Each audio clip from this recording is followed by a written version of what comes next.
Chapter 461, Collecting a Family. A shadow floated aside, looking at the sudden appearance of the mythical beast and fairy in shock. I was a little overwhelmed for a while. Ji-Fei also looked at Su-He. She just followed him and killed him subconsciously. Before she could figure out the situation, she had already killed Fu Do with one sword. She recovered from her injuries and was assisted by Tao Te Ching Daoyun, although it only lasted for more than 10 days. However, his Taoism has reached a higher level. Joining forces with Su-He, it's easy to kill a bad guy. Comparatively speaking, under the same conditions, it is easier to kill a divine beast than to kill a monk. The divine beast is not resurrected, and there are no complicated methods of monks. It is easier to be manipulated by relying only on magical powers. Of course, the premise is that Ji-Fei and Su-He exist to do it. Ordinary monks have no choice but to run away when faced with divine beasts of the same realm. Su-He looked back at Ji-Fei and chuckled. I have some connections with the But-Yin clan, and I am also a good friend with a member of the Tianyi clan. I am also an enemy of the disaster, and I have to intervene no matter what. Female? Ji-Fei's voice was cold. How could an ordinary monk become a friend of a mythical beast? Yes, but not that kind of relationship, Su-He said hurriedly. Just a good friend. She is a special bloodline of the Tianyi clan. She can not only help me consolidate the inner world, but also sort out the laws. Ji-Fei was non-committal. She didn't care who was around Long Gui. She had already said that she would find a way to dissolve the marriage contract. The future is a matter for future generations, and has nothing to do with her now. The shadow next to him trembled slightly. Their clan is so well hidden that it is impossible for ordinary people to know about it. But when Su-He called out the names of the Tianyi clan and the But-Yin clan, he knew that Long Gui knew a lot about their clan. As for a friend of the same race, it must be that someone of the same race was subdued by the dragon turtle. Right? However, it shouldn't be forced for Dragon Turtle to call him friend. If the Dragon Turtle clan is forced to do something, there is no need to be secretive. The shadow bowed deeply to Su-He. Iha, a member of the Tianyi clan, has met 2 Taoist friends. Thank you, Taoist friends, for saving me. Ji-Fei didn't say anything. Su-He waved his paw and said, I don't have to be polite. Are you going to resurrect first? The shadow at this moment is not even a soul. It is just a lonely ghost. Hearing Su-He's words, the phantom was startled for a moment, with a wry smile on his face. Next to her, Ji-Fei glanced at Su-He. After spending a few days together, she found that this dragon turtle's cultivation knowledge was extremely lacking, and was far from being able to match her own combat power. She said in a clear voice, His state is the result of his body being destroyed, forcibly melting the stars of his life, and then collapsing. He cannot be resurrected. He will be a lonely ghost for a few days, and he will dissipate. Su-He was startled. He didn't know much about the monk's natal star. He is a divine beast. He has never had such a thing. I wonder if the 4 holy beasts can condense the stars of his life? Su-He thought and glanced at the phantom sympathetically. Ji-Fei's eyes flashed slightly, as if she had something to say, but didn't want to get into trouble. Su-He tilted his head and looked at her. Ji-Fei was quiet for a moment. He can survive in the netherworld. After spending more than 10 days in the netherworld, I naturally did some research on the aura of the netherworld. A place like that is most suitable for this kind of ghostly remnant. There is a netherworld passage in Su-He, but it is hard to say whether the netherworld within it belongs to Su-He or to the Thunder King of the West. There are also big secrets in that place. It is not a wise choice to just send people there casually. Ji-Fei glanced at Su-He. Her eyes slightly condensed to express her disapproval. This was the reason why she didn't hate Su-He after spending a few days together. If it were another person, she wouldn't have said a word. The phantom could see Ji-Fei's coldness. And I'm afraid that the netherworld these 2 mentioned was not something everyone could covet.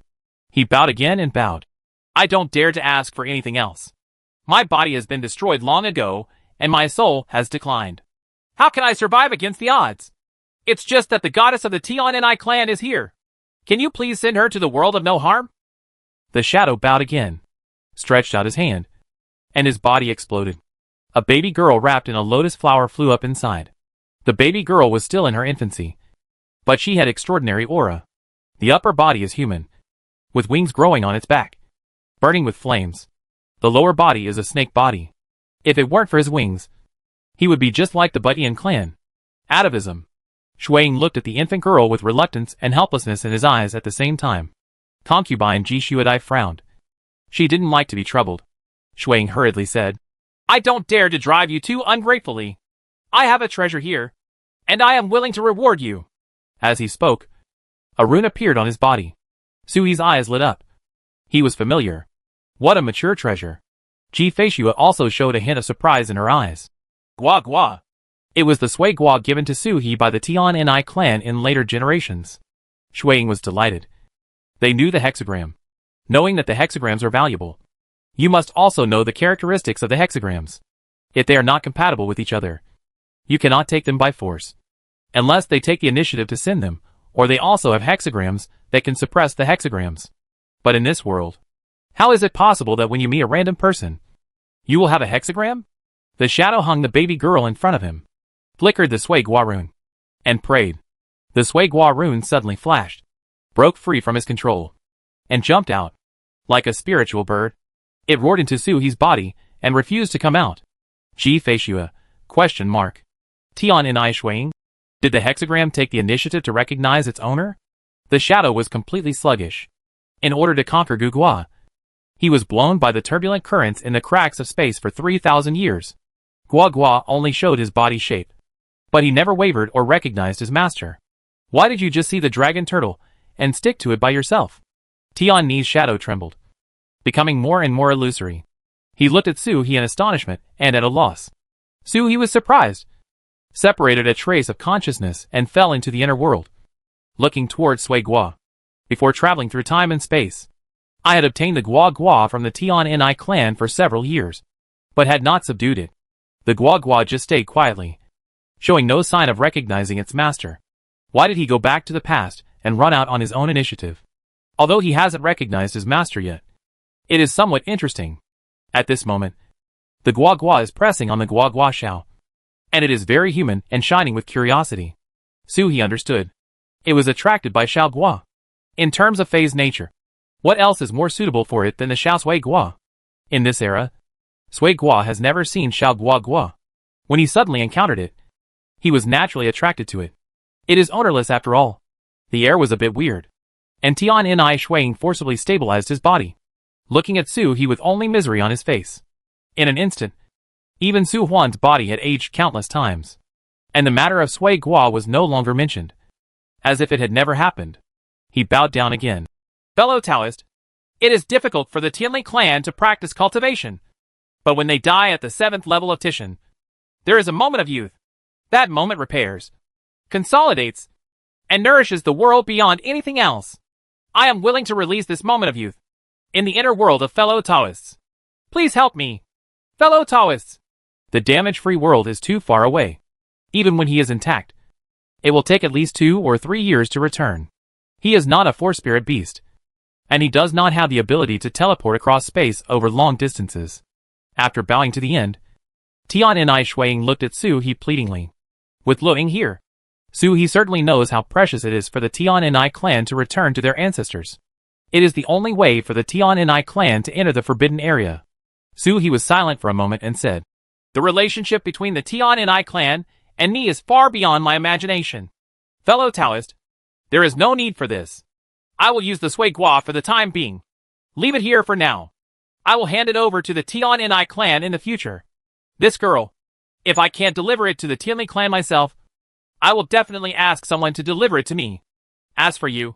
Before Suhi finished speaking, Tian Ni Shuang's eyes were already shining, and his whole soul was shining with light, and he bowed down again. I can enter death at any time. In an instant, he can release the beauty at any time. Just die. But he saw a dragon turtle shaking his head, hiding his smile, and looking at him seriously. You don't need to die. Fellow Taoist, are you willing to be my retinue? The phantom was startled for a moment, then shook his head with a smile. What right does the next remnant soul have to expect to be a Taoist companion? There are arrogant people in the world who disdain the position of dragon and turtle dependents. But there are also countless monks who are flocking to the dragon turtle. Being a dependent of a dragon and turtle can be described as reaching the sky in one step. Dependents are not slaves. Suhi narrowed his eyes and looked at him. Do it? Or not? In addition to the nether passage, there is also netherworld in Suhi's inner world, which allows him to survive. But this phantom named Iha is not laying. being able to practice to the 7th level of the sky, and then being in a closed world. You have become a veteran. If he doesn't become a dependent, can Soo-hee allow him to enter the inner world? The dead are not limited by time. Just like the ghost general in the inner world, he can follow Soo-hee through time and space. Conquering Iha can be done without any accidents. Soo-hee wants a ghost from the Tiani clan who reaches the 7th level of the sky. Luing only helps Soo-hee nourish and consolidate the world and condense the laws. It is of little help to the underworld. This ghost just fills the gap. Ji-Fei-Shue frowned slightly. He didn't know what Soo-hee was doing, but he had already warned her in a subtle way. So naturally, he wouldn't say anything more. Iha was silent for a long time, then nodded and said, "Do it!" He roughly guessed that becoming a family member would probably involve the underworld mentioned by these two people. Who wouldn't be happy to be alive? Being a dependent of the dragon and turtle is not an unacceptable thing. Just as he nodded, he felt an attraction falling on him. And the dragon turtle's majestic voice came. Irresistible! Although the realm of Iha Wuxi dragon turtle is not high, his combat power has surpassed that of his complete victory. At this moment, he only has a ghost. So why can he resist it? The figure turned into a ray of green light in a flash, and was sucked into Soo-hee's inner world. As the sky and the earth spun, he fell into a dark world in an instant. Yin and pure auras from all directions surged up. While repairing the injuries of his soul and body, Iha felt that the whole world was pressing on him. This kind of suppression is not to destroy his soul, but to make him surrender, make him obey, and make him become a part of this world. There was a general in armor in front of him, holding a saber and looking at him eagerly. If he dared to resist at all, his soul would be cut off in an instant with a sword. This is the inner world of Dragon Turtle. Iha was shocked. Can ghosts be retained in the inner world of this Dragon Turtle? Is this the so-called netherworld? No wonder the woman didn't want him to come in. Which mythical beast would want to have an outsider in its inner world?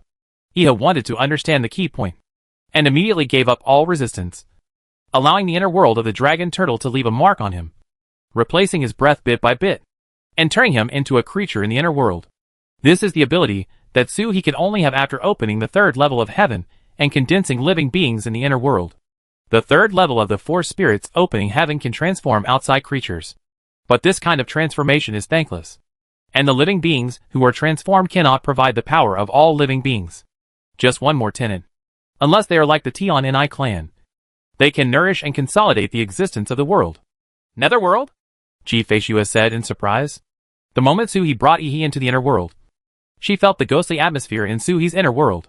This dragon turtle opened up a netherworld. That's unheard of. More than that! Soo-hee chuckled, and with a flip of his paw, he had already put away the goddess of the Tian clan.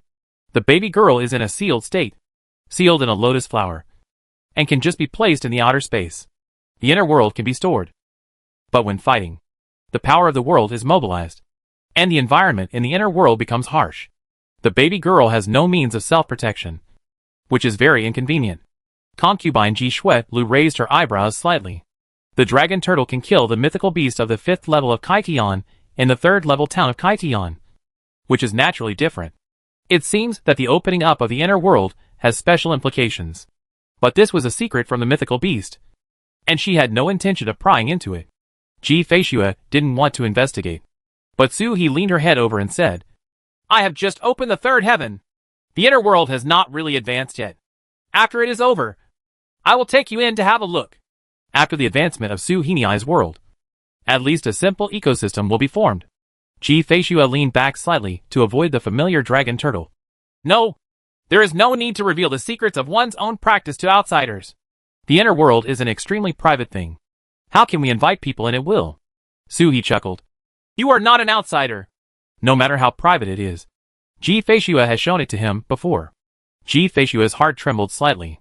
But I saw the dragon turtle asking with a playful smile. What happened in Netherworld? What will my wife do next? Originally, it was just a matter of going back in time and getting to know each other.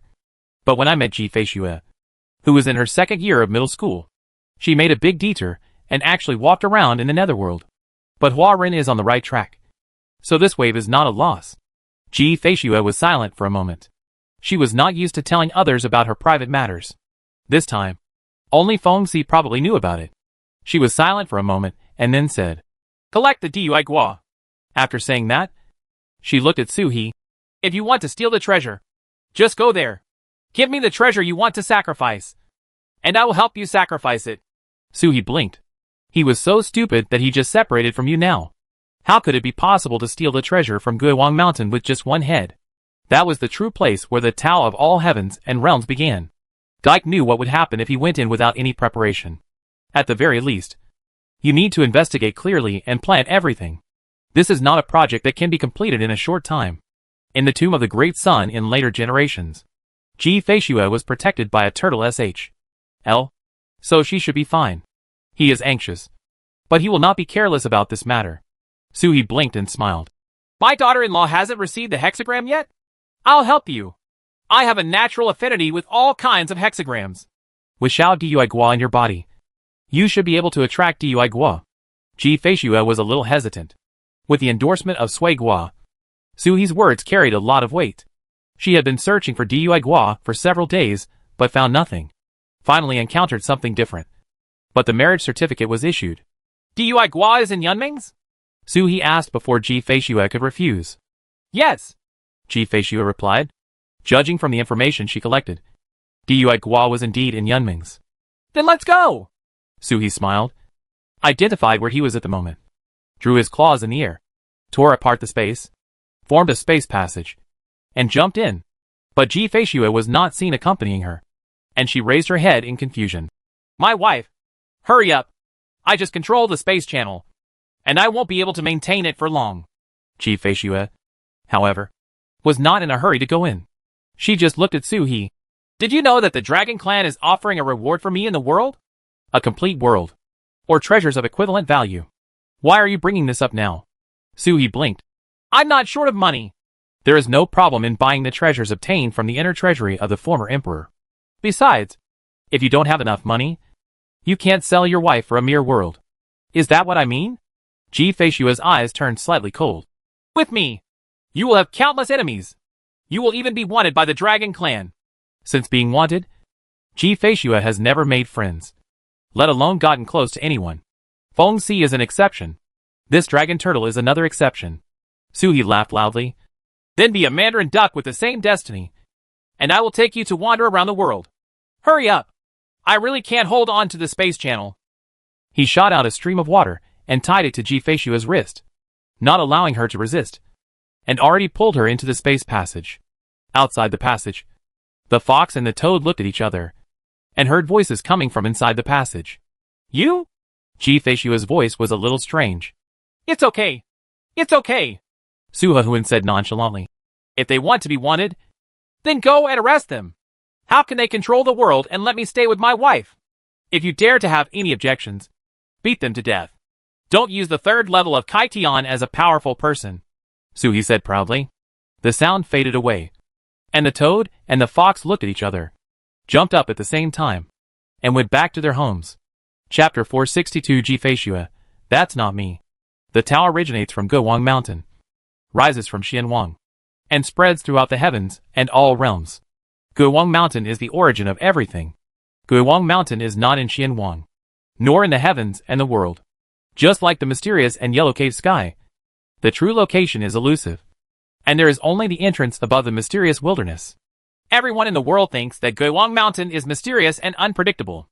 It holds the rhyme of the Tao of the world, the secrets of the immortal Tao, the heaven and the underworld. In a primitive forest, a young Taoist led a young man walking forward, introducing as he walked. The young man couldn't help but nod. For those who knew Guiwang Mountain was everything. Even the four-spirited beasts were half inferior in front of Guiwangshen. Guiwangshen had always made the decision in the battle between Xianhuang and Yuanzun in Fengwang. Xuanhuang's attitude towards the heavens and the world also comes from Guiwang Mountain. Perhaps the four-spirit beasts would not lose in terms of combat power and might even surpass Guiwang Mountain. But no one of the four spirits has ever thought of challenging Guiwang Mountain's status, even if Guiwang Mountain couldn't ask for it. The young Taoist chuckled. It's not that mysterious. It's just that people in the world don't understand Guiwang Mountain and think we are mysterious. The young Taoist shook his head and smiled. The young man's face was full of disbelief. Senior brother, don't fool me. Guiwang Mountain is the ancestral home. The young Taoist laughed loudly. People in the world really don't understand Guiwang Mountain. He looked at the young man with a smile. People in the world don't even know what Guiwang Mountain is. He smiled and pointed to a big mountain in front of him. That's Guowang Mountain. The young man followed his finger and looked towards the mountains ahead. Passing through the portal of Xianwang Guowang Mountain. You can see the 3 mountains here as soon as you enter. The 3 mountains are all beautiful and graceful, and it is impossible to distinguish their priority. I thought these were the 3 peaks on Guowang Mountain just like ordinary mountains. But I didn't expect that one of them was Guowang Mountain. On Guowang Mountain, there is a vague Tai Chi diagram, just like the halo behind the head of the Bodhisattva in the Buddhist world, looming on the top of the mountain. It is wonderful and extraordinary. Senior brother, this is Guowang Mountain. What are the other 2 mountains? Just like an ordinary sect, the main peak may have the same name as the sect, but the branches may have other names? The young Taoist bowed to the mountain on the left, and then introduced. This is Xianing. He then saluted to another mountain and said, This is Jinyou. Xianting Mountain is towering, with peaks and mountains, shrouded in clouds and mist. There are dozens of islands floating on the top of the mountain, rotating around Xianting. There is a ray of light emanating from the islands, and one look at it makes people feel insignificant, as if even the gods are kneeling at the foot of this mountain. Jinyou Mountain is much quieter, with only a ribbon of river hanging around the mountain. It only seemed a bit deep, and even the clouds in all directions seemed silent. The 3 mountains are lined up with characters. The Xianting is towering. The town is secluded and thick, and the view is peaceful. The 3 mountains were clearly different in shape, but they gave the boy a strange feeling. Wangfu Stone? This was probably the feeling. It was just 3 mountains, but it made the boy feel like they were waiting for something. Senior brother, Xianting and Jinyou are branches of Guowang Mountain? The young man asked, but the young Taoist laughed, with a bit of mystery in his eyes. But I can't talk about this anymore. You won't know until you pass the Wu Gate and become a formal disciple. As he spoke, he pointed to a portal in front of the 3 mountains, which was an ordinary stone arch. It was crumbling. As he spoke, rocks fell from the stone arch. There are powerful disciples in Guowang Mountain who are recruiting disciples. When you come back, you have to ask the Yu sect before you can officially become a disciple of Guowang Mountain. The young man looked at the stone arch gate with longing in his eyes, and then it turned into high morale. He looked at the young Taoist and asked, Senior brother, I passed the 9th level before becoming a disciple of the outer sect of Guowang Mountain. To be a formal disciple, do you just need to ask the Moon Gate? What is the test in this gate? The young Taoist blinked and looked down at him. If there is no outer sect in Guowang Mountain, all the monks in the world are disciples of the outer sect in Guowang Mountain. The young Taoist's face gradually became weird. So, this junior fellow apprentice, what test have you passed? I told you why you beat the immortal drum so arrogantly, and said frankly that you have worshipped the mountain. I thought that any junior uncle was not doing his job properly. On the way to the war, I even took on a disciple. The young man was suddenly stunned and looked at the young Taoist in astonishment. He was convinced that the Taoist was not lying. His face gradually turned red, and when it reached the limit, he turned pale again. His mouth opened and opened, but no word came out. This was the despair and heartbreak that arose from being extremely ashamed, but then thinking that he could not become a disciple and return to Wangshan. The young Taoist patted him on the shoulder. It doesn't matter. It doesn't matter. Maybe it was a trial set up by a senior at Guowang Mountain to accept a disciple, but it just didn't happen for some reason. You succeeded in passing the test, and the senior never went to accept a disciple? The young Taoist comforted him. Since you have come to Guowang Mountain, you should walk around and ask about the Moon Gate. No matter where you are at Guowang Mountain, as long as you can beat the immortal drum, you are qualified to ask about the Moon Gate. As long as you pass there, you are Guowang Mountain, disciple of the mountain.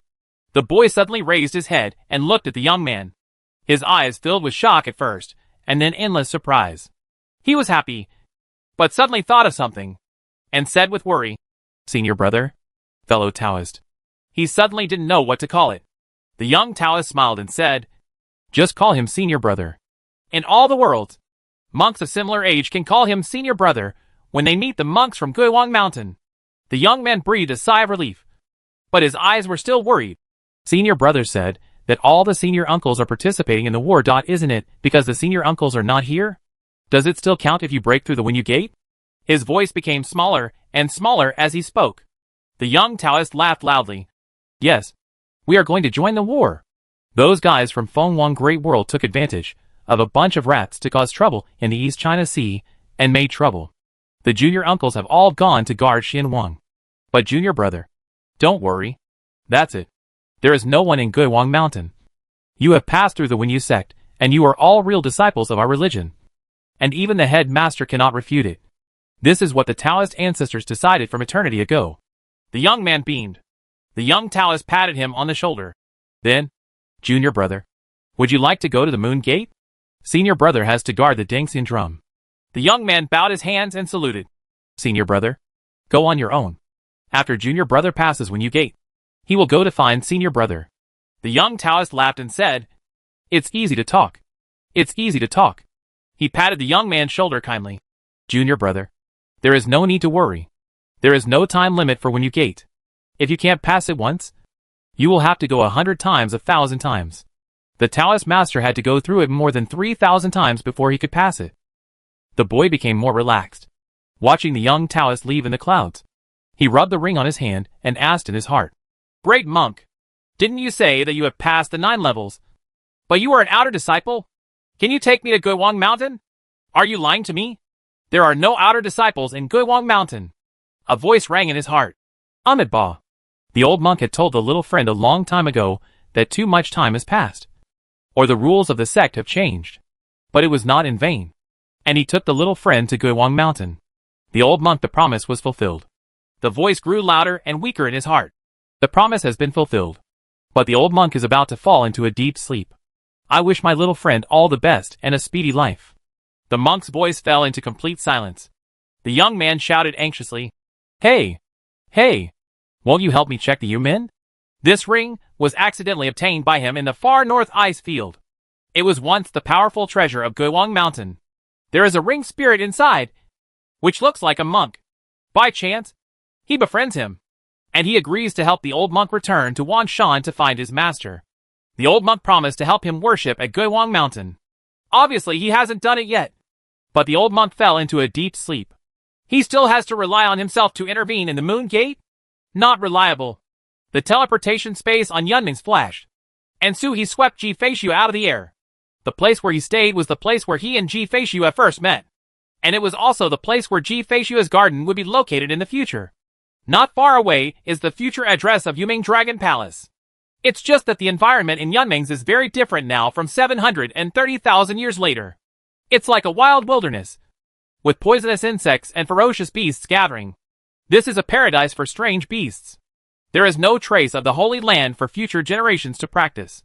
Ji Feishu fell and glanced at He with a cold expression.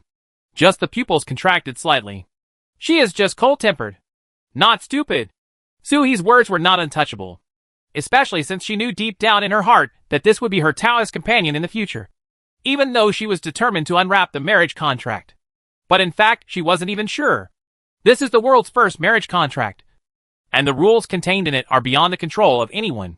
After entering into the marriage contract, they will be husband and wife for the rest of their lives. This is not said casually. Knowing the relationship, He was willing to accompany her on the wanted list and to accompany her against the Dragon Clan, which touched her even more deeply. Even if he is cold-tempered, he does not want his Taoist companion to be a solitary person in the future. Ji Feishu held the Zhongxian sword in her hand and aimed at Suhi. But I saw the dragon turtle looking around curiously, looking around before turning back. Daughter-in-law, how long have you been searching here? Do you have any clues about the hexagram? Fairy Ji. Forget it. I'm too lazy to correct it. Ji Feishu's breath was like orchid, and her voice was as cold as water. I only know that I am in Yunming's. That means there is no clue at all. He was thoughtful. Let's spread out and look for them at will. He suggested. If you don't know anything, you can only try your luck. If it doesn't work, the two of you can try to lift the entire Yunming's. According to their current state, it is still a bit difficult. Yunming's is so big that it is no less than a fairyland. Even if you want to lift it up, you can only divide Yunming's into several parts, which are not connected to each other, and open them one by one. But if there is too much movement, it is likely to be discovered by the Dragon Clan. Okay, Ji Feishu replied, raised her sword and ran away into the distance. She had already searched this place, and she wanted to look for it in a place she had not searched before. He smiled bitterly. In this era, Ji Feishu's temperament was somewhat similar to that of Su Huanyan. She had a cold temperament and was not sloppy at all. If you are attacked by someone, notify me immediately. Suhi shouted in the direction Ji-Fei-Shua left. Ji-Fei-Shua had to be careful not only of the Dragon Clan, but also of the monks who coveted the Dragon Clan's bounty. It can be said that every stranger she meets may suddenly stab her. Ji-Fei-Shua didn't hear it and didn't respond. Hey! I'm very stubborn. I'll take care of your business. If you don't notify me that I sense the battle, I will kill you. I might disrupt your rhythm by rushing in and killing. It's better to call me in advance. Let's make the best of it, Suhi shouted. I don't know why. After being pulled into consciousness by Ji-Fei-Shua in the Netherland of Fengzhong, I always felt that I had a mental connection with this girl. I could sense her with the marriage certificate. But now it's more convenient. Ji-Fei-Shua paused slightly and replied helplessly. Okay. Suhi smiled, waved his paws and shouted. Daughter-in-law, meet here once every night to exchange exploration progress. Ji-Fei-Shua didn't say anything until she was flying very far away before a cold voice came back. Okay. Suhi smiled, shook his body, and shook out the domain clone. And the clone jumped away into the distance. There should be no big difference between the hexagram clone and the original body. Suihua, come out! The toad snorted and jumped out. Turtle Boy pursues his wife, but wants her to do hard work. With a dissatisfied snort, he jumped in the opposite direction of Suhi's domain clone. Suhi smiled and randomly chose a direction and flew out. Regarding the hexagrams, except for Suhi's small 64 hexagrams, there is no means of exploration.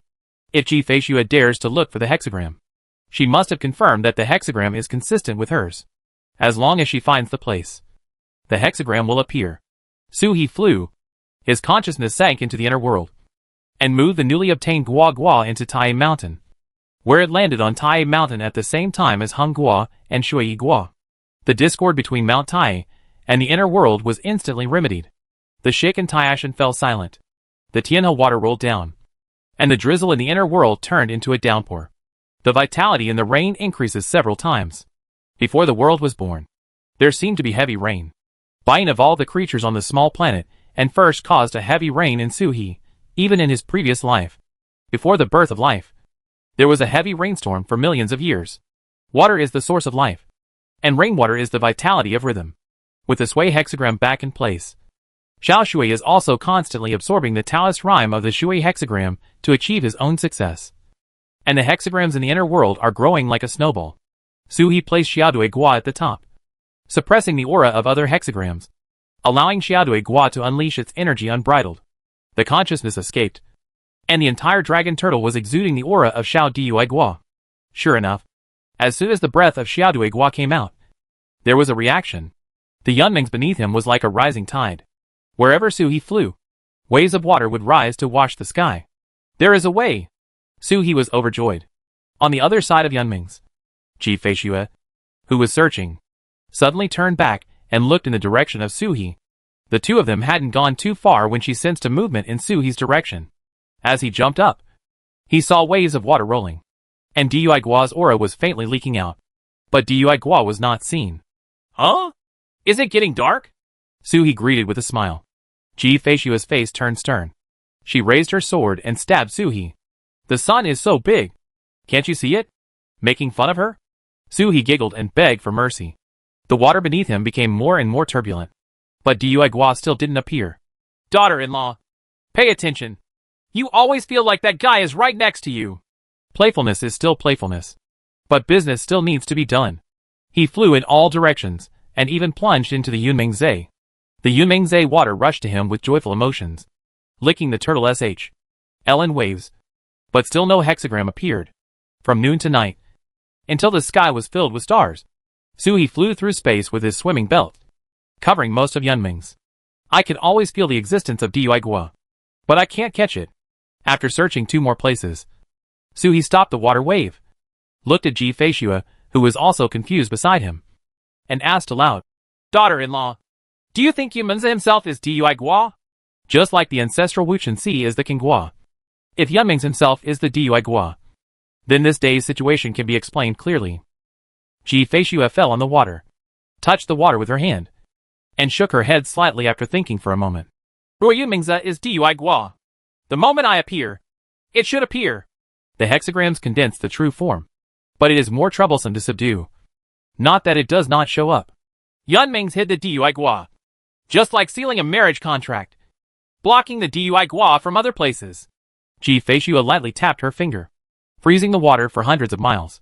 Feeling the changes in the water. Clearing the water. The voice said, "We need to find the weak point of the river water and draw out the DUI Gua." Sui felt that he should understand, but he didn't seem to understand. What is the weak point of Zishui? Looking at his cute eyes, Ji Feishua knew that this involved Suhi's knowledge blind spot. Unable to help but sigh. What is she like? Why didn't she teach you? She was asking her future self. If they were really a couple, how could they look at him so ignorant? Suhi laughed. After seeing Ji Feishua for more than 10 days, he finally couldn't help but ask about his future self. He smiled. The star ring enveloped him, and the flashback used to form a picture in front of him. It was the picture of living together in Changyu Mansion.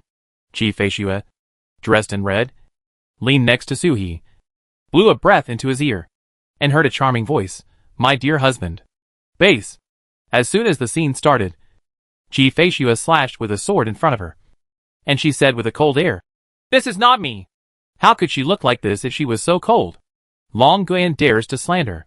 Ji Feishua glanced at Suhi with a murderous look in her eyes, and the sword in her hand could not help but tremble. Suhi got up and ran away, laughing loudly. Ji Feishua's face turned cold. She unsheathed her fairy sword and jumped forward to strike it.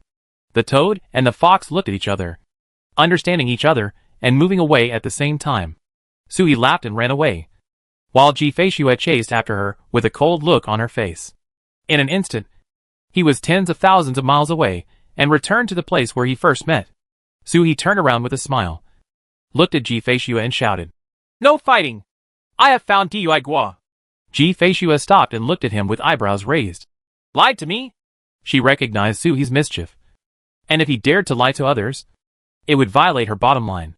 Suhi smiled and gestured to a mountain peak in front of him. In later generations, that mountain was called Shenfeng Mountain. Although its appearance was different from today's, it can still be generally recognized. You once released the DUI Gua here to help me advance. After searching for most of Yunmengzi, I remembered that the dragon god's sacrifice was the first time I faced an enemy divine beast on Shifeng Mountain. Against Bifeng, Zhu Yan, and Xie. It was also on Shifeng Mountain that I obtained the first hexagram image and Taoist rhyme besides the Hung hexagram, which was Ji Feishua's DUI hexagram. Looking back now, Ji Feishua at that time was like a witch even though she was crazy about criticizing her. It seemed like he was bullying him everywhere, but he was helping him in a roundabout way. Suhi turned back to look at Ji Feishua, who frowned slightly and stepped up the mountain. Stretching out his hand, he raised his hand and dropped it in the air, feeling the breath of Shifeng Mountain. After a while, he moved his index finger slightly, and his star eyes condensed. The slender jade fingers then fiddled with it, like playing a piano. But they were playing with the space. Each finger moves a space aside, and the green jade points in the space, causing ripples, which is so beautiful.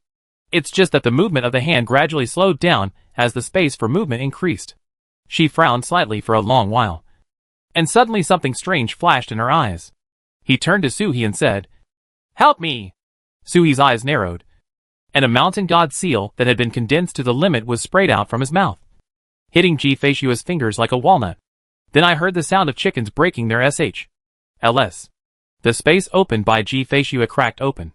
Suhi didn't know enough, but Ji Feishua moved the space bit by bit, but still couldn't understand what she was doing, and her practice of the barbarian king's world refining technique was in vain. As soon as the seal hit, the space opened up, rolling in all directions like a cirrus cloud, and a rune inside flickered. Dui Gua. Chapter 463. As soon as I came in, I saw Chan Wei calling Fu. Dui Gua appeared, but did not penetrate into Suhi's body like Sui Gua.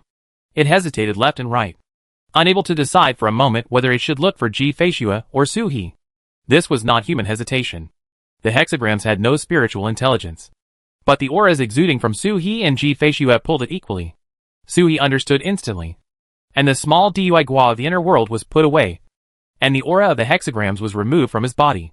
Di Gua, who was in a dilemma, had a clear goal, and a stream of power flowed towards Ji Feishua.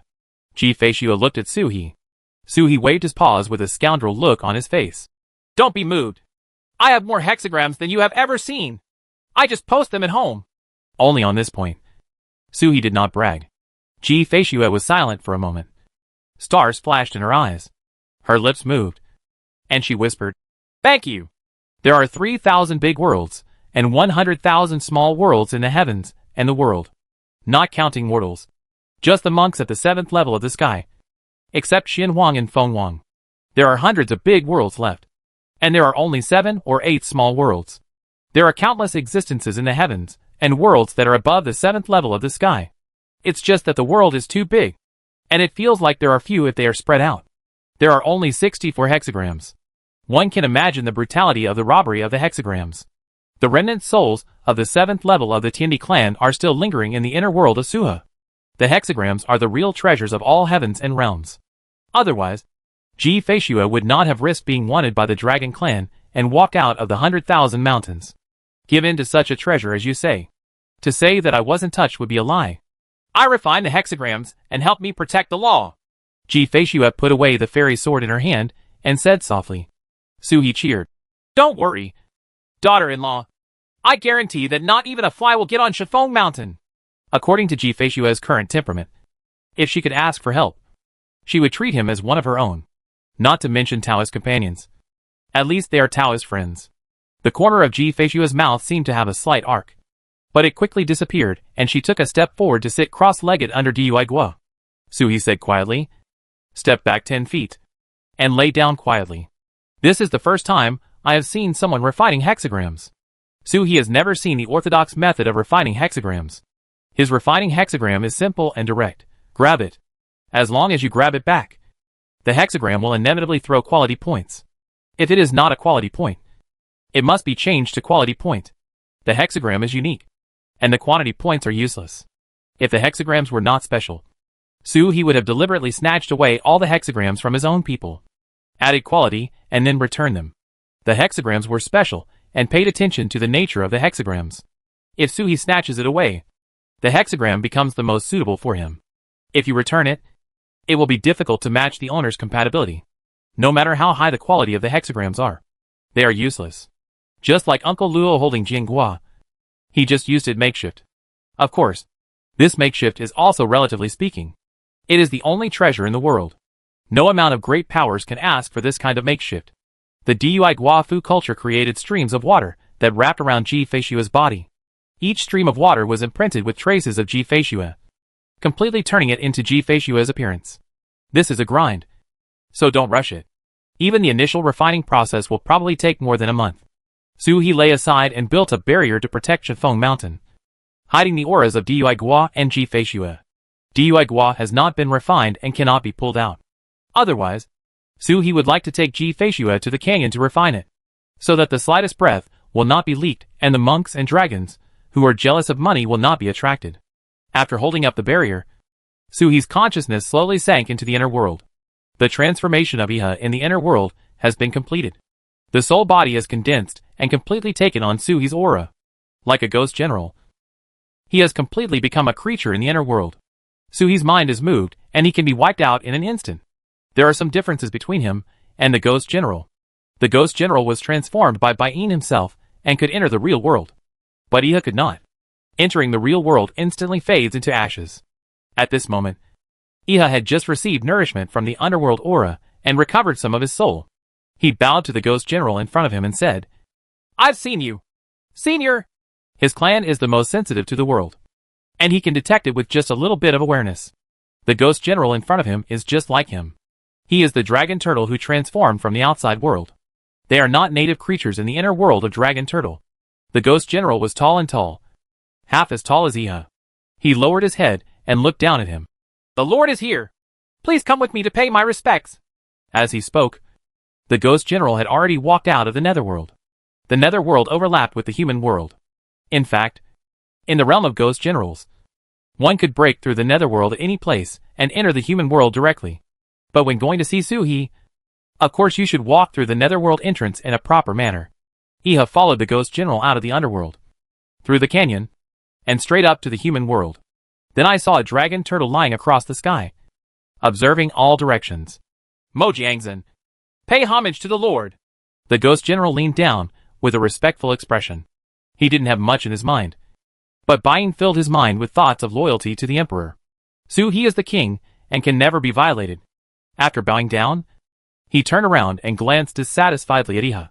Iha took a deep breath, with a serious look on his face. And with the same respect on his face, he bowed and paid homage. Iha pays homage to the Lord.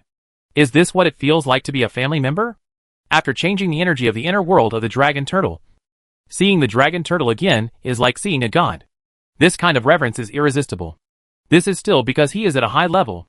If an ordinary creature is transformed, it will not be able to look directly at the dragon turtle. And it will not be able to look directly at the Lord. Don't look directly at God. Iha suddenly remembered this sentence in his heart.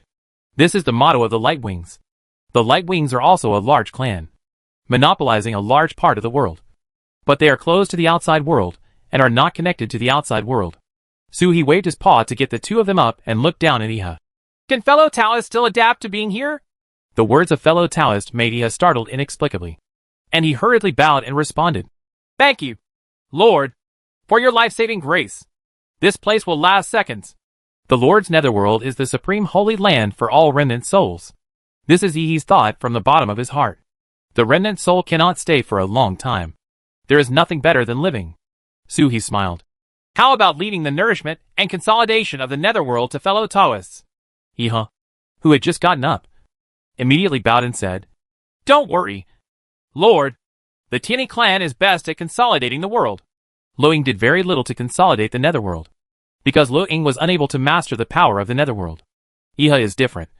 He is a born soul in the world of Su He. There is no longer any talk of resurrection or non-resurrection. The state of the soul body at this moment is the complete form of Iha. It's just that the combat power has plummeted. He was still at the 7th level of heaven stretching. But Su He doubted that a 4th level heaven reaching monk could defeat him. But it doesn't matter. Su He didn't save him because of his fighting prowess. Don't rush to consolidate the world. Repair the soul body first. Su He encouraged, chatted with Iha for a few words, and then asked him to return to the netherworld. Iha's soul has not fully recovered at this moment, and the rain is pouring down in the world. The rain is full of life, which is not good for his soul. Iha and Guijiang bowed and left. While returning to the netherworld, he looked at the world here. The inner world of the Lord is indeed different from that of ordinary beasts, and is actually like a real world. And there are indeed traces of repairs and consolidation by the Tianyi clan here. He could even tell that this was the technique of a woman of the same race. She was of a high level, and could reach the 4th or 5th level. But he wasn't familiar with this kind of aura. Was it when he left the indestructible realm, and subdued Sui Gua, that another genius was born in the clan? But this compatriot is not in the inner world of the Lord at the moment. It seems that the Lord did not lie to him. That fellow member did not become a dependent like him. It can be entered and exited freely. Is there really a dragon turtle that has made friends with the Tianyi people? Iha was amazed. If this is the case, the goddess is even more appropriate. Iha breathed a sigh of relief in his heart. It was not that he did not believe in the Lord, but that it was a major event that was more important than his own life. And he felt at ease when he was sure that it could be implemented. Iha even walked a little brisker and faster. The ghosts on the side will be puzzled. Iha said sternly. If you go back earlier, you can help the Lord consolidate the netherworld earlier. The Lord will stay in the heaven and earth. How can you slack off? The ghost general laughed, the corners of his mouth slightly raised on his stiff face, looking even more terrifying and ferocious. He was in a very good mood. A person who knows how to be grateful to the Lord is more comfortable than letting him advance further. The ghost general grabbed Ihi's shoulder, and in a flash, he had landed under the canyon. And in another flash, he had entered the netherworld. With a wave of his hand, a large amount of netherworld energy gathered to help Iha recover his soul. Su He sprinkled another batch of origin stones into the inner world, glanced at the netherworld white tiger floating on the water, counting raindrops, and slowly withdrew from consciousness. With the opening of the 3rd heaven and the birth of life, the consumption of source stones in the inner world has increased tenfold. This has just begun. If the heavy rain stops and the real evolution of living beings begins, the consumption of source stones will probably reach a terrifying level. The origin stone on his body may not be able to. I'm afraid that in this era, I will have to be a source stone thief. The consciousness exited the inner world. But Su He did not wake up. The 4 holy beast crystals in his body appeared as soon as his mind moved. This crystal is not like a boundary bead. It actually exists. It is like a pool with a hidden front. It only appears when Suhi wants to see it. It is never known where it is hidden. The 4 vertices connect the central figure. The white tiger and the green dragon have not yet condensed their true bodies, and there is no power transfer. Only Xuanwu and Suzuka continue to transfer power to the center. The phantom figure in the center has become much denser than it was a day ago. When the human body is solidified, you will be able to cultivate the human body. This human body is not like the first and second body in the Transformation of Beasts chapter, but a real human body. Suhi closed his eyes and let his true energy circulate within his body. Every time it runs for a week, the power flowing into the holy beast crystal increases by 1 point. Time passed day by day, and it took more than half a month before Ji Feishua slowly opened her eyes. Looking back with a move, Dui Gua flew out in a flash, landed on her hand, and condensed into a rune. Ji Feishua didn't pay attention to the Dui Gua rune, but lowered her head to look down at Suhi. Suhi had that powerful Taoist charm flowing through him again. The turtle is practicing. Without this Taoist rhyme, she wouldn't have been able to conquer Dui Gua in just half a month. With this rhyme, this turtle's future is boundless. But I don't know why he has only opened the 3rd level of heaven now. Doubts arose in Ji Feishua's heart. Her eyes condensed and turned into dragon pupils, and her eyes fell on Suhi. Then he condensed, as if he couldn't believe it. Xingyan blinked his true energy, and looked at Suhi again. Surprise appeared on King Wukingqing's face. This turtle is only 50 years old. Isn't this a turtle hatchling? Can you open the 3rd level of heaven at the age of 50? The bloodline of turtle ancestor? Regardless of this for the moment, what would she think hundreds of thousands of years later? Ji Feishua's face looked extremely strange for a moment. Hundreds of thousands of years later. She is a being with immortal fighting power, but she is married to a dragon turtle hatchling that is less than 6 feet tall? Child support? Husband? At this moment, Suhi's cycle ended, and he slowly opened his eyes. He realized it when Ji Feishua woke up. Naturally, it was impossible for him to completely fall into practice while protecting the Dharma. However, nothing happened in all directions, and no enemies that he liked to see appeared. Suhi did not wake up until the week was over. When she woke up, she saw Ji Feishua's strange eyes. Suhi checked himself with his spiritual consciousness and found no problems. Then he looked at Ji Feishua. Daughter-in-law, why are you looking at me like that? Ji Feishua pondered for 2 breaths before saying, Are you under a year old? It turned out that he saw this, and Suhi laughed. What? Amazing. Right. It's not as good as the 3rd level of Jiazikai Tian, and the same level of combat power as the 7th level of Tian Tai. Suhi showed that he suddenly thought of something, and his pride turned into panic. Don't look at me like a cub. I had a past life as a human being, an adult. Don't think of yourself as a pervert. Ji Feishua was even more surprised. Can a person be reincarnated into a dragon turtle? Divine beasts cannot be reincarnated, and they cannot survive the catastrophe. This is the consensus. She looked Suhi up and down, doubts twinkling like stars in her beautiful eyes. Just listen to Suhi say, As long as the ancestor agrees, it's fine. I agree with the ancestor Ming, and it should be the same if the ancestor Tai agrees. Ji Feishua was surprised. Do the old guys still have such secrets? If the dragon turtle can do it, then the dragons, phoenixes and unicorns can naturally do it too. She no longer struggled with this issue and stretched out her right hand towards Suhi, the hexagram flashing in her palm. Suhi was puzzled. Don't you need the hexagram? I said it before when I took the hexagram. Suhi smiled and was in a good mood. Thank you, wife. I now have 3 hexagrams, which is enough to stabilize Mount Tai. It must be his own hexagram.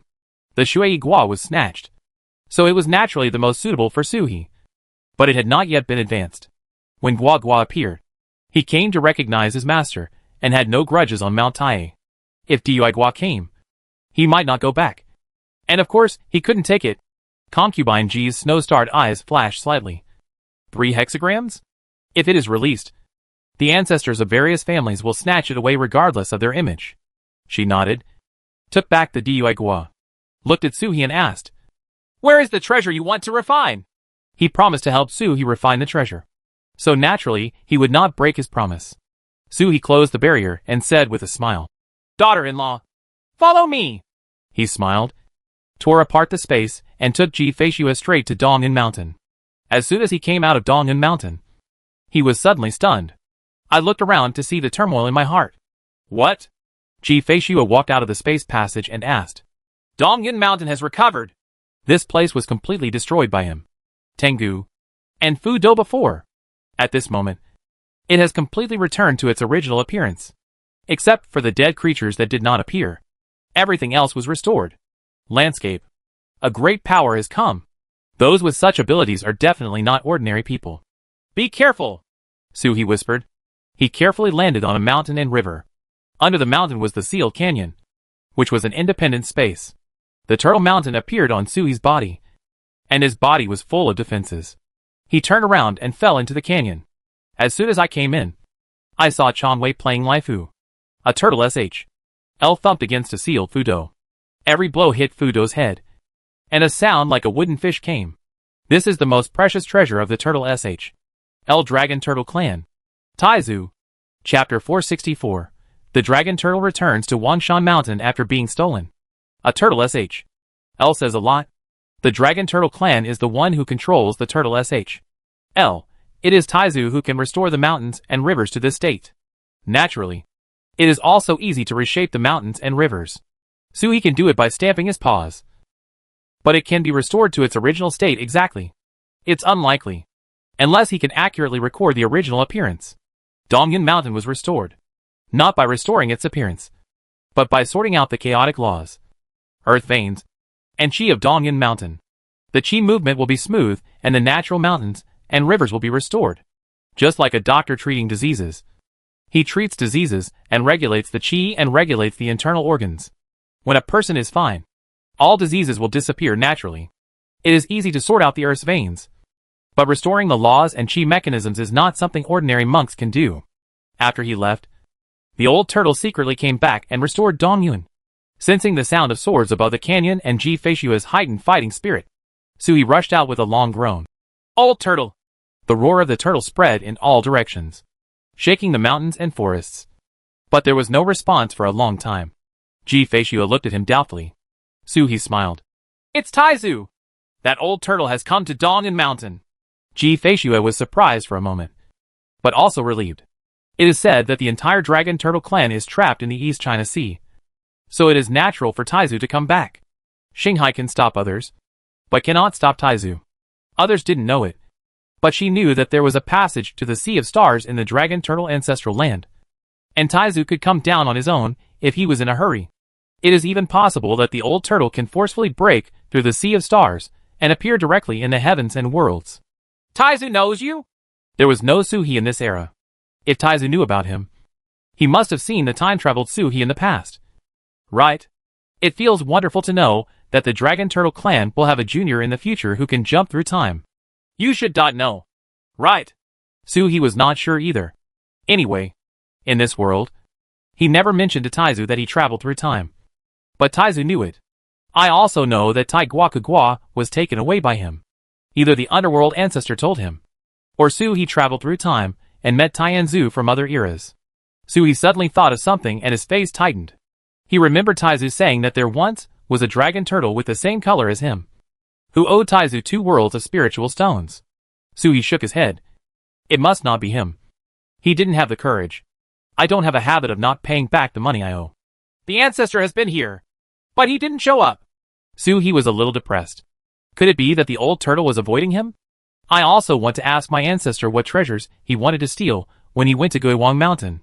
Even if the Taizu of this era didn't know about it, he would definitely be able to think of it, as long as he described the situation of Dari's tomb.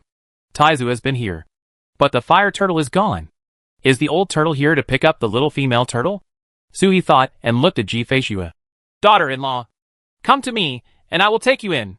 Go back and refine the 2 canyon control runes, and leave them to Feishua. If this place is used well, it can trap the real power.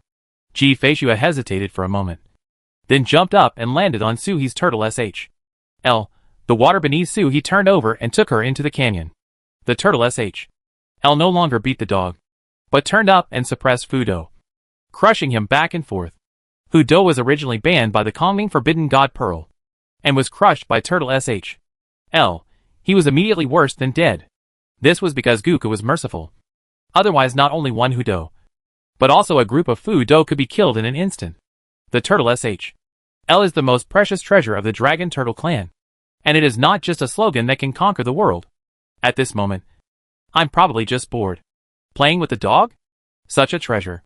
Even if it has no weapon spirit, is still full of spirituality. Mountain! G. Feishua looked at the turtle sh. L and said, the turtle sh. L is called a mountain. The mountain god seal of the Dragon Turtle clan is related to this turtle sh. L, which is the Dragon Turtle's most precious treasure. No wonder He guessed that Taizu had been here. Looking at Fu Do lying on the ground, there was a hint of surprise in her cold voice. Kongming Forbidden Divine Pearl? This is also an innate divine object. But it is a pity that the Shifeng sect does not know how to sacrifice and refine it. So the treasure was wasted in vain. As expected of Ji Feishua. At this moment, the Kongming Forbidden Divine Pearl has disappeared and turned into a rune printed on the center of Hudo's eyebrows. There is no orb and no glow. This is the completely sealed form of the Kongming Forbidden God Pearl. He didn't recognize the bead when he saw it. But Ji Feishua recognized it just by looking at Fu Do's appearance. This girl spoke in a slightly more tone than when we first met. When we first met, Ji Feishua was always as cold as snow. Not interested in anything. And had a world-weary look in her eyes. Now his eyes and tone are full of curiosity. He started to laugh. And Ji Feishua gave him a strange look. The dragon turtle didn't know what was wrong and kept giggling. She asked in a clear voice, is this the bead you want me to refine? What is the other bead? Dragon Turtle had asked her to help refine the two beads. He chuckled, turned over and dropped two orbs as big as a human head on the ground. Both orbs had cracks. They were two damaged forbidden god orbs of the sky and the underworld. 3? Ji Feishua frowned. The forbidden divine bead of Kongming is a natural divine object. And such treasures are generally unique. Daughter-in-law, I want to turn these two beads into yin and yang and refine them into this suppressive land to increase their power. Do you think it's feasible? Ji Feishua looked around, surprise flashing in her eyes. With her eyes, she could easily see how special this place was. The halberd pointed a little, and the fairy sword shot out of the canyon. The fairy sword whizzed up, but could not rush out of the canyon. A flash of light flashed in Ji Feishua's eyes, and she walked towards the cliff of the canyon with one step. Hu Gong shrunk and was already at the edge of the cliff. He was only a short distance away from the cliff, but he couldn't touch it no matter what. Regardless of spells, magical powers, or cutting off space, they can't reach the cliff. They are always just a short distance away and out of reach. Just as she walked, the cliff also walked. The moon and the flowers and water in the mirror is elusive and out of reach. Ji Feishua took a step back, then returned and landed next to Suhi. He took out a fairy sword from nowhere. He raised the sword and slashed the sword light towards the cliff. However, it stopped a foot in front of the cliff. It was not really stationary. The sword light was flying forward rapidly, but it could not stop. Cut to the cliff. Taiyuan? Ji Feishua also thought of this magical power of Dragon Turtle. Feeling the canyon, he looked at the two calming forbidden god beads that Suhi had put down, and finally shook his head. This bead is not suitable. As she spoke, she pointed to Fu Do on the ground. Use this one and refine it together with Fu Do to gain the activity of Fu Do and grow the aura of the canyon. Her voice was calm, as if she was talking about an extremely ordinary thing. Suhi. Dot.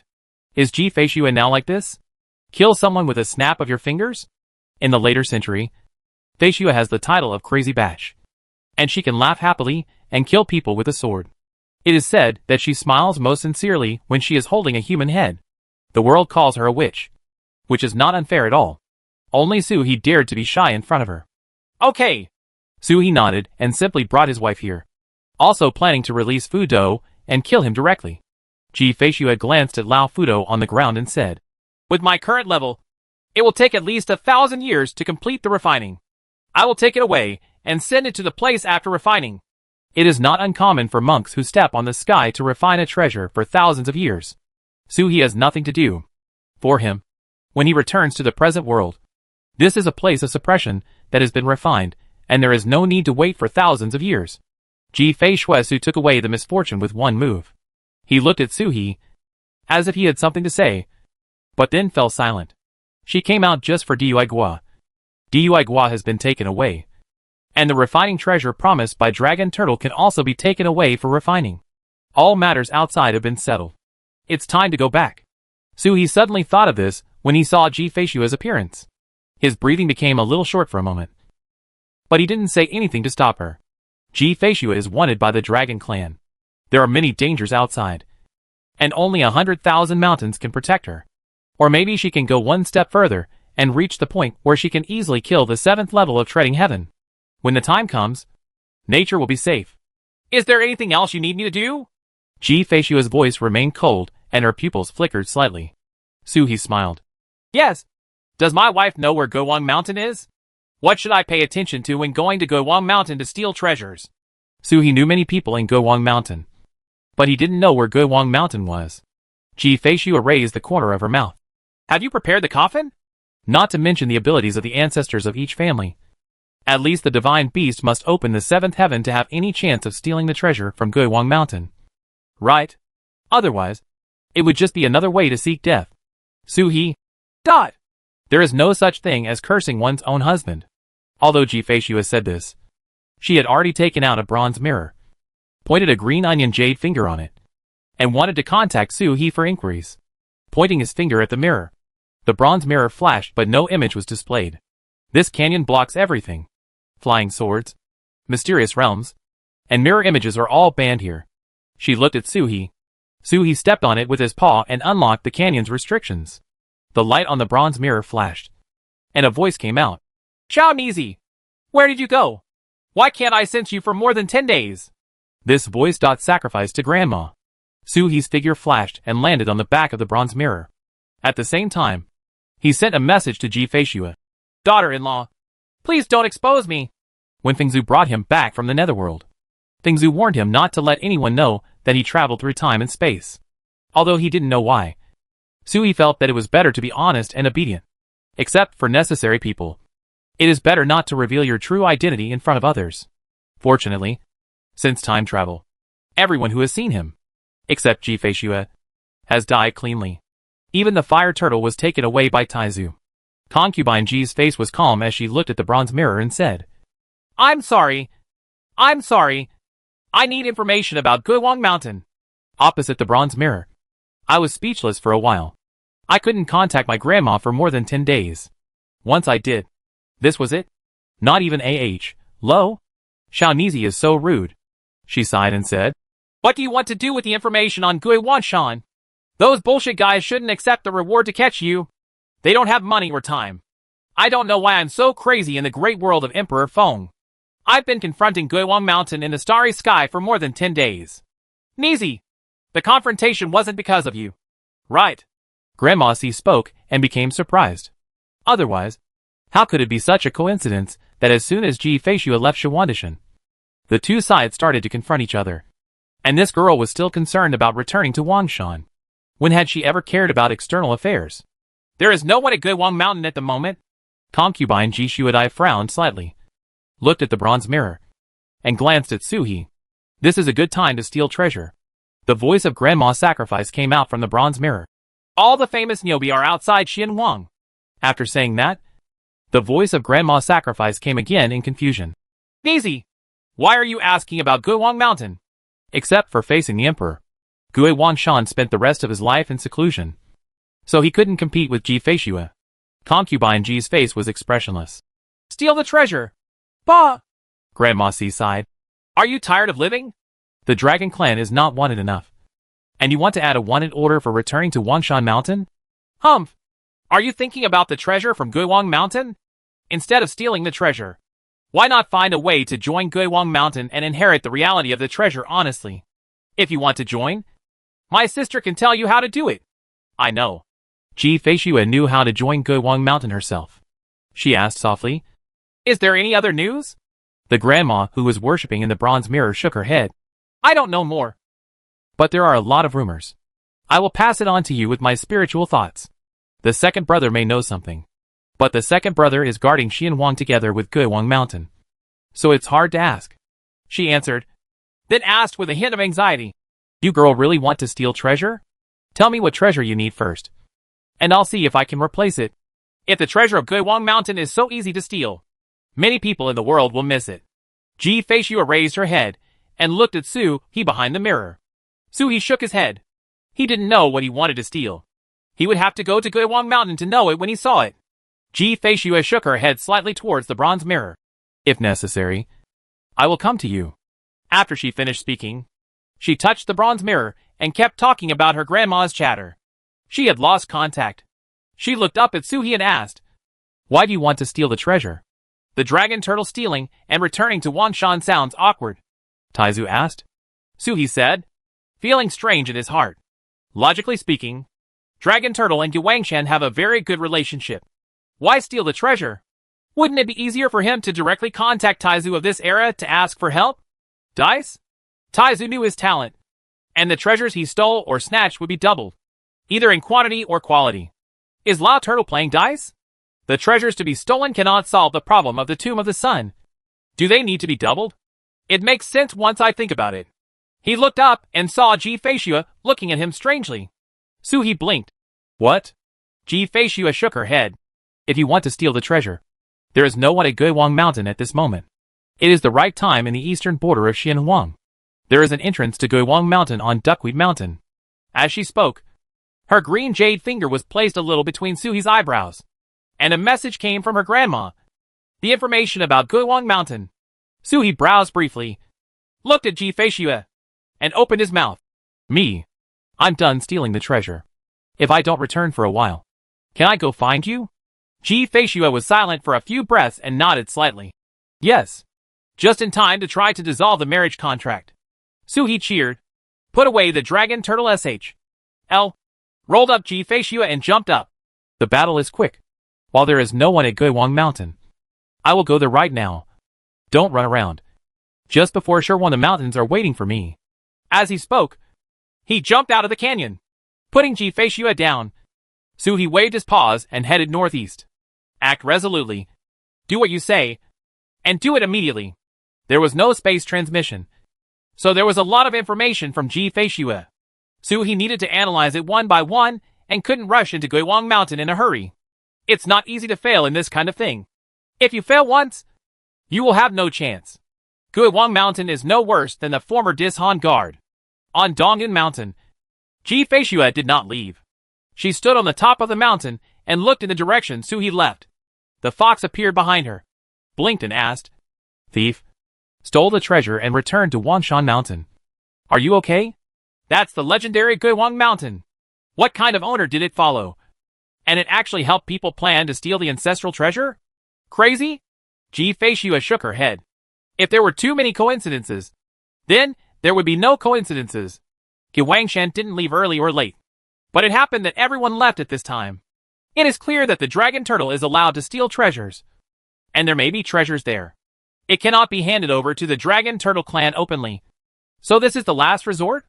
Will this turtle die on Guiwang Mountain? The fox muttered softly. It doesn't care whether the turtle dies or not. It's not familiar with the turtle, but Sister Tsuehua is still on the turtle. That's Guiwang Mountain. No matter how unmanned it is, there's no way there's even a gatekeeper. It's impossible for the gatekeeper of Guiwang Mountain, even the dragon turtle, to beat him. Ah! What are you doing? It screamed suddenly. She spoke well, but Ji Feishue picked her up by the back of her neck and flew up. He was checking the information when he suddenly felt a flash of sword light in front of him, and a figure appeared in front of him. He looked up and saw Ji Feishue in front of him. Ji Feishue's expression was cold. Follow me! Chapter 465. Dragon Girl returns to Wangshan Mountain as a disciple. Where to go? Suhi asked happily. Although I didn't know what Ji Feishue was doing after catching up with me. She was inexplicably happy. Indescribable joy in my heart. Ji Feishue looked back at him. Did you get into Guiwang Mountain? I don't know, Suhi said.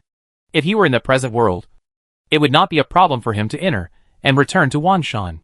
With his identity as a dragon turtle and the relationship between his daughter and Taoist Xuanjun, it would be easy for him to enter and return to Wanshan. But in this era, it is greatly reduced. Suhi didn't know the specific guards at Guiwang Mountain, or even where the gate opened. If I had known that I was going to Guiwang Mountain to steal the treasure, I should have made plans with Taoist Xuanjun in advance to explore the environment and layout of Guiwang Mountain. I'll take you in. Ji Feishue seemed to be saying something extremely ordinary. Suhi suddenly raised his head, with shock on his face at first, and then shook his head hurriedly. No! It doesn't matter whether Taizu is playing dice or not. It doesn't matter if he steals the treasure. Whether he succeeds or not, he can escape unscathed, and the big deal is time travel back. Even if you don't travel through time, you can just blame Taizu for the matter. With Taizu's endorsement, Gui Wanshan will not like him to death, and will suppress him at most. There is never any risk to your life. Ji Feishue is different. Her daughter-in-law has no backer. Once he steals the treasure and becomes a time fugitive, what will Ji Feishue do? Wanted by Guiwang Mountain for hundreds of thousands of years? That's all light. One of them is at the 5th level, and the other is at the 3rd level. Don't be afraid of the ordinary 7th level of the sky. But in front of Guiwang Mountain, it's really not enough. Ji Feishue had already put one hand on Suhi, and her voice was as cold as iron. I am not negotiating with you. How could she, Ji Feishue, allow others to refute what she wanted to do? Just a simple notification. This is such an unreasonable woman. Suhi looked helpless. Daughter-in-law, please stop making trouble. As he spoke, he felt a suction coming from his body. Ji Feishue didn't even listen to him, so she wanted to throw him into her cave world.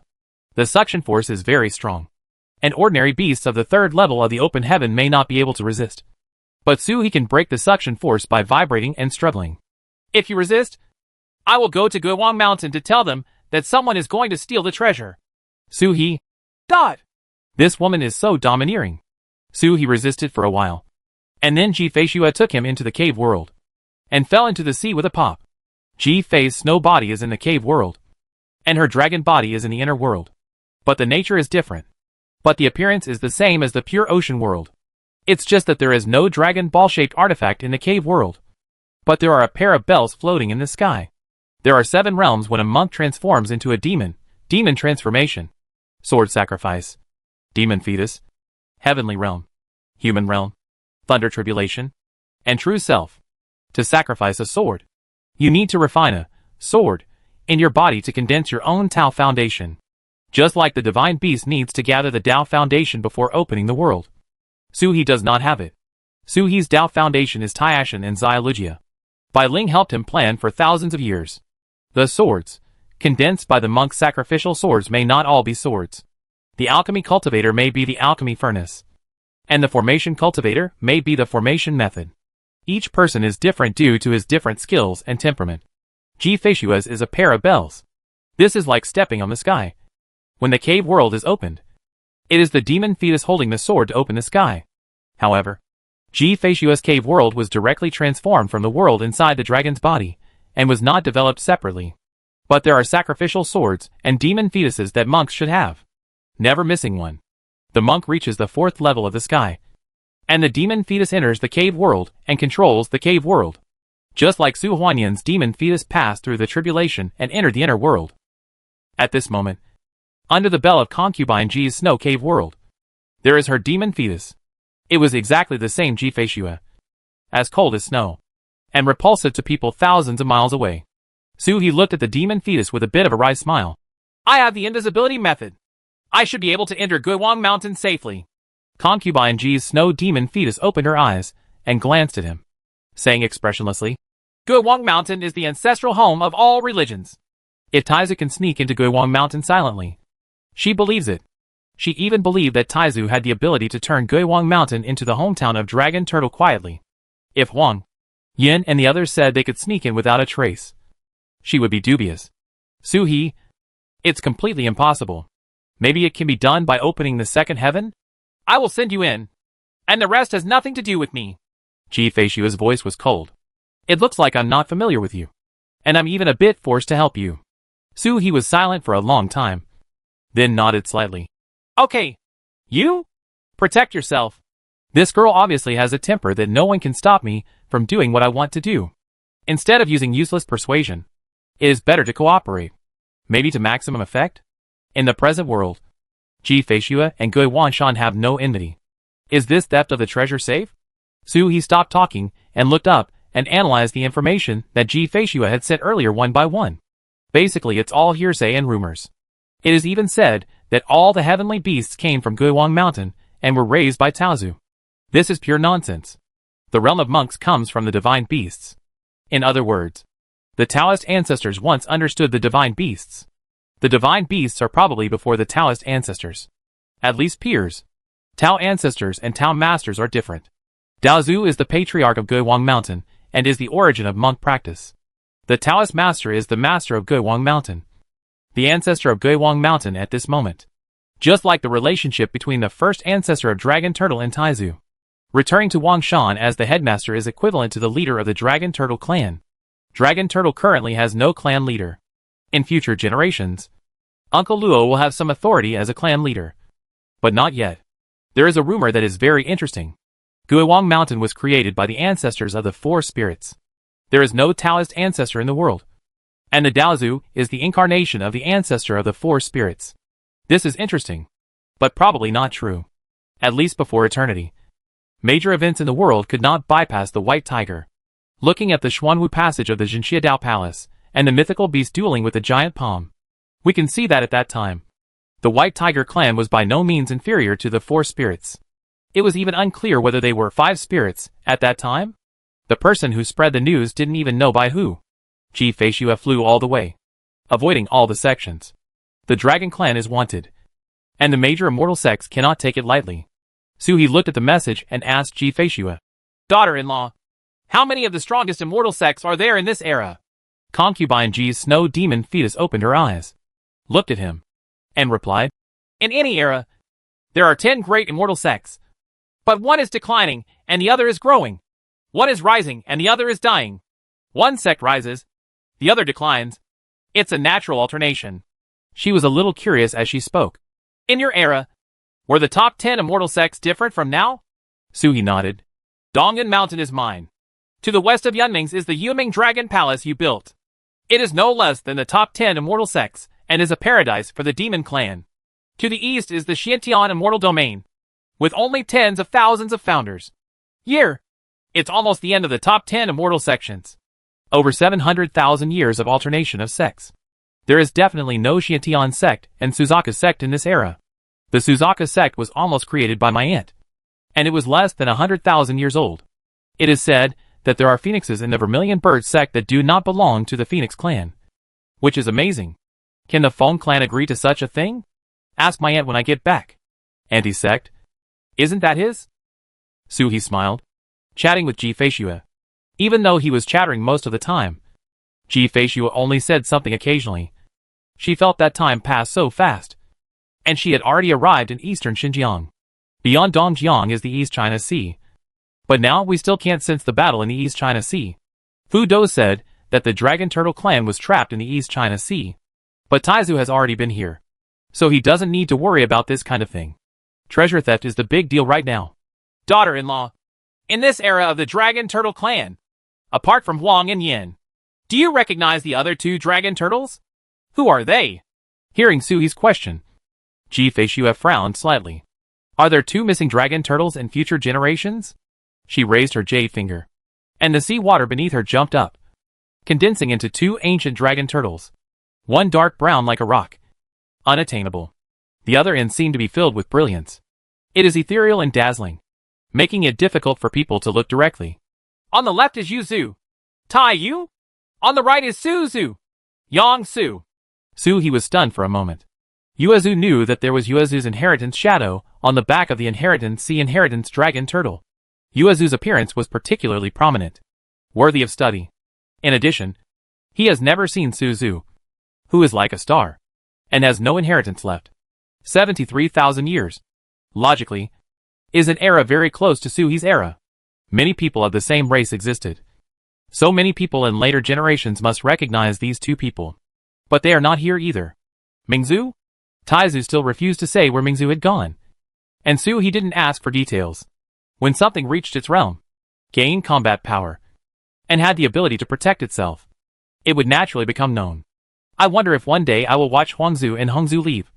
Watch Uncle Luo and the others become ancestors. And then leave again. It will be his turn then. Right? However, when I think that there are probably dozens of dragon turtles in the Dragon Turtle clan still there. But I don't know where they are hidden. I feel an inexplicable excitement. If these dragon turtles return one day, they may overthrow the world. We're here! Ji Feishue's voice came. She did not block Suhi's senses, and could see the outside world from the cave world. At this moment, Ji Feishue fell in an uninhabited mountainous area. There were no portals or teleportation formations, as he had imagined.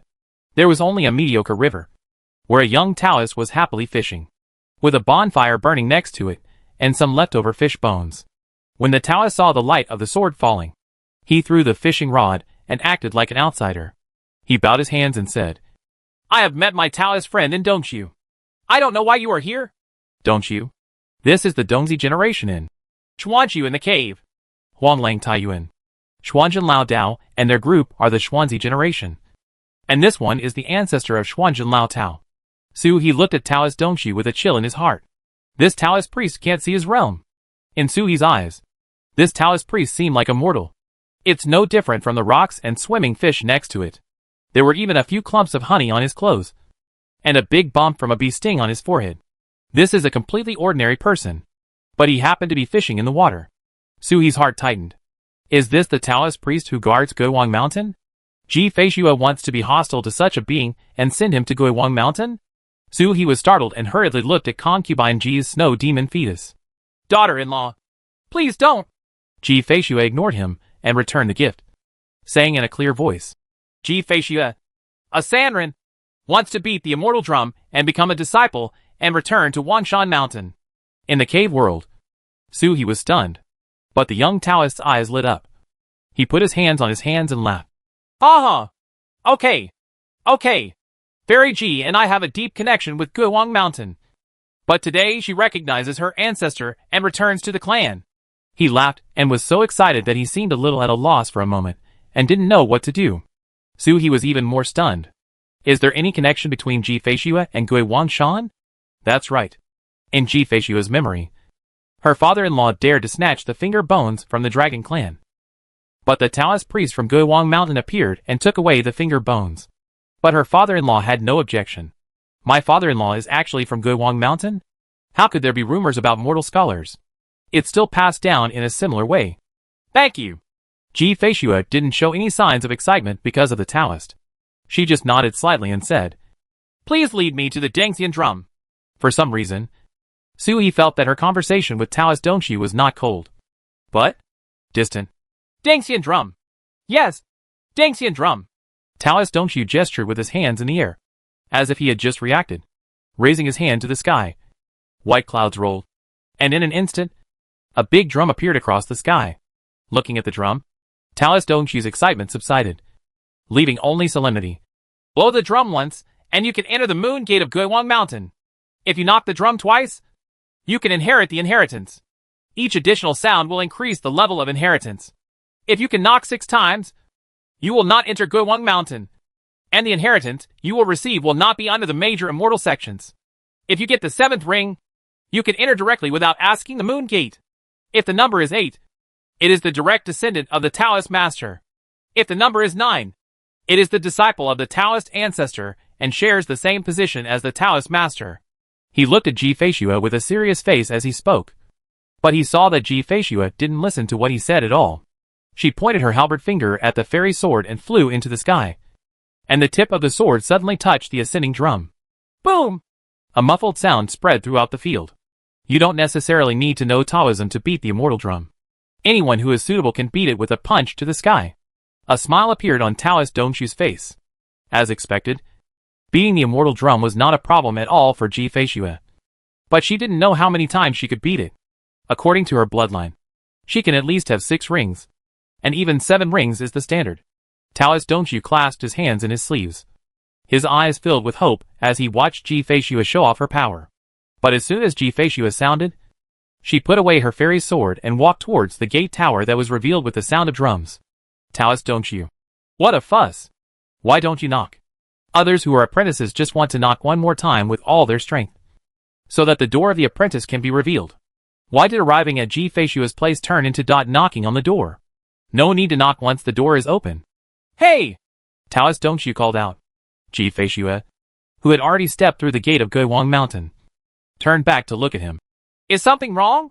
Taoist Dongxi opened his mouth, and after holding it in for a long time, he could only say one sentence. There is a young man in front of when you gate. Please don't start a conflict. Ji Feishua turned around and continued to enter. If he doesn't mess with me, I won't kill him. Taoist Dongxi. after guarding the door for countless years. It was the first time he felt so aggrieved. Ji Feishue disliked him. In the cave world, Su-He blinked at Ji Feishue's demon fetus. Ji Feishue seemed to dislike this Taoist Dongshu. Ji Feishue pondered for a moment and replied, "The outside world dare not record the news about this man. But I know him. It was after I met him that my father suffered from dementia when he was a child. He is not a living being, but the spirit of the immortal drum. Whatever the contemporary Gui Wanshan has the highest seniority. He calls it Su. The ancestor of this generation retires, and the next generation becomes the ancestor. He will be called Zhongshu." Su-He was stunned for a moment, a little surprised. If we use this analogy in this world, he is called Xuanxiu, according to the character Guangshan. Will one day be called Xiuxiu? Sure enough, my father-in-law is related to Guiwang Mountain. Chapter 466. Okay, when meeting a colleague. Stepping in, Ji Feishue looked in all directions. There are no mysteries here as rumored. It is just a world with 3 mountains. Without defense. Deng Xianggu has never been the defense of Guiwang Mountain.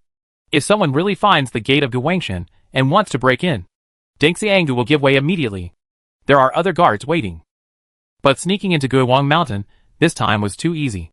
If it were just like this, how could Guiwang Mountain stand so long? It's loose on the outside and tight on the inside. Ji Feishue sent a message to Su-He and reminded him. Entering this world is simple. The place that really involves treasures must be tightly guarded by someone. And in this extraordinary world, the guards never rely on people.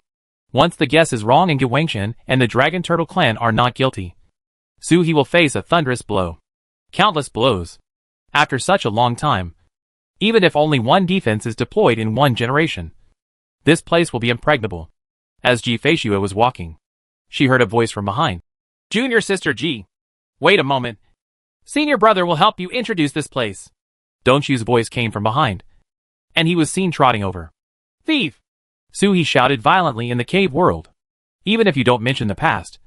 At this moment, this weapon spirit regards itself as a being of the cave generation and calls Ji Feishue his junior sister? Beat your drum. Concubine Ji's snow demon fetus raised the corner of her mouth slightly, then lowered it in an instant. "He is a weapon spirit. There is no distinction between male and female. There is no relationship between male and female.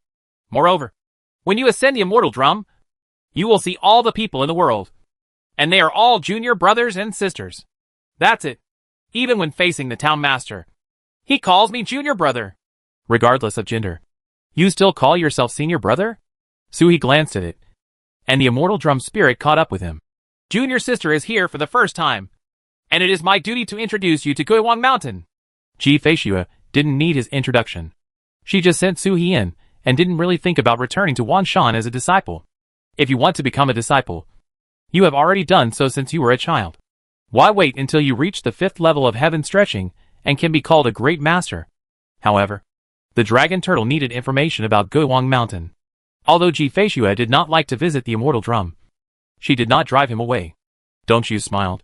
"Junior sister herself should know that after beating the climbing immortal drum, as long as she passes the Wenyu gate, she will be a disciple of Guiwang Mountain." He pointed to the stone gate in the distance. It was extremely far away, but the people present were extraordinary, so he could naturally see it at a glance. "That's asking the moon gate. There is no limit. Junior sister can break in as long as she wants. As many times as she wants." He stopped here. There wasn't much he could introduce to the new disciples before they started. It's okay to use miscellaneous things to fool young people, but it's too much to fool Ji Feishue. Ji Feishue didn't reply, just looked at him. Her eyebrows furrowed slightly. "That's it?" Dongshu was startled for a moment. His face changed slightly. He was underestimated. He followed Ji Feishue, walked for more than 10 feet, and finally said, "Junior sister Ji is different from others. Other information cannot be told to others, but there is no need to keep it secret from junior sister." As if he was giving himself an excuse, he pointed to the mountains ahead and said, "Those are Xianting, Zhenyou and Guiwang. It's hard to say the other 2 mountains. Guiwang Mountain has 108 peaks, but not every peak has people. After all, there are only 67 people in the 2 generations since we returned to Wanshan. On the mountain there are Buddhist scripture cliff, Finbao Rock, Medicine Garden, and Qi Tower." Deng Xianggu introduced the real secret to Ji Feishue with a smile on his face. But he didn't tell any of it. It is simply an introduction to the environment. But this thing is as important to Suhi as all kinds of secrets. Suhi wrote down every detail. The more Dongshu introduced, the more embarrassed he became. The real secrets were such as what kind of protective formation the sect was using today, who were the guards and elders in the sect, and what methods the elders had. He really couldn't tell, unless Ji Feishue can interfere with Yumin. Such an introduction was a 1,000-mile journey, and the Wenyu Gate was right in front of us in a moment. Dongshu scratched his scalp and looked at Ji Feishue sheepishly. Ji Feishue glanced at him. Back off! Hey! Dongshu seemed to be amnesty. He didn't even want to return on the clouds. His body directly turned into stars and dispersed, regrouping in the immortal drum. Meeting this eldest niece was a bit embarrassing.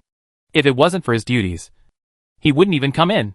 Ji Feishue approached Wenyu Gate and saw a young man kneeling on the ground, panting and sweating like rain as he looked at the stone arch in front of him. He didn't notice anyone coming. He kicked his body forward suddenly, ran into the Wenyu Gate, and passed through the door. Before the joy bloomed on his face, he staggered and appeared in front of the Wenyu Gate again. The previous one starting point failed again. Joy suddenly turned into decadence. He rubbed the ring on his hand, looking restless. It seems like she wants to make a flower out of the ring. Ji Feishue glanced at him, and then stopped looking at him. Who doesn't have a little secret? Maybe this boy's ring can increase luck? The snow demon fetus of Ji Fei in the cave heaven world opened her eyes, looked at Suhi and said, "You can leave invisibly. For 7 days. Within 7 days, I will find out the treasures you need.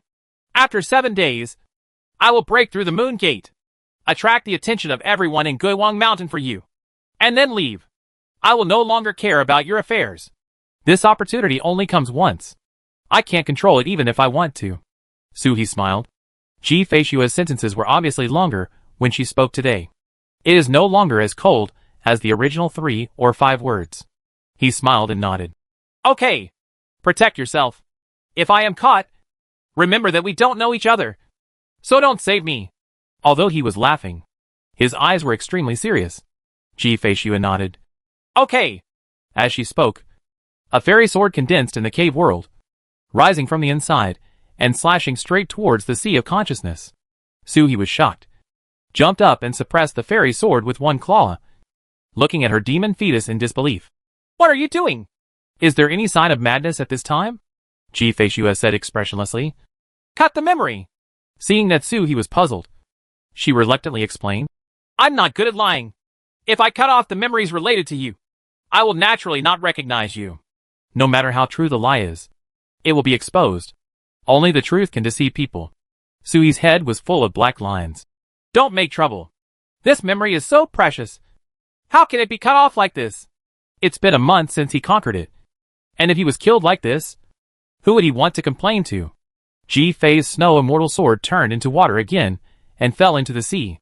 She glanced at him and said, Let's go! It's so easy to get in, but you're wasting your time here? Once everyone from Guiwang Mountain returns, is there any possibility of stealing the treasure? Suhi was no longer naughty. Shuiyin used his ability to completely hide his figure, escaped from the cave world with Ji Feishue's power, and quietly walked towards Guiwang Mountain. Guiwang, Xianting, Zhenyou. This name makes people think a lot. Each mountain seems calm, but it gives people the feeling of a vast sea of stars. These 3 mountains have their own charm. Not the soul of the mountain, but the rhyme of the mountain. Just like the tortoise LS of the dragon turtle clan. They have no weapon spirit, but they are also extremely intelligent. The 3 mountains have their own simple thoughts. They seem to be waiting for someone to return. Return to Wangshan. Is this the meaning of returning home? Suhi walked carefully, trying his best not to leave any traces. He passed by a piece of floating grass and slowly steadied himself. His eyes fell on a withered grass. The grass was swaying in the wind, and there was nothing special about it. But in Suhi's eyes, it was extremely abrupt. Buddhism. Buddhist world. Not to mention Suhi's identity as a Buddhist disciple of Gujingzai. He once robbed the entire Buddha pond in the Buddhist world and condensed the Buddha's coat. Buddha's rank is much higher than all the monks in this world. In Suhi's eyes, there is nowhere to hide in the Buddhist world. He can even tell the difference between the Buddhist world and the ancient Jingjai world at a glance. Ancient Jingjai Buddhism has the power of merit, and merit cannot be gathered in the Buddhist world. This grass is not a natural grass, but a leftover from the Buddhist world. Although the grass and trees are withered and yellow, the Buddha's power is condensed and undisturbed, flowing like stars. This is newly planted. No more than a month.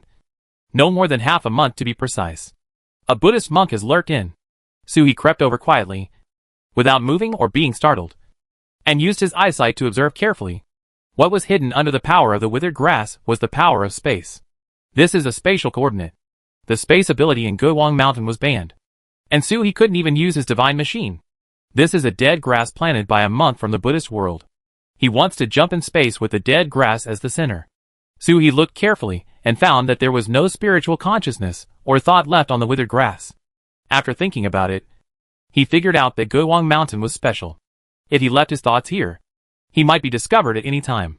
This withered grass refining technique is so clever that others may only notice at the moment it is activated. Suhi licked his lips, stretched out a nail, tapped it gently, and a thought followed the nail and fell into the withered grass. In an instant, the withered grass seemed to turn into a small world, and all kinds of secrets were revealed in Suhi's eyes. Densely packed swastikas float inside it, forming a large array. In the center of the formation, there is a little light of Sherry Buddha. This is the trace left by the monks in the Buddhist world. When you need to activate the withered grass transmission, just activate the light of the relic. At this moment, the relic seemed to be dead and motionless. This was because the monk took the initiative to put the relic into a dormant state, for fear of being noticed by others. A little bit of Suhi's true energy fell into it, turning into a stream of water that circled around the swastikas and landed in the center. Gently wrap the relics without touching the relics at all. If the relic wakes up and activates the withered grass, it will first touch the water flow and explode, disrupting the withered grass swastika formation. There is no room for error in space teleportation. After doing all this, Suhi retracted his nails and looked at Ji-Fei-Xue, who was standing quietly in the air in the distance. He condensed his voice into a line and sent a message. Daughter-in-law, be careful. There is a fake monk from the Buddhist world lurking in. If something goes wrong, don't use it. Leave me alone and exit Guiwang Mountain immediately. Concubine Ji Shuadai frowned slightly and said nothing, but his eyes glanced at the young man who was still fighting. Every time the young man failed, he turned the ring in his hand. This is like him, bringing in a thief. But it seems like this young man doesn't know. He broke into the Moon Gate with all his heart and wanted to become a disciple and return to Wanshan. It is somewhat possible to be so stubborn. It's just that his character is a bit bad. The young man failed again and again, with an anxious look on his face. He turned the ring repeatedly and tried desperately to contact the monk's weapon spirit, but he still couldn't. Did that guy really go find his master? The young man was confused. After Suhi finished transmitting the message, he moved forward again. The speed was a little slower, not only to avoid leaving traces, but also to search for things similar to dead grass. It's not that he is kind-hearted. He is just a thief to help Guwangshan deal with the trouble. Once there is a risk of being exposed and detonating a withered grass, isn't there someone who will take the blame? Suhi didn't feel any psychological burden if someone from the Buddhist world took the blame. All the way to the mountain, only about 1,000 miles away, I found another piece of earth and stone that was the means of the Buddhist world. Make the changes as usual and move forward. On the mountain, in Finbayan, a monk in fine attire clasped his hands and walked away. It was Kuran from the Buddhist world, the monk who had previously burned incense in the far north ice field to contact the Bodhisattva Mahavatar. He walked openly and without fear of being discovered. There was a faint Buddha light surrounding him. This Buddha light comes from a pure golden swastika text on his chest. This is the method of the Bodhisattva Great Freedom. The Great Self-Contained Bodhisattva is an existence of the same level as the Taoist Master of Guiwang Mountain and the Patriarch of the Four Spirits. At this moment, the Taoist Master of Guiwang Mountain is not here, so naturally no one can find him. Kuran is full of confidence, especially the spatial coordinates left behind along the way. If an accident occurs, he can use the coordinates to teleport at will inside Guiwang Mountain. No one can destroy the coordinates, and the swastika characters inside are also condensed by the power of the Bodhisattva Mahavatar. Not powerful, but of high quality. Unless someone of a higher level than a Bodhisattva enters, no one can break it. But in this world, Bodhisattva is the pinnacle of Buddhism. Who can be higher than the great Bodhisattva? Even the old monk Gu Jingjai is only on the same level as the Bodhisattva, and is still the Bodhisattva's nephew. There is no legendary Buddha in this world. Buddha does not exist. Perhaps the stolen relics of the Buddha's mother this time will allow Bodhisattva Mahavatar to go one step further, surpass all living beings, and achieve the status of Buddha? Thinking like this, Ku Ran's whole body started to tremble. Especially when I think of the red light I encountered in the far north ice field. The red light contains the original way of cause and effect, which will definitely help the Bodhisattva. The Bodhisattva said that he would be able to transform into the lower realm. I wonder what will happen now. According to the realm of a Bodhisattva, one should have already obtained the path of cause and effect. As long as he returns alive this time, his great achievements will be enough to confirm his position as the Lord of the Buddhist realm. Even the attainment of Bodhisattva status is somewhat extravagant. Bodhisattva. That is the same existence as the four spirit ancestors. There is only 1.5 statues in the entire Buddhist world. It is the half statue of the ancestors who live in the sea of stars, and the half statue of Bodhisattva that is enough to make the Buddha world dominate all heavens and worlds. Thinking like this, his heart was agitated. The Buddhist world tried their best to lure the tiger away from the mountain, and to lure the great power back to Wanshan. There should be no mistake about the relics of the mother of Buddha. But even if you are protected by the light of the Bodhisattva Mahavatar, you still have to be careful in this precious rock. There are not many real treasures in Finba rock, but there are many tatters, fishing nets woven with hemp rope, tattered fishing rods, a pair of copper bells. But there is no relic of the Buddha mother. Monk Kuran walked forward, then suddenly turned around. Brass bell? This bell is small, not much bigger than a peanut, but it has extraordinary charm. And it is a magic weapon that the couple has never completed. The original owner only performed half of the sacrifice and then stopped. This is the basis for completing the magic weapon. Is it going to be given away, waiting for the true owner to completely refine it? Monk Kuran looked under the bell and saw a line of small characters below, which seemed to be scratched by a carving knife. Every stroke was like a sharp blade left in the sky, cut by an axe. The style of writing is full of majesty, and people can't help but admire it. On the 17th day of the winter lunar month, G picked the Star Sea Divine Pearl and made the Tongshin Bell at Guiwang Mountain to keep my daughter.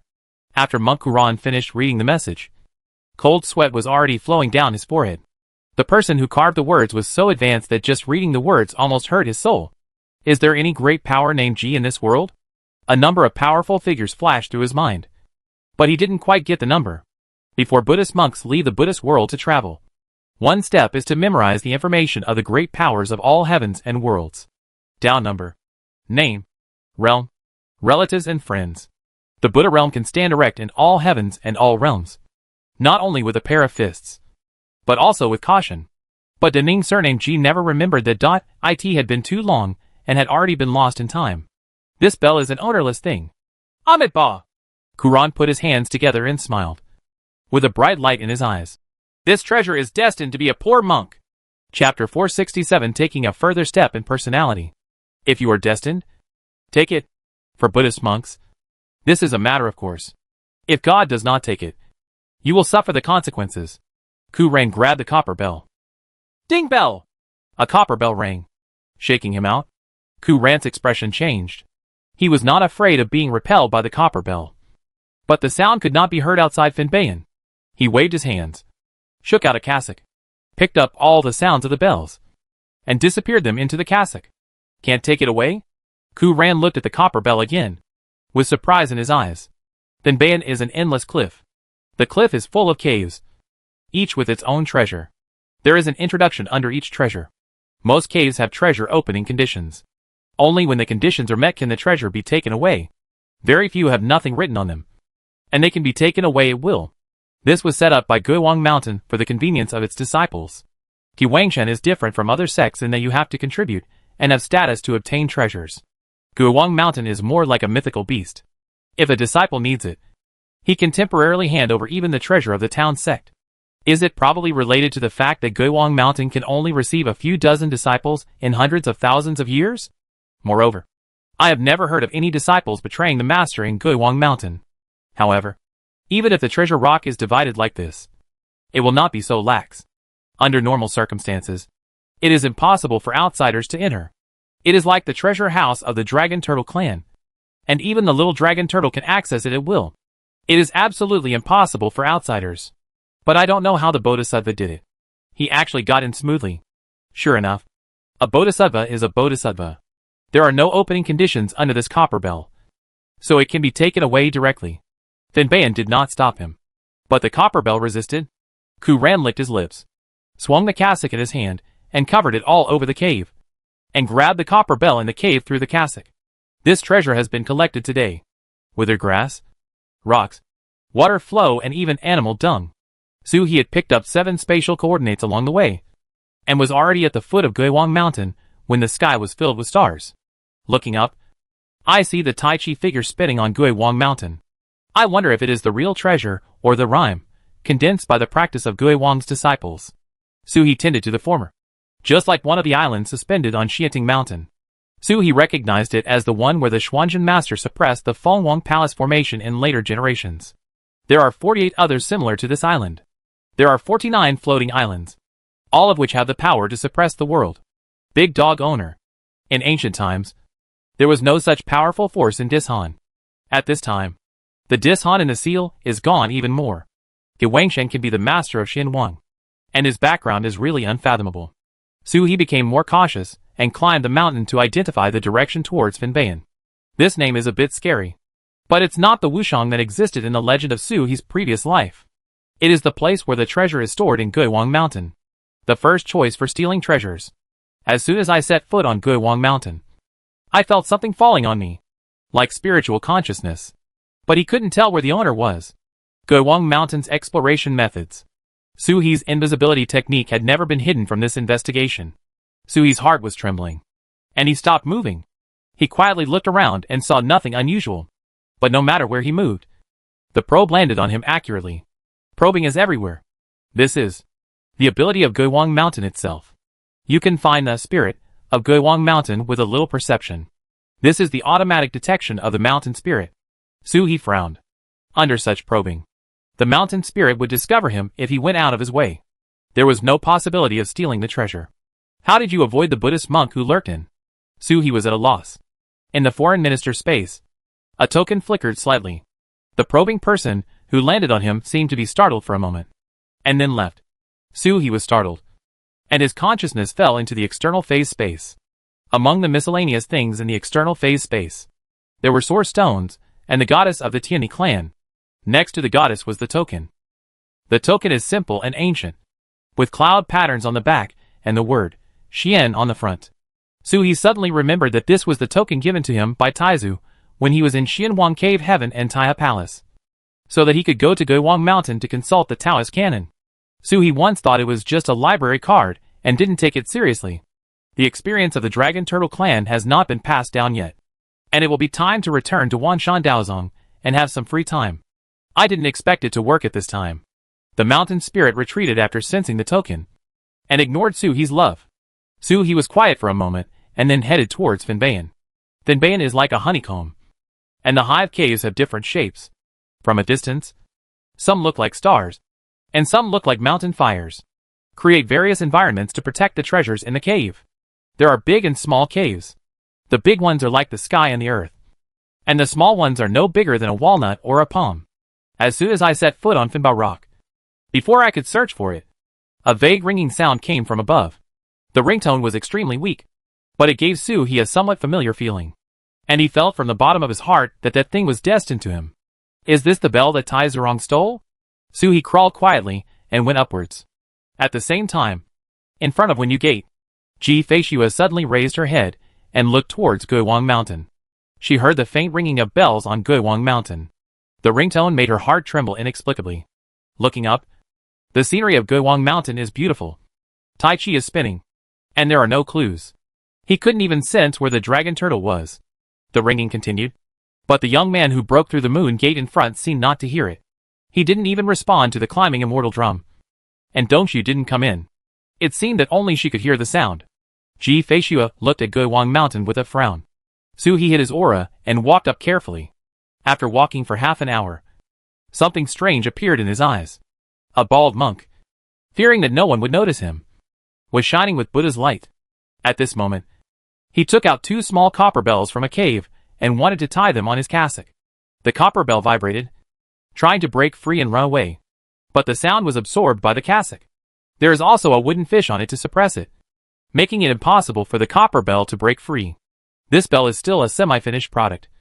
And no matter how high its potential is, it doesn't have any special abilities at the moment. Sui's eyes narrowed. These were the pair of copper bells on Ji-Feishua's ankles. No wonder they feel destined to be together. The handwriting on the cave, where the copper bell is located, further proves this point. The things that the father-in-law left for his wife were missed by this thief. Bald donkey. Sneaking into Guiwang Mountain just to steal my Su family's treasure? Sui slightly pressed his body, and a mountain god seal condensed to the size of a walnut was ejected from his mouth, turning into a golden light and crashing into the monk's back heart. There was a muffled sound, and Ku Ran staggered. The Buddha's light on his body was strong. The wooden fish trembled, and the bell in his hand flew away. The bell broke through the air and disappeared in an instant. Kuran's expression suddenly changed. He immediately thought that he had been caught by Gui Wanshan, and his heart sank suddenly. Stealing the relics of the Buddha Mother was the first great achievement. But failure was also a great sin. He suddenly turned his head, pinched the Buddha's seal at the same time, and made the wooden fish hang in the air. He thought that as long as he suppressed the Guiwangshan disciples who discovered him, no one would find him. When he turned around, he saw no one behind him. I checked around, but still no one was there. Invisible? Ku Ran was not surprised but happy, and breathed a sigh of relief. Colleagues? If we are traveling together, kill! The power of Buddha in his eyes was concentrated, and 2 swastikas appeared in his pupils. He borrowed the power of Mahavatar Bodhisattva and looked around, and saw a dragon turtle sneaking away after the copper bell. Dragon turtle. Sure enough, my perception just now was correct. The one who attacked was the mountain god seal of the dragon turtle clan. He had never heard of this dragon turtle. Secretly cultivated by the dragon turtle clan? The dragon turtle of the 3rd level of Kaitian cannot be unknown in all the worlds. At least all the major forces will know about it. The 4 spiritual beasts have always been the focus of the Buddhist world. Under normal circumstances, they hide as far away as possible. But today, this dragon turtle is obviously here to be a thief. This was Xuan from the dragon turtle clan, or a mutated Xuan. Even he could hide it. Along the way, he had begged for countless favors, but he had never robbed the dragon turtle. Only when he reached the bell, he suddenly took possession of the treasure. This bell must be the prototype of a treasure. You can doubt Long Gui's character, but there is no need to doubt Long Gui's vision. Despicable! Steal my most precious treasure from the Buddhist world. Kuran's eyes narrowed, and he took out a string of Buddhist beads from his hand and hit Suhi directly on the back. Before playing, don't forget to coat the beads with the light of Bodhisattva's power. With this Buddha's light around, I am not afraid of being noticed by Gui Wanshan. Suhi was chasing the copper bell, but he couldn't fly through the air with his magic machine. His speed was greatly restricted, and he felt attacked from behind while flying. The monk saw him. Suhi turned around and picked up a ball of water to block his back. The Buddha beads instantly penetrated the water and continued to shoot towards him. It hit Suhi's turtle SHL with a thud and was bounced away again. Suhi was immediately hit and moved sideways, but was not injured. The dragon turtle clan's most precious turtle SHL was still carried on his body. Although Suhi didn't know how to use the turtle SHL, just passive defense makes him invincible.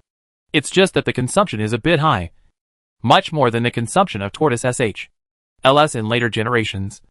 And Suhi can't afford it. Suhi glanced at the monk. He was very strong. In the Fengzhong tomb, Suhi and Ji-Feishua teamed up, but they almost couldn't defeat the weak version of Meng Xiao copied from the tomb. He can't beat this monk. Kuran's eyes flashed. If it can block his Buddha beads, this little dragon turtle still has treasures on him. Snake on the back? How can a serious dragon turtle carry a snake on its back? Not everyone recognizes the treasure of the dragon turtle clan, and not everyone knows the true form of Xuanwu. Ku Ran jumped after him and caught up with Suhi in a few flashes. He made a palm print with his right hand and grabbed the spirit snake with his left hand. The golden light shines in the palm of the hand, and the golden body of Buddhism is condensed. All evils will not invade, and no injuries will fall. Boom! A palm hit Suhi's turtle SHL, and his whole arm was shaken to the point of numbness. Ku Ran looked happy. There is indeed a treasure. The hand that was holding the spirit snake was pulled back, and he was about to overturn the turtle SHL with his backhand. However, at this moment, the dragon turtle under him made a muffled pop sound, and then spread out, turning into a monster in front of him. A bottomless abyss. Supernatural power, Taiyuan. The spiritual snake caught in his hand turned around and wrapped around his arm, pulling him and falling into the abyss. Kuran's complexion suddenly changed. Doppelganger. The dragon turtle in front of me is a clone, and it uses its clone to transform into magical powers. This dragon turtle clone is so accomplished.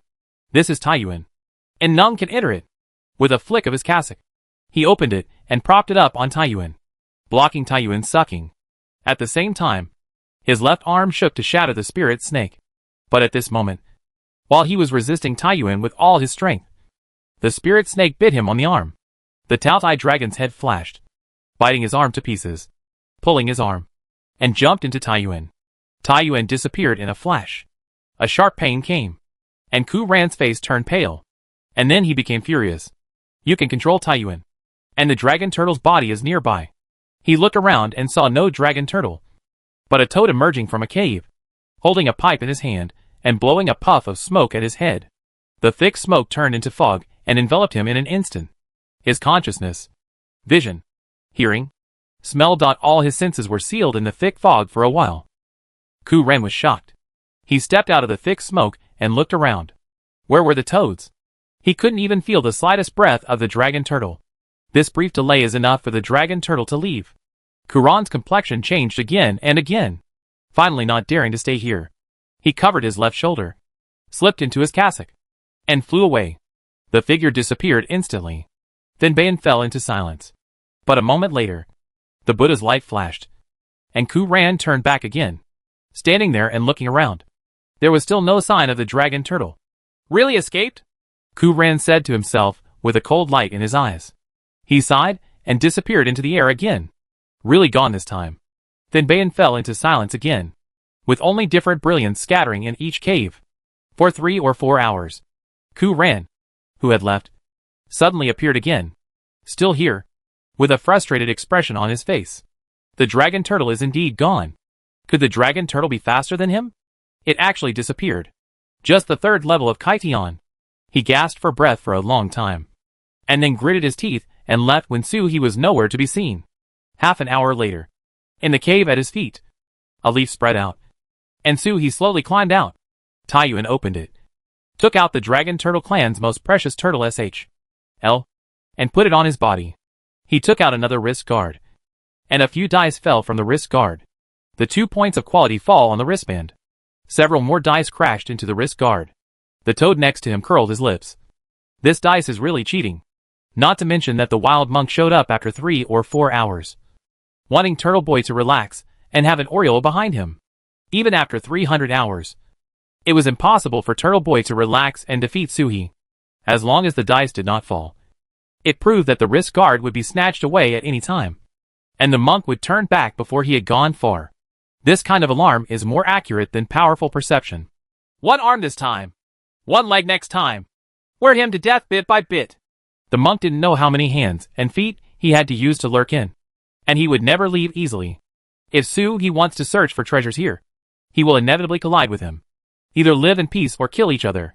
There is no possibility for the dragon turtle and the Buddhist world to live in harmony, especially Suhi and the Buddhist world. Suhi pulled out the sealed arm and handed it to Toad. Craft a sensing rune. The gaze and senses on Finbayan were affected, and a rune was refined with the monk's flesh and blood, which happened to sense the monk's location. Suhi opened the 3rd level of the sky, and the toad advanced accordingly. The refining runes were easy to capture, but it couldn't stop it. Suhi climbed out of the cave. Another dice fell, and a gourd originally placed in the cave was forced out by him. The dice dropped, and the gourd turned into 2. Suhi stuffed another gourd back into Finbayan. There are dice, which proves that Finbayan is safe and no one is watching here. He then looked at the wristband left by the monk. It was a storage magic weapon, and its quality point had dropped. Naturally, it was named Su. When he opened it, a bunch of treasures fell out. Quick boots, hung Dao ×2, full of ancient and vicissitudes of life. G-Facius should like it. There were 2 water drop-like condensation beads next to them, which turned into 6. Once Suhi's eyes fell on this bead, he could no longer look away. Just like when I saw the demon transforming fruit when I was a tortoise. I felt the same way when I saw the water droplets now. This bead is of great use to him. This is beastly intuition. Look carefully. Every drop of water looks like a placenta, with a little beast gestating inside. Umbilical cord.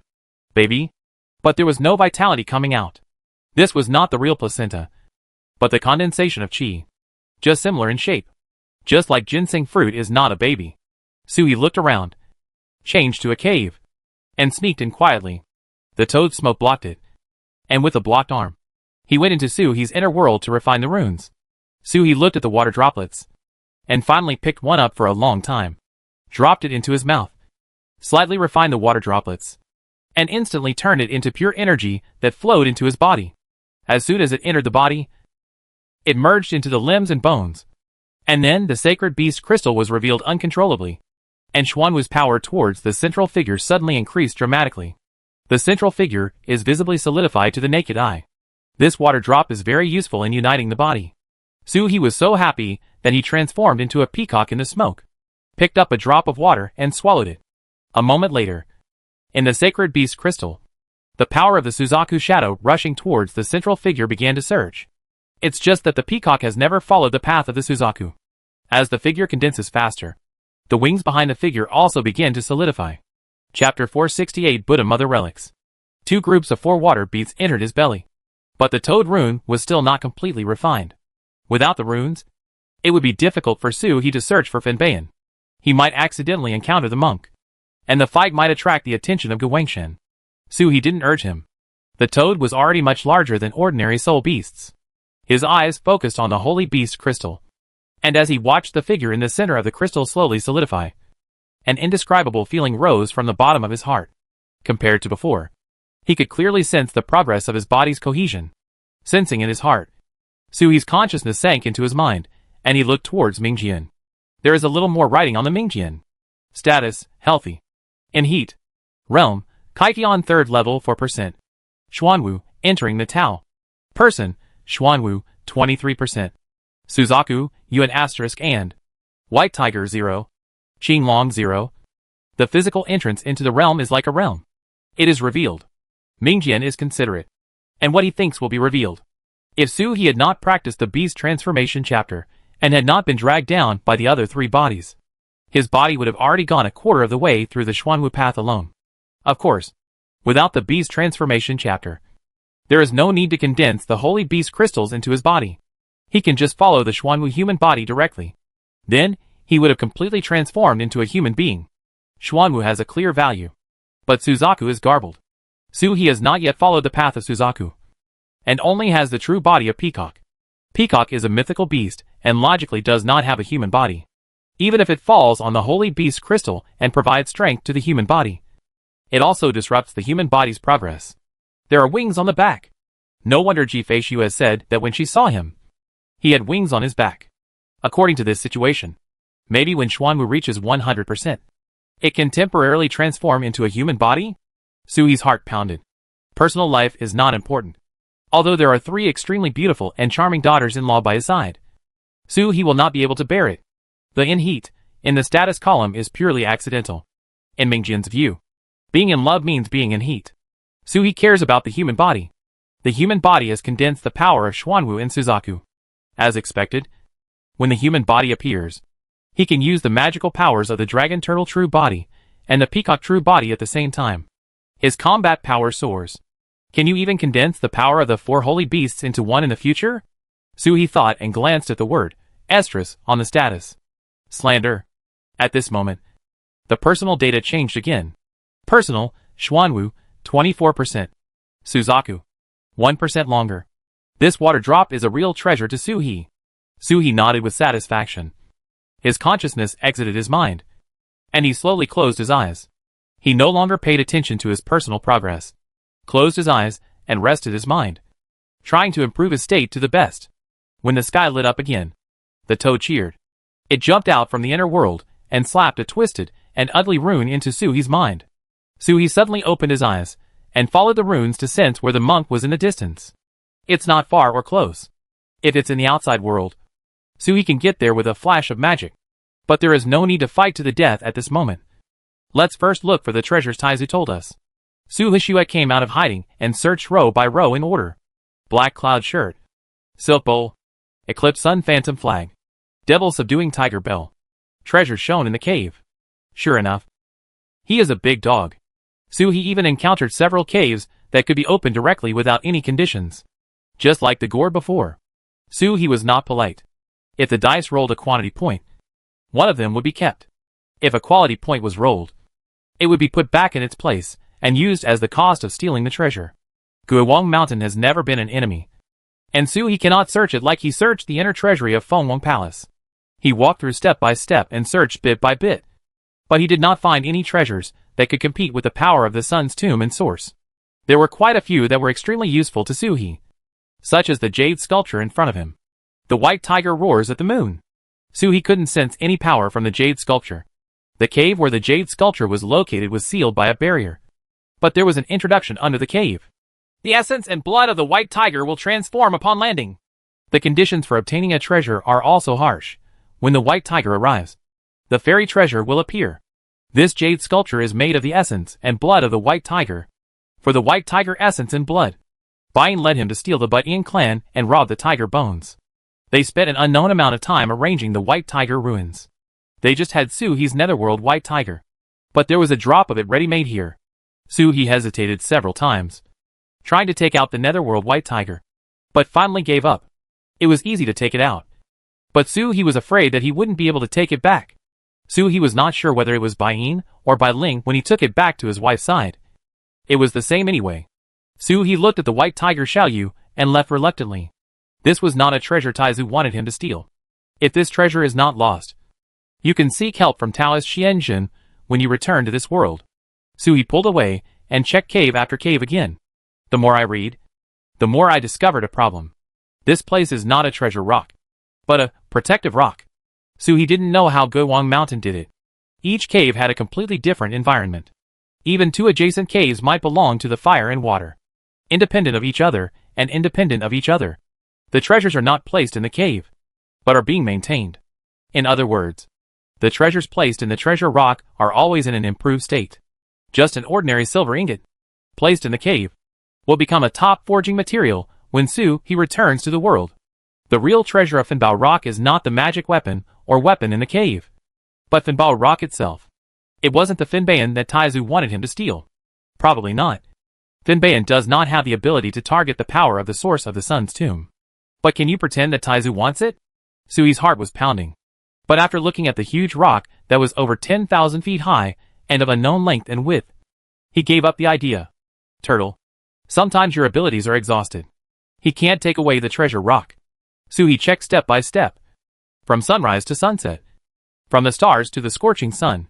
Time passed day by day, and as the 7-day period agreed with Ji Feishue was approaching, he did not gain anything, not counting the side items he had collected.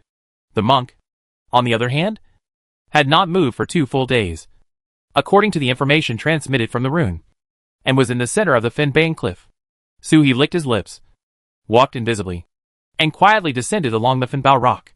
When he landed at the bottom of the cliff, he saw that under the canyon, a crack was revealed on the Finbao Rock. The monk's energy came out from the crack. Suhi's figure flashed slightly, and another domain clone was formed, heading towards the crack silently.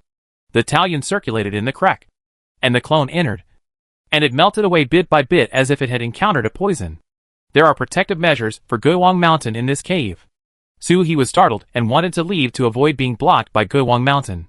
But I saw a wooden fish hanging above the entrance of the cave, making a squeaking sound, blocking all the messages sent out through the cracks.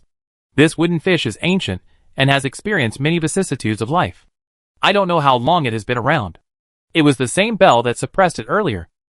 There are still some valuable treasures in the Buddhist world. All the worlds mention Gujingzai and Guowang Mountain together. In fact, ancient Jingzhai was only founded by the remaining monks when the Xianwang world was destroyed thousands of years ago. And the half of the monks who escaped with almost no damage became the Buddhist world later, and their heritage is still based on ancient Jingzhai. It is not without reason that all the heavens and worlds, except the affiliated worlds of the mysterious realm, regard the Buddhist realm as the orthodox Buddhism. With such an existence, it is not incomprehensible that there are treasures that can withstand Guowang Mountain. Suhi thought for a while, took out the token, and slowly approached the crack. When the claws enter the crack, a hint of danger is felt. Just like an ordinary monk is inferior to Netherworld, this crack will melt him. But then the token on Suhi's body flashed, and the sense of crisis disappeared instantly. It works. I don't know what kind of token Taiza gave him, but he was able to travel unimpeded in Finbayan. He quietly entered the crack. Inside was a natural cave with stalagmites inside. There were caves on the stalagmites. Just like outside, each cave contained different treasures. However, those inside that are not visible and can be taken away directly are all sealed. He followed the rune perception and saw the monk from a distance, wearing cassocks and emitting Buddha light, standing quietly in front of a stalagmite. There was a relic lying in the stalagmite cave. There was a peacock chirping on the relic. A name flashed in Suhi's mind, Buddha Mother. Daming King Bodhisattva. Chapter 469 Xianting. Suhi doesn't know the history of this world. I don't know if there has ever been a Buddha in this world. But there is indeed a Buddha's mother, Daming Wang Bodhisattva, who unfortunately is also a peacock. However, this Bodhisattva is not a Bodhisattva from the Buddhist realm, but an existence from the Phoenix clan during the heavenly period, or even earlier. The first time Suhi got to know her was that in the Phoenix tomb. The Buddhist community borrowed the scriptures of the Buddha Mother Daming King and Bodhisattva to snatch Yunli's body, to create a false Bodhisattva. At this moment, it seems that the Buddhist world has been thinking about the Buddha Mother for more than a day or two. Entering Guiwang Mountain to steal the relics of the Buddha's mother is definitely not something that can be done in a short time. I wonder if the unguarded situation at Guiwang Mountain is a method of the Buddhist world. Or is it the reason why Guiwang Mountain allows Suhi to wander around? Anyway, this time he came in and Guiwangshan did not lose any money. The opening conditions outside the relic have been erased by the monk. At this moment, the monk inserted a demon-conquering pestle into the barrier of the relic cave and was forcibly breaking the barrier. The aura of the relic has leaked out, and waves of pleasant bird chirping can be heard. This peacock's cry is different from Suhi's howl, and different from the crispness of Yunli. It carries a real Buddhist rhyme, which is different from the Buddhist world and the ancient Jingjai. It is more simple and pure, ethereal as a valley. Just listening to this sound cleanses the soul. This peacock must have been a great monk when he was still alive. Just the merit contained in the relic is enough to put the entire Buddhist world to shame. Suhi approached cautiously, and at the moment when Monk Kuren broke through the barrier and surprise burst out in his eyes, Suhi stepped on it with his tortoise claw. A vortex of Biming suddenly appeared at Monk Kuran's feet, and it swept him downwards. There was also a Taiyuan under Biming. Unable to use the mountain god seal, Suhi could barely call himself a powerful person at this moment. Powerful standard configuration. If you miss your magical power once, you will never miss it again. A move used once is useless again. Which makes sense here. The mountain god seal previously attacked the monk, but was blocked by the Buddha's light on his body, and did not hurt him at all. The Buddha's light did not belong to this monk. It had a somewhat familiar aura, and was the work of the Bodhisattva Mahavatar. The Buddha's light cannot be broken open with magical powers. Only close combat, pure biting, and at most gluttonous eating can have a chance to tear it apart. Suhi's body has been imbued with the power of Buddha in the Buddhist world, and has been blessed by the Buddha's outer garments. He also has the identity of an ancient Jingjai Buddhist disciple, and is the best at destroying the Buddha's light. At this moment, the distance is still far, and attacking magical powers is useless. We can only use magical powers such as trap and limit. Biming cooperates with Taiyuan. At this time, Biming was completely different from the original pure water vortex. There were thunder and lightning passing through the vortex, and its power was even higher. Only Taiyuan has not seen any change in appearance, and is still deep and bottomless. As soon as Bei Ming appeared, he wrapped Monk Kuran in the middle, and dragged him away from the cave in an instant, dragging him towards Taiyuan. Monk Kuran was shocked, but did not panic. Instead, there was a look of relief on his face. He actually laughed and said, "Wait for fellow Taoists to show up." His feet were covered with golden light, and the entire monk turned into pure gold, suppressing everything, falling into the whirlpool of the North Ming dynasty. It is as motionless as a rock. Knowing that there was a dragon turtle trying to divide Baoyan, how could he not think about how to deal with it? He froze his figure. A flash of light flashed in his eyes. He tore off his cassock and spread it down, like a big curtain, covering Taiyuan again. "This stone was created by Bodhisattva specifically for Dragon Turtle Taiyuan." He smiled. "Friend He, I have been waiting for you for a long time." His voice came out through Biming. His eyes were running with golden light, searching around. Then I heard a voice. "Then you're already waiting." Following the sound, the dragon turtle appeared and crashed into the cave. The snake body on its back flashed towards the Buddha Mother's relic. Taiyuan and Biming just made a false shot. This dragon turtle came for the relic of the Buddha Mother. A trace of ridicule rose at the corner of Monk Kuran's mouth. I knew you were coveting my Buddhist treasure. And none can do as you wish. He smiled and made a little seal with one hand. Suddenly, an alms bowl appeared in front of the stalagmite, made a buzzing sound, and crashed towards Suhi. The incident happened so suddenly that Suhi had no time to dodge. The dragon's head shrank, and the turtle SHL hit him head-on. Boom! There was a muffled sound. Suhi stepped back 10 feet, and with stars in his eyes, he saw the monk. With a backhand move, he took back his cassock and twisted it into a twist. He drew forward, cut off the whirlpool of Biming, and rushed out towards Suhi. The Buddha's light shone on Kuran's face, like a smiling monk. Those eyes seemed to be asking, how about this ambush? Dragon turtles are not the only ones who can sneak attack. I left the alms bowl behind just to be safe from the dragon turtle. The monk burst out laughing. Can the dragon turtle admit defeat? He smiled and turned his cassock into a big net and carried it towards Suhi. Today he not only got the relics of the Buddha's mother, but also a dragon turtle, which could be transformed by a bodhisattva and turned into a divine beast that protects the Dharma. He was overjoyed. And when he pulled down the net, he saw a glint in the dragon turtle's eyes. I'm so happy! There is an ambush. The monk was shocked. His cassock was in front of him, and he stepped back suddenly, feeling a sharp pain in his calf. He suddenly looked back and saw a dark spiritual snake jumping out of the abyss and biting him on the knee. The head of the snake flashed with the head of a gluttonous dragon.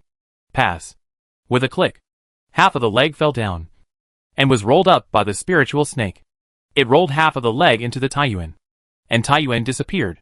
Monk Kuran cried out in pain and looked at Suhi in anger. Mean! It was impossible for the dragon turtle to accurately predict his ambush. This was because the dragon turtle was born with a penchant for calculations and would arrange one after another before taking action. The monk was shocked and angry, and heard the voice of the dragon turtle in front of him. Who is the hunter, and who is the rabbit? Who can tell until the end? As the dragon turtle spoke, the spirit snake on its back turned into a ball of water and dispersed. Field? Doppelganger? Monk Kuran's expression changed slightly, and he ignored his lost right leg. He turned over and landed in front of the cave, protecting the relic of the Buddha mother. Then he lowered his head and looked at the broken leg, his expression extremely grim. A good gluttonous eating method, a set of food gathering and cultivation methods, have been used by this dragon turtle as an attack technique. That's it. I don't know if the Taotai eating method is more suitable for the dragon turtle clan, or if the turtle's method has mutated. His gluttonous eating method actually bites away the source. He had tried every means to recover the bitten arm. The origin was missing, just like the origin of the reverse beheading. Even if he committed suicide and was resurrected, the arm would not grow back. At this time, he would need to add another leg. He looked at Suhi. His eyes narrowed slightly, his eyes full of solemnity. There is something wrong with this dragon turtle. It is at the 3rd level of the open heaven, but it has the fighting power of the 5th level of the ordinary divine beast. Moreover, his fighting style is not at all like dragon turtle, and he does not have the slightest bit of recklessness of dragon turtle, and he resorts to despicable methods again and again. This kind of opponent is the most difficult to deal with. Especially here is Gowang Mountain. Buddhism's methods are thunderbolts, most of which are powerful and shocking. But it can't be used here. If you use it, you will expose yourself immediately. The fighting strength was reduced by half. If he were in the outside world, he would have plenty of means to subdue this dragon turtle. Monk Kuran was wearing half of his sleeves and half of his trouser legs. There was golden blood condensation on the broken leg. The swastika flashed. The flesh and blood were restrained, and the wound was already recovering.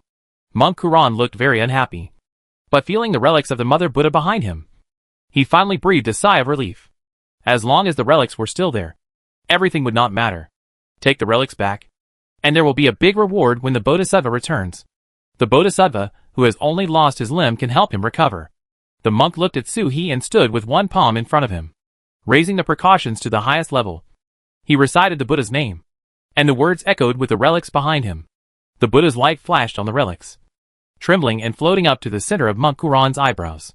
How can the relics be collected directly like ordinary magic weapons? The relic is like a Buddha, and one Buddha is one world. What is the difference between grabbing the relic directly and picking up a world? Suhi shook his numb head. With the turtle LS of the dragon turtle family, the bowl could not hurt him, but the shock was uncomfortable. Looking at the monk in front of him, who started to collect the relics directly. Suhi grinned. How could I let you get what you want? You forcefully collected the relics of the Buddha's mother in front of me. Do you know the Buddha better than me? Or do you know more about peacocks than me? The mark of Gu Jingjai Buddha on the center of Suhi's eyebrows flashed. And at the same time, a loud peacock call came out from his body, which was just an ordinary sound, and could not be heard from Finbayan. But the relic of the Buddha mother that was floating toward the monk suddenly stopped. He hesitated left and right while suspended in the air, as if he didn't know how to make a decision for a moment. Monk Kuran's expression changed, and he looked at Suhi in disbelief, only to see a bit of surprise in the dragon turtle's eyes. The mark on Suhi's brow was made by two great masters, Ci Fong and Ci Shan of Gu Jingjai. After the Feng tomb, while the Buddha's garb and Buddha's charm were still there. At first, it was just because I didn't owe Buddhism karma. But he also left behind the Buddhist robe and charm of the Buddha. I don't know how much higher the grade is than this monk's scriptures. With the mark there, he didn't snatch the relics back immediately. He didn't know that the relics were collected in this way. Otherwise, he wouldn't have shown up at all, and just snatched them from the air. The mark of Gu Jingjai flashed between Suhi's brows, and the relics were suspended between him and Monk Kuran, fluttering and trembling. There is a Buddhist rhyme and a formal collection method, and even the strength is stalemate, and the relics cannot be taken away. Gu Jingjai!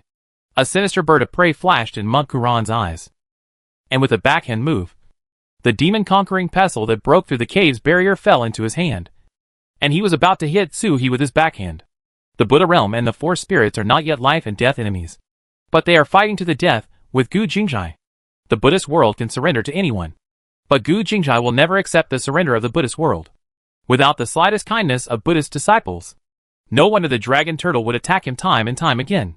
It was actually a dragon turtle who had converted to Gu Jingjai. Reptile! Die! He groaned and struck Suhi with the magic pestle. But at this moment, I saw a bit of dissatisfaction flashing in the dragon turtle's eyes, as if protesting against the relic's hesitation. Then the dragon turtle turned around, and right in front of him, it turned into a peacock out of thin air. Kuran. What did he see? What kind of monster is this? Did the dragon turtle cheat on her? Or did the peacock go off the rails? How can there be a chapter about the transformation of a mythical beast into a beast? According to his level, he could naturally tell at a glance what method Suhi used to transform into a peacock. Just can't accept it. At the moment when he was shocked, the relics of the Mother Buddha fluttered and trembled, as if heading towards the peacock. Kuran was so shocked that he couldn't even punch out the demon pestle in front of the relic of the Buddha Mother. It was still unclear who was the demon between him and peacock.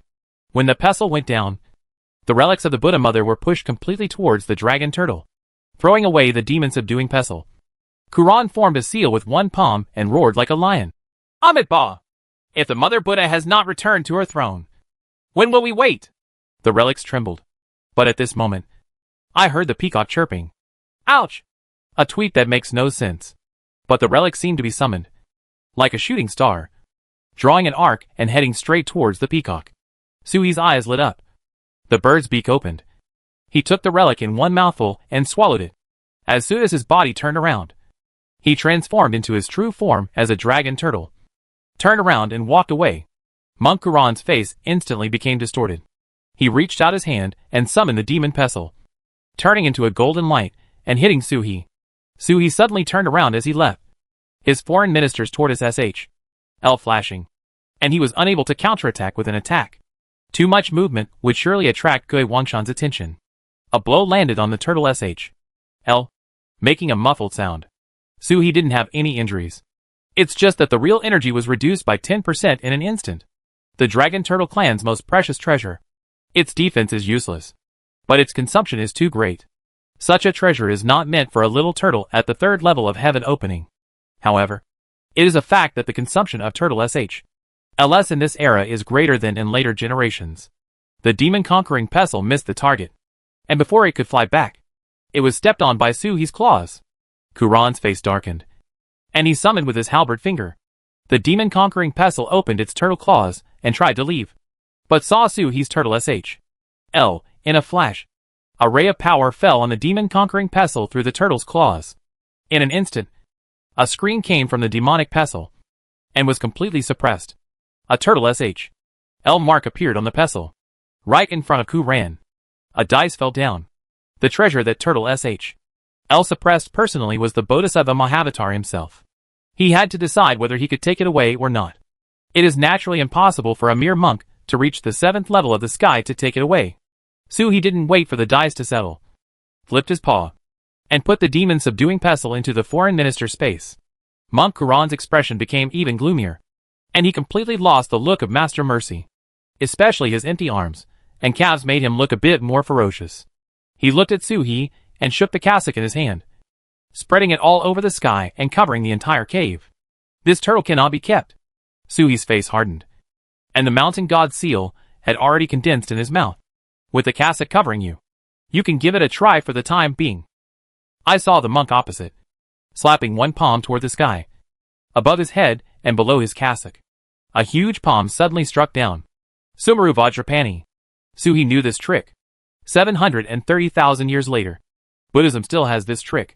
Kuran patted it with his palm, only to see that the dragon turtle seemed not to notice it, turning a blind eye to the Buddha's hand and only flashing the turtle L on his body. The mountain divine seal at his mouth struck suddenly. The mountain god seal came bombarding, as if a big mountain was really suppressing it. The mountain god seal was even more powerful with a tortoise L on its body. Kuran's expression changed slightly. He pushed forward with one palm, formed a shield, and faced the mountain god seal. Boom! Boom!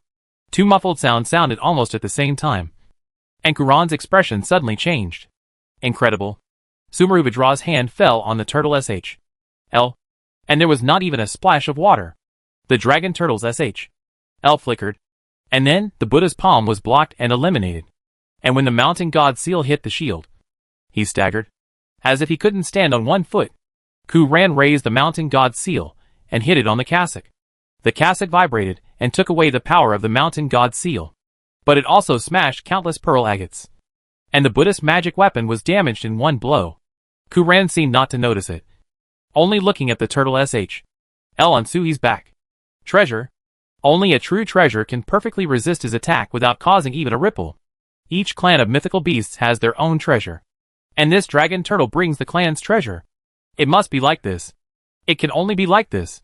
He shouted quickly and punched forward. A Dharma theory condensed in front of him and spun straight towards Suhi. Pudu golden wheel. The golden wheel came out, and another mountain god seal struck. Kuran set up his shield and headed towards the mountain god seal. He wanted to repeat his old trick and remove the mountain god seal again. The shield hit the mountain god seal, but shattered with a loud noise. Kuran's expression suddenly changed. This mountain god seal was twice as powerful as the previous one. Hidden clumsiness? Mean! Also broken together with the shield was the shadow of the mountain outside the mountain god seal. The mountain shadow shattered, and the mountain god seal dice was revealed, spinning and hitting Kuran's chest, with a muffled sound that knocked him backwards. If it were not for the protection of the Bodhisattva Mahavatar, this blow would have seriously injured him. At the same time, the Pudu golden wheel crashed into Suhi's turtle L, spinning as if it was going to wipe him out, but it was lightly blocked by the turtle L. True Yuan 20%. Damn it! If you use this turtle L a few times, it will be worth 1 instant of glory. Why don't we just try Shenhua to see if we can kill this ball thief?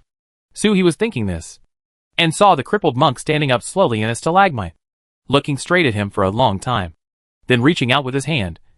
The cassock hanging in the sky slowly fell down, and was draped on him again. The covered cave was revealed again. The stalagmites, caves, barriers, treasures, nothing was damaged.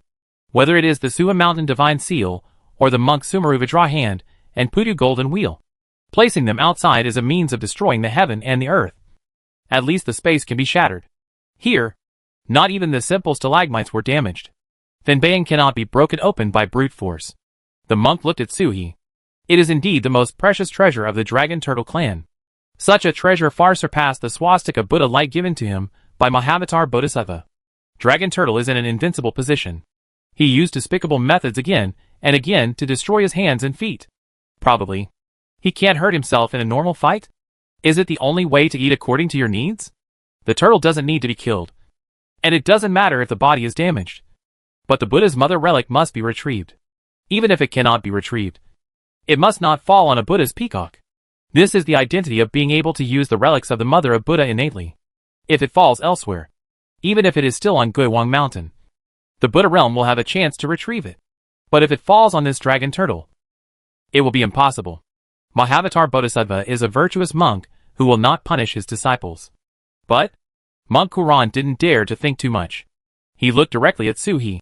"Fellow Taoist, can you return the relic to the poor monk?" Suhi didn't say anything. The dice had already fallen. What else could he do? Monk Kuran nodded. "In that case, I have offended you. Today, this poor monk will die. Please die, fellow Taoist." As he spoke, he jumped towards Suhi. But on the way, he hit a stalagmite with his backhand. Suhi's expression suddenly changed. And now, he was no longer covered by his cassock. A falling palm will definitely alarm Guiwang Mountain. Suhi stepped back and yelled, "Toad!" The toad responded, opening its mouth and spitting out thick smoke, covering the entire underground cave. "Run! Run! This grandson is crazy!" With the turtle SHL around, Suhi didn't even care when the monk blew himself up. But if the monk wants to make a big one, it doesn't need to be powerful. As long as it is so loud that it can alarm everyone in Guiwang Mountain. He can't break the dragon turtle's SHL. Guiwang Mountain will definitely be able to break it. But as long as Guiwang Mountain catches it, the dragon turtle won't be able to take away the relics. He also has the young man outside who is struggling to inquire about Yumin. As long as the relic is still in Guiwang Mountain, he still has a chance. The monk landed a palm on the stalagmite. But the sound was masked by the smoke. Feeling the direction of the smoke, he knew that the dragon turtle was about to escape. So he jumped after him. After chasing and escaping, they instantly exited the underground cave and landed on Finbao Rock. Looking at the dragon turtle in front of him, the monk's eyes flashed.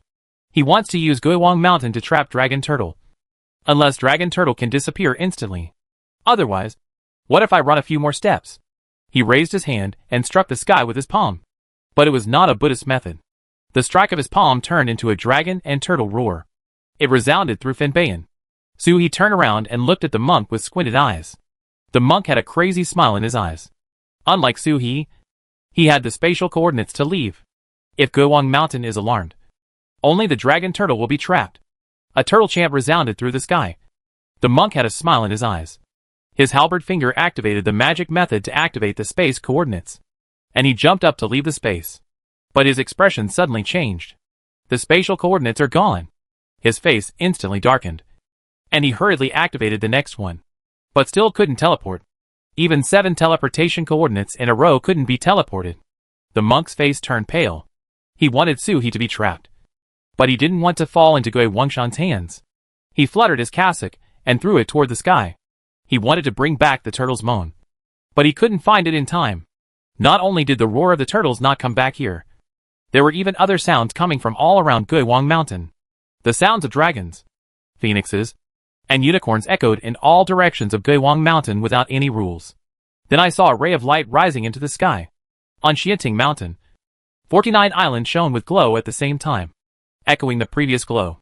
In front of the Wenyu Gate, the young man who had been trying to get through looked dumbfounded at Ji Feishua, who stepped through the Wenyu Gate.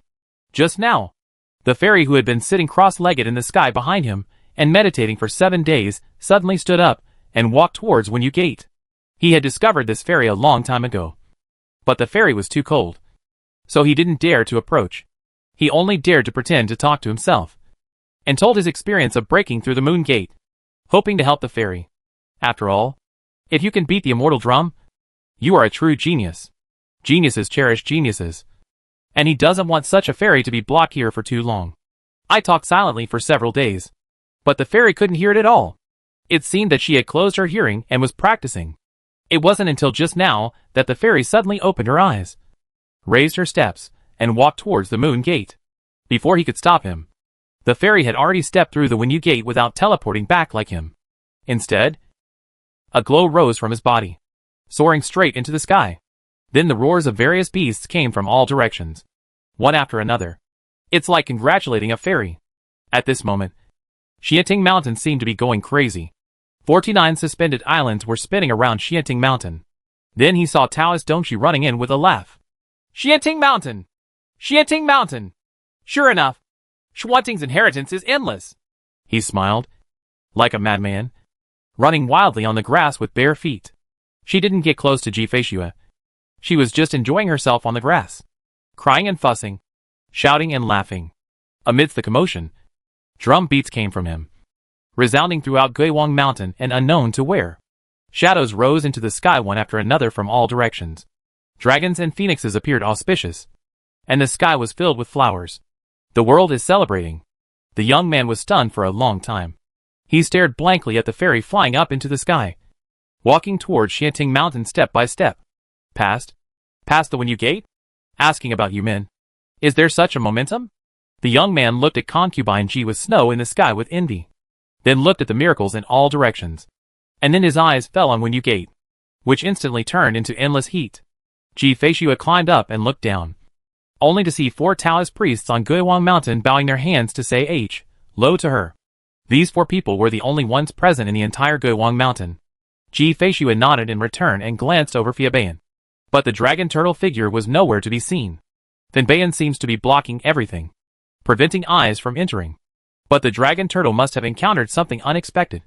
The turtle groaning just now was not from Su He. Chapter 470. He didn't win. I didn't lose. Don't you? Cried and made noise, and lost his composure at the foot of Guiwang Mountain. For figures appeared on Guiwang Mountain. They were not on the same mountain, but they held hands with each other. When someone asked about Yumin, they were naturally happy. But they were not helpless. Instead they were all curious. Guiwangshan is special. In essence, Xianting, Jinyo and Guiwangshan are actually 3 sects of one religion. Just like Su He's legendary Jie Jiao and Chan Jiao in his previous life. Same roots but different sects?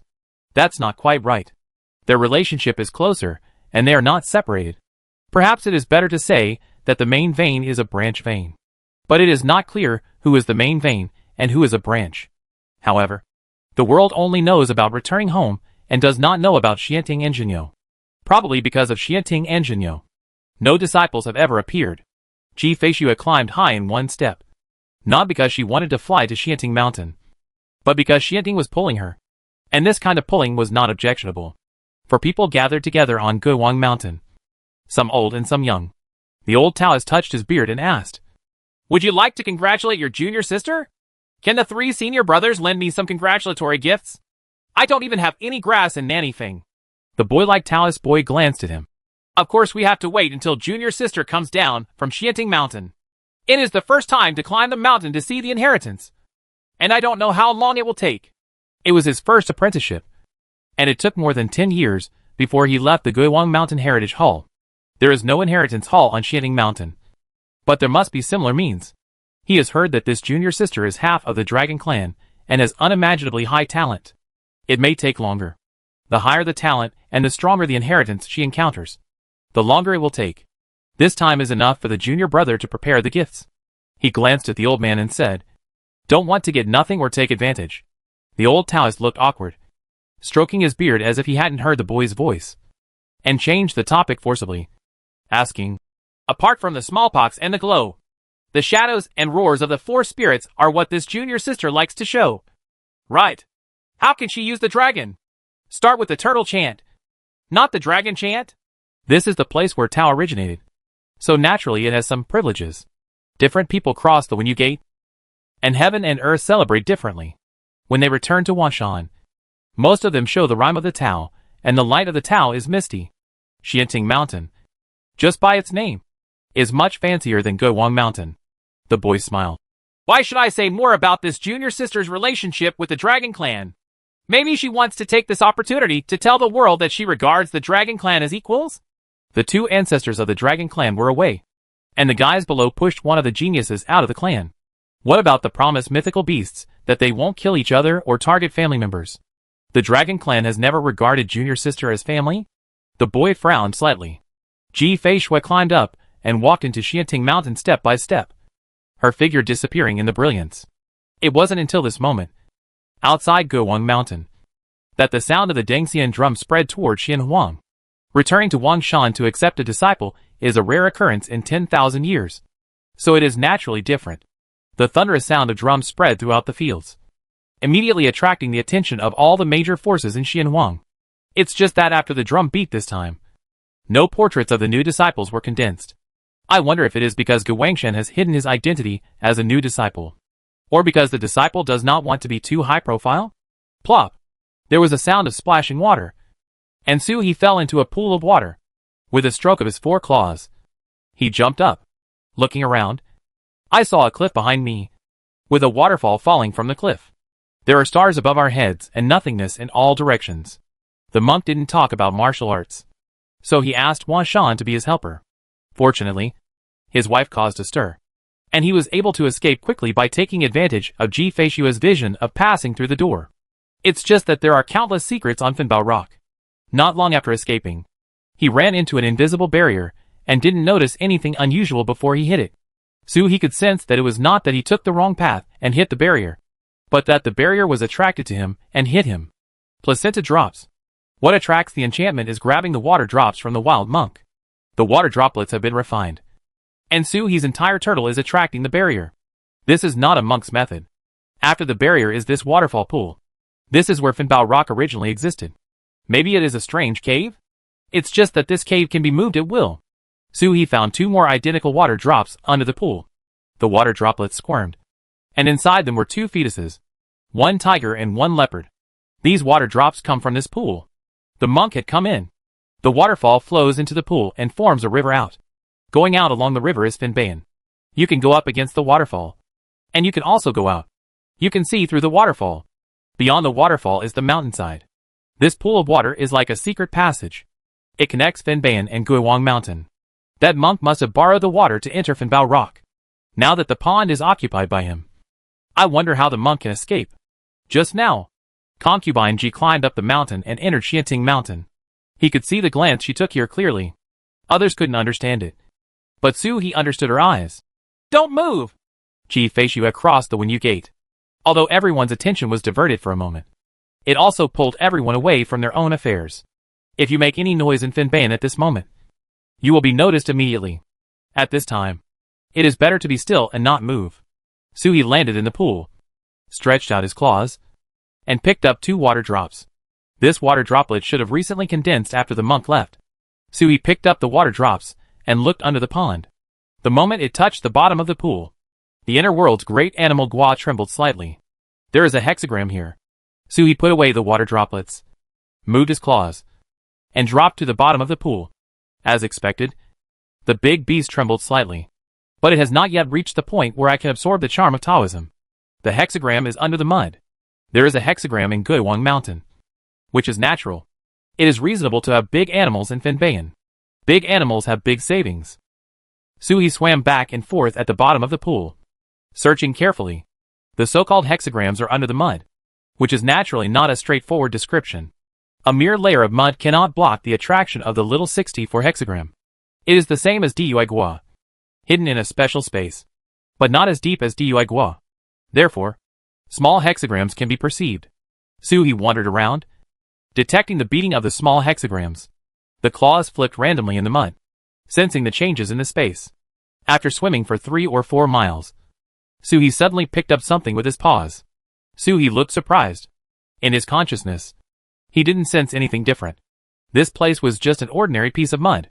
He copied it upwards and picked out a rune that was frozen into solid ice. The small hexagrams in the inner world suddenly cheered, and the rhymes of the Tao rolled in like water. Suhi, what's the deal with the space being so far apart that it's extremely difficult to find? A mere silt actually blocks the flow of Tao Yun? He thought for a while, then buried the hexagram images in the mud, and the rhyme of the hexagram images disappeared. This silt can block the hexagram image and Taoist rhyme. Another treasure. Suhi's eyes lit up, and he picked up a piece of mud and took it into the foreign minister's space.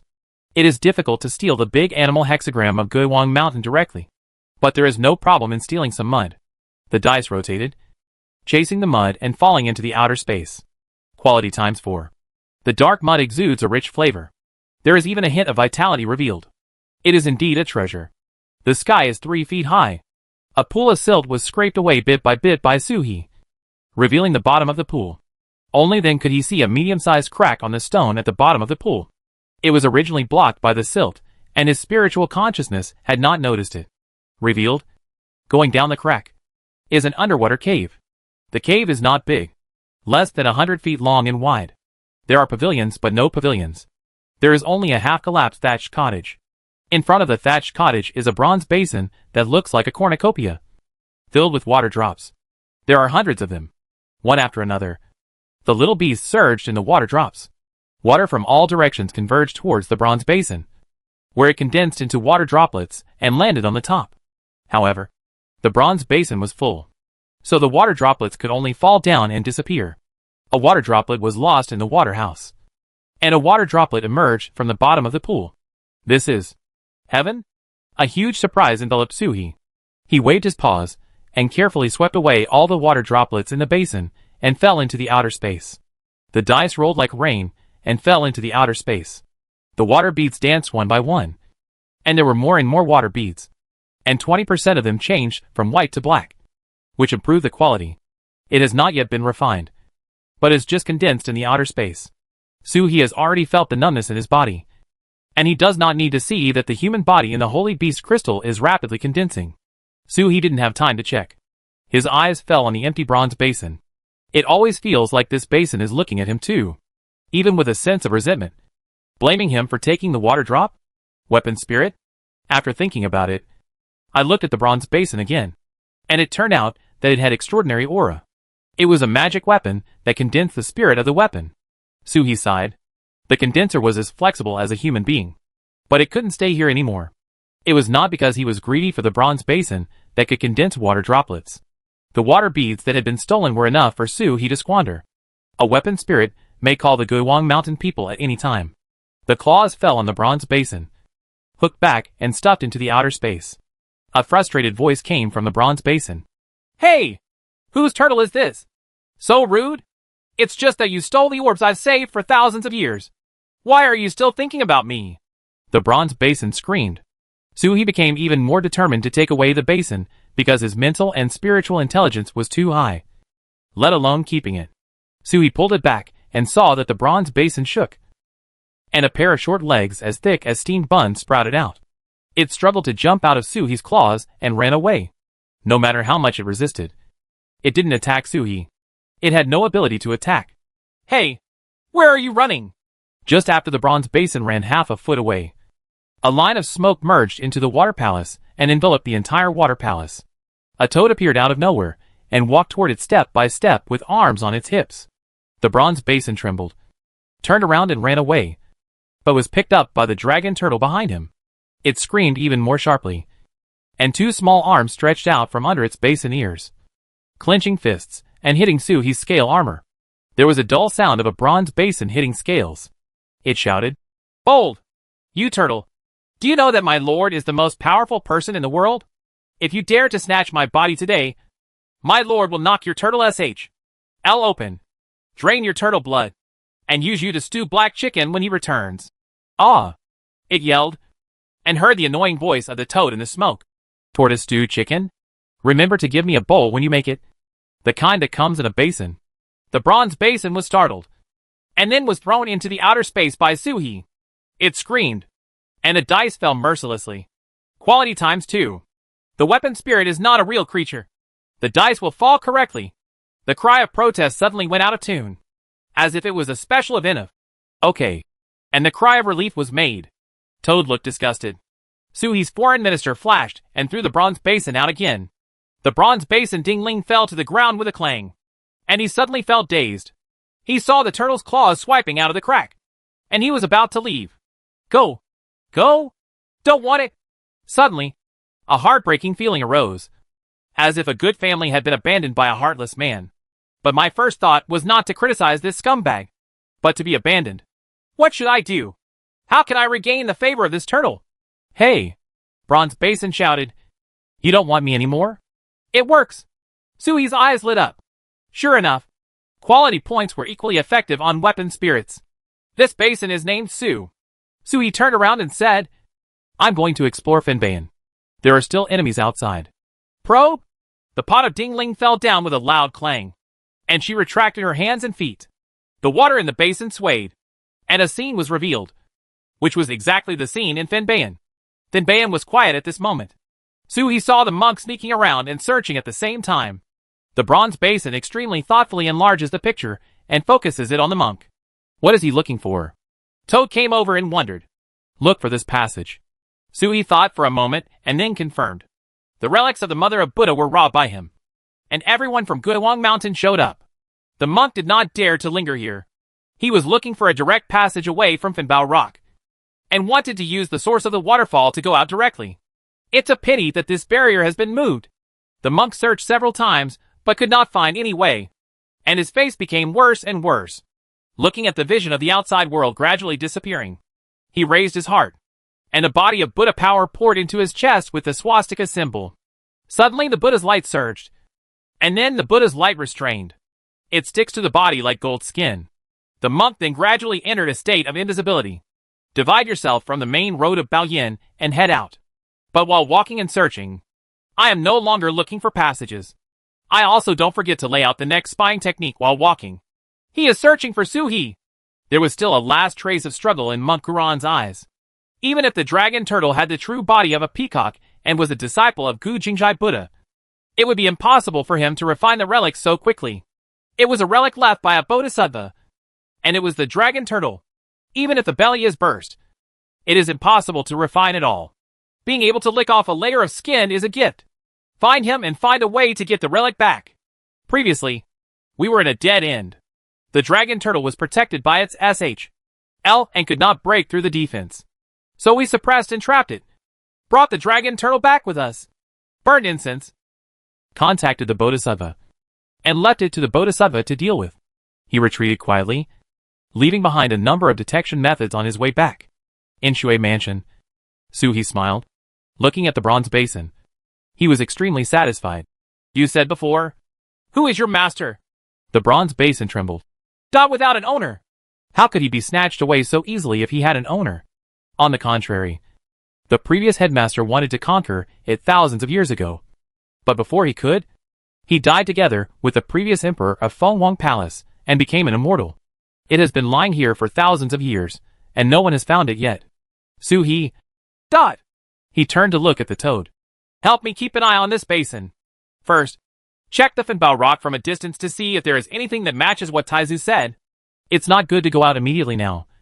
We have to wait for Ji Feishua's place to calm down. The toad responded and kicked the bronze basin until it made a clanking sound.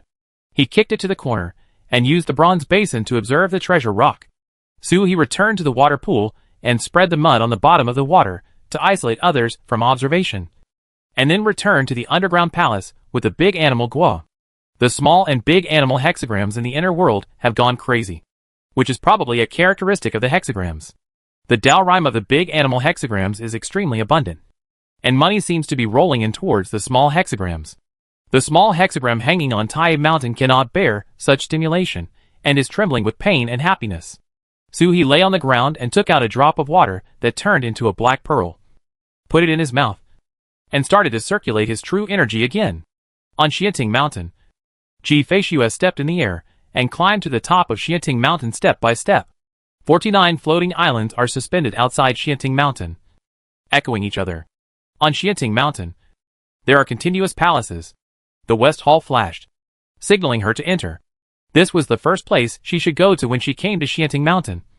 But a force pulled her straight into the main hall. As soon as she walked in, Ji Feishua was stunned. For the first time, a hint of panic appeared on Fairy Qingling's face. She even subconsciously wanted to withdraw, but she stopped dead in her tracks. Trembling slightly, he looked into the hall. The magnificent hall looked extremely shabby inside. There was only a wooden shelf filled with carving tools, a rough wooden chair, and a carved green dragon. Nothing else. But she could tell who belonged to this tool rack just by looking at it. And that blue dragon. Mother. In the past, I only knew that the unreliable father was related to Guiwang Mountain, and he probably came from Guiwang Mountain. Looking at it now, I can see that this is no longer simply from Guiwang Mountain. Guiwang, Xianting, Zhenyo, keeping pace with each other. His tools and wood carvings occupied the main hall of Xianting. Is this still the clumsy scholar? Ji Feishua's eyes flashed with an unexplainable meaning, and she walked in. What pulls her is a wooden carved blue dragon. Lifelike, like mother alive. Ji Feishua always felt that she had a normal relationship with her mother. A mother who never cared about her life or death, but only forced her to practice step by step, and pushed her to break through her limits again and again, even hiring a killer to intercept her. The relationship between mother and daughter was different. How can it get better? Even though Ji-Fei knew that it was good for her to do this, she arranged every step and forced her to do it step by step. No one can be happy. Until the day when my mother turned into a rainbow and left. With a panicked look on her face, she rushed to the island where she was, instantly scraped off all her scales, stuffed them all into her arms, and took a deep look at her. Before he could even say a word, he turned into a rainbow and dissipated. If it hadn't turned into a rainbow too quickly, she would have broken off the dragon's horns and shattered the dragon's claws without hesitation. With a look in her eyes that wished the dragon's body could be turned into a treasure and given to her. She never asked her if she wanted those treasures until she died. Ji-Fei followed the lead and walked to Qinglong. It was like seeing my mother alive, looking at the dragon claws and scales. His body trembled slightly, and his eyes met the eyes made of blue dragon gems. Boom! My mind was shaken. The entire consciousness was drawn into the eyes of the green dragon wood carving. A fantasy unfolded before his eyes. As far as the eye can see, there is an endless swamp, and there is a small island on the swamp. There are groups of trees on the island, and there is a wooden house under a big tree. In front of the house, there is a nest made of various fairy grasses and spiritual plants. And inside there is a flawless white dragon egg. The swamp water surges, and every time it licks up, the dragon eggs are rippling. A green dragon is entrenched on the island. Majestic. Only by glancing at Qinglong's eyes can one see the sick look in Qinglong's eyes. The sound of elegant reading came from the front of the hut, and a scholar was whirling around the yard with a book in his hand. After reading one, I looked at the nest and the entrenched green dragon, with a bit of a silly smile on my face. The Qinglong looked back at him, his eyes becoming a bit crazy. Idiot! This is not an illusion. It is the memory sealed in the eyes of the Qinglong wood carving. Father's memory, or mother's memory. The owner of the memory cannot be identified from the perspective of the picture. Ji-Fei looked at the scholar in the picture. He was really immortal. No wonder people are gossiping. But they don't know how a mortal and a green dragon gave birth to her. Ji-Fei looked at the scholar in the picture, and saw the scholar laughing while leaning on Qinglong. His eyes were full of doting. But I heard Qinglong's voice was very weak. Husband, I can't appear in human form anymore. Concubine Ji's snow-starred eyes narrowed. Have you ever condensed into a human body? She felt a chill in her heart. She saw the scholar touching the dragon scales distressfully and shaking his head slightly. Madam, what do you want to do with all those things? What's the big deal about a human body and a dragon body? If I had known that the cost of condensing a human body would be so high, I wouldn't have allowed you to mess around. Come! Qinglong lowered his head slightly, with a touch of sadness in his eyes, and seemed to be murmuring in his mouth. Matching his gaze, Ji-Fei immediately knew what she was talking about, trying everything, but only having one life. Looking at her eyes, I don't regret having gathered my body. I only regret that my life is short. The scholar laughed loudly. It doesn't matter. It doesn't matter. When my wife is well, I will take her back and show them off. Ji Tianchen has married a dragon princess. He laughed, with a light shining in his eyes. Even if he told this story, no one would believe it. He smiled and turned around to look at Long Dan, with even more joy on his face. When my daughter is born, I will take you back to meet the villagers. He touched the dragon egg. His face became even more pampered, and he murmured nonsense. Daughter, remember, our home is in the north, in the great Jin kingdom, in Suizhou City. The scholar's voice sounded like he was reading a book, and he reported place names with rhyme. There are 2 mountains in the west of Suizhou City, connected like humps. At the intersection of the 2 mountains, there is a cave. It is warm in winter and cool in summer. It is the most suitable place for people to live. Dad had no place before. If you live there, you will often live there. As he spoke, he seemed lost in memories and smiled. It's just that the mountain is too steep and it's not easy to climb. But you're not afraid. You're a dragon. The scholar looked at the dragon egg and laughed again, with a silly smile. He went to pick up many branches nearby to strengthen the nest of the dragon egg. The dragon hatches, adapting to the dragon's conditions. This dragon egg belongs to water, but the mother belongs to earth. So in a place with abundant water element, use the fairy grass spiritual plant as a nest and take care of it carefully. The memory advances bit by bit. They are all fragments, but none of them are useful. None of them record why a mere mortal scholar has his current Taoism. None of them record the reason why my mother turned into a rainbow. All are scenes on that small island. With one person, one dragon and one egg. From morning to night. From the stars to the sun. Fishing. Duck hunting. Brawling. There was also a scholar who cooked rice clumsily, setting the cabin on fire more than once, and even almost burning a dragon's egg twice. Then, the scholar was chased by Qinglong and fled all over the island. When he came back in the middle of the night, his head was full of money. Qinglong hung on him and grinned. The dragon can be big or small. The big one can cover the sky and the sun, and the small one can be like an insect. Hanging it around the scholar's neck is easy. Memories pass day by day. And every day is like this. It's just that scholars are getting older every day. From youth to middle age. There were even a few strands of hair. But the dragon egg still did not move. This memory seemed endless. Ji Feishua watched quietly. But a voice appeared quietly in the picture. "Are you here? Girl." The kind voice was left in the scholar's memory. Ji Feishua's expression tightened. Then, he heard the voice laughing at himself. "Of course you are here. Who else can get in? Girl. Is your mother still there?" Ji Feishua's breath suffocated. And then she heard a voice saying, "She shouldn't be here. Her life is so miserable." Concubine Ji's snow-starred eyes were focused. And she heard the voice filled with regret and heartache. "That man used your mother's body as a battlefield and fought with me for 3,000 years. I have never been able to save your mother for 3,000 years. He never won. And I never lost." Chapter 471. The two dragon turtle thieves returned to Wangshan Mountain. A cold air rose from Ji Feishua's body, and the entire hall was frozen in an instant.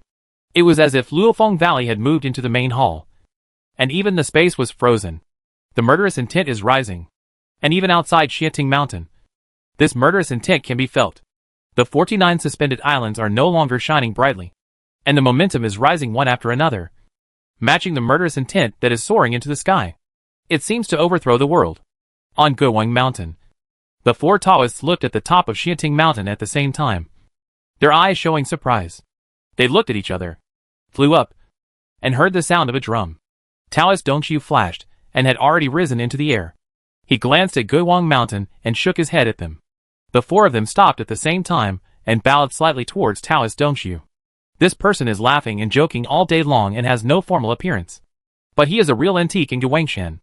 The immortal drum is still before the Taoist lord. Deng Xiangu has been guarding outside Guowang Mountain for who knows how many years.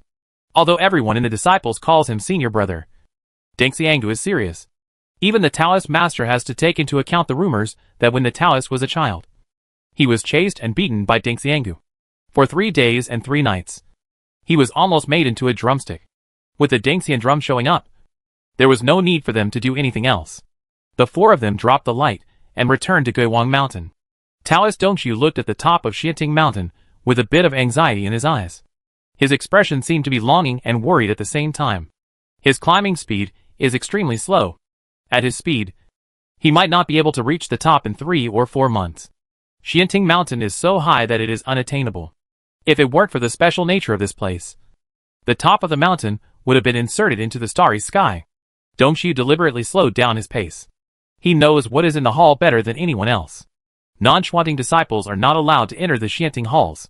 Only 3 people in the entire Guowang Mountain can enter the Xiating halls: Dongxiu, Taoist master, and headmaster. It has not changed for thousands of years. Dongxiu knew about the things in Xiating hall, and even knew that Qinglong's eyes had memories left behind. But he had never seen what memories they were.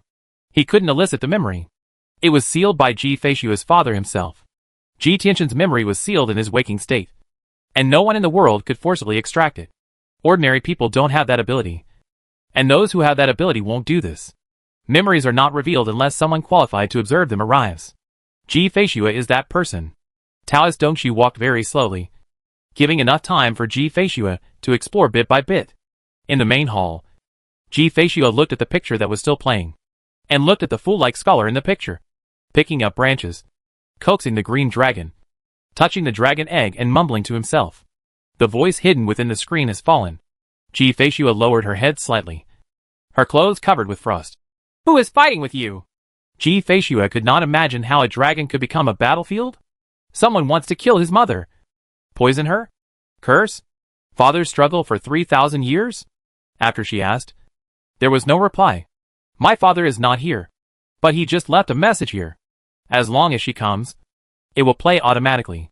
Ji Feishua's nose flapped slightly, and there was an imperceptible tremor in her cold voice. Where are you and your mother? She turned into a rainbow. Is she dead? Or is she leaving? This is a question Ji Feishua has wanted to ask for a long time. But she has searched all over the world and doesn't know who to ask. Ming Le Huahong is right in front of her. And even she doesn't know. Who should she ask? Ask that fleeting dragon? But Ji Feishua didn't even know who he was. The fact that her relationship with the Dragon Clan was so bad had something to do with her several secret investigations into the Dragon Clan. The voice did not answer her, but kept talking to itself. Girl, practice well. Be stronger. And be stronger. I don't know if that battle affected you. 3,000 years of fighting. Ji Feishua was born during this period. The scholar's voice was full of self-blame and apology. My father can't detect anything abnormal about you. My father is not in the right state. I have tried my best to protect your mother. I am afraid that I will not be able to wait until the day when you show your abnormality. You? Maybe you have to rely on yourself. The voice trembled. Ji Feishua breathed a little heavier. Her pupil shrank. But she didn't speak. But I heard the voice say again. I'm sorry. Girl. After all these years, you come here alone. Do you hate your father? Not being able to watch my daughter grow up. This feeling is the biggest punishment. The voice was filled with regret and a bit of heartbreak. Have you ever seen me again? I don't remember you. When I loved you, you had not yet broken out of your SHL. When you saw me, I didn't recognize you. There is nothing crueler in the world than this. Ji Feishua's hand holding the sword trembled slightly. But she said nothing.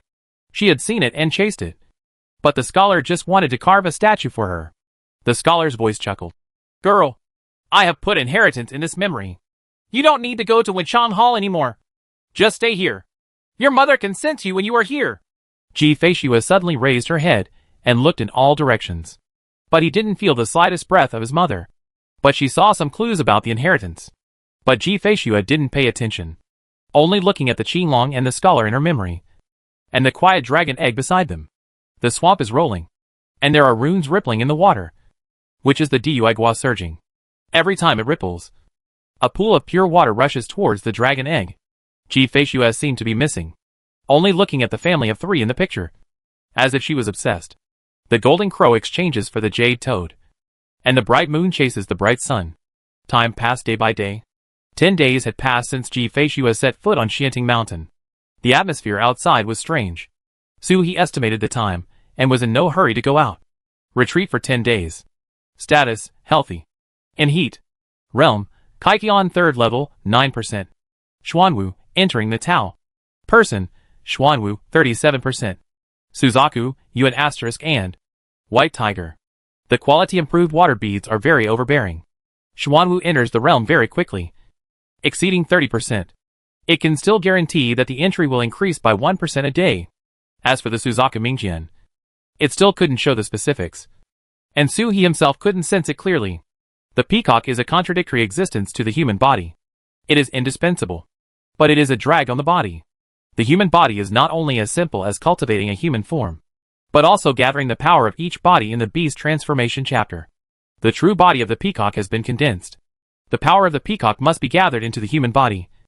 Otherwise the power will be uneven, and the human body will not be formed. But the peacock does not have the ability to condense a human body. In the end, it can only be that the power passed. But it dragged down Xuanwu's condensed body.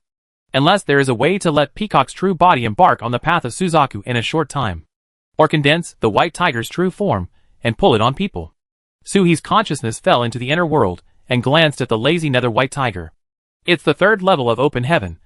But this guy still doesn't have any fluctuations. He won't eat or drink, and will just lazily bask in the sun. There was no sun. Just heavy rain. This guy won't take anything easy. It cannot be refined. Cannot be tamed. And cannot be swallowed. Even if he throws the snake body in, and takes a bite of the gluttonous food method. The inner world will be reunited. From the moment it enters the body, he becomes a part of Su He, and cannot swallow it by himself. Su He glanced at it, and stopped looking at it. His eyes fell on the inner world again. After Tan Xiao was in seclusion for several days, not only did Xuanwu's body increase dramatically, but his inner world also increased to 9%. In the netherworld, with the presence of Iha from the Tianyou clan, the advancement speed suddenly accelerated. The prototype of the three realms is taking shape and complementing each other. The consolidation of the netherworld has accelerated the advancement of both the human world and the heavenly world. Suhi always felt that the human world should be the foundation of the three realms. The human world was the first to be opened, and the main body of Tai Mountain was also in the human world. But at this moment, the entire inner world has reached 9%. But it feels that the netherworld is extremely important, and even the netherworld collapses, and the human world has no possibility of existence. Their importance is never prioritized, especially when it was approaching the 10% mark. Suhi could feel the importance of netherworld even more. The vitality between heaven and earth was based on netherworld. It is the starting point and the end point. The vitality falls with the rain, nourishing the earth, scattered in the sky and the earth, but condensed in the netherworld. A little bit of condensation. Extremely pure. It is entrenched in the netherworld and is already ready to move. It will break out of the netherworld at any time, fall into the human world, and turn into endless creatures. Suhi was awakened by this vitality when he went into seclusion to advance his magical powers. The torrential rain in the inner world became more and more rapid, crackling on the ground. This is the madness before tranquility. The heavy rain is about to stop. The advancement of the inner world has finally reached a level. When the rain stops, all living things should truly gather together, instead of being just a patch of water plants. The toad landed in the inner world early, and the origin stone was scattered in pieces. Is there anything to gain from Finban? Suhi asked while stirring the rainwater. He did not forget the key point this time, and practice was a forced incident. The real focus is to find the treasures in the treasure rock. Toad shook his head. I haven't found any prototypes of the treasure, but I have found several prototypes. Are you going to steal them? All prototypes of treasures have a chance to become the family's treasure. And of course, only 1 in 10,000 can succeed. Suhi shook his head. It's okay to say something convenient after dealing with the matters Taizu told me. You still have to go out in person and watch it in the bronze basin. It is different from going there in person, especially in Finbao Rock, which has special spaces such as transparent barriers and underground caves. It is impossible to say that the treasure Taizu wants is in these places. Improve the inner world first. After a little consolidation, go to the treasure rock. Suhi set the direction. With the power of running the world, the source stones in the inner world floated against gravity, spinning and shrinking visible to the naked eye. Releases a large amount of world origin, which is quickly absorbed by the inner world. The inner world is strong, and the speed of refining the source stone has reached a new level. Cultivation is like a snowball, getting bigger and bigger. It's so big that you can clearly feel the rising breath of the inner world. Dark clouds rolled in the sky, and various strange phenomena appeared between heaven and earth. When the moon rises above the sea, you will see the golden crow carrying the sun. The sun and the moon shine together. There are many kinds of auspiciousness, and the glow is shining brightly.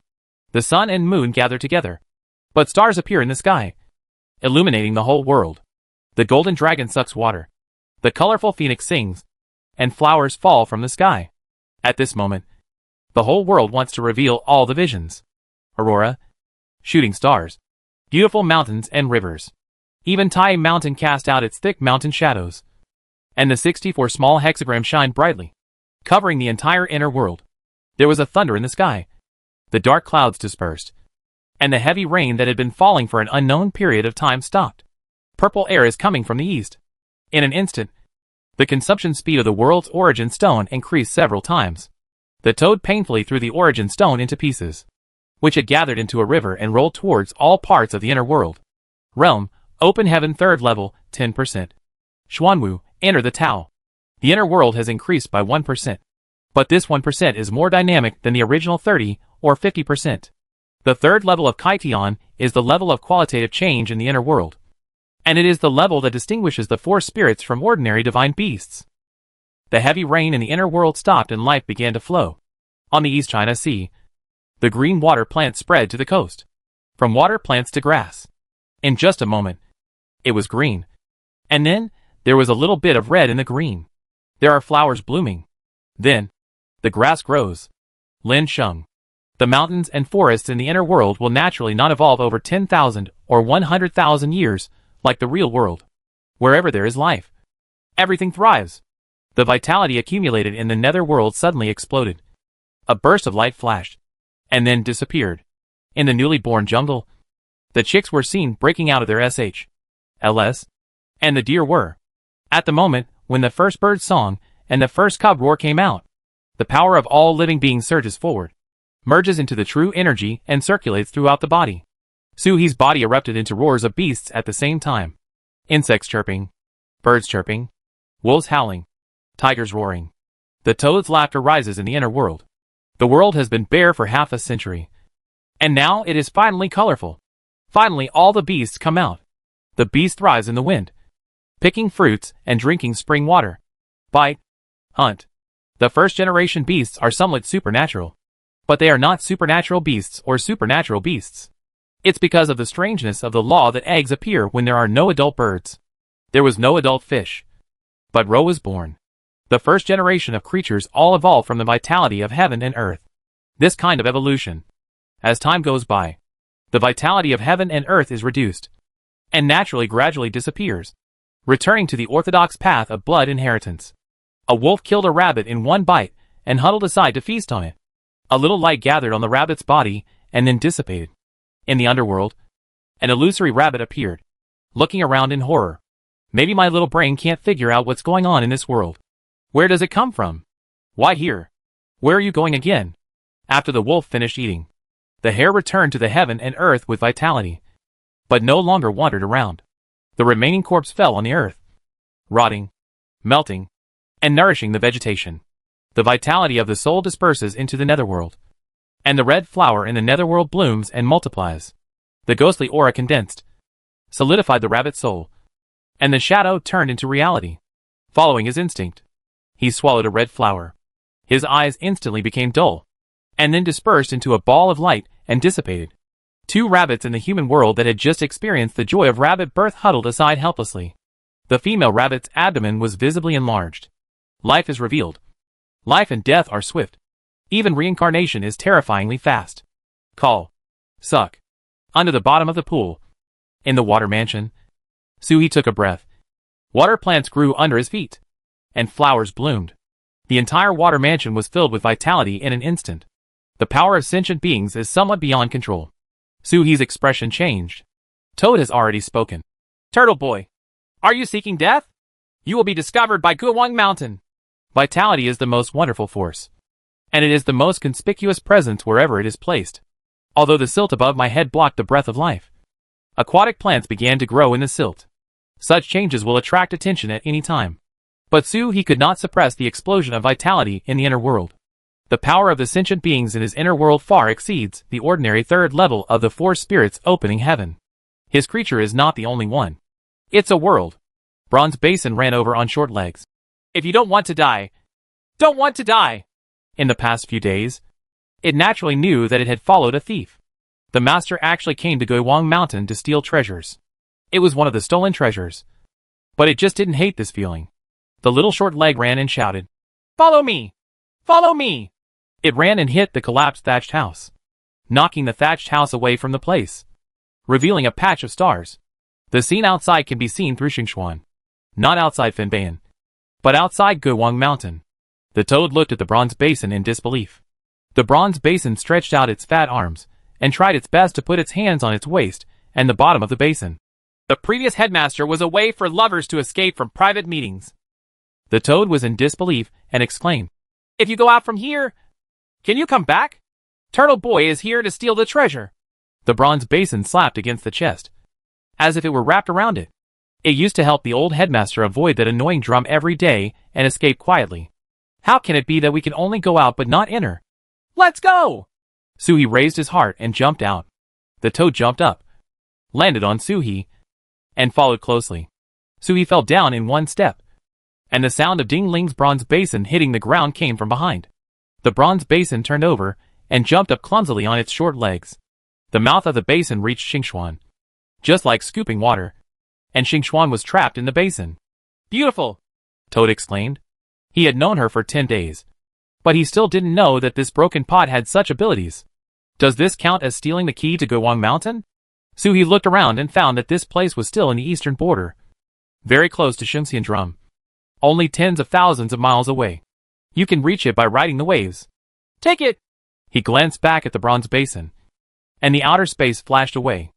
As soon as the bronze basin received Xingxuan, it felt like the space had changed, and it was actually being taken away by its master. Cross the river.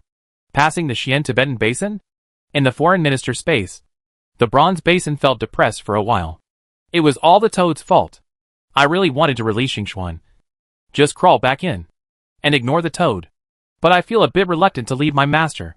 Suhi glanced at the immortal drum and breathed a sigh of relief after confirming that nothing was wrong. This place is too close to Dengxiangu. The previous headmaster's means of escaping could be hidden from Dengxiangu. But after all, he was not the former headmaster. Once the bronze basin was discovered, Suhi could not explain it. After putting away the bronze basin, Suhi stepped down with his paw and a barrier fell down. Within the barrier was the Xinyuan formation thrown by the toad. Only then did he fall into the abyss and let go of the vitality he had tried so hard to suppress. The true energy circulates, and the power of the inner world is mobilized to quickly resolve the explosion of creatures in the inner world. Around Suhi, grass grows and flowers bloom, full of life. On Xianting Mountain, Taoist Dongxiu suddenly turned around and looked outside Guiwang Mountain. It's a strange feeling. Like someone has escaped from prison. This feeling was only felt when the previous headmaster was still there. After all, no one except the old man regarded Guiwang Mountain as a prison. Can't wait even a day. He looked outside and saw a bald donkey sneaking around and trying to escape. They are the bald donkeys in the Buddhist world again. Ever since the previous headmaster took back the relics of the mother of Buddha, these guys have been lingering. And people sneak in quietly almost every 1,000 years. I have never made any progress.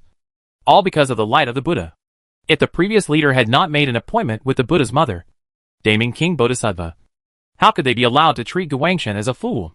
Dongxiu took one look and looked at the monk up and down. This monk was really miserable. Instead of stealing the relic, he lost an arm and a leg.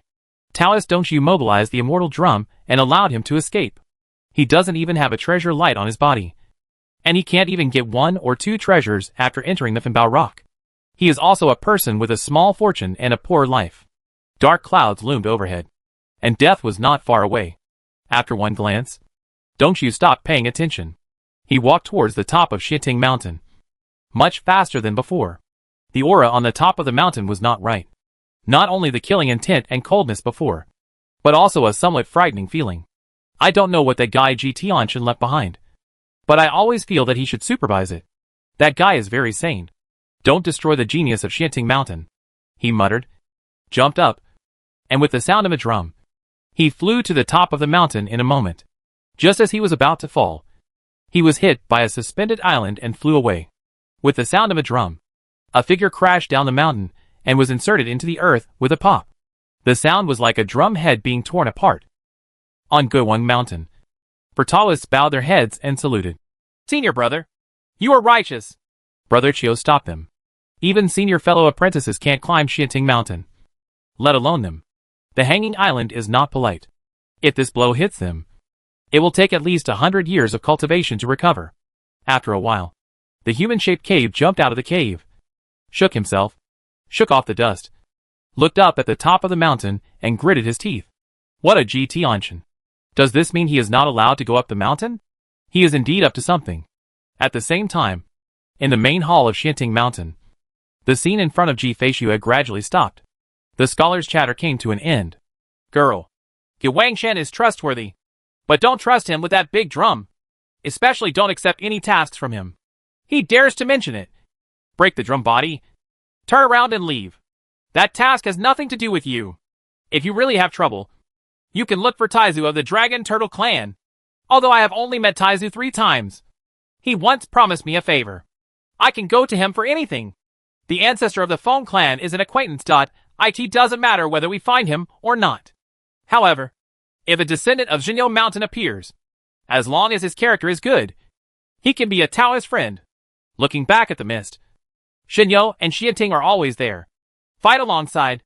Ji Feishu listened motionless. She could tell that the speaker's voice was no longer as strong as it was at first. As if his consciousness was about to disappear. He was holding on and arranging funeral arrangements. Ji Feishu remained motionless, just listening quietly. For the first time since breaking out of her SHL, she heard him talking to her as a father. 1 day. 2 days. The scholar's voice became more ethereal and weaker. After being attacked by Su-hee for more than a month, his somewhat cheerful temperament completely cooled down. Outside Shinting Mountain, drum sounded. After every sound, a black figure was shaken off the top of the mountain. At the foot of the mountain, there are densely packed human-shaped potholes with different postures. The top of the mountain that Dongshu has not yet been able to reach. But soon, he could feel that Shinting Mountain's rejection of him had become much smaller. It can be climbed in 2 days at most. If it were not for the fear of damaging Shinting Mountain, Mr. Gu would immediately summon his true form to come over and shatter these broken islands with one drum. Can you fly? Who the H? L can't do that anymore. Su-hee Yu opened her eyes.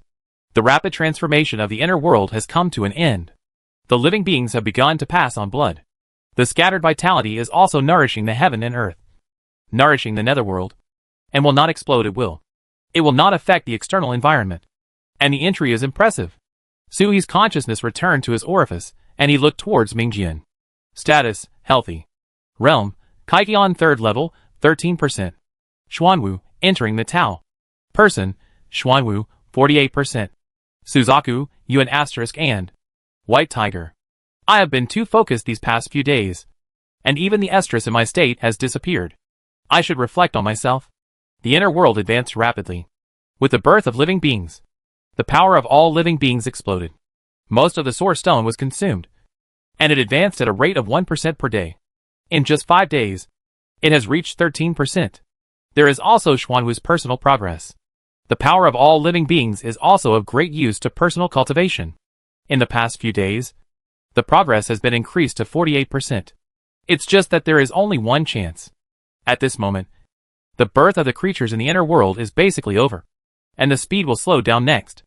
Of course, the so-called slowdown is also relative to the previous few days. In fact, the entire 3rd level of Kaikion is the period when the creatures in the inner world reproduce most rapidly.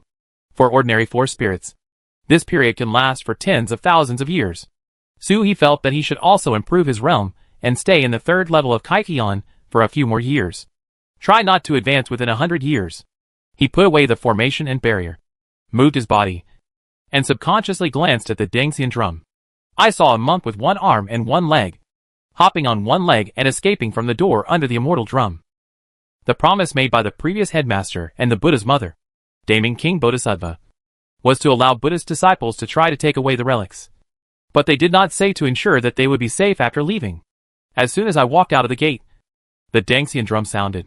If it were not for the protection of the Buddha's light on Monk Kuran's body, he would die here in an instant. Protected by the Buddha's light, he stepped into the sky with one foot. Then he flew away.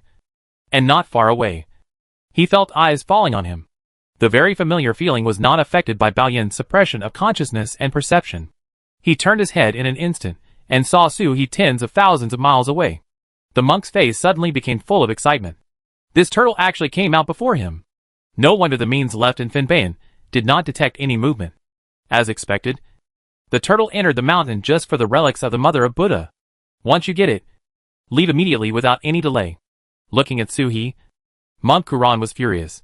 His face darkened. He made a furious look and rushed towards Su-hee.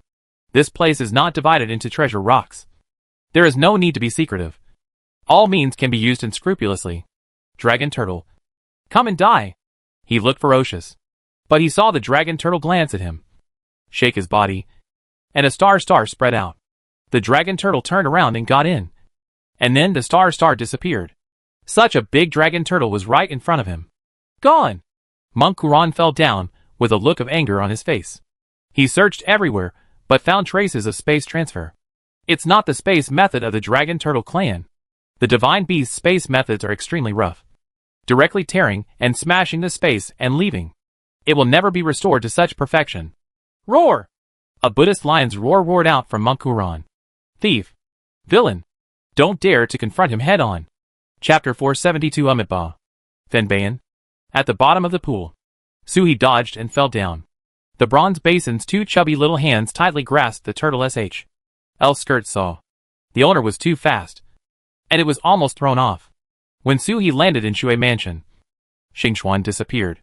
The moment he disappeared, he could still see the furious expression of the wild monk outside. The toad curled its lips and jumped down from Su-hee's turtle SH.L in dissatisfaction. Why does this turtle become more timid as it advances? Before, the power of all beings had not exploded, and they still dared to attack the wild monk. Now that they have advanced and their combat power has increased, they dare not do anything? Suhi raised a claw and flicked the toad away. That's not how fights work. The outside is only tens of thousands of miles away from the entrance of Guiwang Mountain. Fighting at such a close distance will definitely attract attention. He is different from that wild monk. He has already taken away the relics of the Buddha's mother, and there is no way he can enter Guiwang Mountain again. He is different. He didn't want to attract Guiwangshan's attention. Besides, monks don't need to be afraid of their hands and feet outside, as the attack will definitely be a storm. In such a battle, the monk didn't need to take action, and the Dragon Turtle clan's treasure would have exhausted his true energy first. To deal with the monk, Suhi should join forces with Ji-Feishue. Suhi would defend Ji-Feishue's main attack and kill him in an instant with strong winds and rain. Ignore that monk. Go get the treasure first, Suhi said to the toad from the bottom of his heart. Later generations would never see that monk, so he must have died long ago in the long river of time. He left the big animal hexagram with 4 claws divided into 2 parts, then went up the drainage, entered the pool, collected the mud, and swam along the river into Finbao Rock. The Taoist rhythm of the great animal hexagram has been absorbed. It must be due to the nature of the hexagrams. The accumulation of the big animal hexagrams is extremely deep, but within half a month, the world's small and large animal hexagrams have been condensed. This is the fastest among the many hexagrams Suhi has encountered.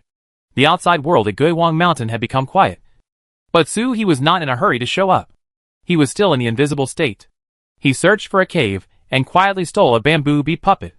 When he saw the dice landing, he breathed a sigh of relief and put it back. Bamboo Bee began to search for Finbao Rock. There are dice, and it seems that the Guiwangshan disciples led by Ji-Feishue did not pay attention to this place. Jump over the treasure that the toad had already seen in the bronze basin and go straight forward. After searching for a long time, I found nothing. He had accumulated a lot of treasures, but none of them were useful. Suhi didn't know which one could resist the black sun in the tomb of the big sun. The Black Sun's all-encompassing and indestructible power was still fresh in Suhi's memory. After searching all the way, not only could they not find the strength to resist, they could not even find the copper bell that had been blown away that day. That was Ji-Feishue's thing, and Suhi didn't want to lose it. All the way down, toads were jumping and searching, and even the bronze basin was joining in the fun. Ding-ling banged against the rock wall, and even quietly stuffed things into the basin. The basin was still half filled with water, and it was sloshing around but never spilled. Watching in amazement as the bronze basin was stuffed into his own basin, it was suddenly copied into multiple treasures. Some of them were never copied, but their quality suddenly improved, and they felt extremely close to him. Like a girl. It is Suhi's magic weapon, and whatever is stolen will naturally belong to Suhi. Just like the toad, Bronze Basin looked at Suhi with increasingly strange eyes. Running and kicking, the toad squatted in the basin, holding a pipe in his mouth and commanding from left to right. There is an unlocked cave in the 3rd space on the left. The bronze basin turned around and left. Idiot on the left! Left! You can't tell the difference between left and right! The toad's pipe banged on the bronze basin. Suddenly he knocked the bronze basin and became angry, jumped up and threw the toad out. The mouth of the basin roared at the toad. I am round! Round! Where do the left, right, front and back come from? It doesn't even have a face, so how can it say anything about it? Is it okay if the arms and legs can grow at any angle? The toad was stunned for a moment, then suddenly felt sympathy and bowed. Sorry. My condolences. Bronze Basin. Dot. It has been in Shuefu since it was born. Except for sneaking out a few times with the previous headmaster, it has never left again. It has little experience, but it is not stupid. Isn't that where condolences are used? It snorted, not as familiar as a toad, and trotted forward again, but it only ran 3 or 4 feet before disappearing with a swish. Turtle boy! The toad shouted. Suhi glanced over and saw that the bronze basin suddenly appeared from the void again. He screamed and ran, making a crisp sound to the copper basin. He ran towards him as if he was running away, and jumped in on the turtle SHL. Suhi screamed and pointed forward. Toad and Suhi looked at each other and jumped forward. Suhi didn't stop him. This was the correct way to use the soul beast. When exploring the secret realm, the soul beast is not afraid of being trapped. If trapped, it will directly return to the master's mind. There is almost no place that can trap a soul beast. Ordinary soul beasts would never encounter this place in their 18 lifetimes. Toad was just lucky. He was first trapped in by Ling's small world for thousands of years, then blocked by the Chijua's secret realm, and previously blocked by the Great Tomb. Scenes that ordinary soul beasts have not encountered for several generations have almost become the norm. But even the bronze basin can escape from this place, which is not a problem for the toad. The toad jumped up and disappeared. A moment later, its voice came from the bottom of Suhi's heart. "Turtle boy, come!" Suhi jumped in, jumping over an invisible barrier. There is a cave inside. Under the toad's feet was a Buddhist guardian ghost general. The ghost general struggled but could not escape. As Suhi advanced, the toad became quite powerful. The pipe pot has burned several scars on the ghost's head. The bronze basin leaned over the basin and looked at the ghost general. It was this thing that drove him out just now, and it was almost smashed by a morning stick. Suhi looked to the side and saw a Buddhist monk sitting in the center in a vat posture. He has passed away for a long time, leaving only his golden body. There is also a stick of incense burning in front of him, something similar to an ever-burning lamp. This incense can burn for at least 1,000 years, but it looks like it has just been lit. The scent of wild monk still lingers here. That monk came in before, but he didn't take away the golden body of his senior. It seems that people in the Buddhist community have broken into Guiwang Mountain privately more than once or twice. Guiwangshan didn't respond. There was nothing else here except the golden body and the guardian ghost general. Suhi turned around and left the cave without touching the monk's golden body. This hole should have been attached to the rock wall and would not be detected. But it was somehow moved. Because of the aftermath of his battle with the wild monk? "Won't you destroy the golden body?" Toad chased Suhi out and asked. Suhi shook his head. He didn't know what Guiwangshan was doing, but he didn't believe that Guiwangshan couldn't find this golden body. "Before I leave a reminder." After skipping this place, Suhi searched downwards. Having reached the bottom of the cliff, the crack came into view again. "Let's go and have a look." I had never searched this place before, so I spent the whole process talking against the monk. The bronze basin looked at the crack curiously, as if it had discovered a new world. "I can't see it here." It can see the important place of Finbayan, but the crack cannot be reflected, so it is obviously a special place. "If something goes wrong, retreat immediately." Suhi raised the token, suspended it on the turtle SHL, and stepped into the crack. Back in the cave again. Stalagmites stand tall, and the stalagmites store treasures in the cave. I don't know what's so powerful about this cave. When the clone from the previous domain comes in, it feels like it will be melted in an instant. The monk already had the means, but Suhi could only rely on the Guiwangshan token to support him. Entering the cave, searching all the way, but still saw nothing. This cave is like a place where great powers are buried. There are either jade bones or golden bodies in the cave, as well as carapace of mythical beasts, Buddhist relics and the like. The deeper you go into the cave, the fewer stalagmites there are. The bones and relics stored in the cave are of higher grade. The relics of the Buddha's mother, Damingwang Bodhisattva, were once stored here. Suhi searched, and the toad knocked on the turtle SHL and pointed into the distance. Suhi looked along and saw an underground pond in the deepest part of the cave, with stalagmites dripping stone milk above his head. The entire pond is covered with milky white stone milk. There is a finger bone floating on the pond at the moment. It was the section that the father-in-law and the dragon clan were fighting over. Different from the previous cave, the entire pond was set up to store the finger bone, and it was surrounded by a barrier and could not be approached. Judging from this layout, I always feel that this place was designed for this phalanx, and the others have become funerary objects. Even through the barrier, one can feel the powerful original aura on the finger bones, which is really like a breeding ground for all things. At this moment, Suhi had just experienced the competition between all things in the inner world, and this perception was particularly real. Some people said that this was the finger bone of the source, and Suhi believed it. "It's a pity that the time we told Taizu didn't match up. Otherwise this finger bone would have been stolen." The toad poked his SHL and motioned him to look towards the bronze basin. Suhi was suddenly stunned. There was originally no introduction next to the pool of water, but when the shadow of Tao was reflected in the bronze basin beside it, it was different. On the stone wall in the shadow of the bronze basin, there are 2 lines of writing. "The little finger bone of the third avatar of the Taoist ancestor was suppressed in Yaoting at Guiwang Mountain for 30 million years. It was lost for 70,000 years and returned here. Great solar eclipse. Start! Suhi's heart was filled with turmoil. This finger bone was left by Tao Ancestor? The clone of Tao Ancestor is also Tao Ancestor. So my father-in-law is a disciple of Taozu? Did you really become a disciple of Taoist ancestors? Or did you become an immortal? If the Dengxian drum rings 9 times, he is regarded as a disciple of the Taoist ancestor and is equal to the Taoist master. It should be the latter. Otherwise, how ancient is this existence? Not worse than Fengzu. Moreover, the missing finger bones were recovered from my father-in-law. Lost for 70,000 years. Push forward 70,000 years. In Suhi's time. Wasn't it 800,000 years ago that this bone was also at Guiwang Mountain? Taizu said. Let Suhi go back 8 to 900,000 years. Or more than 700,000 years. The time is right. That's it. Suhi confirmed it with all his heart. Only the aura of the Tao Ancestor clone's finger bones, such as the original, can withstand the power of the source. Is Taozu another source? Is it the source that has disappeared on my side? In terms of status, it makes sense. It can only be turned on during a big solar eclipse here. A great solar eclipse is a unique feature of all heavens and all realms. It only occurs once per yuan.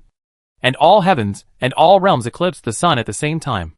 1 yuan is about 130,000 years. If the last great solar eclipse was lost, wouldn't it be another 50,000 or 60,000 years before the next great solar eclipse? Stop making trouble. Moreover, Huangshan even allows disciples to borrow Taoist ancestors' finger bones? Are the opening conditions clearly stated here? This kind of thing was completely beyond Suhi's imagination. Illogical. Suhi looked at the water. His eyes moved. And he felt a shock for a while. He sacrificed the dragon turtle family's most precious treasure, slowly enlarged it in the air, and crashed into the barrier outside the water. This is the biggest support in Sui's hands.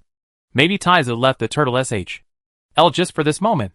Just like a monk can open a barrier through the power of Mahavatar Bodhisattva. It is naturally easier for Taizu to do it. The turtle SH.L moved forward, slowly touching the barrier without any obstruction, as if it could not be sensed, and just penetrated the barrier and penetrated.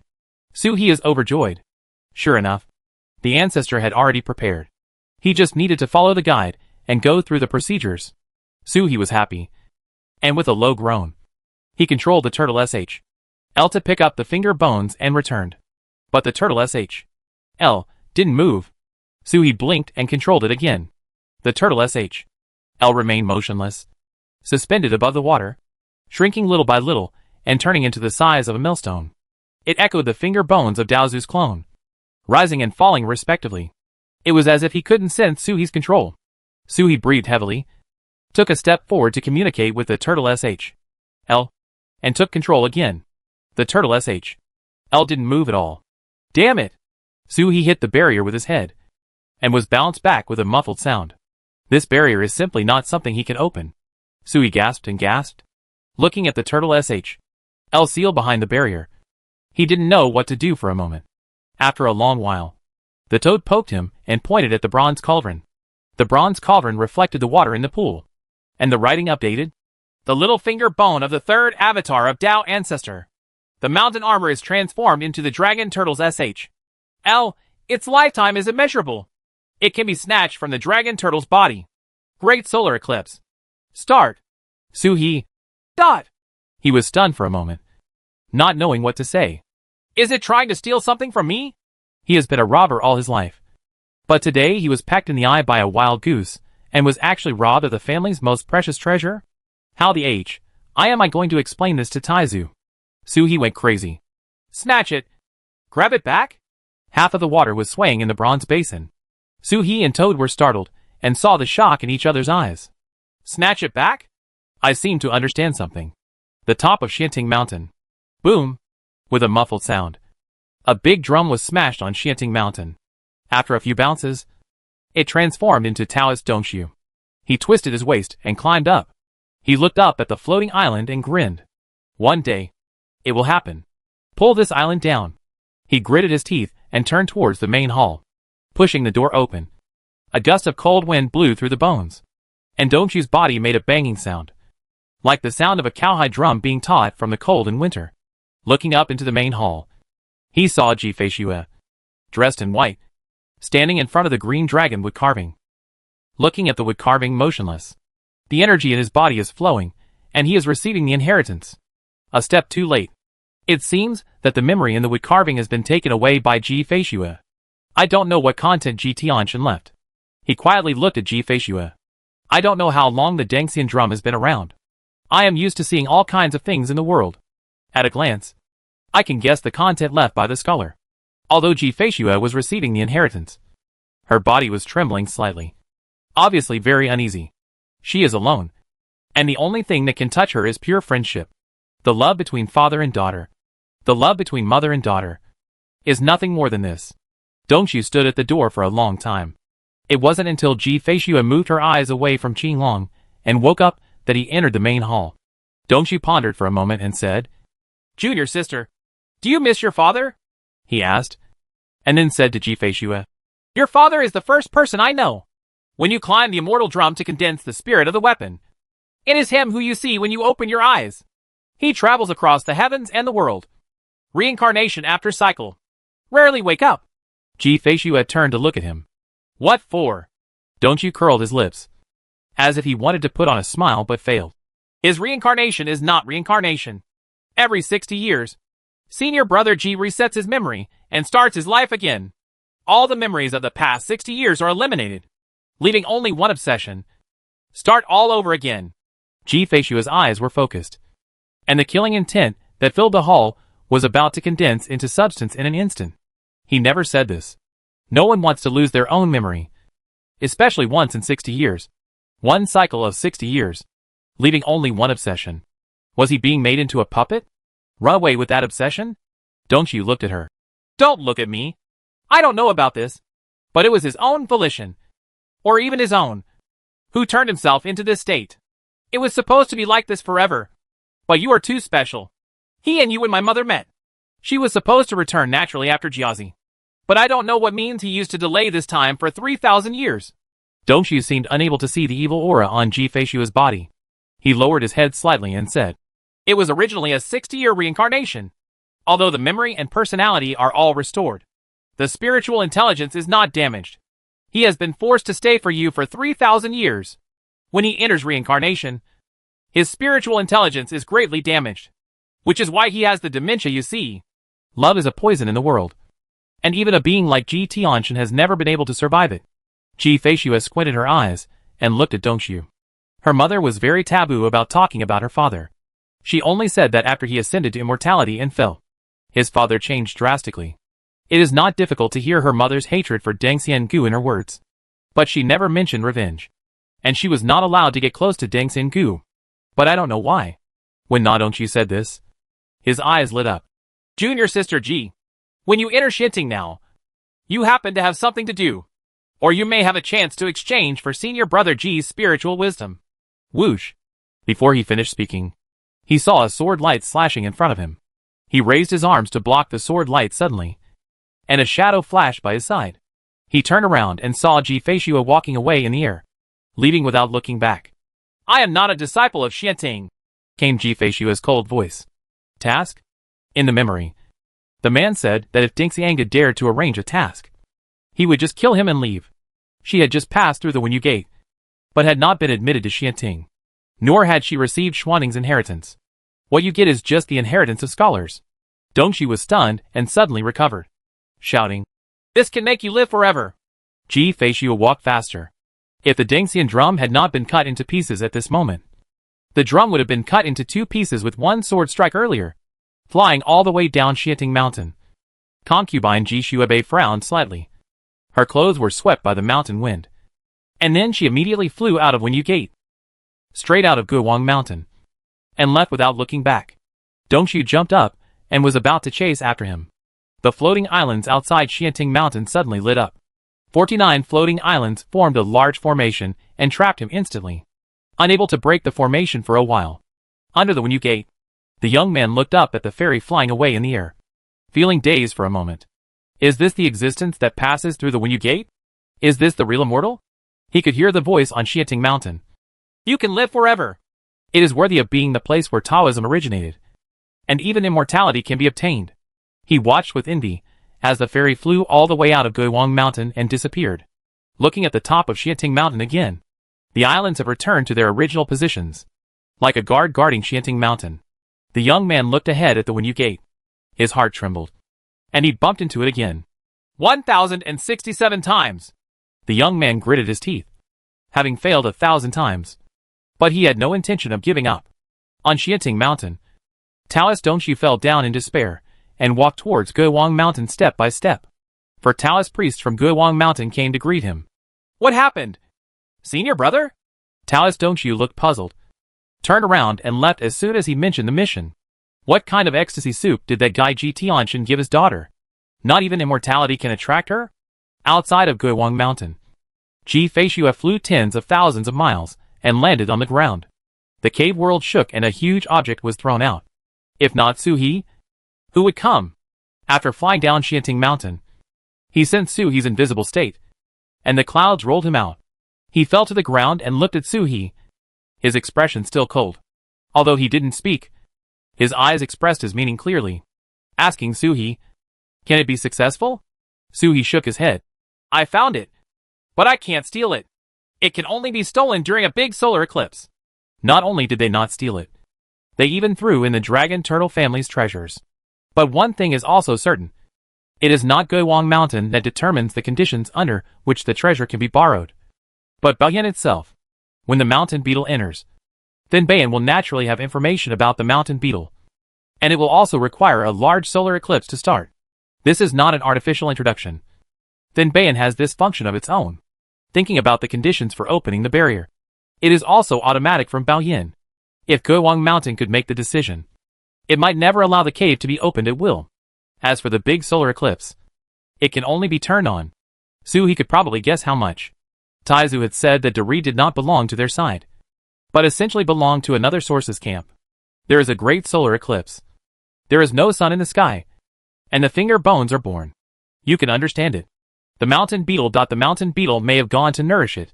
Finbao Rock is not about dividing treasures, but protecting them. In Finbao Rock, different caves have different environments, which constantly nourish the treasures.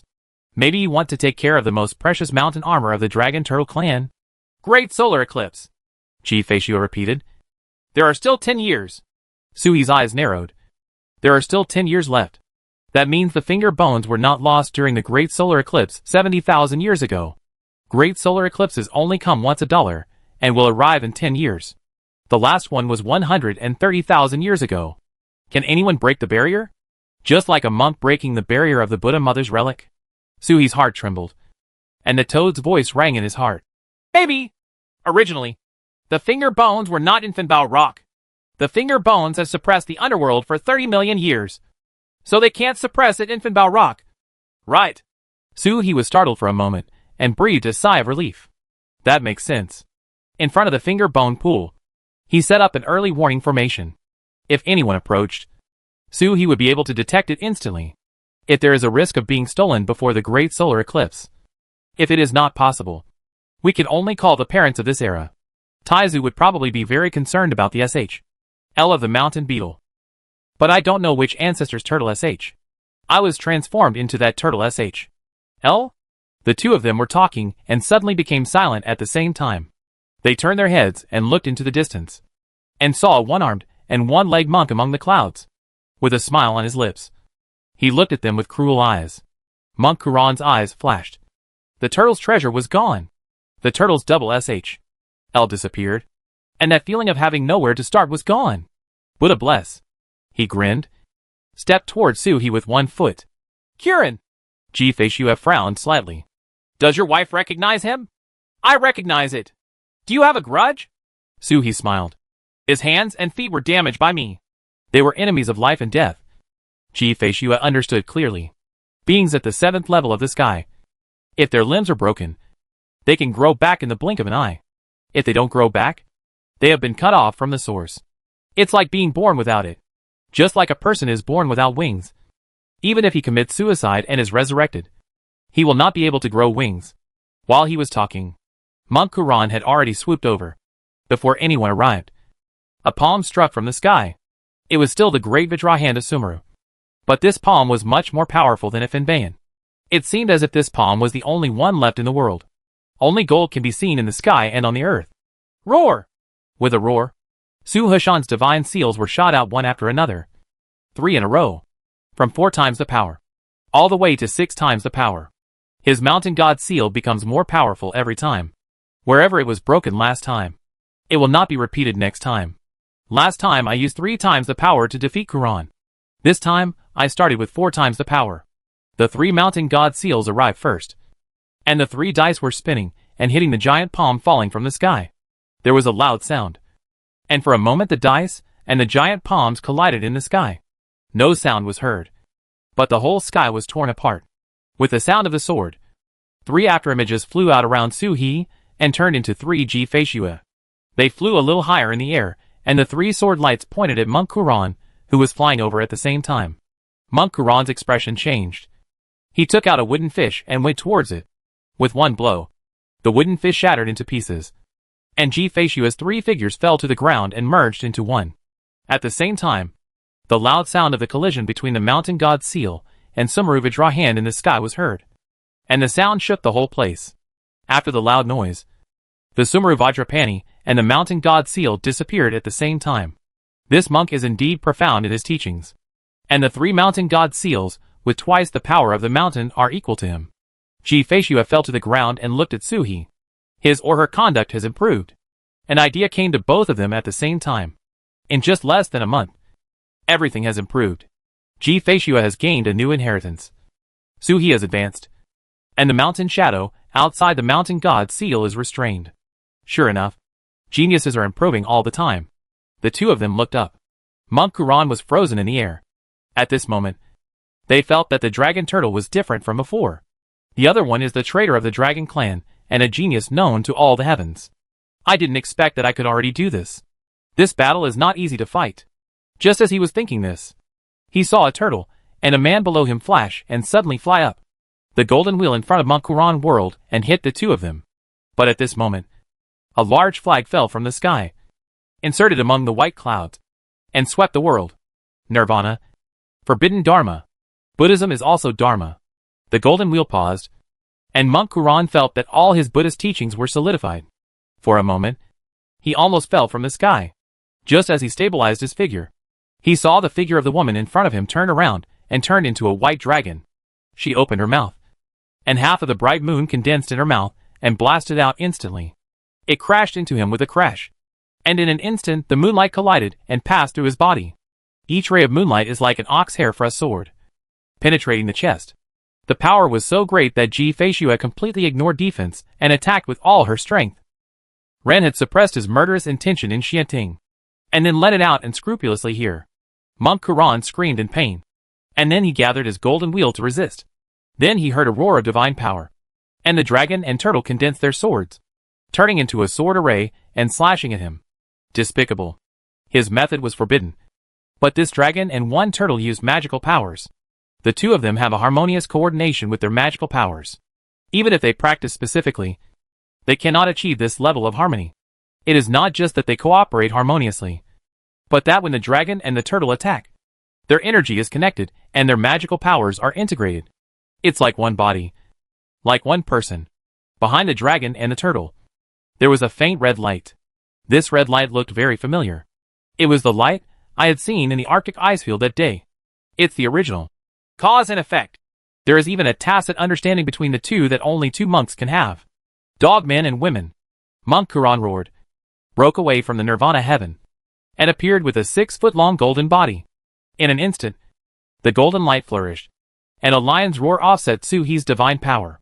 It was majestic and majestic, as if the Buddha was alive. He shouted again, with murderous intent, and then turned around and knocked away the space to escape. People have entered the space passage, and the Buddha's light still fills the entrance of the passage. Crush the space to prevent the dragon turtle and white dragon from chasing the space passage. The 6-foot golden body is more suitable for escaping across space. That day when he returned to Guiwang Mountain, he carefully studied the dragon turtle's escape method. The Star Xian Sutra gave him a strange feeling. The dragon turtle had returned to Guiwang Mountain. It's incredible. But that's how it feels. After waiting for several days, I wanted to wait for the dragon turtle to show up and quietly attack him. Just like the dragon turtle sneaked up on him several times. But he didn't expect Long Gui to come out with Ji Feishui. Even Daoxing has improved a lot. Before he could make a sneak attack, he was discovered. He is not afraid of a single dragon turtle. Nor is he afraid of a single Ji Feishui. If he hadn't lost an arm or a leg, they could have fought together. But at this moment, they couldn't fight anymore. It was still unclear who would win the battle. Do you think I am willing to risk my life when I show up in a 6-foot-long golden body? I'm here to escape. He jumped out and landed in a forest, millions of miles away from the previous battle. Even the climate has changed, and it's already full of autumn. As soon as Monk Quran fell down, he patted the swastika symbol on his chest and took out a plate of incense. This swastika was left by the Bodhisattva Great Freedom. Unfortunately, in order to escape from Gowang Mountain, he endured a blow from the immortal drum. The Bodhisattva's Buddha power was exhausted. Otherwise, it would have been extremely easy to beat the dragon and the turtle. Monk Quran burned incense and prayed. And in a moment, the green smoke turned into the appearance of the Bodhisattva Mahavatar. Quran knelt on one leg, put one palm up in front of his chest, lowered his head with a pious face, and his eyes were full of pain and sorrow. Bodhisattva is compassionate. Disciple Quran has failed to live up to the Bodhisattva's expectations. I have not invited the relics of the Buddha's mother back. The 1,000-year plan failed again, just like all the predecessors. Then he saw the great Bodhisattva making a miserable gesture in the cigarette smoke. Amitabha, all conditioned dharmas are destined. It is not your fault that the fate has not come yet. Monk Quran kowtowed and raised his head again, feeling a little happy. But I have found the original cause and effect of that day. Oh! Bodhisattva Great Freedom opened his eyes, with slightly narrowed eyes. Where is it? He has been searching in the lower realm for several days, and has even been to the Arctic ice field. However, the way of cause and effect has escaped somewhere, and he cannot catch up with it. Monk Quran said respectfully. Gee! He just said a word when suddenly a moonlight enveloped him. And before he could react, he was knocked away. It smashed into a big mountain before stopping. Supernatural power, Shin Yu. It was the same method as Ji Feishui had just now, but the effect was completely different. These are two completely different properties.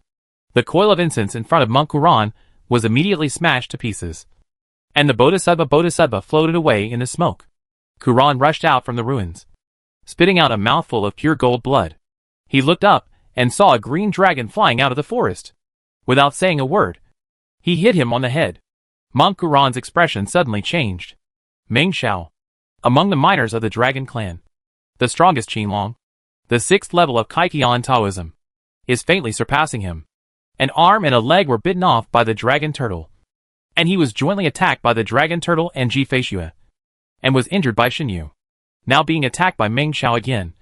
Na was not in the mood to fight at this moment. Fellow Taoist, I fought against my enemy Ji Feishui, but it was for the sake of the Dragon Clan. The Dragon Clan has a reward. Before he could finish his words, Meng Shao rushed forward and let out a long groan. The big trees buried in the ruins instantly came to life, turning into towering trees and suppressing them. The dragons chant and the Buddha's name. The beast roars. The lion roars. The whole world fell into pieces. The battle started quickly and ended quickly. In almost a moment, a green dragon appeared in the air, flicked its claws, and dropped Quran's 3 broken pieces. Looking at the corpse, a trace of contempt flashed in Qinglong's eyes. This guy is still as famous as him in all the worlds? Bai Zai ranks only 2 places behind him? I'm afraid Bai Zai is blind. Ji Feishui is a traitor to the Dragon Clan. Naturally, the Dragon Clan will suppress her. When will she be allowed to allow others to intervene? Being wanted by the heavens is just a signal to tell the heavens that she is a traitor. Have you ever seen a real master take action? You scum in the Buddhist world still want to contact the immortal Dzi? Do you really think that there is no one in the Dragon Clan? He sighed, turned to look in the direction of Ji Feishui and Suhi, and narrowed his eyes slightly. Are you a disciple of Guangshan? This clan girl is really good at tossing things around. Could it be that he thought that with his identity as Guangshan, he would be unable to suppress anyone? The Dragon Clan loves every member, but will show no mercy to traitors.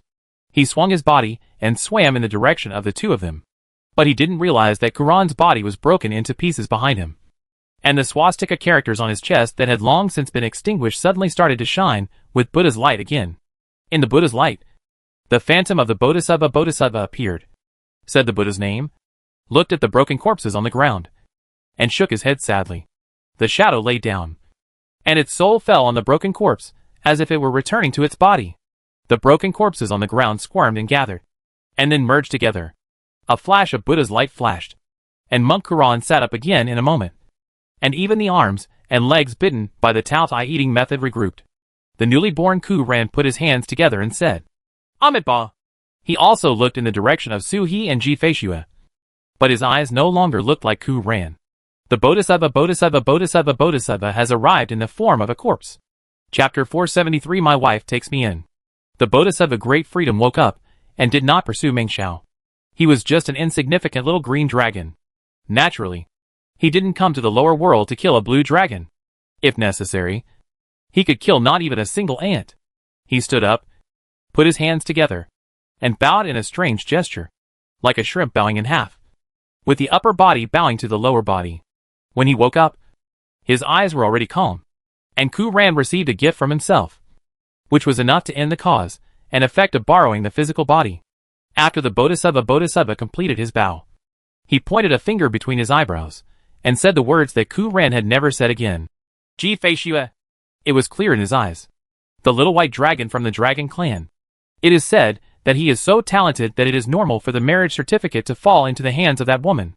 With such talent, he is naturally attracted to spiritual treasures. The Great Freedom Bodhisattva smiled. Knowing where the marriage certificate was, everything became simpler. He stretched out his left palm and pinched his fingers to calculate Ji Feishue's life and future. This technique was discovered in the One Palm Sutra. In Shanghai, the Sea of Stars was once the seat of heaven, and Buddhism also belongs to heaven. So it is natural that the inheritance should be left behind. At that time, Taoism was flourishing and Buddhism was declining. Unless a real Buddha emerged in Buddhism, how could anything be accomplished? This world is locked by a heavenly secret, and predictions are difficult. But the gap between Ji Feishue's realm and his was too great. A mere little demon dragon could easily do something if he wanted to calculate something with the help of a Palm Sutra. Mahavatar Bodhisattva is full of confidence in the One Palm Sutra. At that time, he was able to lead half of the monks to escape from the Xianwang world. And he was able to open up the most prosperous Buddhist world. He made a great contribution with just one palm. The thumb was like twisting a roulette wheel on the knuckles. After twisting it in one circle, a doubt appeared in his eyes. It couldn't be counted. The first time I checked there was no such person.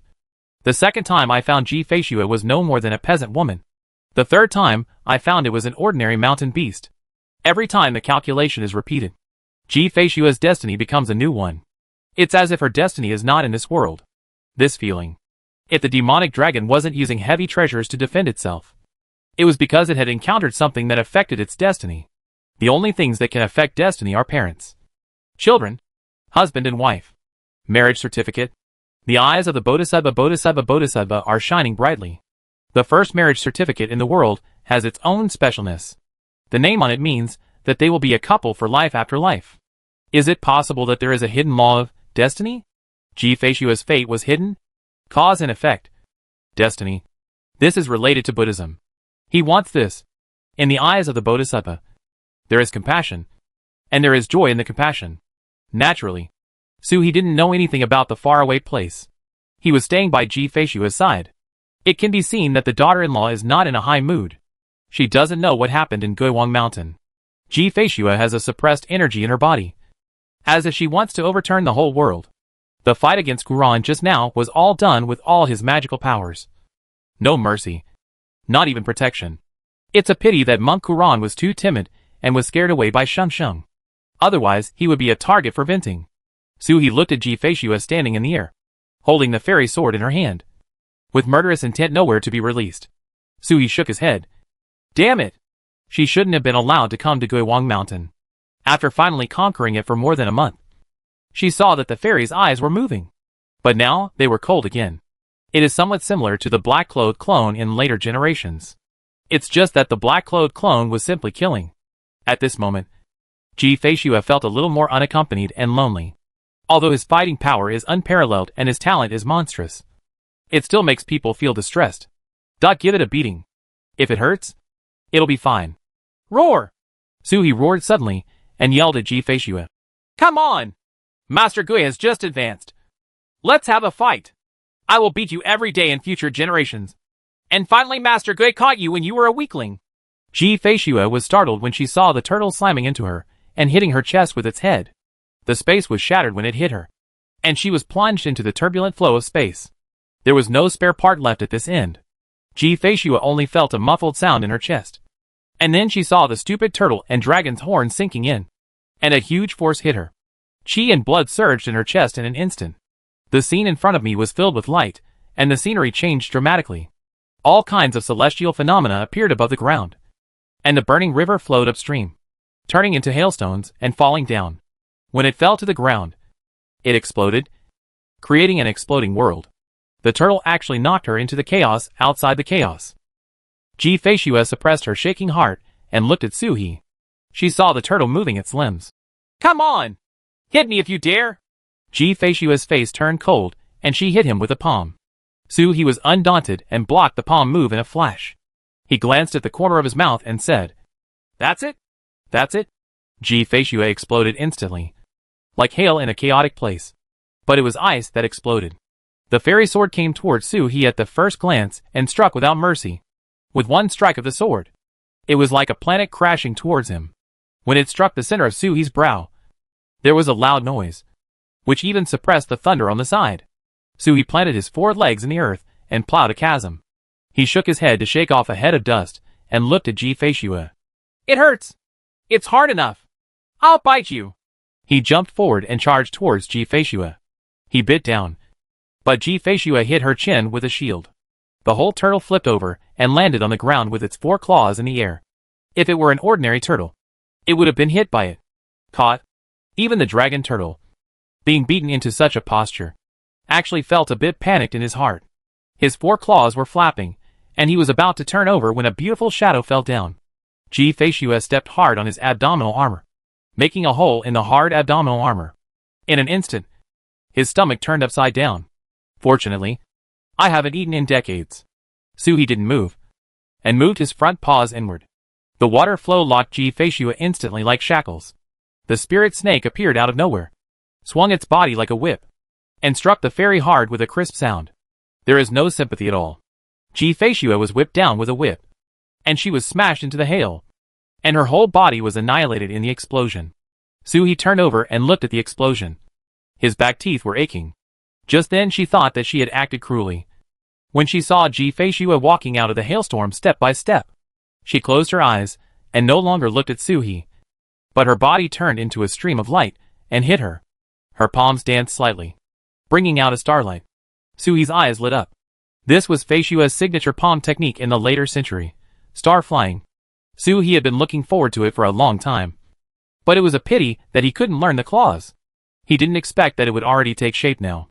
This palm condenses stars with water, using the power of water, but it simulates the stars in the sky, and it is like taking a picture of the entire starry sky with one palm. Anyway, when he was with Ji Feishue, Suhi didn't dare to touch even the slightest bit of starlight. This girl let go. No longer timid. I actually hit him. She was feeling depressed in her heart, and something would happen sooner or later. Not only would she be upset, but at least she would become more and more aloof and arrogant. If the monk failed to live up to his expectations and didn't let her let go, then Suhi would naturally have to take on this responsibility. "Well done!" Suhi stepped on his claws, and walls of water gathered in front of him, and the water ripples disturbed the starlight. Ji Feishue's eyes flashed, and murderous intent suddenly broke out. This turtle was familiar with her palm skills. But so what? Ji Feishue didn't think about winning the fight or killing people. But she was hit by the dragon turtle with its head and swiped by its tail, which aroused the depression in her heart. She just wanted to fight. Nothing else matters. Ji Fei's snowy hands were as solid as ice. She pierced the water flow and stamped her palm on Suhi's turtle SHL, sending the dragon turtle flying far away and into the lightning in the sky. Suddenly the screams of dragon turtles were heard in the lightning. The benching of this moment is different from the one of later generations. Suhi screamed, but Ji Feishue was not touched at all. She stepped forward and struck down with another palm. But at this moment, a big flag fell from the sky. Forbidden law. The starlight on concubine Ji's snow palm receded in an instant. Then she saw a mountain god seal rush out, knocking her away hard and crashing into the dense thunder and lightning on the opposite side. Suhi then crawled out of his own thunder and lightning, wearing an electric spear. It was clearly thunder and lightning. but it hit the human body like a spear.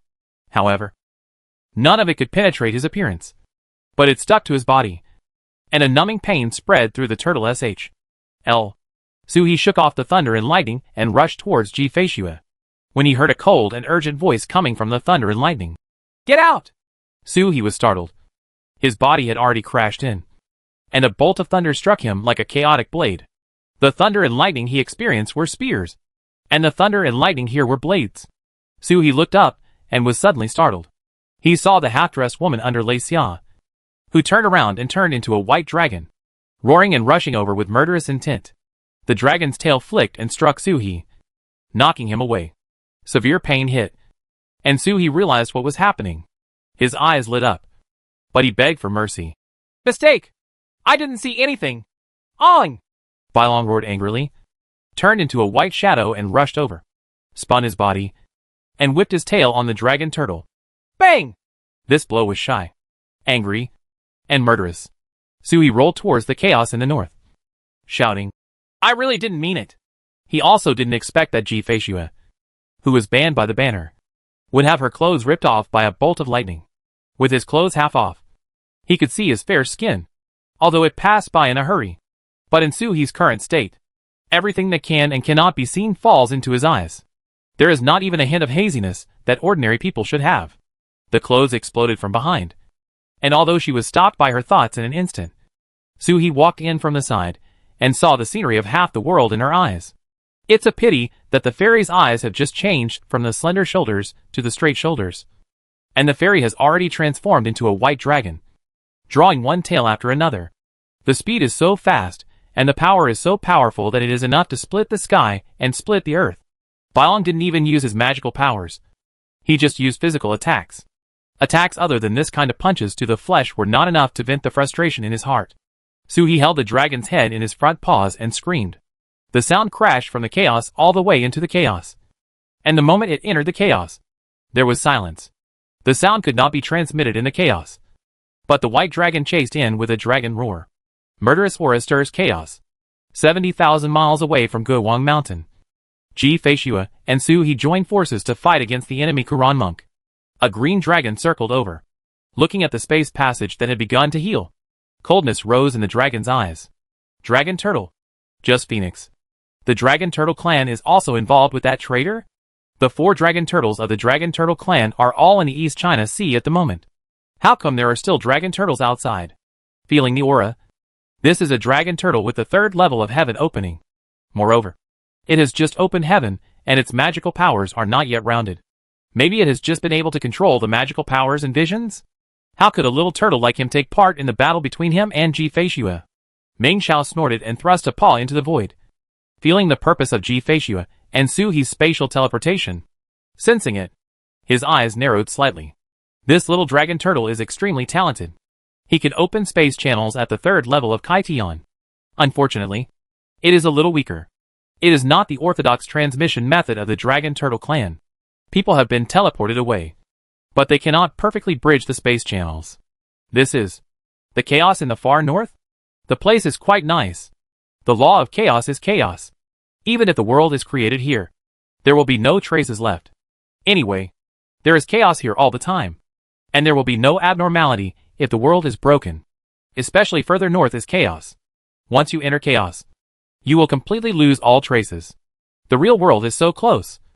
A step away may be as far away as the ends of the earth and cannot be noticed at all. Even if the 4 spirit beasts were hidden here, it would be difficult for him to find them. The chaos in the mysterious world is almost solid. Meng Xiao escaped along Suhi's space passage and wiped it away, falling on the chaotic ground.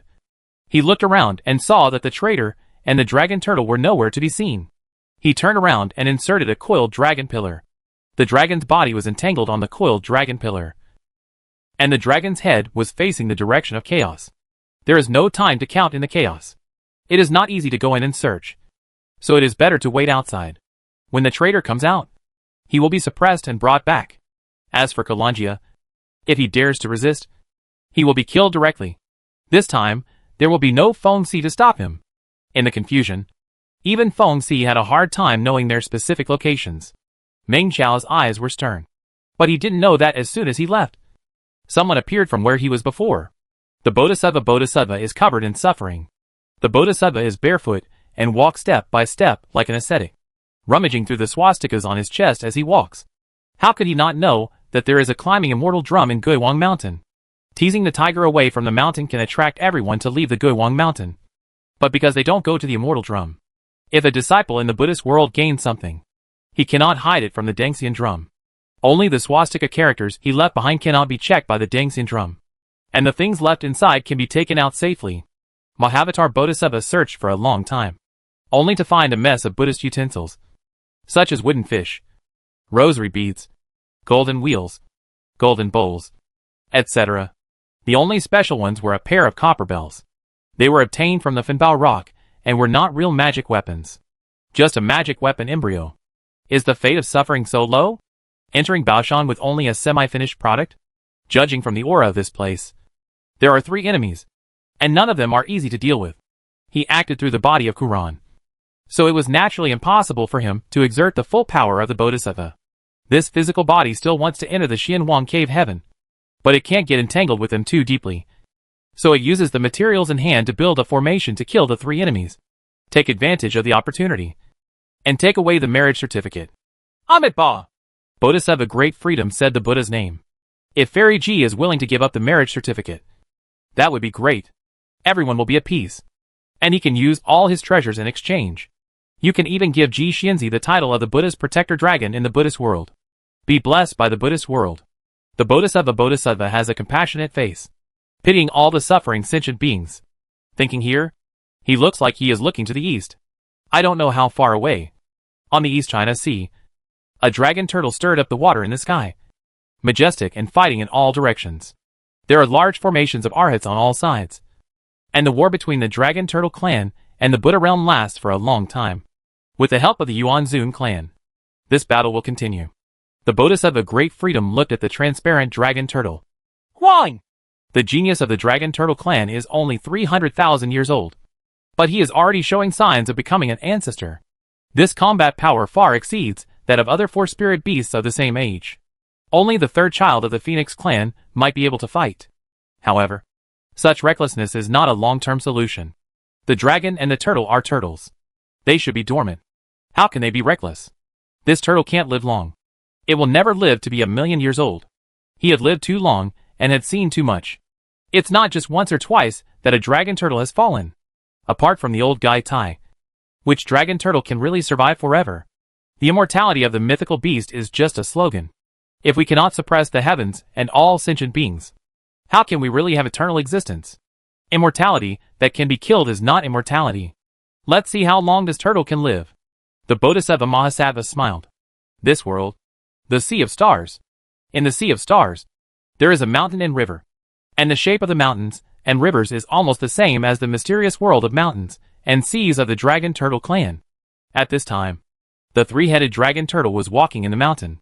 The first one was Taizu, who was climbing slowly, followed closely by the transparent Huangzu, and behind him was Hongzu, who was in a comatose state and was surrounded by a stream of water. It seems that he has recovered from his injuries, but he has not yet woken up. Huangzu followed behind Taizu, his eyes full of surprise, looking left and right, watching the trees shaking, the water moving, the beasts roaring, and the birds chirping. Ancestor! This place! Did you build it according to the mountains and seas? Taizu smiled, and his dim old eyes looked in all directions, as if he couldn't see enough of the mountains and rivers, and wanted to imprint them all in his eyes. He smiled and shook his head. The mountains and the sea are of the same shape as Dishan, and this place is modeled after Dishan. He gestured to the mountains in the distance as he spoke. There are several mountains there. They were originally mountains of Dishan, but I later moved them here. Huangzu's eyes lit up. He had just come out of Dishan. At this moment, Dishan was empty with only mountains and water. It's extremely depressing. But I didn't expect that Dishan would be like this. Old ancestor, why was Dishan closed? Where have those dozens of dragon turtles gone? While Yin was healing his wounds on Dishan, dragon turtles appeared in all directions. They are all the marks left by living in Dishan for too long. Proof that there really were many dragon turtles in the past. Taizu chuckled and didn't speak in a hurry. After walking for a long time, a vaguely large mountain appeared. Taizu looked at the mountain and said with a smile, "There is also this mountain in Dishan. And it is there now. But you don't see that it is the Qinghai Passage in Dishan. 3,000 years ago, Mingzhu always guarded the passage. And the other end of the passage, right here." Taizu looked around, indicating that this place was the passage connecting Dishan. "Can you see the altar at the foot of the mountain?" Taizu's voice was slow, like an ordinary old man. "There were not so many mountains here at that time. There was only this altar. I stayed at this altar for millions of years before I broke out of my SHL." At this point, he turned to look at Huangzu and raised his head high. "I was born in the Sea of Stars. The immortal turtle." He looks proud. "We are born different. Accompanied by hexagrams. Born in the fairy world. It's different from the little wild turtles, like you who swallowed the demon-transforming fruit and achieved enlightenment step by step. He, the old turtle, was born as a dragon turtle. What is the demon-transforming fruit? I have never heard of the Taizu first and then the fruit. He only had the demon transformation fruit when he opened the 6th level of heaven.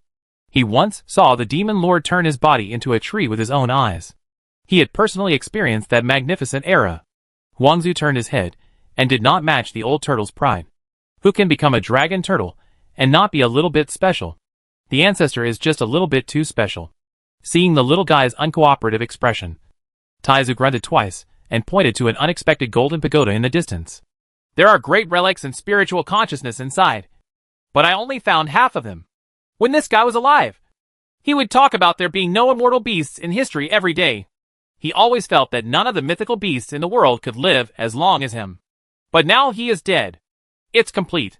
Do you want to pay your respects to what our dragon turtle wife made?" Taizu's tone was teasing. Huangzu glanced over there and curled his lips in disdain. He originally thought that he would go find trouble with this bald donkey after coming out of seclusion in Dishan this time. Back then, I had bullied him based on my Taoist behavior, and finally managed to reach a higher level. But this thing was already dead. Huang Ancestor shook his head. "Ancestor, I am not a vengeful person. How can I be the same as a dead person?" As he spoke, the spirit snake on his back twisted its waist, swam to the golden pagoda, and spat out a mouthful of saliva. Taizu laughed and took Huangzu to the foot of the mountain again. The altar that once hatched him had completely changed its appearance. From the outside, it still looks like an altar. But as soon as you step on it, the whole world changes. The void twisted, and a figure sat cross-legged, with talismans going in and out of the figure, cooperating with the figure to suppress something. Huangzu frowned. There was clearly no trace of Taoism in this figure, but it gave him the feeling that he didn't dare to look directly at it, as if he would be sucked in after just one glance. This figure seems to be evil in the world, as if the world is rejecting him. However, he only took one glance, but he felt fond of the figure. Heaven and earth hate him, but Dragon Turtle likes him. Is this man a great benefactor to the Dragon Turtle clan? "Which Taoist friend is this?" Huangzu asked. Taizu looked at the man sitting cross-legged with a distant look. "He? Friend Taoist Grain." Huangzu nodded to the figure and saluted slightly. As soon as he nodded, he was suddenly surprised. "Grain?" Huangzu looked at Taizu with a surprised look. Taizu had an indescribable smile on his face and nodded affirmatively. "That's the grass you think of. It's our family's grass," he smiled and said, looking at Huangzu. The dim old eyes flashed with light. "Yes, this is the expression. This is the expression." Taizu laughed as if he was old and disrespectful. The figure in front of him was obviously one of the clones of Su He's corpse when Bai Yin used his previous life's corpse for experiments. Huangzu looked at the corpse and was stunned for a long time, then looked at Taizu. This little turtle? My brain is not working hard at the moment, and I can't think about it." "Not polite," Taizu chuckled. "He existed when I was still in the turtle egg. He even saw my turtle egg with his own eyes. Such an existence is called an ancestor." Huangzu was suddenly shocked. His heart was filled with waves. He looked at the corpse, then looked at Taizu. Not to this old turtle. The Dragon Turtle clan has strange customs, but it was this old turtle who brought it up. He is of the water type and has a cold nature. Which is better? That guy Yin likes to tease the juniors the most. He is the ancestor of Shui. He is even the same age as Taizu. Otherwise his name would not be lost. Obviously the old turtle can't afford it. As if he was afraid of being exposed by the ancestral ancestor. Taizu didn't explain the body anymore. Smiled and stepped on it. The runes on Su He's body rotated, forming a passage in an instant. It's like a cave. Come on! Everything you want to know is available on the other side. Taizu took the lead and stepped forward. Huangzu followed closely behind. Hongzu was just thrown outside, and the two dragon turtles headed into the passage one after the other. The passage is filled with light from all directions, and streaks of rays of light shuttle through it. What is this? Huangzu asked. He found that millions of years of experience and knowledge seemed to be not enough today. Taizu glanced at the flowing light and smiled. Memory! It's slightly different from what you usually see. Huangzu was curious. Whose is it? Mine. Seeing that Huangzu wanted to ask again, Taizu shook his head. No need to ask more. I have cut off too many memories, and they are stored here. So I don't know the answers to many questions. I only know that it is not yet time to merge the memories. If you want to know, go to the end and ask. As he spoke, Huangzu saw what seemed to be a flash of light coming from the front of the passage. As he walked forward, he even heard the roar of a dragon turtle. He looked at Taizu in disbelief, only to see Taizu snap it with his claw. The originally brilliant passage trembled and revealed its true appearance, as if the front and back parts were spliced together, and they had reached the connection point. Taizu stopped at the place where the two worlds met, and turned to look at Huangzu. His eyes were no longer dim, but with two bright lights, staring at Huangzu. Others call him Huangzu, but it was Taizu who watched him grow up. Nowadays, among the Dragon Turtle clan, who is not a little bit to Taizu. Go ahead. I can't go in front. Go to the front, calling Mingzu in your heart. Whatever you want to know. Everything you need to know. You already know in the past. Huangzu looked at Taizu in the passage. Taizu seemed to want to laugh, but couldn't. He had been a dragon turtle for 30 million years, and an ancestor for 20 million years. I don't know how many dragon turtles have been sent to the past. How can I laugh when there are differences between generations? Huangzu hesitated for a moment, then suddenly laughed. Ancestor, when it was said that Yuezu died in battle, did Yuezu also walk on this passage? Taizu nodded. Huangzu laughed. There is nothing more joyful than the fact that the dragon turtle that brought him up is still alive. 730,000 years ago, during a battle in the East China Sea, the 4 dragon turtles escaped clearly. But as soon as they returned to their nest, news of the death of Yuezu came. He almost overturned the Buddhist world. I didn't expect Yuezu to be here. Then when I go in, do I have to tell others about my fall? Huangzu asked curiously. Taizu nodded distressfully. I haven't thought of an excuse yet. How about saying that you don't have enough level to force your way into Dishan and got trapped in it? Huangzu was stunned. He glanced at the ancestor with dissatisfaction, grunted and ran towards the passage. Taizu stood in the passage and stared for a long time. The transparent body of Huangzu was so solid in his eyes. Watching Huangzu walk away step by step, he reached the entrance of the cave and looked back at him, as if he had something to say. However, he saw a huge turtle claw protruding into the passage and hooking him out. Not even a single word was spoken. The ancestral ancestor was fished out, and the bright passage in front was instantly closed. Until this moment, the majestic power was suppressed in the entire passage, trying to annihilate the passage, to suppress Taizu in the passage. This force was supposed to suppress everyone in the passage. But when Taizu came, he blocked it step by step, and forcibly took the ancestor's share on himself. Huangzu, who had already touched the threshold of the Immortal Lord, didn't even notice it at all. At this moment, Huangzu left, and the power of the entire world was pressing on Taizu. However, Taizu didn't seem to care. He raised his head and bit the power. Get out! The power immediately rolled back. The killing intent in Taizu's eyes was unprecedentedly concentrated. Wait! Wait! Even if the baby turtle cannot grow, the old turtle will also pass. He tried his best to suppress his murderous intention, stopped for a long time, and then turned back. 2 streams of light swayed and fell into Taizu's eyebrows. 2 more memories returned. Soon! Soon! Turtle boy. Hurry up. 73,000 years ago, in the chaos of the far north, Suhi put down his tortoise claws and poked his head out. The white dragon in front of him had transformed into a human form again, and even his clothes had changed. Ji-Feishua stood next to Suhi, her starry eyes trembling slightly. Thank you! As smart as she was, she knew that Suhi was deliberately irritating her and looking for trouble to make her angry. What was the purpose of a fight? It even paid attention to her psychology, and she suddenly understood why she would still accept him as her husband in the future. This kind of care is something I have never experienced since I broke out of my SHL. Suhee blinked and chuckled. You saw it. Wife. I helped you. Please help me too. Ji Feishue turned around. Who to kill? Suhee was startled and shook his head. Stop making trouble. This was 730,000 years ago. If he had no enemies in this era, how could he have so many people to kill? He shrunk his turtle SHL to relieve the severe pain from being beaten by Ji Feishue, and grinned.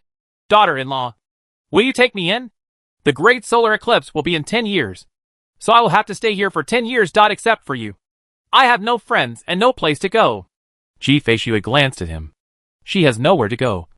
Even the hundreds of thousands of mountains are a guest, and there is no place for her to stand in all the worlds. But for some reason, what came out of my mouth became, okay. Chapter 474 Anchor and Human Body. The moment Ji Feishue said the word good, in Suhee's eyes, the whole world was rippled. He originally obtained the right to stay in this era for 2 or 3 years by killing Fu Do and Tengu. The direction of the anchor is also heading towards the hatred between Fu Do and Tengu.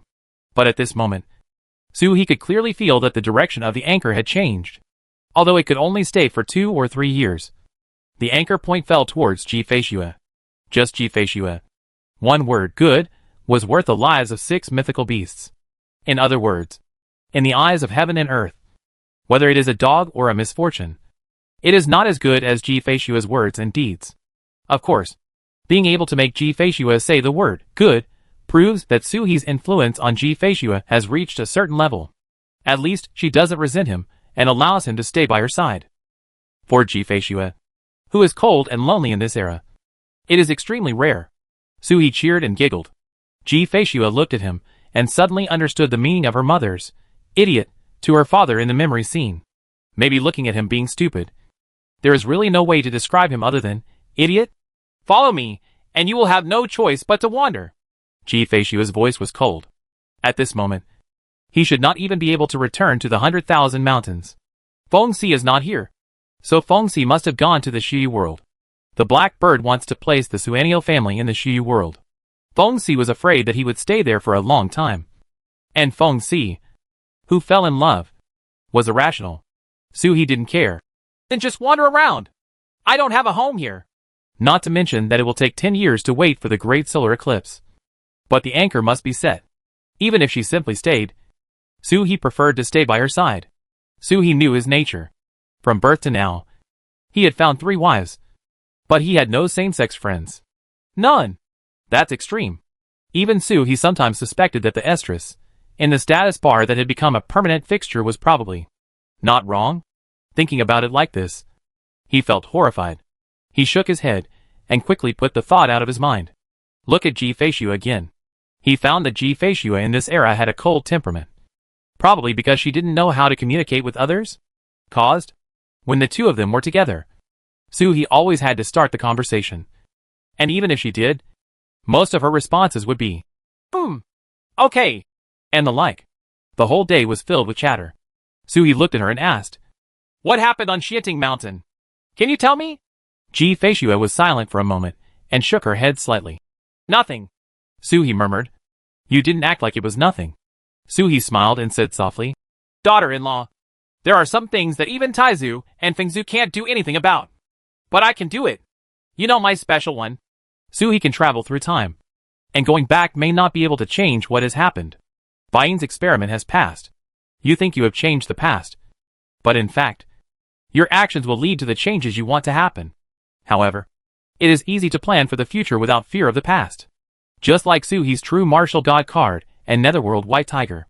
Or if you want to investigate something, it's easy. Judging from Ji Feishue's performance, Xianting Mountain must be related to his parents. Judging from the information currently available, the father-in-law is probably a disciple of Taozu. This status is really terrifying.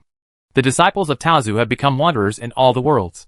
And their mother-in-law has also mysteriously disappeared. It's very strange. What can change Ji Feishue's mood is most likely related to these two people. Even the mother-in-law and father-in-law were attacked or framed. Suhee looked stern and stared at Ji Feishue with extremely serious eyes. Ji Feishue was startled for a moment. It wasn't that she didn't know how unique Suhee was, but she didn't have the habit of relying on others subconsciously, even when her mother was still alive. She had always been independent. I was on the verge of death several times, and never thought of asking for help. Is it related to my uncle and aunt? Sui asked softly. He was very self-aware, and was not so poor that he directly called his mother-in-law. It doesn't matter if one is poor, or the other is poor in Ji-Feishua's place. At this moment, the relationship is not deep enough for the elders to be poor. Ji-Feishua moved slightly but said nothing. This girl hasn't adapted to the fact that husband and wife are in the same body. So her business is his business. Give her some extra ingredients. Sui shook her body and climbed up. The water flow swept her up on her back. I'll take you somewhere. Sui couldn't help but knocked away the chaos and headed towards the depths of the chaos. Ji-Feishua struggled briefly, but was tightly trapped by the water flow and could not break free for a while. Don't move, Sui said in a deep voice. Ji-Feishua was startled, stopped struggling, lowered her head, and let him carry her. Sui moved left and right, constantly changing directions. The further she walked, the weirder Ji-Feishua's expression became. The direction the dragon turtle was chasing was extremely familiar to her. Sure enough, Sui's eyes suddenly revealed surprise. Found it! There are still some changes in the chaos of more than 700,000 years. As he spoke, he knocked away the chaos and swam forward, where he saw 12 coiled dragon pillars standing in the chaos. It's like a guard who has been standing guard here since ancient times. Perceiving it from the outside, one cannot perceive any characteristics of the Panlong pillar, just like 12 most ordinary stone pillars. But not to mention ordinary stone pillars. Even the treasures of heaven, materials, and earth have long since turned into chaos and disappeared. Ji-Feishua stood on the turtle SHL, looked at the Panlong pillar, and said in a cold voice, Have you been here before? Sui nodded.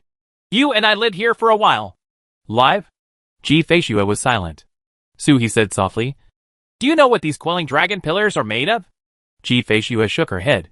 She probably inherited her talent for weapon refining from her mother. But her mother's level was much higher than hers. These coiled dragon pillars cannot be seen at present unless they are taken apart and studied. But after going through the catastrophe, she never came here again. Mythical beasts. Sui's voice was very soft, as if he was afraid of being hurt. They are all the corpses of mythical beasts. Ji-Feishua's eyes were focused, and her pupils suddenly trembled. Hunting 12 divine beasts, even young ones, is by no means simple or even more troublesome. How many things did that mother, who never paid attention to her and only forced her to practice continuously behind her back, hunted many mythical beasts specifically for her? But when I first gave it to her, she looked disgusted. Sui didn't say anything and looked at her quietly. After a long time, Ji-Feishua fell down. She tried to touch the dragon column, but it didn't fall on it after all. He raised his hand, but it was just in the air. It touched but didn't dare to touch it. Finally, when it came down, a finger was pointed at the center of Sui's eyebrows. A thought was transmitted to him. It was the scene he saw on Xianting Mountain. The voice was slightly trembling. Help me! She is only good at using swords, and is only good at refining weapons and elixirs. I really don't know where to start looking up things in the past. Sui grinned. Ji-Feishua asked for help. The second time, the water beneath him rolled up and gently wrapped around her. Don't worry. I'm here. As Sui spoke, he slowly closed his eyes to explore the message from Ji-Feishua, not opening them for a long time. There was too much information, so he had to sort it out first. Although Sui is young, he has a lot of experience in such top-level things. He even has more information than Ji-Feishua, who has been investigating for many years. My father-in-law is a disciple of Taozu, and Taozu is suspected of being the source. Some people used their mother-in-law as a battlefield and fought against Taoist disciples for 3,000 years. Those who can do this are definitely not ordinary people. Moreover, the father-in-law who is awake should not leave a legacy casually. In the thoughts that Ji-Feishua sent, even the inheritance was passed on. Although Sui didn't understand it, he could see that it was an inheritance related to the clone. Even after 730,000 years, Ji-Feishua, who had already achieved the combat power of the immortal master, still had not lost this inheritance. The level of this inheritance can be imagined. However, leaving the inheritance in Xianting Mountain means that Ji-Feishua needs to cross the Wenyu Gate to get it. Having passed through the Wenyu Gate, will there still be a lack of inheritance? Guowang Mountain is the Taoist dojo. There is a Tao ancestor inheritance left behind. The father-in-law kept saying that he could not help Ji-Feishua, but Sui felt that this inheritance was most likely related to the disaster faced by the mother-in-law. Suhi knew very well about Ji Feishua's clone. It was not just a clone. It could even cut out its own emotions, characteristics, memories, or other things. If there is a kind of power in his body, maybe cutting into the clone is an option? Suhi suddenly thought of the scene in the Tomb of the Great Sun, where Ji Feishua's avatar controlled the Red Sun and fought against the Great Ancestor. Deri belongs to another camp, but Ji Feishua's clone can control something that even her own body cannot. Is the power contained in the clone the power of another source? The one who has been fighting with his father-in-law for 3,000 years, using his mother-in-law as the battlefield. Some things cannot be scrutinized. After careful consideration, a large number of them will come out. But now it is just a guess. But it is difficult to say it out. At this moment, Ji Feishua is more or less in the middle. If she puts out her guess, she will not dare to raise the sword to kill. In this era, the only people Suhi could think of that could be related to another source were the ancestors of the Yuanzun clan, or the great ancestor of the emperor. At this moment, Ji Feishua rushed forward. But there was only one way to die. After an unknown amount of time, Suhi slowly opened his eyes, and saw Ji Feishua watching quietly, with a glimmer of hope in her cold eyes. Suhi pondered for a moment and said, "I have a slight guess, but I have to confirm it." "Can't tell?" Ji Feishua asked. Suhi smiled bitterly. "It's just a guess. Telling it may mislead you. If my guess is wrong, it will lead you into a misunderstanding." Ji Feishua stopped talking and was silent for a long time. Suddenly, the corners of her mouth slightly curved upward. "Are you afraid that I don't know the heights of the world and seek revenge on the enemy who cannot be trifled with?" This dragon turtle must know many things, but he is unwilling to tell them. Suhi was startled. Then Ji Feishua raised her head and said with a hint of determination in her voice, "Ming Shao shattered my mother's scales. I haven't sought revenge in 300 years, and I won't in another 300 years, unless I can reach the 6th level of the sky. The dragon. The world inside you is one step closer. She is indeed upright, but she can still distinguish between seeking revenge and seeking death." Suhi also fell silent and didn't speak for a long time. At this moment, he suddenly understood Taizu's mentality of hiding many secrets and not telling future generations. Maybe the person who lied to you is the one who cares about you. Ji Feishua didn't urge her. She just looked at the 12 coiled dragon pillars. Fascinated, Suhi was a little upset for a moment, wanting to merge the Ji Feishua in front of her with the Ji Feishua in the future. This Ji Feishua is so depressing. She is better than a witch from later generations. She laughs and laughs without formality, as if she is heartless. Suhi was silent for a long time, sighed, bit his dragon teeth and said, "The ancestors of the Yuanzun clan and the great ancestor of the emperor have a deeper existence than them. You have seen the finger bones that my father-in-law took out from the dragon clan. The owner of the finger bone exists like that. But the power may be the opposite. Moreover, the finger bone is only left by the clone. Can you imagine how strong the original body is?" She was finally convinced. "Does that exist?" Ji Feishua was stunned for a moment, and the corners of her mouth curved slightly. "Then practice. We are not afraid of gaps, but suffer from not knowing who the enemy is." Speaking of this, she suddenly looked at Suhi with a half smile but not a smile. "Father-in-law?" Slip of the tongue. Suhi was startled and immediately changed the topic. "When it comes to practice, I have a technique to teach you." As Suhi spoke, he took out a jade slip with his paw and recorded, "Breaking ice." In it, the last time he traveled through Tantai and Bain, there were warnings that it was best not to transmit it directly. The jade slip flew and cracked into pieces as soon as it touched the center of Ji Feishua's eyebrows. Even Suhi's top-quality jade slips couldn't bear such a skill. Break the ice. Obtained from the remains of the white tiger, the dragon turtle that failed to overcome the tribulation. This skill is carried by a piece of jade bone condensed by a 7th-level monk who reaches the sky. But since the jade bones were given to Su Huanyan, he could only recut Ji Feishua's place. But he didn't expect that the jade slips couldn't bear it at all. "Snowy night in Chihan Mountain?" Ji Feishua said with a hint of surprise in her cold voice, and then shook her head. "No, there is only snow but no night. You stole the tomb of the founder of Chihan Mountain?" "It is rumored that Chihan Mountain was destroyed. The ancestor's tomb was destroyed, and the jade bones were lost. Was this the dragon turtle responsible?" Suhi blinked. "Don't make trouble. I don't know what Chihan Mountain is. It was stolen by killing people and robbing treasures." Ji Feishua nodded. Chihan Mountain was once one of the top 10 immortal sections. It was located in the South China Sea. It was broken down by various sects 800 years ago. At this moment, the disputes in the South China Sea are still there. The two sects, Tianxiang and Taigong, are fighting overtly and covertly for the position of the top 10 immortal sections.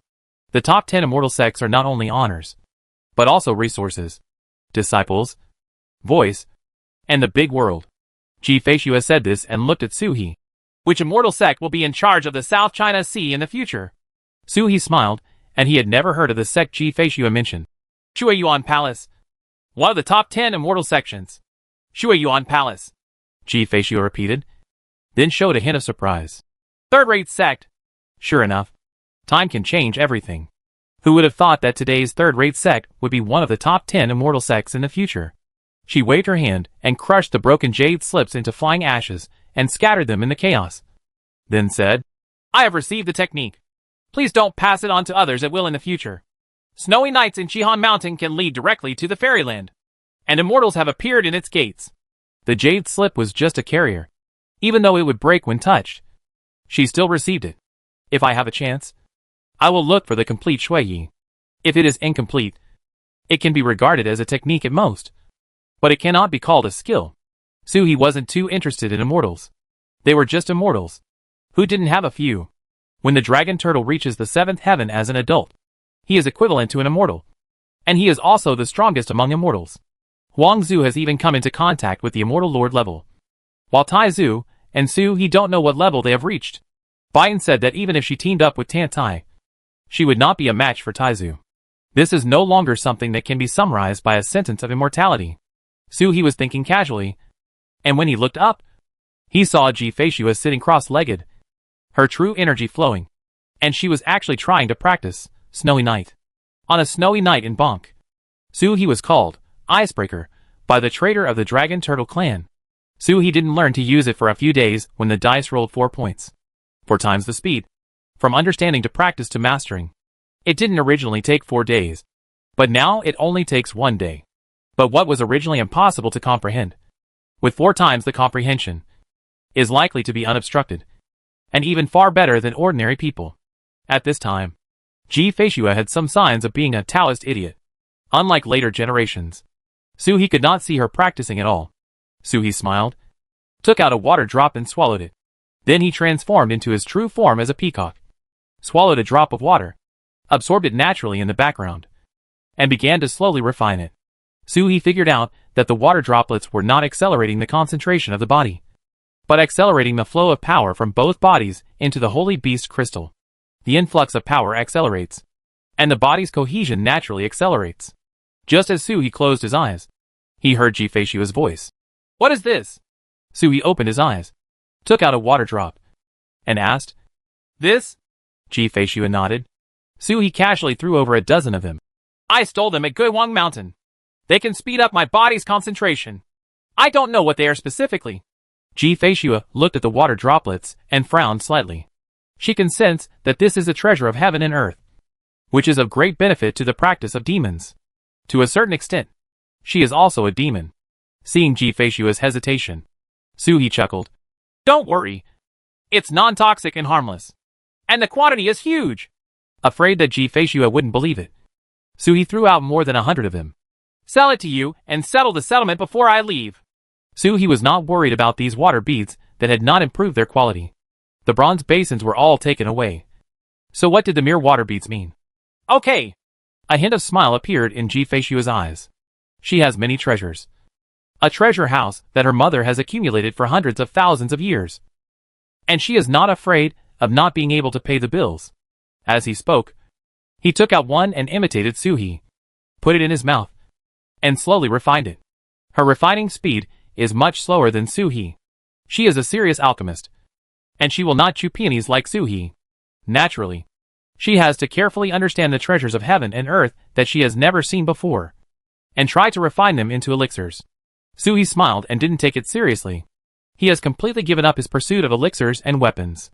This kind of brain playing is not suitable for him. It's enough to have a wife. But why eat raw food when you have soft food? He closed his eyes again, and while circulating his true energy, a trace of thought fell into his mind, and he looked towards Mingjian. Status, healthy. In Heat Realm, Kaikion 3rd level, 14%. Xuanwu, entering the Tao. Person, Xuanwu, 49%. Suzaku, Yuan asterisk and White Tiger. The progress has taken another small step forward. Xuanwu's body is nearly halfway through, and the light ahead can already be seen. He exited his mind orifice, and continued to circulate his true energy. Both of them had a tacit understanding, and did not propose to leave chaos. The previous battle with Monk Kuran was bound to be discovered by someone who was interested. Even if He opens the space channel to the chaotic area, he may not be able to escape everyone's detection. Maybe there's someone watching outside. If you have nothing to do, just practice and consolidate here. He got a new drop of water, and Ji Feishu had got inheritance one after another. It was time to take a rest. In the chaos, there is no time to count. And I am so caught up in practice that I have no time to express gratitude. A dragon shadow beside Ji Feishu opened up the chaos, and did not open up the world. But the chaos around the fairy was not there. Just like a vacuum, there are spiritual stones suspended in the vacuum to help her practice. The energy of chaos cannot be directly used for practice. But he doesn't care about this. As long as the source stone is sufficient, he can practice anywhere. Both of them were silent for a while. Chaos rolled around without knowing the direction. After an unknown amount of time, he opened his eyes while practicing, and found that Ji Feishu was no longer there. Searching in all directions, chaos was like smoke, and it was finally found in the distance. Ji Feishu was still in retreat, and the two of them were scattered by the chaos. He stepped down with his paw, and a stream of water ribbon floated out, gently wrapping around Ji Feishu's waist, pulled her back to him. Ji Feishu, who was in trance, frowned slightly, but she did not wake up. She did not sense any malice or any harmful aura. He glanced at the Qiaomingjian. There was no movement in the inner world. It was still 14%, but in the human body, Xuanwu had reached 72%. The human body seemed to be right in front of me. He felt silly and happy for a while, then closed his eyes again. He closed his eyes, but Ji Feishu opened his eyes, looking at the water flowing around his waist, and then at the dragon turtle not far away, with unexplainable meaning flashing in his eyes. She was stunned for a long time, and she didn't know what she thought of. She stretched out her slender jade finger, and touched it a little on the water flow. It did not untie the water flow, but a talisman fell into the water flow, blocking the induction of the water flow and preventing the water flow from affecting the effect of her retreat. For some reason, being pulled by the water into seclusion, I felt a sense of solidity in my heart. This feeling has never been experienced before. Beyond chaos, in the chaos of the far north, Meng Xiao faintly opened his eyes on the Panlong pillar. It's been 2 months. It's been 2 months since I chased him here, and I haven't waited for Ji Feishu to come out. Maybe the traitor took a detour. Or maybe he came to chaos not to avoid him at all, but because he had something to do. Meng Xiao prefers the latter. Concubine Ji has been hiding in the mountains for 200 or 300 years, and there must be a reason for her sudden appearance. Qinglong's eyes narrowed, and he couldn't wait any longer. Fight in. He twisted his body, put away the coiling dragon pillar, and crashed into the chaos. However, he did not rush around aimlessly. Instead, he took out half of the azure dragon scale armor. This is Meng Li's dragon scale, Ji Feishua's mother. 300 years ago, he stopped Ji Feishu and designed to break the shield transformed into dragon scales. He took away half of the broken dragon scales. Half of a dragon scale is just right for detecting Ji Feishua's location. In fact, Meng Xiao was somewhat reluctant to let go. This is the Qinglong dragon scale of the 7th level of Kaikion. After a little refinement, it becomes a real treasure. But it is wasted here. But the opportunity is rare. Not all the old dragons agreed with the action against Ji Feishu. From the old stubborn's perspective, Ji Feishu was at fault, but not extremely evil. Being expelled from the tribe, and not having contact with each other until death is the limit. They didn't even like his plot against Ji Feishu 300 years ago. If he didn't take advantage of the moment when Old Long couldn't free his hand and capture Ji Feishu, it would be too much of a constraint when they returned. Meng Xiao doesn't like Ji Feishu. He hasn't liked her since she was born. Maybe it has something to do with Ji Tianchen? Anyone who is hung up, cramped, skinned, and exposed to the sun for 1,000 days cannot be happy. Meng Xiao slapped his paw on the dragon scale, using the faint green light of the dragon scale to search for Ji Feishua's location. Mother and daughter are of the same vein, and they can be found by themselves. but they are just so far apart that it is difficult to judge the accuracy. In retreat, Sui suddenly opened his eyes and blew away the chaos with a long breath. Ji Feishue turned around and saw that she had already started practicing on Xueye. And if she was only halfway through the exercises, then she would not be able to practice further, which would affect her complete skills in the future. She had finished practicing for a long time. But Sui was still in retreat, so she didn't disturb him. Seeing Sui wake up, he raised his eyes and looked over. Sui gave a bitter smile. The origin stone is gone. The inner world of derived creatures consumes far more source stone than he expected. It only took 2 or 3 years since I got the origin stone of misfortune, but it has been completely consumed. Most of them are consumed after the derived creatures. Daughter-in-law, do you have the source stone? Lend me some. Sui looked at Ji Feishue with a wry smile. Ji Feishue shook her head. My inner world does not rely on the origin stone to advance.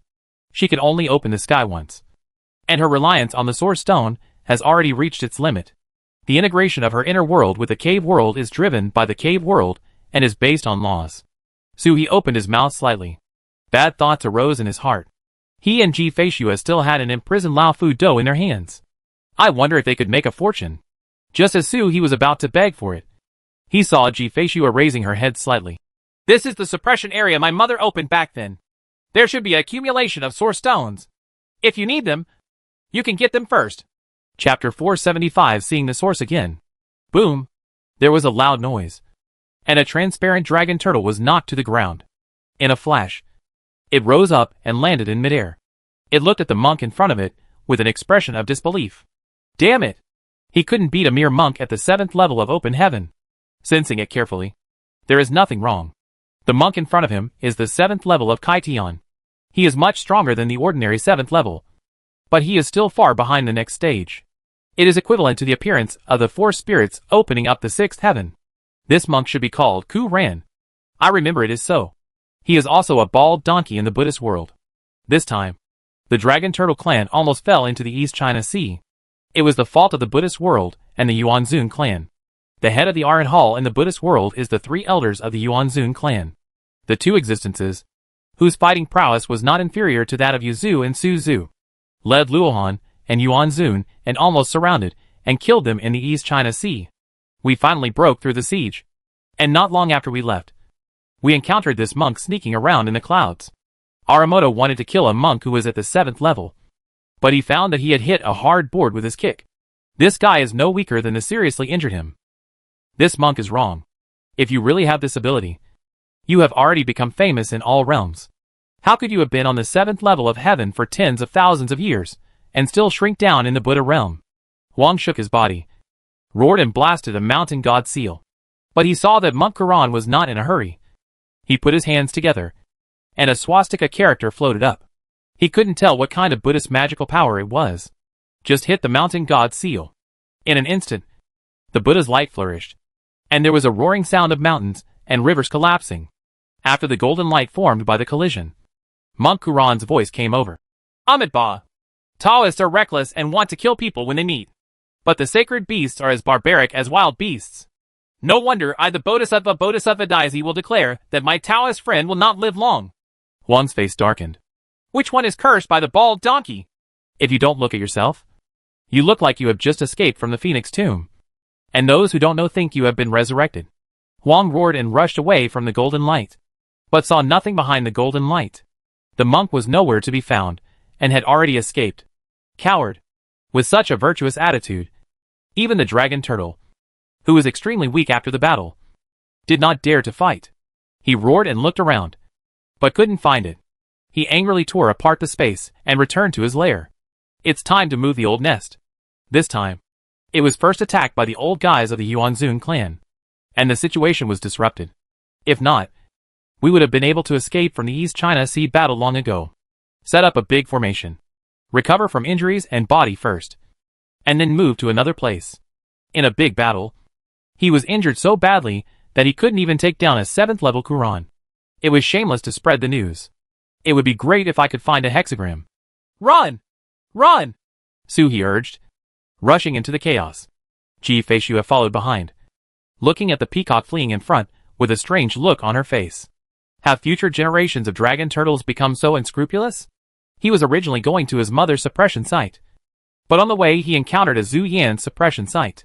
The turtle actually jumped in with its itchy claws and looted all the origin stones that Zhu Yan had been accumulating for an unknown amount of time. When did Dragon Turtle descend to the point of burglary?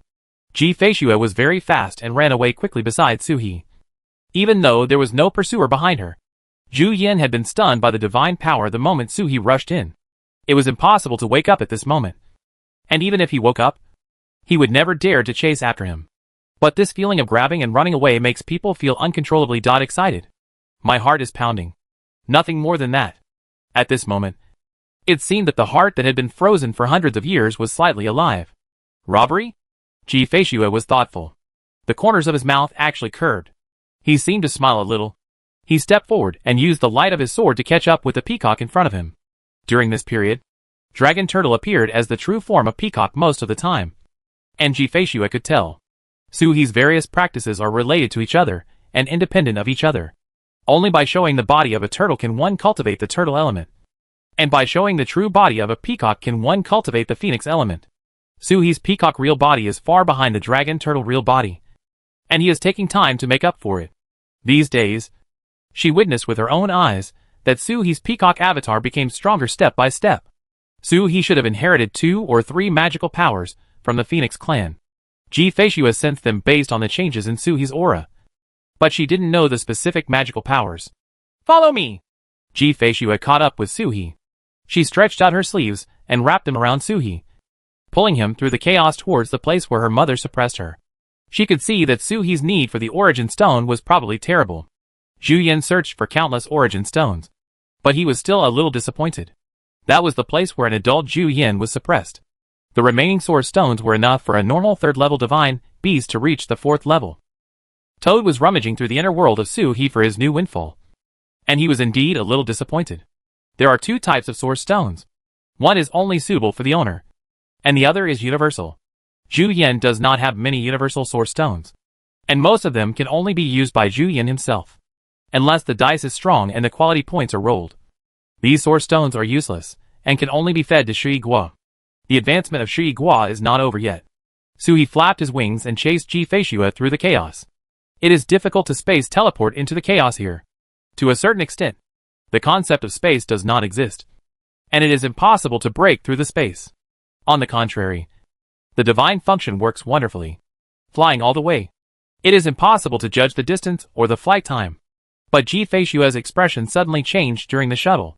Are there enemies? Su He immediately transformed into his true form as a dragon turtle.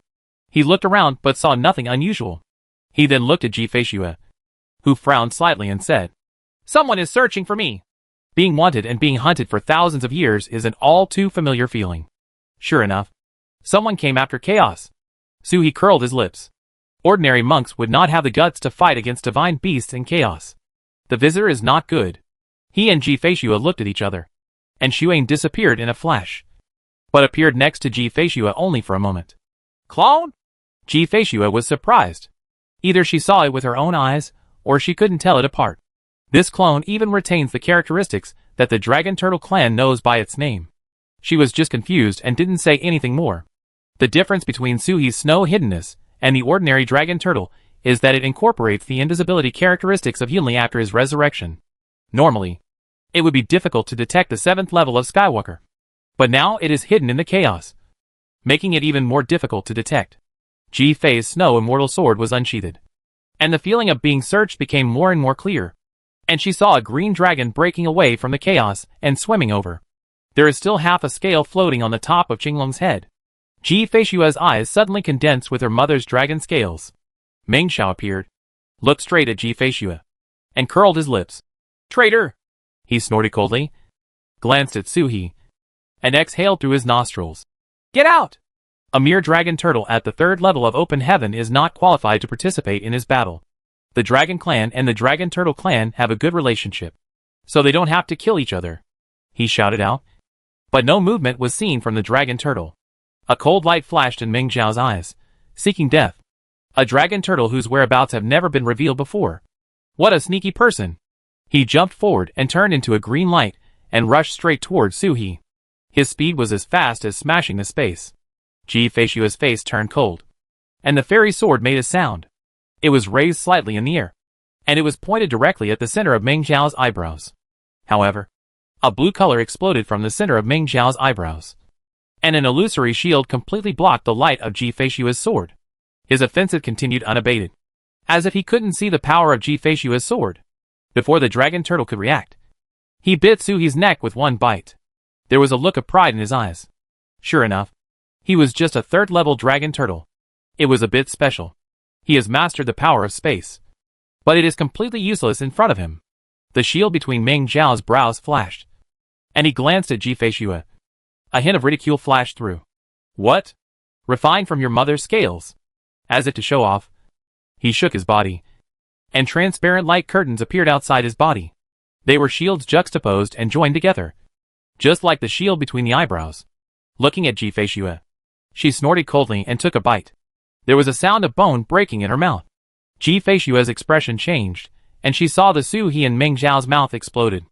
The explosion carried dark thunder and blasted into Meng Zhao's mouth. Qilong was startled, and the shield on his body shone brightly, and instantly gathered the dragon's head, covering the entire dragon's head, appearing from the teeth and throat, and pressing all the way to the Tianju in the mouth. There was a flash of surprise in his eyes. The dragon turtle exploded. Will you blow yourself up when you meet the pet that Ji Feishua conquered? Can anyone put a ban on a mythical beast? He just had a flash of doubt in the flash of lightning. Before he could react, he saw two gluttonous dragon heads, one large and one small, suddenly appear on both sides of his body. At the same time, they opened their mouths and bit his two front paws with one bite. Everything happened in an instant, as if he had hit him head-on and thrust his two front paws into the Taotai dragon's mouth. Qilong was startled and flew away, but saw a spiritual snake and a dragon turtle turning over at the same time behind the two gluttonous dragon heads, rolling like death. This dragon turtle probably didn't come out of the crocodile's nest. Qilong was startled, and then there was severe pain. He heard two clicks, and the snake and dragon turtle tore off two of his claws. They retreated at the same time. The spirit snake flashed and landed on the dragon turtle's back, curling up. The dragon turtle hides in the chaos. A turtle and a snake. What is this? Meng Zhao groaned in pain and twisted his body to retreat.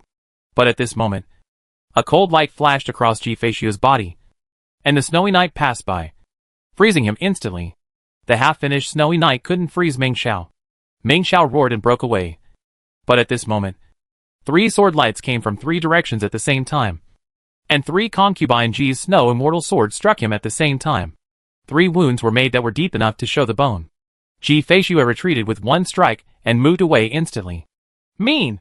Meng Zhao roared, pulled out his tail, and a crescent moon pierced the chaos and slashed towards Ji Feishua. Magical power cloud piercing. There is no way to avoid it. Ji Feishua was different from Suhi.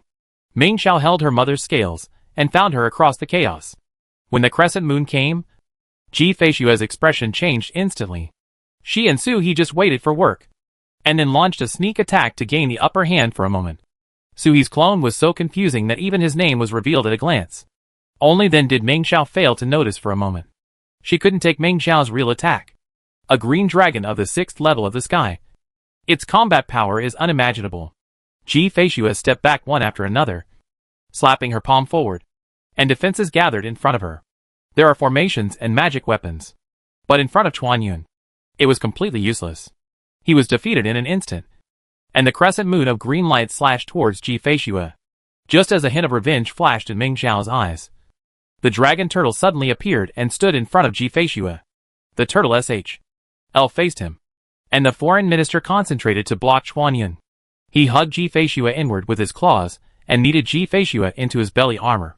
The dragon turtle's figure flashed and disappeared again. Xuan is particularly useful in chaos. Ji Feishua fell to the ground and was already in the world of Suhi. The connection between her mother's scales and her was too strong, and she couldn't hide from Meng Zhao's search. Falling in Suhiniai's world is a good choice. Looking up, you can see Tai Mountain in front of you, and the 64 small hexagrams rotating around Tai Mountain. Looking around, you can see this inner world that is getting closer and closer to perfection. The fairy was stunned. Suhi's inner world is unheard of. Is this the dragon turtle that can travel through time and space? Is this his background? There was also the white tiger looking at her curiously. Was that Suhi's preparation for the third body? Ji Feishua was surprised. A stormy sea gradually arose in my heart. She has always looked at Suhi at the same level in all the worlds. To be looked at the same level by her is already a peerless monster. In the entire universe, how many people in the fifth level of heaven can reach her level? In particular, the world inside her dragon body, in terms of completeness, has just received living beings, and is only equivalent to the third level of the opening of the heavens by divine beasts. In terms of talent, Ji Feishua has never lost to anyone. Even Suhi only caught his eye. But it was only at this moment that he suddenly realized that Suhi had gathered his second body. If the third and fourth bodies appeared, he would then follow the path of the four saints. At the same level, she might not be Suhi's match. Ji Feishua was silent for a moment and said softly, "I will kill this memory." Suhi trusted her and opened his inner world to her without any reservation. But she couldn't take it for granted. She has too many enemies. And there is no guarantee that she will not be trapped or searched for her soul. Compared with the helpless talent of traveling through time, this inner world is more enviable. People are like this. Things that are completely powerless will not cause jealousy. Only things that can detect a trace of signs. That makes people jealous. Cut off this memory so that no outsider can view it. This was Suhi's inner world. And she knew Suhi could hear her. But Suhi had no time to reply at this moment. Already invisible, but still unable to escape the Qinglong's attack. The cloud-piercing slash on the outer appearance, even with the guidance of the hidden front, instantly chopped the outer appearance, cut into the turtle SHL, and invaded the inner organs. But .it was blocked. Suhi laughed heartily. He even blocked the angry blow of Kaikion's 6th level Azure Dragon. I remember when I was chasing Feng Rung in April. Feng Rung shot him through the turtle SHL. That's just the Emperor's branch of the 4th level of treading heaven. At this moment, even the green dragon at the 6th level of Kaikion can't penetrate him. Now that I have returned to the present world, the world is as big as it can be. Suhi gritted his teeth and smiled, looking at the water level in the Zonfeng pond soaring. Enduring the severe pain, Tao Tai digested the 2 dragon claws, and used the power of the dragon to expel the cloud-piercing aura from the wounds. As long as there is no influence from Chuan Yun, this injury is not a serious injury. Meng Xiao, on the other hand, was bitten off 2 of his claws by his roots. There was no possibility of recovery, and he was deeply injured. Suhi looked forward and saw Qinglong enduring the pain, spraying a mouthful of dragon essence on the broken claw, trying to regrow the claw. But in vain. The dragon turtle bit off the origin of his front paw. Qinglong suddenly roared and roared again and again. He looked in all directions, but could not see Suhi. He became even more angry, biting his broken claw, sucking out a mouthful of dragon's blood, and sprayed it into the chaos. At the same time, he roared, and wind blew out of his mouth, scattering the dragon's blood. "Get away!" Inner world Ji Feishua's expression changed. "Ji Feng! This is the magical power of the dragon clan. Knowing the wind. Exploring magical powers is much easier to use than divine consciousness. Once you advance to a high level, you can instantly search all the heavens and realms." Ji Feishua improved Ming Jian, but also borrowed Ji Feng's ability. If he wasn't in chaos at this moment, why would Ming Xiao need to spurt out blood? Suhi looked stern and jumped back, but saw Ming Xiao's eyes in front of him condensed. A cruel flash flashed across his face. He looked in the direction of Suhi, grinned and laughed. "I found you!" As he spoke, he twisted his body and became invisible. The dragon turtle clan, reptiles that cannot be helped, like to sneak attack in the tortoise pond, then let you also experience the feeling of being attacked. Dragon turtle's invisibility technique is indeed superb, but his level is here, and the invisibility method is not something dragon turtle can break. Ming Xiao jumped towards Suhi. Suhi didn't see the green dragon. His face tightened. He stepped down with a claw, and the blades flew wildly. The chaotic blade was divided into 2. One slashed towards Suhi, and the other slashed towards chaos. There was no need to think anymore. A jet of water spurted out from Suhi's mouth. Zong Feng, carrying Ming Xiao's cloud-piercing aura, crashed into him. Ming Xiao only felt as if he had been slapped. There was a sense of crisis. A group of scaly shields appeared on his body, blocking the hidden front. Ming Xiao rushed out from hiding. 2 evil thoughts flashed in his eyes. Was he humiliated by Suhi seeing through Xingzong? Or was he amazed by Zonfeng's magical power? How come he never knew that the dragon turtle clan had such abilities? Bounce his magical power back? This dragon turtle created his own magical power? Meng Xiao's evil eyes turned into murderous intent. And he couldn't let it go anymore. Ji Feishui shouldn't have such a Taoist friend beside her. He roared and charged towards Su He with a hidden front. But at this moment, a golden light flashed through the water column produced by Su He. Meng Xiao suddenly felt a sense of crisis in his heart and wanted to jump away. But the golden light had already hit him at a weird speed. Mountain God Seal. The Mountain God Seal blessed by Shen Hua. All the true energy of Dragon Turtle was condensed into this Mountain God Seal and hit it. Having already fought, Meng Xiao naturally sensed Su He's combat power. This was not a third-level Dragon Turtle. The combat power alone is enough to rival the Dragon Turtle at the 5th level of Kaitian. There is only a big difference between him and him. Even he wouldn't dare to resist a full blow with such combat power. A scaly shield gathered in front of him, facing the Mountain God Seal. But at this moment, Ji Feishui, who had disappeared from the Dragon Turtle's back, appeared again, looked at him, spread her hands outward as if to separate something, and shouted coldly, "Open!" The scale shield in front of him suddenly lost control and struggled to separate sides. Although the dragon scales lost control only for a moment. He regained control, but it was only at this moment that the Mountain God Seal crashed into his head. Boom! A muffled sound was not heard in the chaos, but only resounded in Meng Xiao's mind. The scales of the real dragon exploded. The dragon's horn shattered with a crack, and the entire dragon head was smashed into the chest cavity by the Mountain God Seal. 2 ribs stuck out from the roots of the dragon's legs that had been bitten off. A green dragon instantly collapsed in chaos. A scaly shield rotates to automatically protect the master. On Sui's back, Ji Feishui spat out a mouthful of blood, and her face instantly turned pale. The scales belonged to her mother, and she could contact him. But the scales had long been refined into a shield. But she had to overpower Meng Xiao in an instant, and force them to separate for a moment. The backlash of that moment was beyond what a human could bear. "Let's go!" Ji Feishui did not take the opportunity to attack. She pointed in a direction and asked Su He to retreat. From the beginning of the battle, the two of them attacked each other secretly. It only takes one by surprise. This attack of the Mountain God Seal is enough to seriously injure Meng Xiao. But the injury to the tiger is even more serious. So avoid the sharp edge. Especially when Su He used Shen Hua.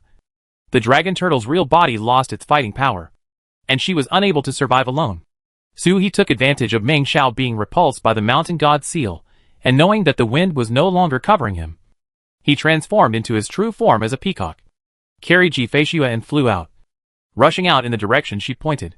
The moment he left, he seemed to hear the roar of an angry dragon behind him. I don't know what kind of magical power Meng Xiao used. And even the chaos changed color. Walk! The rapid feathers on Su He's phoenix feathers flashed, increasing the speed to the maximum. Can barely escape the discolored chaos. Rush forward. I don't know how long I flew when I suddenly saw a huge suppression sight appearing. No smaller than Auntie and Uncle Huai's. Suppressed the mighty dragons on the ground. Go in! Ji Feishui said. This is my mother's place of suppression, so I naturally have the means to protect it.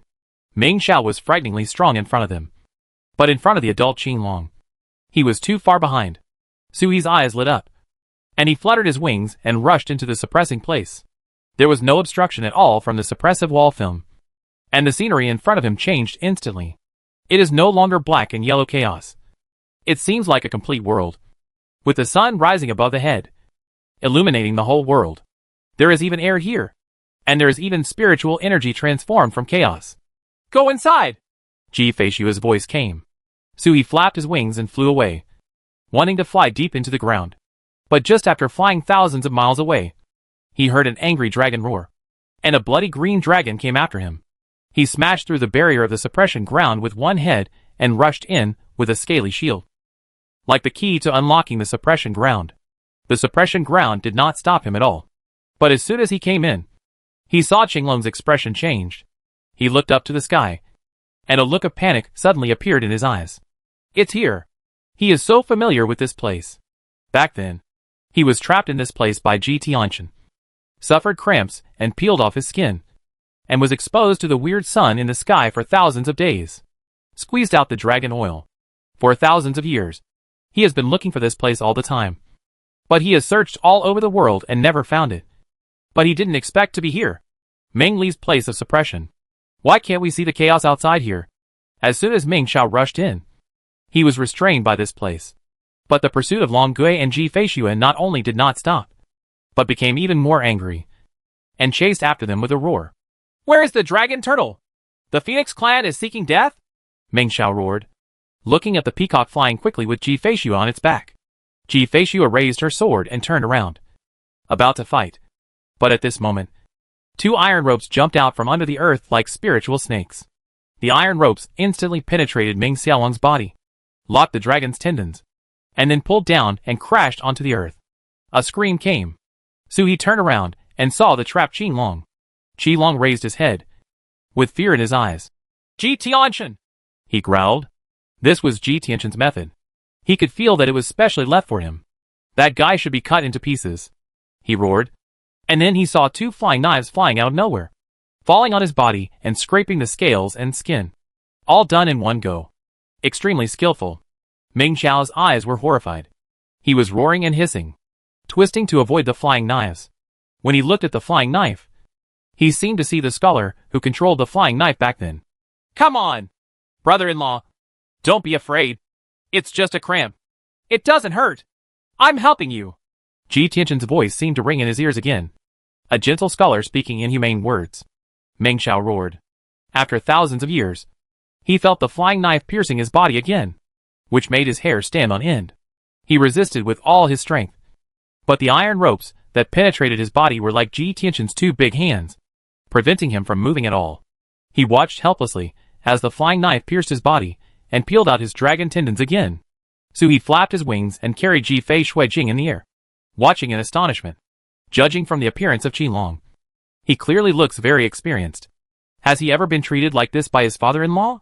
No wonder he would pursue Ji Feishua desperately. He shivered. Should she avoid her father-in-law in the future? If he knew that he had 3 wives, would he feel aggrieved for concubine Ji? He thought wildly.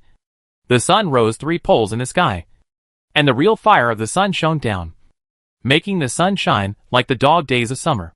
The sun fell on the crippled Qinglong. I saw the dragon tendons thrown on the ground twisting, changing from bright light to pitch black. There is a faint smell of black smoke steaming. A strange feeling arose. Sui's eyes widened. Source. It is almost the same as the power of the source revealed by the Great Sun Tomb and the Dark Sun. He quickly looked at Qinglong. No wonder. No wonder this dragon behaves this way. Ji Feishua had never killed anyone of her own clan. And even a traitor would never be killed. She should not have been hunted down by the dragon clan. Something is definitely wrong with this dragon. Chapter 476, A Far-Reaching Plan. When exposed to the sun, the dark shadows on the dragon tendons become stronger and stronger. It's like a layer of black smoke covering the dragon's tendons, twisting like a snake. But this power is different from the power of the source revealed by the Black Sun in the Tomb of the Sun. The power is much weaker than the power of Black Sun Zhongyuan. Just one glance at the Black Sun, that day seemed to be annihilated by him, and the entire world was destroyed under the Black Sun. And this crooked snake is not even worthy of carrying the Black Sun's shoes. There is a huge difference. But spirituality is not the same.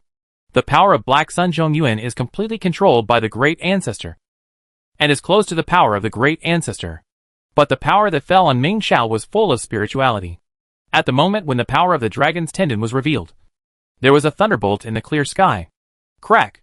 There was a crisp sound, and a crisp lightning struck Qinglong directly. The cursed Qinglong lost his voice for an instant, and his body was bent into a hunched shape. It was not until the lightning fell that he collapsed and twisted weakly. It's like taking out the dragon's tendons and having no effect on his actions. But Qinglong breathed a sigh of relief. A thunderbolt fell, and another thunderbolt rose. Thunder and lightning struck downward one after another. Every thunderbolt was not affected by Sui's full force. Thunderbolt struck Qinglong directly, but there was no killing intent. He could sense that this thunder had no intention of killing Ming Xiao. Otherwise it shouldn't be difficult. Ji Feishua frowned slightly. The 2 flying knives kept flying in the thunder and lightning, guiding the direction of the lightning strike. Gradually, in Ji Feishua's eyes, the 2 flying knives seemed to be held in someone's hands. Just as I was wondering, I heard a peacock next to me surprised. My father-in-law! The remaining power of the thunder and lightning gradually condensed into the shadow of the scholar. Each of his left and right hands held a flying knife, which kept poking Qinglong's body, as if carving runes. Ji Feishua trembled. The scholar looked back and raised the corner of his mouth. Girl, look carefully. His voice was elegant. He was really a frail scholar. But his moves were not elegant at all. He picked and slashed with the flying knife. Like a butcher dissecting his prey. Ji-Fei-Xue stepped forward, but stopped dead in her tracks. This was not her father's true form, but just a method he left behind. He acted according to the rules, and had no real wisdom. Ji-Fei-Xue breathed a little thicker, and her body trembled slightly. Then she felt something touching him gently. Su He had returned to his true form, as a dragon turtle, and stopped beside her. Look carefully. My father-in-law will not leave such a trick for no reason. Don't think about anything else. Others are still alive, and will be alive, and well after 730,000 years. Everything is possible while alive. Ji-Fei-Xue said nothing, and looked at the figure of Qinglong using a sword to cut apart under the thunder and lightning with a pair of phoenix eyes. With each strike of the sword, Qinglong roared. Gradually, the roar gained emphasis, like two green dragons roaring at the same time. The chopped green dragon also changed its appearance. Half of it was still green, and the other half was as black as ink. This black was different from Su He's crystal, giving people a strange and uncomfortable feeling. The two halves of Meng Zhao's body were like two thoughts and two souls, each calling its own. The dark half cursed and roared, making all kinds of threats. Even the ancestor of the dragon clan was brought out by him and used to threaten the scholars. The cyan half is a generic invective. Ji Tianshan! Damn you! You are noble! You are amazing! If you don't kill me, you keep me here.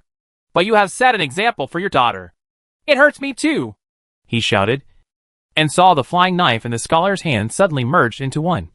Suddenly became larger, and with a burst of thunder and lightning, he slashed down with one knife. Two miserable dragon roars were shouted at the same time. Heartbreaking. It's like being widowed. Immediately afterwards, a green light rose into the sky, turning into a semi-illusory, slightly smaller green dragon in the sky, twisting and shuttling in the thunder. Ha ha! We are free! We are free! Brother-in-law is mighty! Qilong shouted, spiraling straight up into the sky and inserting himself into the clouds. After a long time, another dragon roar jumped down from the clouds and flew beside Su He and Ji-Fei-Xue. His eyes were bright. Hey! Great knees! Base! The fairy sword was unsheathed, and Ji-Fei-Xue slashed forward with one sword. The Qinglong's color suddenly changed. Don't make trouble. Knees! It's not me who beats you! Qilong shouted quickly. Ji-Fei's snow immortal sword kept striking and striking without fail. Qinglong's complexion completely changed. In his current state, any third-level Kaitian divine beast could kill him. Ji-Fei-Xue came over with a sword, and there was no chance of survival. I was raised by your mother! Qilong shouted quickly. Base! The fairy sword stopped between his eyebrows. Ji-Fei-Xue stared at him, her eyes flashing with coldness. Meng Zhao. Qinglong's heart was beating loudly, and he swallowed dryly. He understood Ji-Fei-Xue's eyes. He only had one chance to speak. If he said the wrong thing, he would die. There is no other possibility. Meng Zhao was silent for a moment, and the dragon tail pointed at the black dragon below, who was still being tortured. That's me! Concubine Ji's snow sword didn't move, and her dragon tail pointed at herself again. This is me too! Ji-Fei-Xue waited for the next step, and Su He also looked at him with interest. Meng Zhao raised his paw to signal. I will tell you everything I know, but don't look away from the black dragon below. Not at all. This is the treasure that the bastard left for you after he cut me into pieces. He raised his claws for a long time before realizing that he had no claws. He immediately looked at Su He with resentment. But when Ji-Fei-Xue glanced at her, she immediately straightened her posture. After thinking for a while, he started to speak. I was originally a little dragon in the world of Shuyu. It was your mother who guided me into the clan after I passed through the heavenly tribulation. She took me all the way to the 5th level of the open heaven before letting me go. This habit is no different from the dragon turtles of later generations. When the new dragon turtle crosses the catastrophe, there will still be support from the elders. Just like Gu Luo leads Su He and Qing Lei leads Yaya. It's just that Su He is a little special and jumps a little. Gu Luo hasn't experienced the feeling of being a parent yet. Su He has opened up the sky all the way to where he is now. Normally, the dragon turtle would carry it hand in hand with him, and he would only let go of it a little after opening the 3rd level of heaven. Until the 5th level of heaven is opened, people are considered to have parents. After the 5th level of heaven is opened, They can go wherever they like. Even if they fall into some forbidden place, no one will care about them even if they are trapped for 2,000 or 3,000 years. Unless you call for help yourself. As they were talking here, the trapped dragon below heard a shrill roar. The green dragon escaped from his body, and he became a complete black dragon. Except for the color. Everything else was the same as Ming Xiao. The scholar dismembered it bit by bit, turning the thunder and lightning into runes, and driving them into the body. He no longer looked at the scholar at this moment, but stared directly at Ji Feishui, and let out a heartbreaking roar. Traitor! Hey, Meng Xiao has completely exuded the aura of Yuan. But the power is not so powerful that it is terrifying. In its peak state, it is probably more powerful than the previous Meng Xiao. It's true that Su He and Ji Feishui couldn't defeat them together, but they would definitely have no problem escaping. When Meng Xiao heard the word traitor, and looked at the cold Ji Feishui in front of him, his heart clenched inexplicably, and he gritted his teeth. He lowered his head and stopped talking nonsense. About 5,000 years ago, when I had just opened the 5th level of heaven, I followed your mother to a secret realm in the Sea of Stars, which should be the legendary ruins of heaven. I gained nothing, but I also lost nothing. Meng Xiao's voice was not high, and his illusory body made it difficult to speak. After the ruins came out, I met your father when I returned to Xian Wang. That guy was immortal at that time. He accidentally entered a secret realm on the way to take the exam, and was thrown out by your mother. Later, I became independent and ran back to my hometown to open a cave alone. But within 3 or 4 years, I heard that one of them and one dragon were related to each other. As Meng Xiao spoke, he felt a sigh of relief, with a hint of jealousy rising in his eyes. Later I heard that your mother had a quarrel with Shizu, and she took him to Yunming's to live in seclusion. Then there was no news until 1,600 years ago, when this bastard suddenly found me and started talking to me without any explanation. He beat me violently and pushed me down here, causing my skin to peel and cramp. A trace of panic flashed in Meng Xiao's eyes, as if recalling the scene at that time made him frightened. I don't know what this guy has gone through in just 3,000 years. He is so powerful. He kidnapped me directly from Shizu. Even Shizu is not his enemy. He brought me here, and while I was yelling, he skinned me and dissected me open. That's when I saw the other me for the first time. Meng Xiao motioned to the black dragon below. Don't ask me what he is. I don't know. Seize the body? Resurrection of the corpse? Reshape the origin? It's all possible. Your father only said that it was brought back by Xinghai. Your mother should also have it in her body, and it should be much more serious than mine. At this point, he looked at Ji Feishui and hesitated to speak.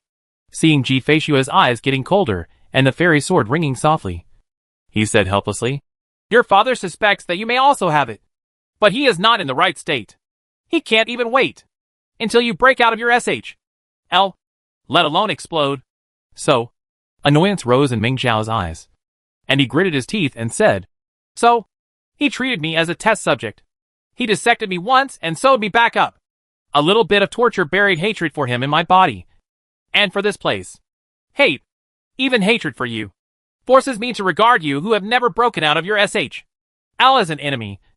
And it forces me to distort my mentality. I wish I could capture you alive, bring you here, and tear you alive. Skin and bones. He was speaking and gritting his teeth. But when he looked at his other self, who was being skinned and deboned, his aura suddenly weakened. Who would have known that this guy had left a trick here? But instead, I would be skinned and deboned when I came in.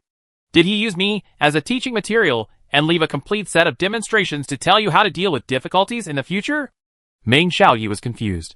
Don't ask me too much. He must have a way to ensure that you won't die in my hands. I can't remember too many things. This bastard has touched my memory. Before this, I didn't even remember that there was another me in my body. I only know that he was too late. It should be possible to recover different memories when encountering different situations.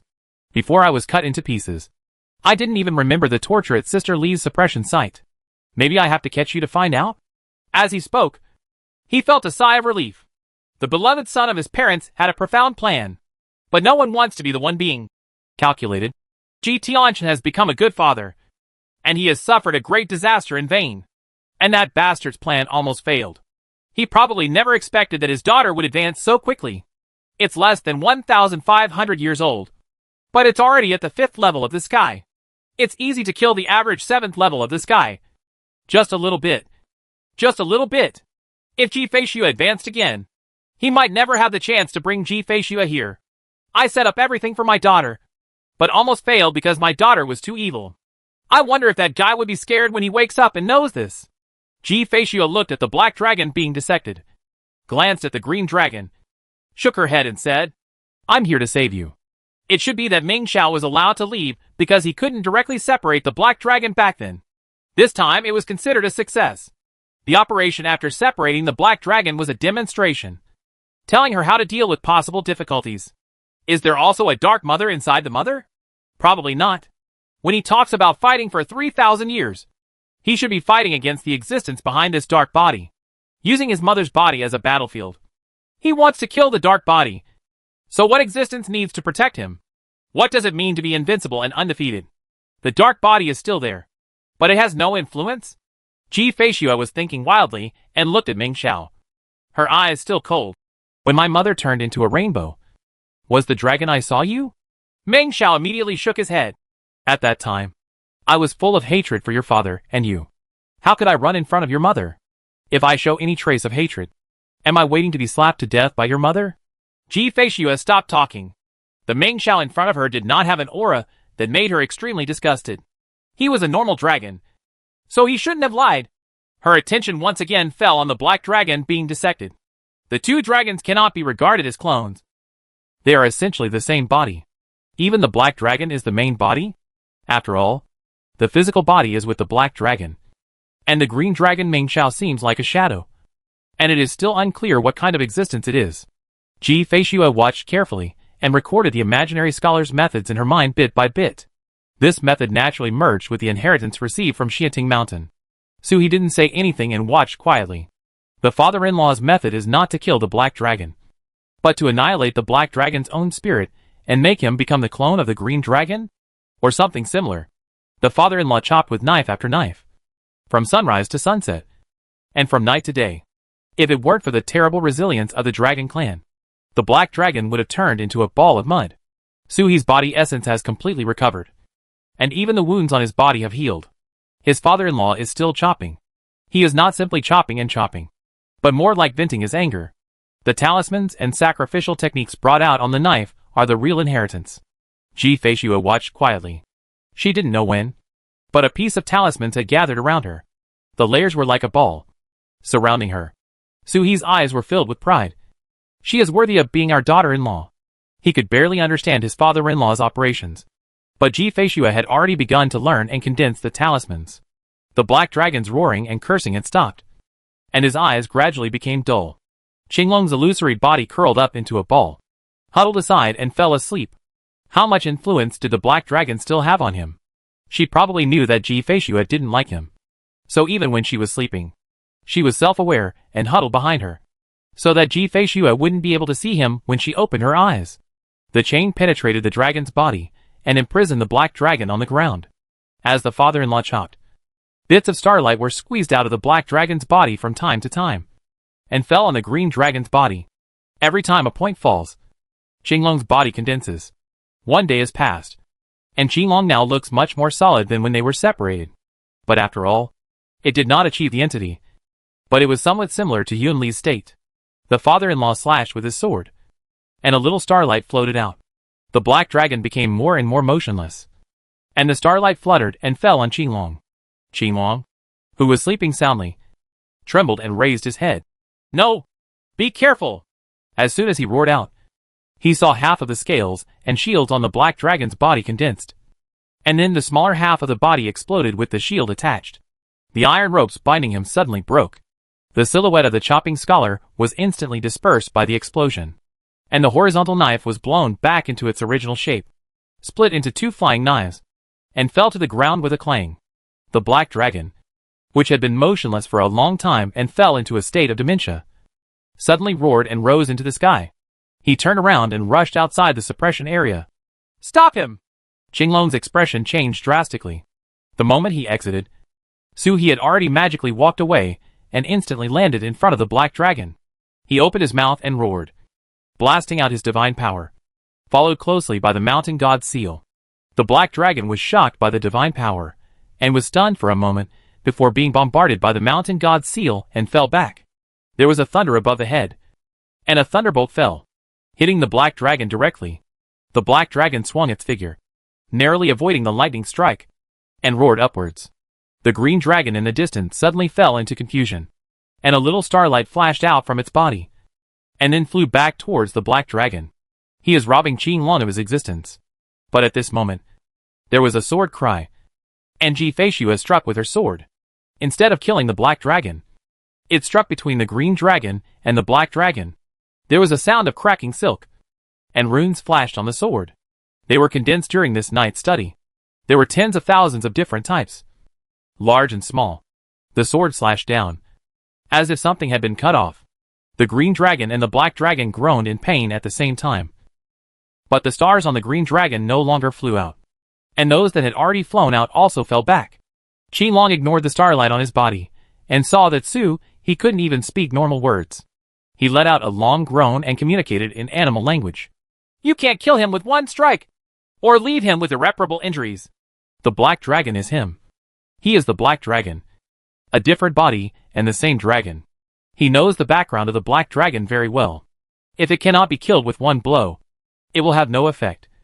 Unless it is like the dragon turtle's previous gluttonous eating method, killing it bit by bit. Destroy the root cause. However, the black dragon is 3 levels higher than the dragon turtle. The same moves are no longer useful on the black dragon. The gluttonous eating method is to bite at close range. This close to the dragon turtle. It is dangerous." He seemed not to hear the roar of the green dragon, but struck the mountain god seal one blow after another at the black dragon, each blow more powerful than the last. The black dragon roared, unable to absorb the power of the green dragon, since it was impossible to take back that part of existence. He gave up immediately. He turned around and rushed towards the chaos. He was standing in the way. The black dragon smashed into pieces the mountain god's seals and rushed straight towards Suhi. The killing intent was raging in his eyes, making no secret of it. If you can't kill Ji Feishu at this time, then kill this obstructive dragon turtle. How could he end up in such a situation if it weren't for him?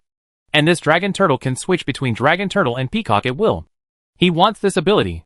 With the idiots who were beheaded around, the dragon clan might not be able to stay any longer and had to make plans for the future. The black dragon rushed straight towards Suhi, a crescent moon forming in its mouth. The sinking moon was approaching, but Suhi refused to dodge. The moment the black dragon approached, he suddenly changed his attack method, and with a roar, the heavenly punishment was blasted out of his mouth. It's not a black thunder and lightning, but a thunder ball. This thunder ball is also flashing with the power of water waves, like a black ball wrapped in the current. When his eyes fell on the water polo, Black Dragon was suddenly frightened. Time. The power wrapped around the black ball is the power of time. This dragon turtle controls the power of time. In an instant, the soul of the black dragon appeared in great numbers, and he turned around to avoid it. But the thunder ball refused to show mercy and accelerated in a strange way. It was not speed, but the flow of time that accelerated instantaneously. Supernatural power Jinghong. There is no hiding. Tianchu blasted into the chest and exploded suddenly, and the power of time exploded, filling the entire dragon's chest. The black dragon screamed, and with a bite, Xinyu exploded in his mouth, and the moonlight poured out in all directions. Suhi's expression changed, and he hurriedly avoided. The black dragon took the opportunity to swing its tail and rush out of the suppression area, crashing into the chaos and disappearing. Escaped. At the suppression site, a divine thunder struck down from above his head. If he didn't escape, he would probably be tortured to death by Suhi. Suhi raised his head and looked at Qinglong. Qinglong was stunned for a moment and shrank back. Don't blame me! Since I last escaped from this place, I have incomplete memories of more than 1,000 years. When Xinguang came over, I gradually supplemented my memory, and I just realized that in the dark. I also prepared a backup plan. He smiled bitterly. Even if the memory has been tampered with by that bastard. After all, the divine dragon of the 6th level of Kaitian will secretly avoid future crises and snatch your mother's scales.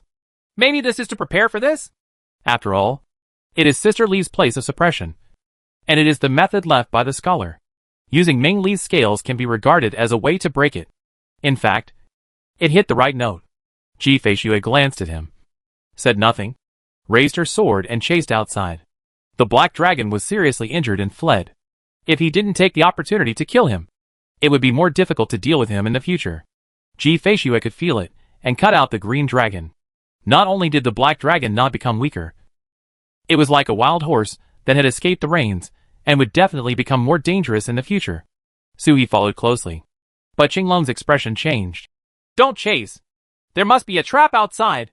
He knows himself better than anyone else. He is narrow-minded and will be punished. He is too restricted in the repressive area and must be waiting outside at this moment. Especially the chaos outside, which has been manipulated. Ji-Fei kept chasing, and looked at Suhi in the middle.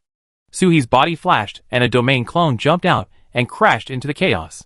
He saw that the entire chaos outside the suppression area was covered with a thin layer of red. The clone had just entered the toilet, and a ray of moonlight rushed in, instantly smashing the clone into pieces. Before it was shattered, the black dragon could be seen appearing in the chaos, with hatred boiling in its eyes. At this moment, he is using his own dragon blood to draw runes on the suppression barrier. Don't know what to do. That rune gives people a very bad feeling just by looking at it. Suhi opened his eyes, said nothing, and only used backtracking to show the outside scene. Qinglong had an expression on his face that was indeed true. I have incomplete memory, but I remember that 800 years ago, I went to Qiling Cliff and got a life-protecting magic weapon. As long as I was not killed by a single blow, no matter how serious the injury was, it would recover. Yesterday, fellow Taoist, he knocked down my dragon's head. By the time we got here, the injuries had been fully recovered. Only the two front paws had not recovered, he said and looked at Suhi. What method did you use to hit him just now? How long will it take to recover? If it doesn't take long to recover, then the three of them will be trapped here. He is useless and has no fighting power in front of the main body. The realms of the eldest niece and dragon turtle are much different, unless they can go one step further and improve to a major level. A flash of light flashed at the corner of Suhi's mouth. Time! The power of time in the star ring was summoned by him and turned into an attack. The power of time is a restricted area for monks. I wonder what the black dragon can do to restore it. In the Phoenix tomb, even the ant had to be careful. Qinglong was stunned. He smiled bitterly and said, A friendly approach. It is difficult to recover from the injuries caused by the power of time, but it is also extremely difficult to kill the black dragon. Suhi wasn't that worried. If he couldn't open the netherworld passage, could he try throwing the black dragon in? But Suhi didn't want to do this unless it was absolutely necessary. The passage is him. The 6th level of the black dragon open sky. It is very possible to destroy the passage with one blow. Within 300 years, I can reach the 6th level of the sky. Ji-Fei's voice was cold. She doesn't care about being trapped here, and it doesn't matter where she practices. Suhi's breath suffocated. Is this the daughter-in-law's talent? Ji-Fei is different from them. He has a plug-in. Whether Su Huanyan or Bai Ling can delete their accounts and practice again, and still inherit the experience and equipment of the large account cannot be judged by common sense. Ji-Fei, on the other hand, cultivated it by herself. Suhi shook his head slightly. I have to get out within 10 years. Moreover, the runes carved by the black dragon on the suppression barrier also made him feel a little uneasy. He was quiet for a moment and grinned. Leave it to me. The dragon turtle can't kill the black dragon with one blow. I wonder how the black dragon can respond if the dragon turtle and the peacock have the same power. Chapter 477. The body is approaching. What are you going to do? Ji-Fei looked over. The black dragon was seriously injured in the flashback, but it was by no means something the dragon turtle could contend with in the short term. Suhi raised the corners of his mouth slightly, with a hint of pride in his eyes. Advance! Human body?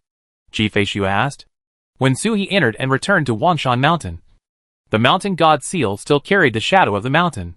At most, it can be considered that the realm of the 3rd level of Kaitian has been consolidated at this moment.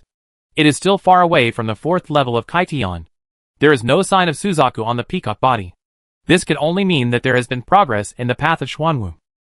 Suhi nodded with pride in his eyes. Who is not a genius?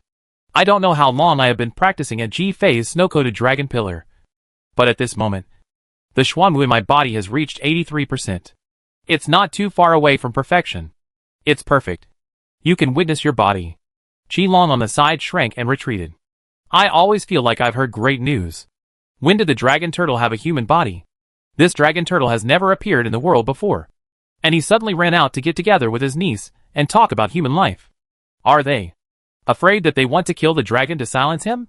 His relationship with his eldest niece had never been good, and he had despicably attacked Ji-Fei-Shua several times, even though the Black Dragon was in charge. He, the Green Dragon, couldn't escape. In his current state, whether he is a dragon turtle or a niece, he will die if he breathes. Qi-Long shrank his head and moved to the corner of the suppression area. He muttered in a low voice, "The Black Dragon is despicable, and will inevitably resort to evil tricks. I will go on patrol." Afraid that the two of them wouldn't be able to hear each other, they muttered back and forth several times. If Ji-Fei-Shua has not heard of it, she will not listen to it. Princess Dragon has never been a pot-bellied person. Otherwise she would not have the title of witch in future generations. It was unprecedented for him to be able to be rational enough not to kill Qi-Long with one sword. She glanced towards the southeast of the suppression site, and there was a bright sun above her head. This place had its own direction. "There is water in the mountains there. It is the direct evolution of chaos, which is beneficial to your practice." Suhi nodded. Most of the things in the suppression area did not come from chaos. Instead, chaos turns into the origin of the world, and then is transformed from the origin of the world. If the water element transformed directly from chaos is naturally formed outside the big world, it is called an 8 water element, and it is a supreme treasure. The ones in the suppression field are a few grades worse, but they are still rare treasures. Many people call the suppression places of divine beasts territories, because each suppression place is a treasure, and the treasures produced are extremely difficult to produce in the world. Suhi walked toward the southeastern mountains. After taking 2 steps, he turned back and said, "Daughter-in-law, I don't understand the clone technique passed down by my father-in-law. Can you teach me?" The father-in-law's clone technique, combined with the rune sword technique this time, should be able to cut away some of his own characteristics and even his existence. Like Fei-Shua's clone in the later century. If he could learn how to cut the peacock body out, Suhi's human body should be more comfortable. At this moment, the peacock's real body is a drag to some extent. It should be possible to cut it out. Use Xuanwu to cultivate a human body, and then fuse it back. Suhi looked at Ji-Fei-Shua eagerly, but saw Ji-Fei-Shua was stunned for a moment, and then shook his head. "Only I can practice this technique, even if he only created it and did not practice it. This technique is based on my talent as the basis." The 4 divine beasts all have talents, and Ji-Fei-Shua's talent is the clone. Suhi was immediately disappointed. Talent is even more unreasonable than magical powers, which can also be broken down into spells and simulated. Talent is completely impossible. Just like dice. Even Suhi himself couldn't explain why. Even if Taizu comes, you can't learn from it. Immediately afterwards, Suhi had infinite admiration for his father-in-law. The father-in-law did not persist until his daughter-in-law broke out of her SHL. That is, he recognized her talent while she was still in the egg, and created a suitable skill for her. This kind of ability is amazing. Elder Dragon Turtle couldn't do it either. The old turtles knew about Suhi's talent and only discovered it after seeing Suhi use it. Ji-Fei-Shua walked behind him and walked out of the place where she was half sitting. She couldn't hold back anymore and said in a clear voice, "Practice should be done carefully and not excessively. You have the chapter on transforming into animals, and you have followed the 4 noble paths. Don't be greedy for other ways. The most taboo thing in spiritual practice is to be carefree. If you rely on your talent to pick peaches today and plums tomorrow, you will achieve nothing in the end. Not to mention that there are countless techniques in all the worlds. They are all from the same sect, and the disciples often just choose one to major in. This is also the reason why each sect has different branches. This is a truth that every monk understands. Just walk on the road and move forward bravely. If you step on 2 roads, you may die without a burial place. Just like Suhi's transformation into beasts, and the road to the holy beast. After walking on 2 roads, the road has become much more difficult. Fortunately, these 2 paths can complement each other. If it goes in the opposite direction, it is a recipe for death. This was facing Suhi. If it were other monks, Ji-Fei-Shua would not say a word. What does the life and death of others have to do with her? Suhi laughed. "My wife is right." Qi-Long, who was hiding in the distance and patrolling, staggered and almost fell out of the air, looking this way in disbelief. Daughter-in-law? Daughter-in-law? Ji-Fei-Shua found a dragon turtle as her husband? Does her family like to be so independent? Ji Tianxian, a man of pure blood, happened to hook up with a dragon. Ji-Fei-Shua found another dragon turtle, which for a moment made him feel indescribable. While walking, Ji-Fei-Shua turned her head and glanced this way. Xinglong immediately straightened his posture, looking like he was devoting all his efforts to researching the suppression of the Earth boundary film. It was as if he wanted to see through the boundary membrane and see the other person outside. What tricks he was playing. Ji Feishua withdrew her gaze and ignored him. Although she was trapped in the place where her mother was suppressing her, her mood improved a bit. The enemy finally showed signs, and was no longer hiding in the clouds, leaving her like a headless fly. While they were talking, one man and one turtle had already reached the southeastern mountains. In the embrace of the mountains, there is a pool of water, which is like the shape of Tai Chi. There is a stone forest in the center to divide the yin and yang. There is a faint blue light reflecting on the water surface. Before entering the water, the abundant water element has already rushed into the limbs and bones. This is a paradise for water monks. The two looked at each other and entered the water separately with a tacit understanding. However, Suhi entered the yin water and Ji Feishua entered the yang water. As soon as they entered the pool, Suhi's outer space began to beat. When he let go slightly, the bronze basin jumped out and stretched out his arms and legs to paddle back and forth in the pool. Although he had no face, Suhi could see its excitement. This water is very good for the bronze basin. Suhi's eyes lit up, and he almost forgot. Penzai, maybe we can open a passage back to Wanshan Mountain? If you can enter Guowang Mountain, you won't be afraid of being trapped here. The bronze basin turned the mouth of the basin. Yes, it opens every 10 years. And I can open it every 10 years. In another 9 years and 9 months, I can open it. Sui's eyes were slightly solemn. The time is a bit tight. I don't know the specific day of the great solar eclipse. He has no research on astronomy, and only knows a little about the stars. The focus is still on absorbing and using star power. His cultivation time was too short, and he lacked too much foundation. He was stunned when he saw that the bronze basin had jumped up to the partition in the middle of the yin and yang pool, and was sitting on the edge, with his little arms on the rocks, tilting the basin to look at Ji Feishua. Seeing Ji Feishua's cold eyes, bronze basin's body suddenly trembled, as if being stared at by an ice-type green snake, and even basin felt creepy. It was stunned for a moment. The basin body shook, and it absorbed the water from the yin and yang pool at the same time. The pool water rotated and condensed in the basin. In a moment, it condensed into a water droplet, and a small green dragon swam back and forth in the water droplet. The original half basin of clear water in the basin was missing a trace. The most important thing that condenses water droplets is not the external water element, but the own water in the bronze basin. The water in the bronze basin swayed, and the newly condensed water droplets were directed towards Ji Feishua. The fairy raised her hand and pinched it, with a little surprise in her eyes. No wonder, Su, he said, there were many water drops. It turned out that he had stolen the roots. This water basin already has a weapon spirit, but the weapon spirit is not like ordinary fairy magic weapons. It can condense the weapon spirit into shape and escape from the body of the weapon. This bronze basin has become a spirit in itself. This is not made by refining a weapon. This is a weapon that is raised. Moreover, the bronze basin itself must be a natural divine object in order to have such an effect.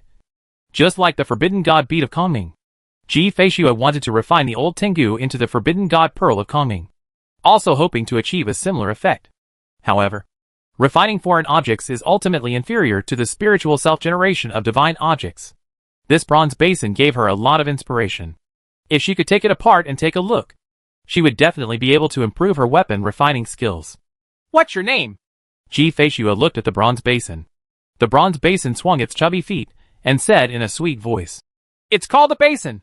A basin is just a basin. How can it have a name? It smiled sweetly, completely unaware of its upcoming fate.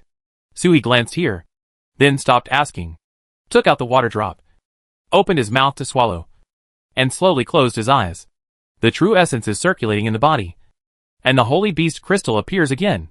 As you practice for a long time, you can feel more and more clearly that the holy beast crystal is not only the holy beast at the top transmitting power to the center, but also constantly opening up the meridians and opening up channels. It can perfectly connect the human body and the holy beast in the future. The human body is not just Shuahu's human body, but the 4 holy beasts condensed and cultivated at the same time.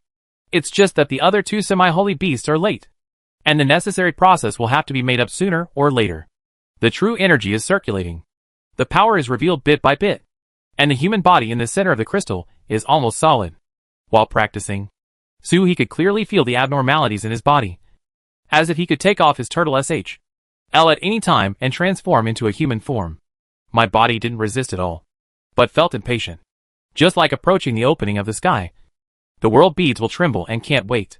Chi flowed into the holy beast crystal bit by bit, and the crystal was forcibly refined into a ball like a land reclamation, so that the four vertices were no longer isolated, but were connected with the center and influenced each other.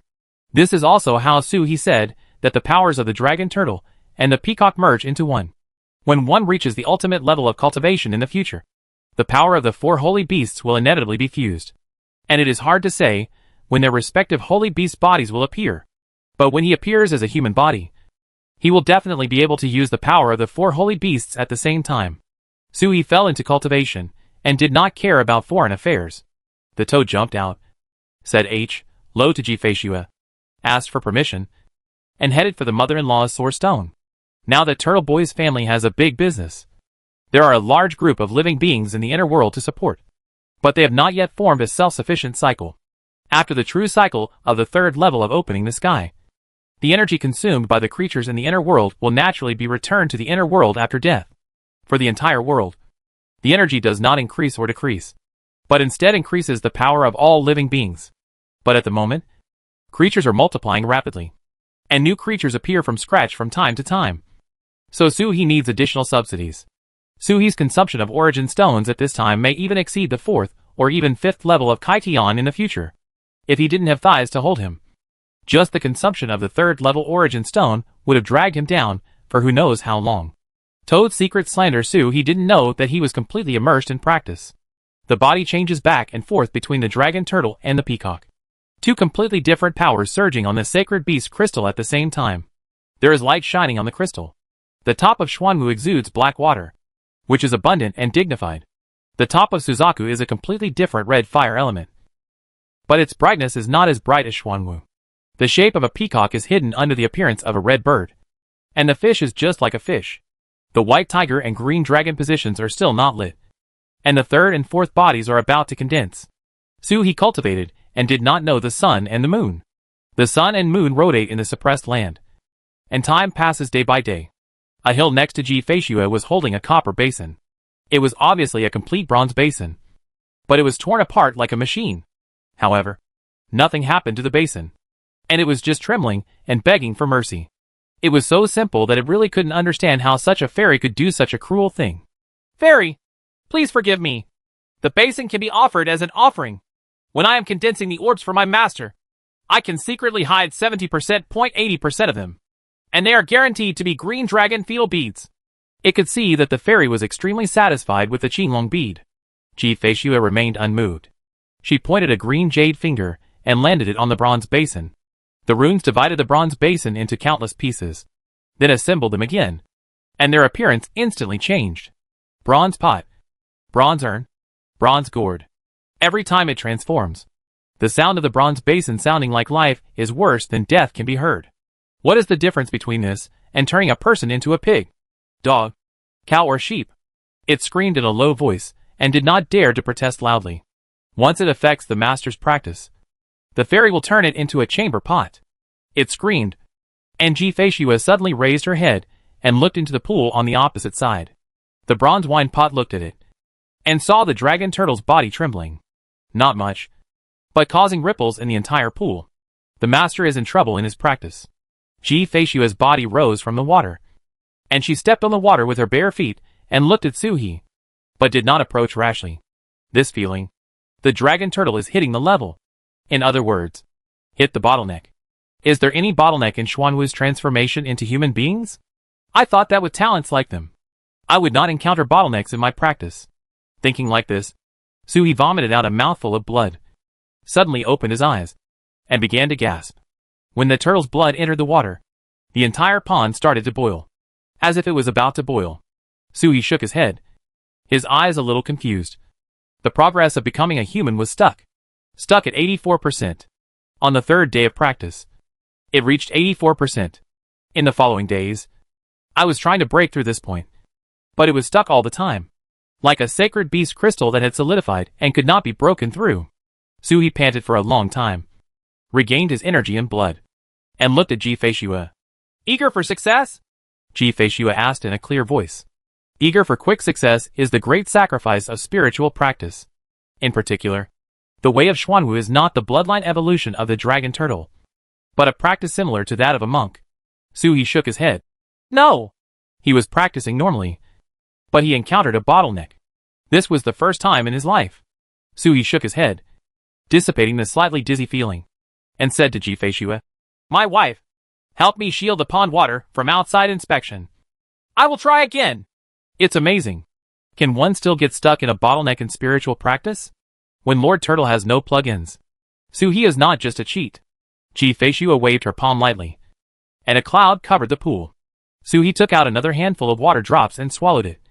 Closing his eyes again, the murmur of the Tao Te Ching sounded, and the rhyme of Taoism enveloped all directions.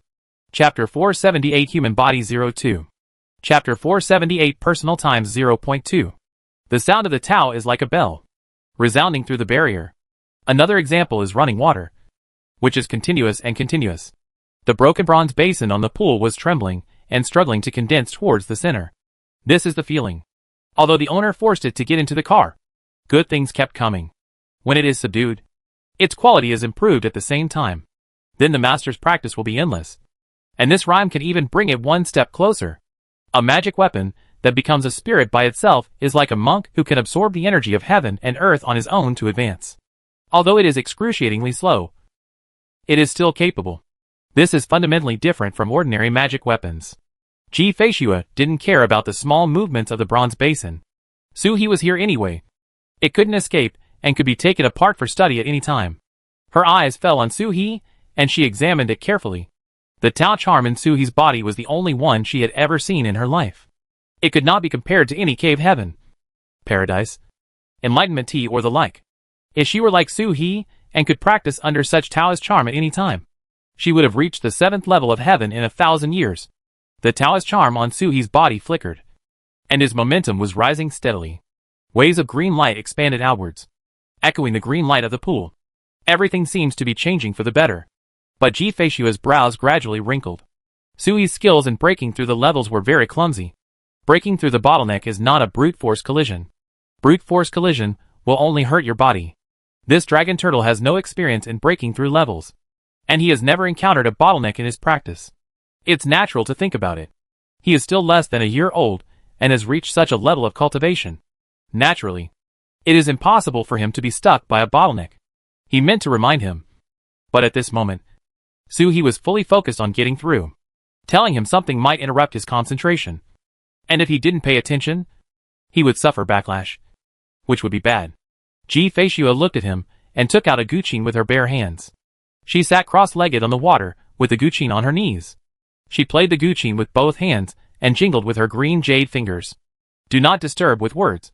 Only guide with the sound of the piano. The sound of the piano does not reach your ears, but the rhythm of the piano ripples slightly in all directions. If the dragon turtle feels it, he knows what it means. Looking inside, Suhi was pouring all his true energy into the holy beast crystal.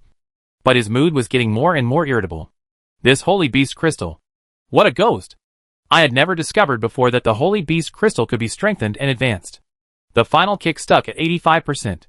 I wanted to use the Tao Te Ching to cheat, but it turned out that the Tao Te Ching was cheating. The sound of the Tao sounded, and instead of being penetrated, the holy beast crystal became stronger. The Tao Te Ching has a strong strengthening effect on the holy beast crystal. This effect was not apparent before Suhi passed the level, but he could clearly feel it as he approached the level. It would be great to strengthen the holy beast crystal, but this is not the time. This feeling is like, there's a good teacher hiding next to me. Usually he is happy and does nothing. But when he goes to the examination room, the teacher suddenly explodes and changes the exam questions to H.L. level questions. It's terrible. However, Suhi couldn't retreat yet because he was greedy. He was now in a dilemma. The crystal has been strengthened by Taoism, but the advancement has not been completed. It has only slowed down slightly, and the crystal is showing signs of breaking. Just like alchemy, you either practice it or you don't. If you don't practice, you can still swallow the herbal medicine. If you stop practicing halfway, it will only be harmful if you are half-cooked. The same is true for the holy beast crystal. It either does not need to be strengthened by Taoist scriptures, or it is strengthened to the end. Having done it, but withdrawing half of it will cause endless harm. The crystal will break. Suhi is riding a tiger and can't get off.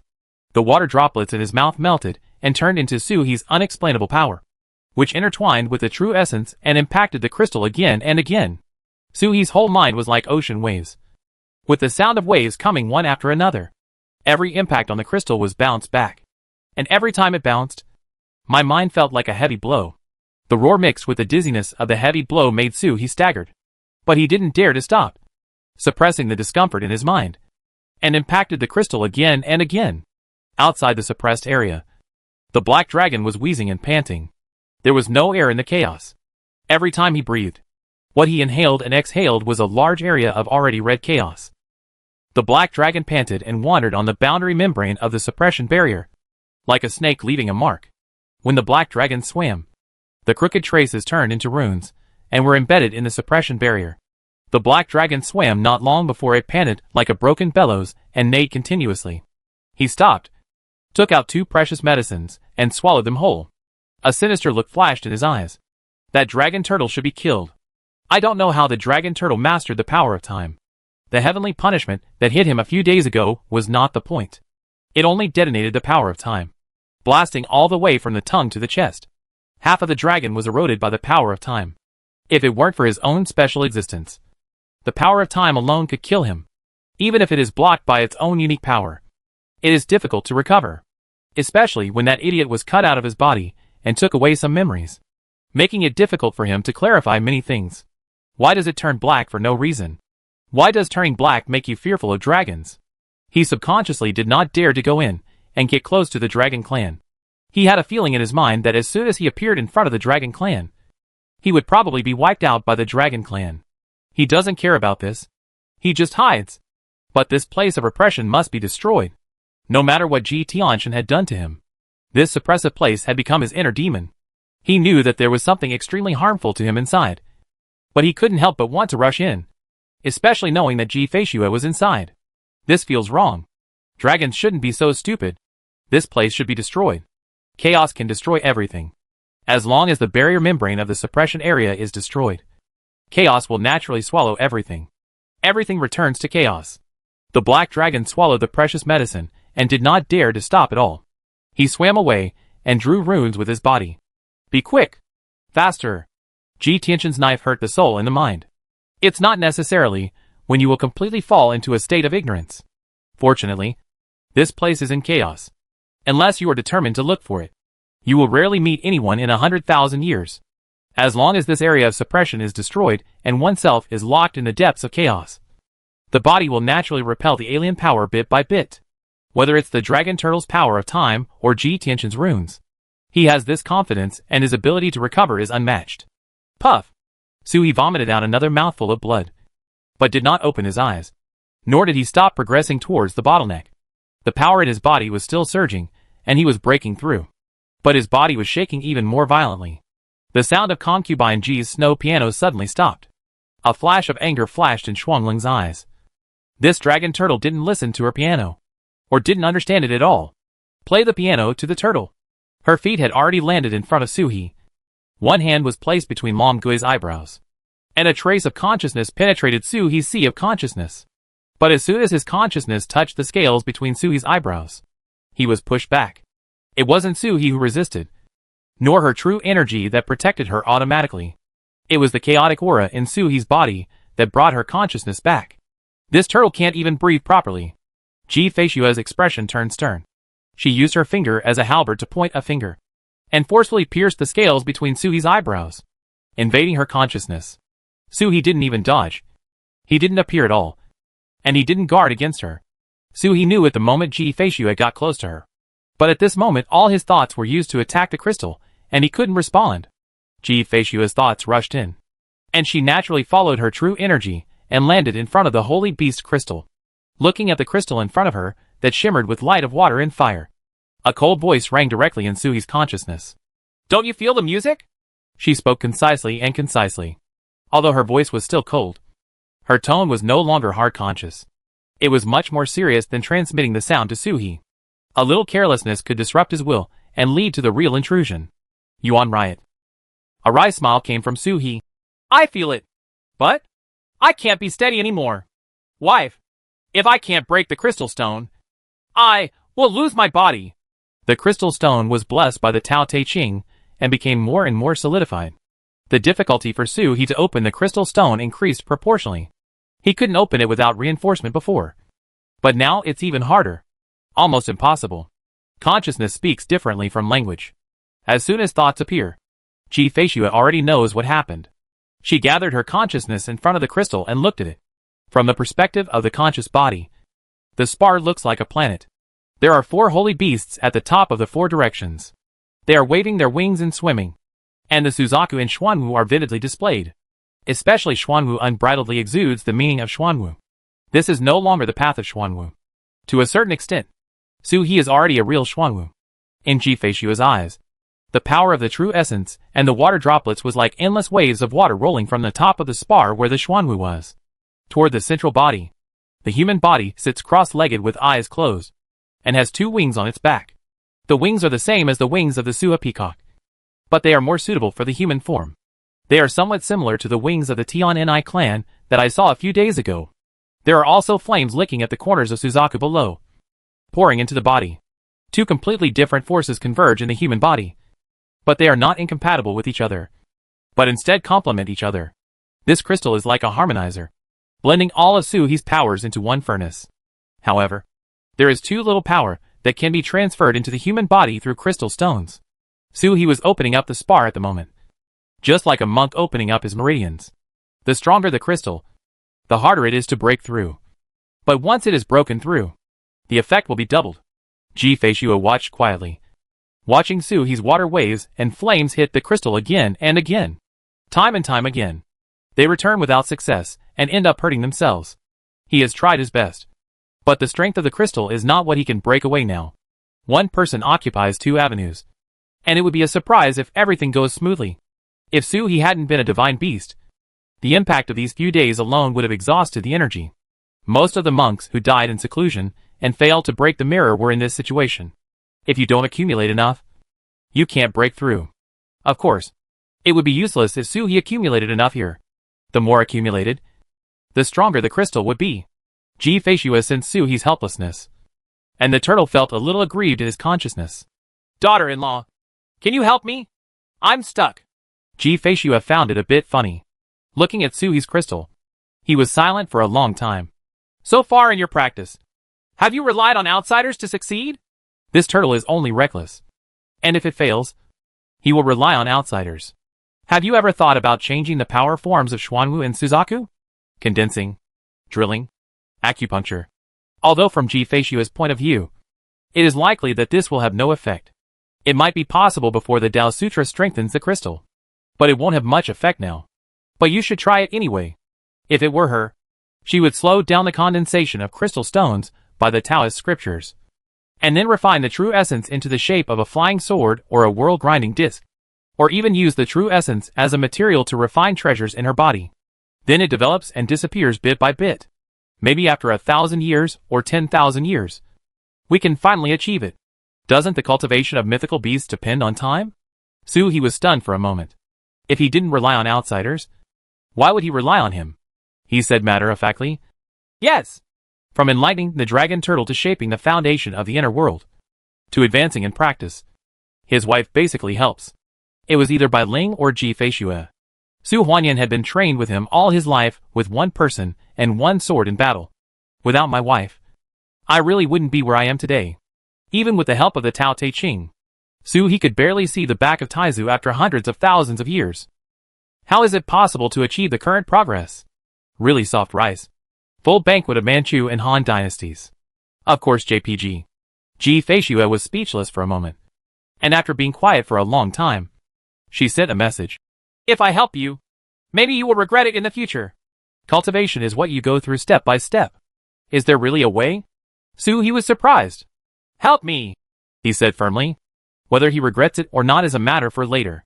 If he doesn't help now and breaks the crystal, there will be no room for regret.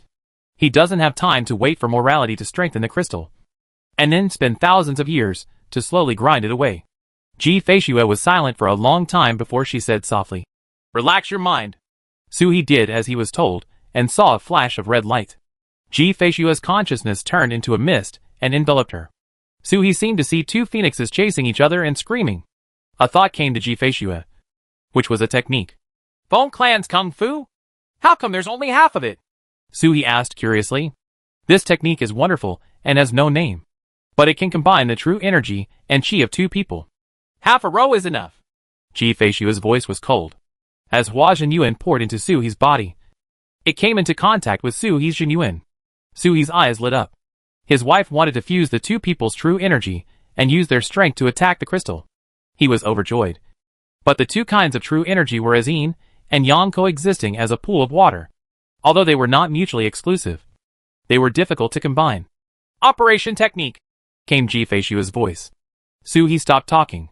His wife was very considerate. She had condensed many aspects of this technique into runes. There was no need to explore and understand. Just activate the runes.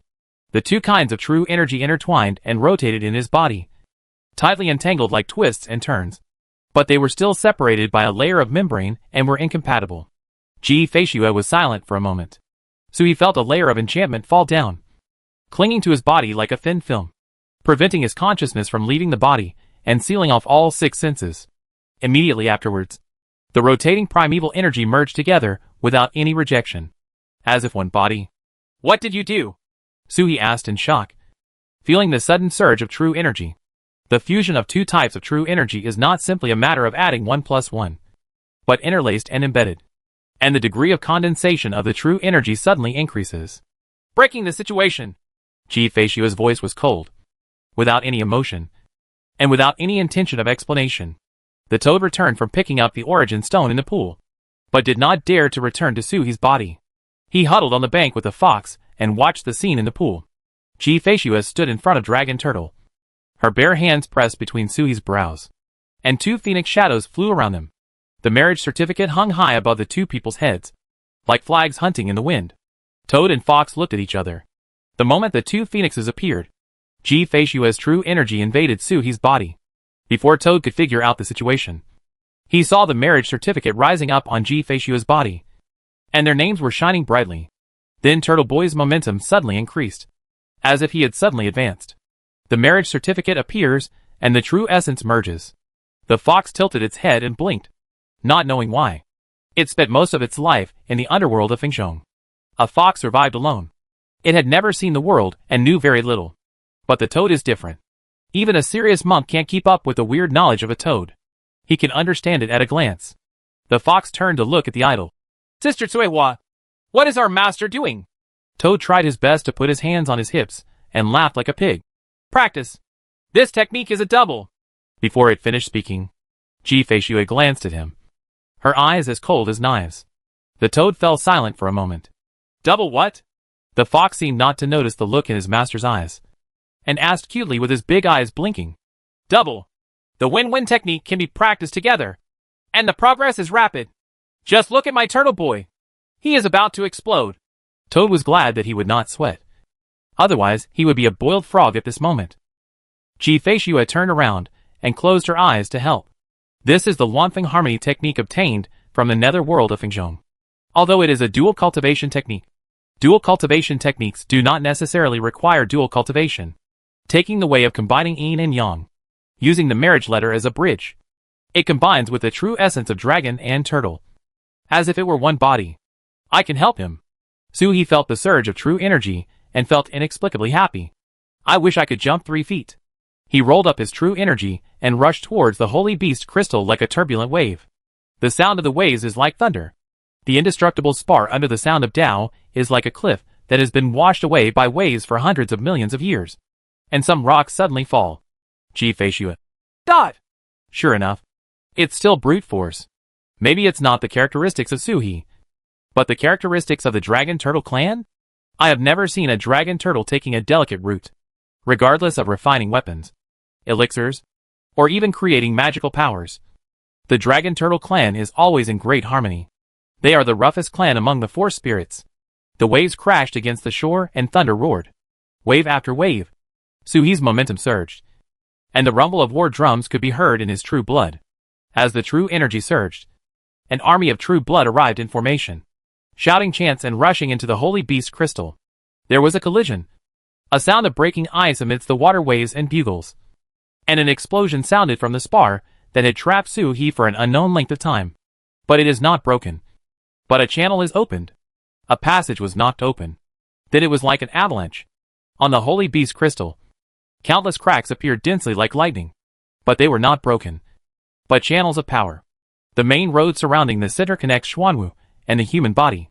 In an instant, Xuanwu's power was like a torrent that burst through a dike, rushing through the lightning-shaped passage and rushing toward the central figure without any hindrance. A sense of comfort arises from the inside out. Soo-hee let out a long groan, feeling the connection between Xuanwu and the human body, as comfortable as drinking an ice drink in summer.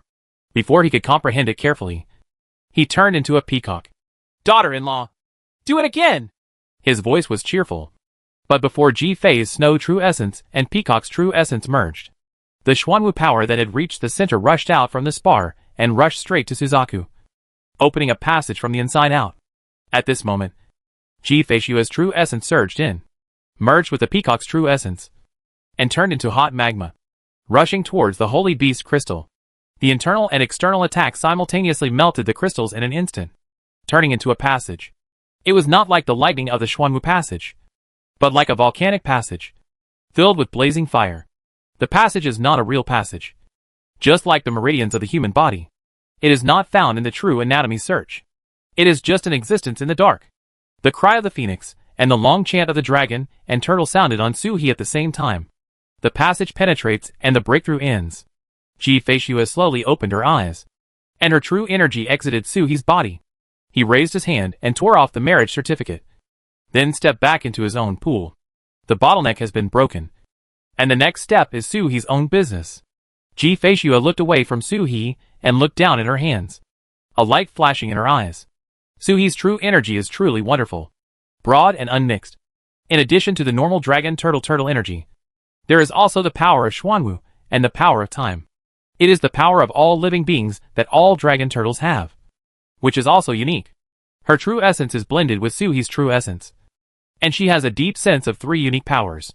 Just the little breath brought back was enough for her to comprehend for a long time. The dragon turtle might not know what kind of treasure it contains within its body. There is also a human body, which perfectly combines the power of the peacock and the power of the dragon turtle. This fusion technique is somewhat similar to the fusion of her human body and dragon body, but they are not the same. So you should understand them. There are a few more things to learn. In the few months since I met Soo-hee, I have come into contact with more inheritances and laws than I have seen in hundreds of years. Is this affected by Soo-hee's luck? Because of the marriage contract and good luck? Has Soo-hee always grown up in this state? No wonder it can reach this point with less than a dozen. Ji-Feishua was thinking wildly, and gradually closed her eyes. There are too many things to comprehend, but not enough time. In the pool next to her, Soo-hee sometimes sang like a turtle, and sometimes called a phoenix, all with a sense of joy. He looked at Yiqiao Mingjian, and couldn't suppress his joy. Status, healthy. In heat. Realm, open heaven 3rd level, 16%. Xuanwu, enlightenment. Person, Xuanwu, 86%. Suzaku, Yuan asterisk and White Tiger. It was stuck at 84% for who knows how many days, and finally broke through.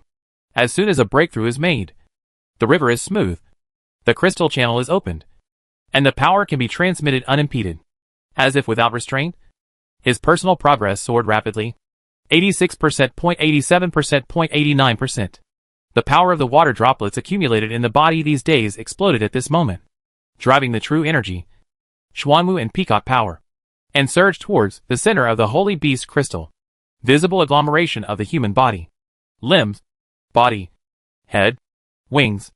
Little by little, when the progress exceeded 90%, Soo-hee suddenly connected with the human body. You can control the human body in the holy beast crystal. Move your hands and feet, and flap your wings. It seems that the crystal can be broken out at any time. Soo-hee is as immovable as a mountain, and the dragon turtle and peacock essence appear alternately every day. Although the mirror did not show the progress of the peacock, Soo-hee felt that the progress should be comparable to Xuanwu, and he did not miss the peacock.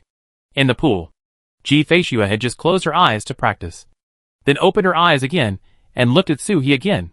The movement there was so great that the entire suppressed energy began to gather towards Soo-hee, and a huge whirlpool of spiritual power condensed over the pool. This place was no longer suitable for practice. Ji-Fei stood up and exited the pool. The spiritual energy of the entire suppression site was extracted, and the suppression site revealed its original appearance. Looking in all directions, one could see the reddened chaos outside. There are dense black runes on the suppression barrier.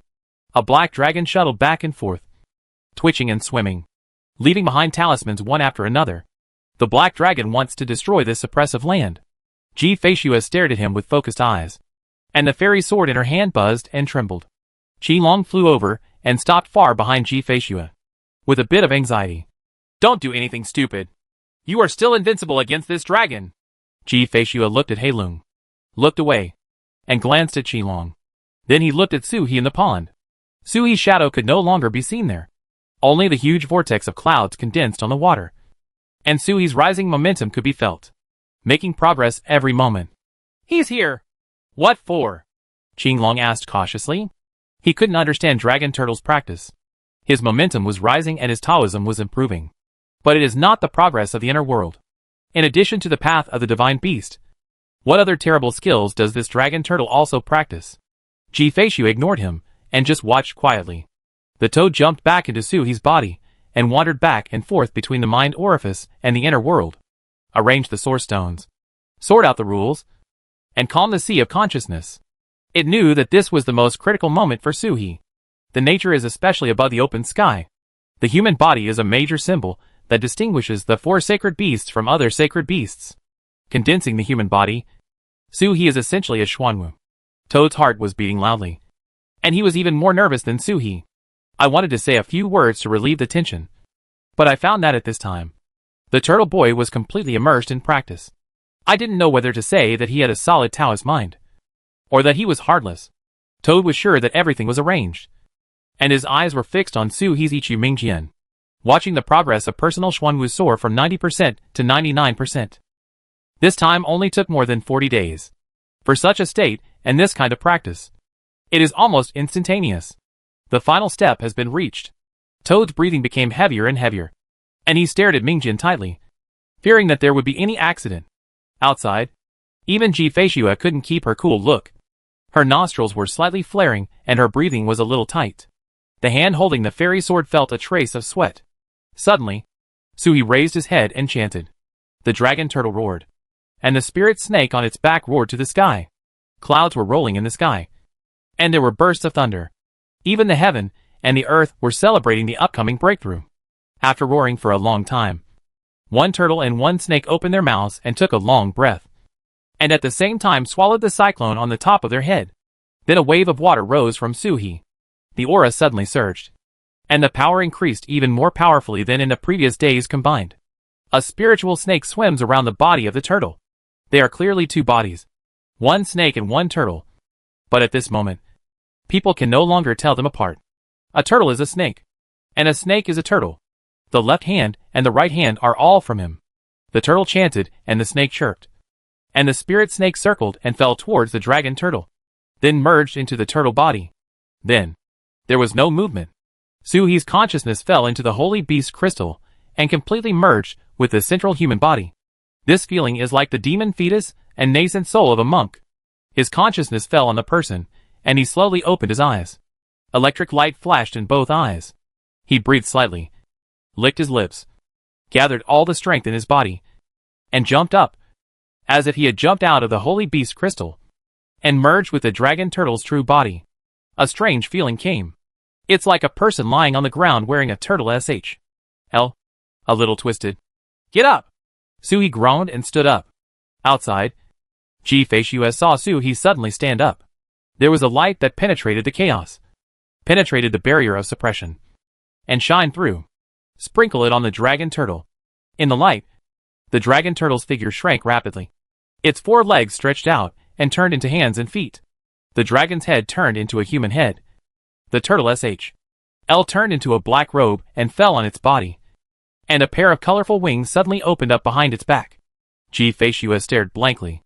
Although she had known the outcome, the shock of seeing a dragon turtle transform into a human form in front of her eyes made her momentarily shocked.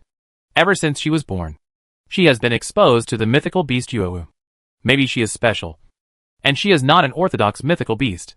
Qilong next to him was even more stunned. People? People? Is there really a dragon turtle that can cultivate a human body? Is this thing still a mythical beast? Dragon turtle demon? But there is no trace of evil in this person. He is just a real person. At this moment, Suhi's actions overturned his cognition, and a thought arose in his heart. Could it be that this dragon turtle also has human parents?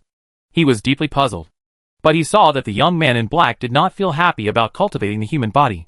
On Suhi's face, there was an expression that was almost scolding. The moment he cultivated his human body, a clear enlightenment arose in his heart. When he cultivated the beast transformation chapter, it was natural that only when the four bodies gathered together could he truly condense his body. Originally, when Xuanwu realized the truth, 1/4 of the human body could appear. Not 1/4 of a human body, but time. Roughly, it means that the human body can appear for 3 hours in one day. This is not an accurate figure. Cultivation is not a game, so there is no exact figure. It would take about 8 hours for him to recover after his body's strength could sustain him for 3 hours. The same is true when the Tao is high. It takes 3 days to recover after appearing as a human body for 1 day. If Suhi had attained Suzaku enlightenment at this moment, he would be able to reach the human body in half the time. But Suhi only had a peacock body. The peacock body not only did not extend the human body time, but also shortened the human body time. At this time, Suhi could only appear as a human body for less than 2 hours in a day. 2 hours is enough for what? Suhi was inevitably disappointed. After all, he had been looking forward to a human body for a long time. He sighed to adjust his mentality, turned around and looked at Ji-Feishue, and was about to speak when suddenly a brilliant light appeared in the sky. Thousands of auspiciousness. It was as if a loophole had been opened in the clouds and mist above our heads, and the rays of light were leaking out of the loophole. There are cranes chirping, dragons and phoenixes appearing auspicious. Then a golden imperial edict descended from the sky and spread out in the sky. It's just an ordinary-sized imperial edict, but it gives people the feeling of being overwhelming, pressing the heaven and earth under it. Under the imperial edict, both heaven and earth are small. The green dragon in the distance was suddenly stunned. This is the law of heaven and earth. It is the law written into heaven and earth after heaven took control of the power of heaven and earth. Someone reaches a certain condition, touches the laws of heaven and earth, and the emperor's decree comes. It is said that during the heavenly court period, this was how heavenly court recruited talented people and awarded them immortal officials. This dragon turtle cultivated himself after death, touched the laws of heaven and earth, and got an official position in heaven? Qinglong's breathing became heavier. He had the body of a heavenly official, and it was extremely convenient to move around the sea of stars. He could walk in many inaccessible places, as if he were on the ground. Over the years, the ancestors of the great world of emperors have been seeking official positions to get rid of the shackles of their own jailers. He was breathing rapidly. When he opened his eyes and looked at the imperial edict, he could see it with his own eyes. Even if the edict was not given to him, he could understand the mysteries of heaven and earth and help his practice. I saw writings appearing on the imperial edict. The Emperor of Heaven decrees, hereby, there is a seeker who has attained the Tao of Xuanwu. Heaven and earth congratulate each other. With the palm of the innate Taoist body, one can enter the heavenly court and do whatever he wants. The imperial edict is like the condensed fonts of the rules of heaven and earth, appearing one by one. But just after it appeared that can enter the heaven, it was time to reveal his official position. But the imperial edict closed in a swish, then escaped into the hole that appeared and flew away. Qinglong was stunned for a moment, and even Ji-Feishue frowned slightly. Did the emperor regret it? Suhi was stunned for a moment, then suddenly jumped. Damn it! The peacock body harmed me again. Cultivation of the human body can be regarded as true Xuanwu. Strictly speaking, what Suhi cultivated was not the human body, but the innate Tao body. However, whose innate Tao body has wings? Moreover, whose Xuanwu can only appear as a human body for less than 2 hours. This is a half-finished product. The imperial edict came out, but I regretted it again. You have no words to say what you said, but it's hard to catch up with the horse? The majestic emperor of heaven. Just go back on his promise like this? Does the imperial edict also have a withdrawal function? Suhi was depressed for a long time. He could feel that the moment the Holy Spirit arrived, it was already connected to him in some mysterious way. If one day Suhi's wings disappear, the innate Tao body will remain forever. It will still come, and the official positions that should exist will still exist. Salary. I don't want to think about salary anymore. Heaven is gone. The retraction of the imperial edict means that Su He Xuanwu is not yet complete. But Junwu's words are not lies. The imperial edict flew back, and the gap in the sky was closed. A ray of golden light fell on Su He, and the sound of surging waves came. An illusory sea spread out around Su He, and the waves were splashing. Inside, the old dragon rolls, and the koi fish appear auspicious. This is not the real sea. It is a vision of heaven and earth. Various strange phenomena appeared on the sea, celebrating the emergence of another Xuanwu in the world. The imperial edict has said that Su He has achieved Xuanwu, and heaven and earth will congratulate each other. Heaven and earth will congratulate him. At the same time as the vision appeared, Su He's connection with the world suddenly became closer. It seems that he can control the laws of heaven and earth and control the power of heaven and earth. This is Xuanwu's own ability. No matter how weak Xuanwu is. Even if Xuanwu is a deformed one with wings. At this moment, Dragon Turtle -1. Xuanwu +1. Before Su, he could feel Xuanwu's power. He saw another ray of light falling from the sky and another imperial edict coming. This time the imperial edict is not as high level as the last time. It is not a combination of laws, but a man-made real imperial edict. The imperial edict was unfolded, but there was no movement for a long time. The heaven was dead, and there was no one to deliver the edict. Su He looked up and saw that the imperial edict was blank. There are words only at the beginning and at the end. The Emperor of the North Pole is entrusted to heaven. And the edict says, ... After the edict, there was no content, and it was completely blank. Until the end, there was another signature. Imperial Order. The Treasurer of the Heavenly Court in Yuan High Meeting. This is a standard imperial edict issued by the Great Arctic Emperor of the Heavenly Court. It was prepared long ago. It was written down, and the rules were established when the Heavenly Court was first built. As long as someone proves Xuanwu, the Arctic Emperor will issue an imperial edict, different from the myths of previous lives. In this world of heaven, there are emperors of heaven and great emperors of the four directions. And the great emperors of the four directions are made of the four holy beasts. There is a turtle that proves Xuanwu. The Arctic Emperor has his own decree. Maybe the decree will include arrangements, such as rewards and residences? The arrangements were different in different periods. But at this moment the heaven disappeared. No one filled in the middle content. And a blank imperial edict fell. I wonder if, except for the Arctic Emperor, the other people who have achieved Xuanwu are considered the Northern Prince? There is not only one Xuanwu in the world, nor is it either Xuanwu or the Arctic Emperor. There is also a difference between Xuanwu and Xuanwu. Like Dragon Turtle and Dragon Turtle. Su He raised his hand and grabbed the imperial edict. He bowed his body 3 times to the sky and received the imperial edict into the foreign minister's space. As Su He had thought before, he could use the power of Dragon Turtle and Peacock at the same time in his human state. After making sure that there were no more moths in the sky, Su He turned to look at Ji Feishua. My daughter-in-law said that the Su He she had seen had wings. The man with wings is coming. Su He smiled. After accepting the peacock body and no longer thinking about it, great joy filled his heart. He flashed and landed next to Ji Feishua. He laughed loudly, picked up Ji Feishua and spun her around twice. Ji Feishua's cold expression instantly turned dull, and she was unable to react for a while. As soon as he regained consciousness and his expression changed, Su He pulled him and ran outside.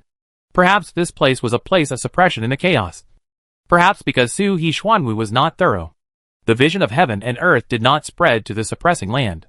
The black dragon in the chaos didn't notice anything unusual, and was still trying to swim around. Carving runes. Su He grinned and sneered. Daughter-in-law, follow me to kill the dragon. The human body only lasts less than 2 hours. And you have to stay in the animal body for most of the day. So you have to act fast. Only in the human state, with the combined power of Xuanwu and Peacock, can it be possible to kill the black dragon. He pulled Ji Feishua and ran forward. Ji Feishua lowered her head and looked at the hand he held, and was stunned for a moment. Chapter 479 Emperor's Sword. The place where the mother-in-law suppressed her seemed like a whole world. The stars above our heads, the earth beneath our feet, and even the ocean and snow-capped mountains in the distance. It's just that it's much smaller than a big world, and there are no living creatures. Just like the inner world before Su, he opened the 3rd level of heaven. The border is neither far nor close, and it would be impossible for a mortal to reach it in his lifetime. But according to Su He's realm, it wouldn't take long. Yuchi held Ji Feishua and felt that time passed faster. Ji Feishua was pulled along by him. with Soo-hee's words still echoing in her ears. Follow me to kill the dragon. She has been alone since she was born. Her mother did not even allow her to get close to Yunming's. She has been self-reliant since she could walk. This feeling of being protected made her a little at a loss for a while. Looking at the hand being held, Ji Feishua's face turned slightly red, and she calmly withdrew her delicate hand. It twitched a bit, but didn't twitch. Twitch again. No twitching yet. Ji Feishua looked at the man in front of her in disbelief. There was a bit of anger and a bit of shame in her eyes, and her eyes became colder. The man never looked back, as if he didn't sense her change and was still running towards the border. The black dragon above the head swims against the boundary membrane. Soo-hee looked at him and snorted coldly. Daughter-in-law, use all your means later. Don't let him escape. This dragon must die today. As if he was afraid that Ji Feishua would not be aware of the seriousness of the situation. Soo-hee added, I don't know when I will go back, or even the next moment I will leave. If I leave, you will have to face this black dragon alone. Afraid that this woman would become stronger. Soo-hee's voice was a little soft.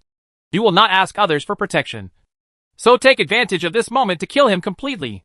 This was also the reason why Soo-hee was anxious to make a breakthrough. Ji Feishua had a cold temperament, and it was unclear whether he could succeed in anchoring. He might be forced to return in 2 or 3 years. Before that, kill the black dragon.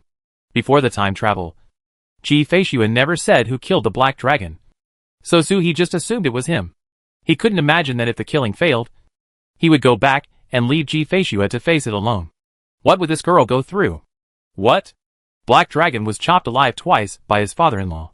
He hated concubine Ji so much that he wished he could eat her flesh alive. Before Qing Long and Black Dragon were separated, Ming Xiao still had some sense and forced Ji Feishua to stay in Shirwan Mountain and not be able to go out for 200 years. Now that the 2 dragons are avatars, how can Soo-hee leave such a disaster behind? Ji Feishua, who was about to shake Soo-hee's hand away in anger, suddenly stopped and looked at Soo-hee in astonishment, her body trembling slightly. Even his breathing was a little tight. Is this the reason why the dragon turtle forced himself to break through? Worried about her facing the black dragon alone? She was at a loss for a moment. There was an indescribable feeling in my heart. A little sore and a little tight.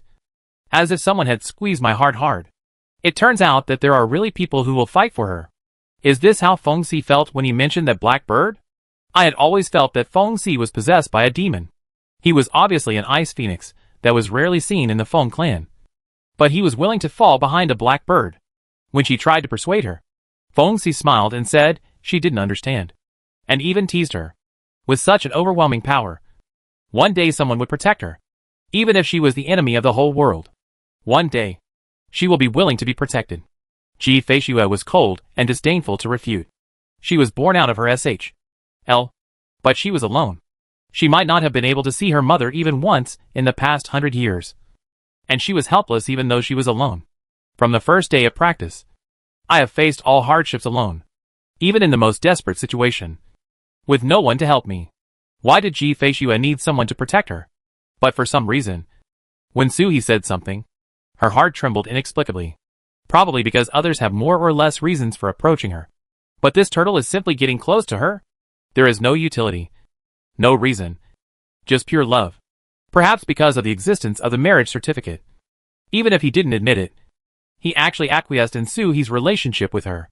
Ji Feishua subconsciously distinguished Soo-hee from those annoying males. In a disguised way, Soo-hee's feelings for her were attributed to positive emotions. They were not lustful, and did not cause any feeling of disgust.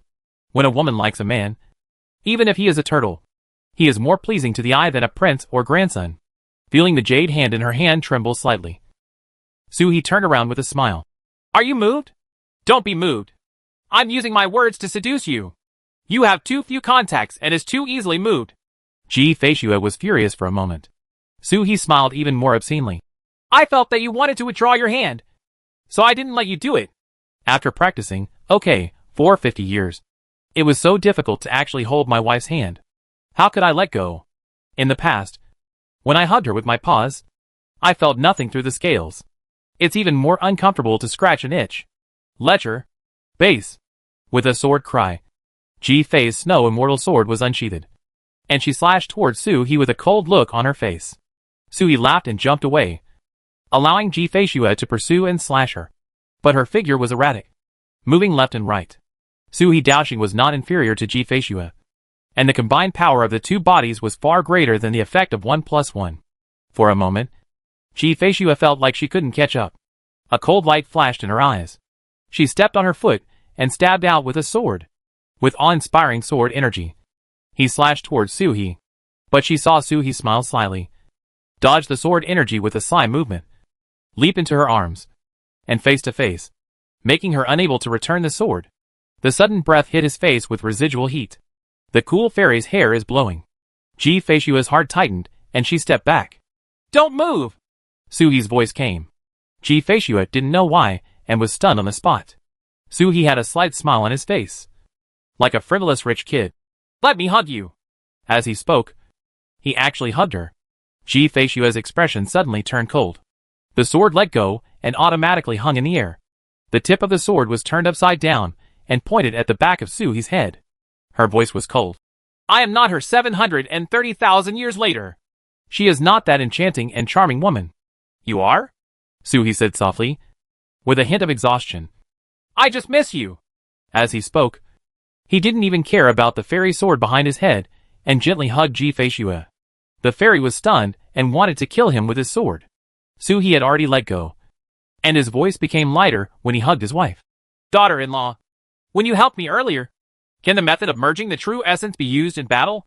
At this moment, in his body, the power of Xuanwu and Peacock are combined into one. If he uses the instant flower to drain all his true energy, his power will be unparalleled. If Su Huanyan's true energy can be added to it, even a real 7th-level divine beast can be beaten to death.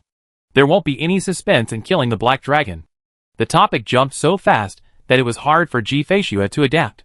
But when it came to fighting, she still subconsciously replied, "No, that's a cultivation method, not a fighting method."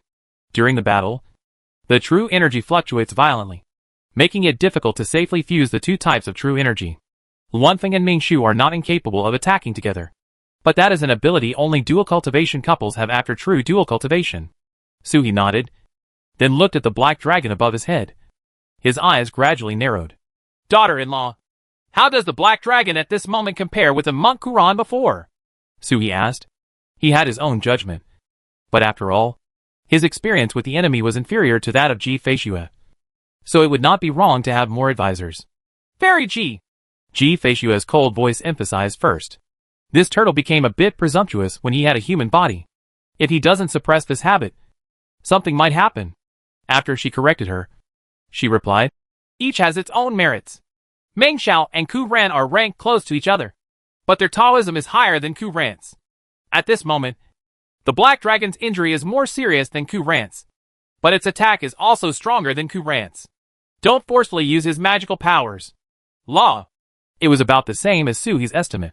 He nodded and asked again, "Tianju, Shan Shanin, Shui Yi, which one do you think is the most suitable?" His ears were not good, and he did not hear Ji Feishue's correction. "My Mountain God Seal is stronger and can reach 6 times the power."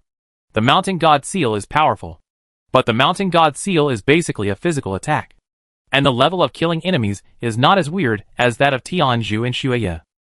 Ji Feishue was silent for a moment. Instead of answering this question, he asked, "Can the Netherworld Passage still be opened?" Suhi grinned. "As expected of my wife. We have a perfect understanding. First use Shenhua to beat the Black Dragon to half-death, and then open the Netherworld Passage. It will be much safer, and there is no fear that the Black Dragon will damage the passage. Shenhua will exhaust the whole body's true energy.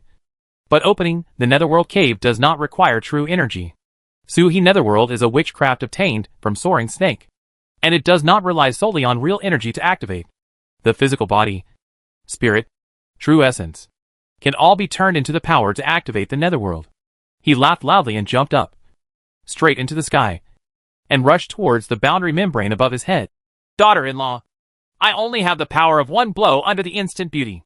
Be prepared to trap him, and don't let him leave. I will drive the Netherworld, and you will be in an instant beat him into the underworld." Ji Feishue's fairy sword, which she originally pointed at Suhi, returned to her hand. Her figure floated up, and followed Suhi up to the sky. The black dragon wandered outside, clinging to the boundary membrane, leaving a series of talismans. As he got closer, He could even feel the sound of his breathing bellows breaking through the boundary membrane. Maybe he should be beaten into a suppression area and then hunted? There are methods left behind by my father-in-law specifically to target black dragons in the area of suppression.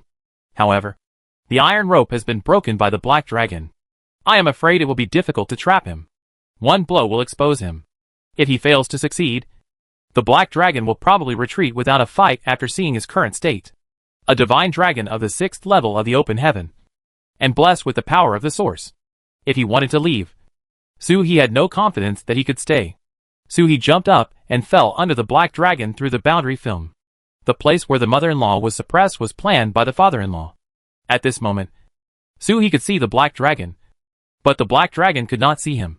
His figure was erratic, following the black dragon as he wandered around, watching the runes fall on his head. This rune erodes the boundary membrane bit by bit. This black dragon wants to break through the barrier of suppression of his family and completely destroy this place. If this black dragon is given more time, maybe he can really do it. A hint of coldness flashed across the corner of Suhi's mouth, just as the black dragon dropped 2 runes, breathed and took a rest, and just took out 2 herbs to swallow. Suhi punched the boundary film. The golden light on the fist flashed, and it penetrated the barrier and blasted out.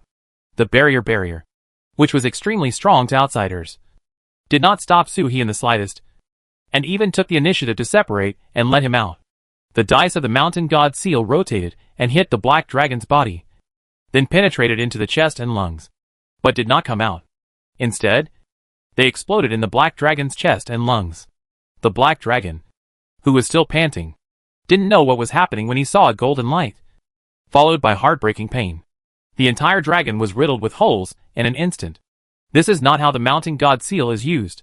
The most powerful thing about the mountain god seal is collision and suppression. However, collision with the black dragon and knocking the dragon away cannot bring out the true power of the mountain god seal. Suhi gave up the collision of the mountain god seal, and instead exploded the mountain god seal condensed by the instantaneous brilliance inside the black dragon's body. Sure enough, Long Cha was seriously injured. "Dragon turtle!" The black dragon roared with the sound of breaking the bellows. Looking down, he could not see the dragon turtle figure through the cracked suppression membrane, but a birdman with wings. The birdman was fluttering its wings and trying hard to keep flying, but it fell down as if it had never learned how to fly. This birdman is like the dragon turtle clan who use Shenhua, and all their true energy is gone, and they can only struggle with their physical body. "Dragon turtle! Dragon turtle!" the black dragon roared, although he didn't know where this birdman came from. He must have something to do with the dragon turtle. This was the dragon turtle's method. He roared, but didn't dare to stay here anymore. Turned around and left. This mountain god seal was so powerful that even when he was at his peak, he could only avoid it. "This blow will seriously injure you and kill you." He flew away as if running away, but saw a sword wheel unfold above his head and suddenly pressed down. It was like a grinding wheel, pressing him into the suppressed place. Before the black dragon could react, he saw 2 flying knives suddenly attacking from the ground and piercing his chest. A heartbreaking feeling came, and the soul of the black dragon emerged. He didn't dare to think too much. The only 2 claws left were fluttering, trying to control his body shape and fly upward. Then, they saw where the birdman landed. A strange hole opened, and a strange aura flowed out.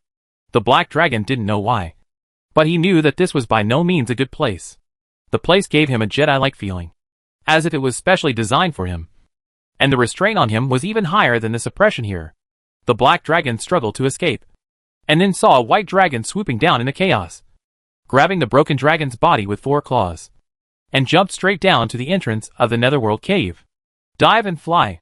The moment he was close to the cave entrance, the white dragon threw the black dragon towards the entrance of the netherworld cave like a shot, and then jumped up. The black dragon smashed half of its body into the netherworld, roared and struggled to fly outwards. A cold look flashed in Ji-Fei Shuilong's eyes, and she was about to jump down and grab the black dragon and rush into the netherworld. But at this moment, 2 rays of light flashed, and the 2 flying knives flew away with a green light and hit the black dragon's head. As if to make up for the black dragon's lost horns, they inserted it into the head and pushed the black dragon towards the netherworld. Hit the ground. The black dragon roared and made a desperate struggle to escape. A big hand stretched out from the netherworld, grabbed the black dragon, and dragged it down like a loach. The roar then disappeared. The white dragon flew in a circle and transformed into a human body, landed in the air, and saluted towards the entrance of the netherworld cave. "Thank you, Senior, for your help." No sound came from the netherworld.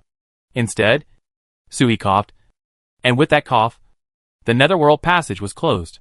They saw that Suhi could no longer maintain his human form and turned into a dragon turtle again. He lay limply on the ground with a trace of blood flowing out of the corner of his mouth. After the true energy is exhausted, I want to reappear as a human body, and my strength is restored. There was no protection in the nether passage, and the black dragon struggled and hurt him. But Suhi didn't care and started laughing. Really? This black dragon was taken away by him. Ji-Fei-Shua looked at him, with a strange look in her eyes, as if she was worried. But the fairy had never felt this emotion before. As if she didn't know how to express it, she flashed and landed next to Suhi, flicking several pills into the dragon turtle's mouth. Suhi swallowed the pill and laughed. "Daughter-in-law, you are so domineering." I don't know what method Ji-Fei-Shua used for that sword wheel, but its power exceeded all other methods except Suhi Shanhua. Being praised, Ji-Fei-Shua didn't know how to respond. She was quiet for a moment and then said, "Fairy Ji." Suhi chuckled. "Okay, wife." Ji-Fei-Shua. The ownership of Suhi's netherworld belongs to Suhi, but even he himself cannot monitor it. The netherworld here does not have the killing ability of Fengzhong netherworld. The roar of the black dragon immediately spread to all parts of the netherworld. In the suppressing clouds of the Thunder King's throne in the west, there were rolling dark clouds behind it. At the moment when the black dragon appeared, the dark clouds condensed the human form, seeming to break out of the seal and go towards the black dragon. "Stay! The power of Su! This little dragon has the power of Su!" The figure roared and laughed. "Chi-Chi, Su has appeared! How long can you suppress me?" he growled. The Thunder King of the West acted as if he had not heard anything. His eyes only fell on the two flying knives. Looking at the flying knife, he slowly stood up and bowed down. "Emperor Sword!" The moment his voice appeared, the two flying knives, like in the hands of the scholar's phantom, fused with a sword sound and turned into a horizontal knife. Now that he has entered the netherworld, the runes on the blade dispersed, as if the seal had been released. It's just that the horizontal knife was obviously broken and was forcibly fused together. The Emperor's sword rolled downwards and plunged into the dark cloud behind the Western Thunder King. There was a scream in the dark clouds, and the figure, who was about to rush out, immediately shrank back. On the netherworld, corpses stood up one after another, as if they were resurrected. The broken sword patted the breastplate, facing the Emperor's sword, and the ghosts began to scream. "Emperor! Emperor!" They don't even have their own consciousness. They can't even say a complete sentence, but they still roar. The figure behind the clouds roared. "Ji Tianxin! How long can you suppress me with your ruthless sword? How long can the Western Ley Department suppress me?" The ghosts below don't know, don't understand, and don't listen, just watching the knife keep roaring. "Emperor! Emperor!" Chapter 480. The pursuers are behind. "Daughter-in-law, you have the power to consume all your true energy in an instant, but you don't have the magical power to consume your physical body?" Suhi looked at Ji-Fei-Shua, who was treating his claws, and asked, if there was such a technique, would it be able to consume Xuanwu and Peacock's physical strength without affecting the personal combat power when the human body appeared? "Fairy Ji!"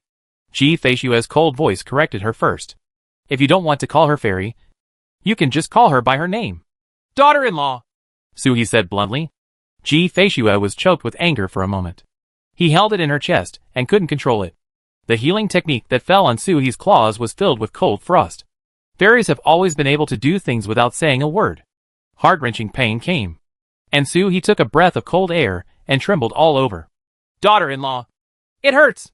Suhi hissed. "Fairy!" Ji-Fei-Shua had a rare flash of spirit in her eyes. "Fairy wife, it hurts!" Suhi breathed in the cold air. At first, he thought that the netherworld passage had damaged his body. After a slight movement, I found that the bone in my right front paw was broken. Dragon turtles can use magical powers in various ways. The mountain god seal can fall from the sky and spit out from the mouth. Suhi transformed into a human body and blasted out with his fist, exploding the black dragon. He didn't feel anything at the time. When he came back to his senses, he discovered that the dragon turtle's right front paw and the peacock's right wing had suffered exactly the same damage. The explosion of the mountain god seal backfired. The mountain god seal is not used like that. especially on the basis of the 6 times increase. Shunhua was also used. Everything in the world has its advantages and disadvantages. The human body integrates the power of all bodies. Likewise, if the human body is damaged, all bodies will be damaged. Fairy wife. Ji Feishua's breath was suffocated, and she bit her silver teeth slightly. The healing water was even more intense with ice and frost. Seeing Su He evade, he snorted coldly. Don't move! Although the frost on her body hurt, the healing effect was excellent. How could the majestic dragon turtle not be able to endure even this little pain? Next time, change the dragon clan's 100 soldiers into healing methods. If he dares to scream again, he will stab him through the heart and heal his wounds. Concubine Ji's snow water fell down, and her voice was cold. Change into a peacock body. The peacock's body is of the fire attribute, which conflicts with her healing methods. It will do half the result with half the effort, which should cause more pain. Ji Feishua's eyes lit up. Su He's whole turtle body was about to jump up. Daughter-in-law, don't make trouble. The peacock has the true fire of the phoenix. The healing effect of phoenix true fire is absolutely wrong. Why did he suffer this? As long as the true energy is restored, the human body will appear tomorrow. Isn't it just a matter of using phoenix true fire to heal the physical condition? Healing the human body will naturally heal everything. Su He looked at Ji Feishua with resentment. The fairy took the initiative to treat his injuries, and was fascinated by her. Ji Feishua, however, acted as if she hadn't seen him. Instead, she answered Su He's original question. There is a way to consume the body and explode instantly. The Qiling clan's selflessness is it. The power is even greater than the dragon turtle's instantaneous glory. The selflessness of the Qiling clan consumes itself from the source, and turns into the most powerful blow. Su He was startled, shook his head and said, Don't make trouble. That's no different from self-destruction. What he wants is to consume the physical strength, not the physical body. Ji Feishua raised the corner of her mouth and said, In the past, many sacrifices made by the witch clan were all sacrifices of the body, without distinction between friend and foe. Ji Feishua said, shaking her head. You shouldn't pursue such extreme means. The instant glory of the dragon turtle clan, plus your ability to absorb damage and counterattack, are enough to guarantee you. What you want is to be practical, practicing the way step by step. If you get used to sneak attacks and taking advantage of others, you will forget how to fight in an upright manner. Su He fell aside and stepped on the ground with his paws. Although Ji Feishua's attack was heavy, the effect was excellent. Injured by the backlash from the explosion of the mountain god seal, it had the effect of cutting back the source. It would take Su He 10 days and a half to recover by himself. With Ji Feishua's method, in just a moment, she could feel the threads wrapping around the fractured bones, and the bones had begun to heal. It should be fine in 7 or 8 hours at most. Su He shook his body and transformed into his true body as a peacock. The sun rose above him. The true fire of the phoenix enveloped him, and his broken right wing was visibly restored to the naked eye. The divine beast recovered very quickly, and the real energy that had just been exhausted has been restored to some extent. Although the phoenix real fire is not as strong as usual, it is enough for healing. The numbness caused by the recovery of wings is very comfortable. Su He let out a pleasant chirp. It is more comfortable to be surrounded by real fire. He threw out the silver maple tree and lightly jumped on it. The silver maple tree takes root in the earth and absorbs the power of the earth to nourish the body. Daughter-in-law, my father-in-law's throwing knife can't be taken out. The flying knife took the initiative to insert the black dragon into the netherworld. Unless he took the initiative to go in again, he would not be able to get it back. But the last time he entered, he was immediately thrown out by the Western Thunder King. It should not be suitable for him to enter at this moment. Ji Feishua shook her head. It doesn't matter. She didn't care much about foreign objects. And besides, they fell into Su He's hands. Black Dragon Suppression. I want to go back to Yunming's for retreat. Do you want to go with me? Ji Feishua asked in a clear voice. Feng Si was not in the Xinhuang realm, and she didn't really want to go to the Feng clan's territory in Shirwanda Mountain. With Dui Gua and several inheritances obtained, you can then retreat with peace of mind and turn the inheritance into your own strength. If you go one step further, you will be hunted by the monks without fear of being wanted by the Dragon Clan. Go. Su He responded immediately. How could I let you dump me? This girl is somewhat resistant to this repressive place. I don't want to stay here forever. As Su He said something, he thought of something again, and said a little embarrassedly, Daughter-in-law, Why don't you accompany me to visit the Tian clan first? Their goddess and Sui Gua are still here with me. My state is not stable. Once I am forced to return, it's irreversible. The Gua Gua is okay. Although I don't know what kind of reaction it will have with the Sui Gua in this era when I bring it back. I will lose at most 1 hexagram. At this moment, the inner world has multiplied creatures, and there is no need for Tyashin to communicate with the immortal world. So Gua Gua can be withdrawn. But once she returns suddenly, the little baby girl will suffer disaster. Over time, she will definitely die. It's not easy to leave this matter to others. After all, it involves a hexagram. Ji Feishue was fine. But how could Ji Feishue work for someone else? Asking Ji Feishue to accompany you is a scam. It would be unrealistic for Ji Feishue to work for the Tian clan. Suhi looked at her hopefully. Ji Feishue nodded. Okay. Suhi immediately cheered. Toad! Pack up the origin stones my mother-in-law gave me and prepare to leave. The toad curled his lips, turned around and headed back to the origin stone. The fox looked at the toad going away and the peacock on the tree.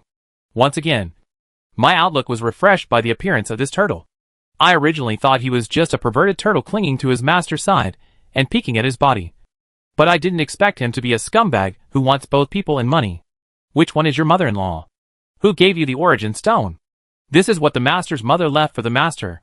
It is true that the world inside Ji Feishue Long's body is advanced by the world of human body and cave. It doesn't mean that you can't use the source stone. It's just that she has basically never used it. She has reached such a state. But she doesn't even have a place to suppress herself. The fox was indignant. But he didn't see any dissatisfaction on Ji Feishue's face. He opened his mouth, but no words came out. One of them was willing to fight, and the other was willing to suffer. So it didn't seem right for him to get close to him. Suhi's phoenix true fire was shining, recovering his injuries, and restoring his true energy. When the moon was at its peak, Toad quietly came over and said, Turtle boy, do you want to take all the origin stones? The mother-in-law has been storing source stones here for who knows how long. And they are obviously used as inheritance. And they are all universal source stones. Suhi shook his head. It's enough for these 10 years. In this era, he has no place of suppression and no income. So he just borrows it. If the mother-in-law was still there, Suhi could be courteous and play with the source stone. But if the mother-in-law was not here, it would be difficult to do so. The moving wings collected the silver maple tree. And Suhi spread his wings and fell down. The body has basically recovered, and the true energy has become abundant. He turned to look at Ji Feishue, who was still practicing. He slowly opened his eyes, and looked at Suhi, nodding. He looked back at the suppression site, and walked out first. Suhi spread his wings and followed. Before he reached the border, he heard a dragon roar from behind. Wait for me! A blue dragon as big as a scarf flew over with a wheeze, wide eyes, and a hint of grievance in his tone. Take me with you! He has no entity now, and will be consumed by chaos if he enters it. He never dared to speak. But when he was waiting for these two people to leave, he helped him out with a little help. He didn't dare ask Ji Feishue for too much help. As long as you leave this place and contact the elders of the dragon clan, you can use the elders' dragon energy to protect yourself. And then slowly seek to restore the dragon body. Qilong looked at the two of them eagerly. Ji Feishue said nothing. And Suhi smiled. He raised his head to the toad and signaled. The daughter-in-law neither agreed nor objected. Naturally, her hatred for Ming Xiao would not dissipate in vain.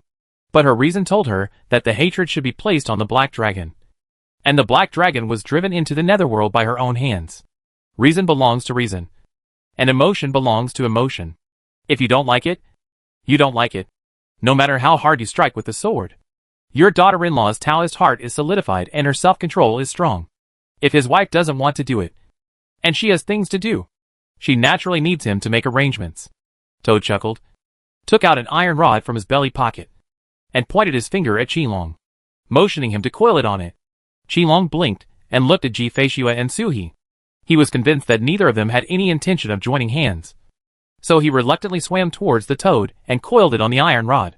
The Cyan Divine Dragon and the gray-black iron rod are like a treasure, perfectly made from nature. The toad chuckled, did a flower dance with the iron rod, put the iron rod on his shoulders, looked at Suhi and raised his eyebrows, and said to Suhi in his heart, How? How do I compare to the great sage? Suhi. The frog saint is invincible. Suhi complimented without conscience. The toad immediately held its head high and followed Sui with strides, heading towards chaos. The green dragon was coiled on the iron rod and retreated slightly. Although I don't know why the toad was suddenly happy. It was just a soul beast. Can the soul beast really protect him? It should lead him to jump into the dragon turtle's mind. Right? Thinking of this, he breathed a sigh of relief again. Then, he saw the toad underneath him. He was walking well, and suddenly started running boldly. In an instant, he surpassed one person and one bird in front of him, and rushed straight towards the suppression barrier. Qinglong screamed in surprise. The sound of the dragon's roar was gone, and his eyes were filled with fear. I'm going to be killed by this frog. He was in a hurry, but he couldn't jump out of the iron rod at all. The iron rod was like a magnet, firmly attracting him to it. It looks like a coiled dragon stick. Even if the dragon of the same clan is there, he will never recognize him. Toad ignored Meng Zhao's screams and crashed into the barrier. He rushed out, picked up the iron rod, and struck it into the chaos. Qilong let out a long cry of fear, and saw the iron rod swinging past, and the chaos that was almost condensed in the Xian Wang realm was smashed open by the rod. Chaos hit me. There was no pain, no harm. A faint light emitted from the iron rod, protecting him, like a precious light. Qilong was confused for a while, and an inexplicable thought came to his mind. He can't even compare to a soul beast? The toad laughed loudly and banged the iron rod on the ground. The voice was specially passed to Qilong. Turning around, Sui and Ji Feishua had already walked out. The turtle boy was so excited that he flapped his wings and fell into the chaos, turning into a handsome young man. He looked back at the devastated place of suppression. On the boundary membrane of the suppression barrier, the runes left by the black dragon were still flickering strangely. Sui looked at Ji Feishua and asked softly, "What should I do with this thing?" This was left by the mother-in-law to her daughter-in-law, and it is impossible to ignore it and allow it to be damaged. Ji Feishua looked at the barrier and her voice became colder. I don't know. The place of suppression was sacrificed by my father, and it is no longer a simple place of suppression. But the core after the sacrifice is not here, and I can't repair it. If she hadn't been sacrificed, she could have judged her mother's current situation based on the conditions of the suppression site. When the master dies, the suppressed ground naturally collapses. The toad on the side held an iron rod with one paw, and rubbed its chin with the other. There was a thoughtful look in his eyes, followed by a sudden realization. Wait! Wait! We have a baby!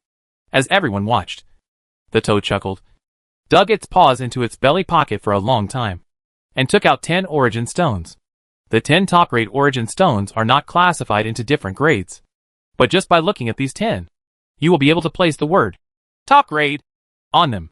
Color, state, and the origin of the world contained within them all reveal this.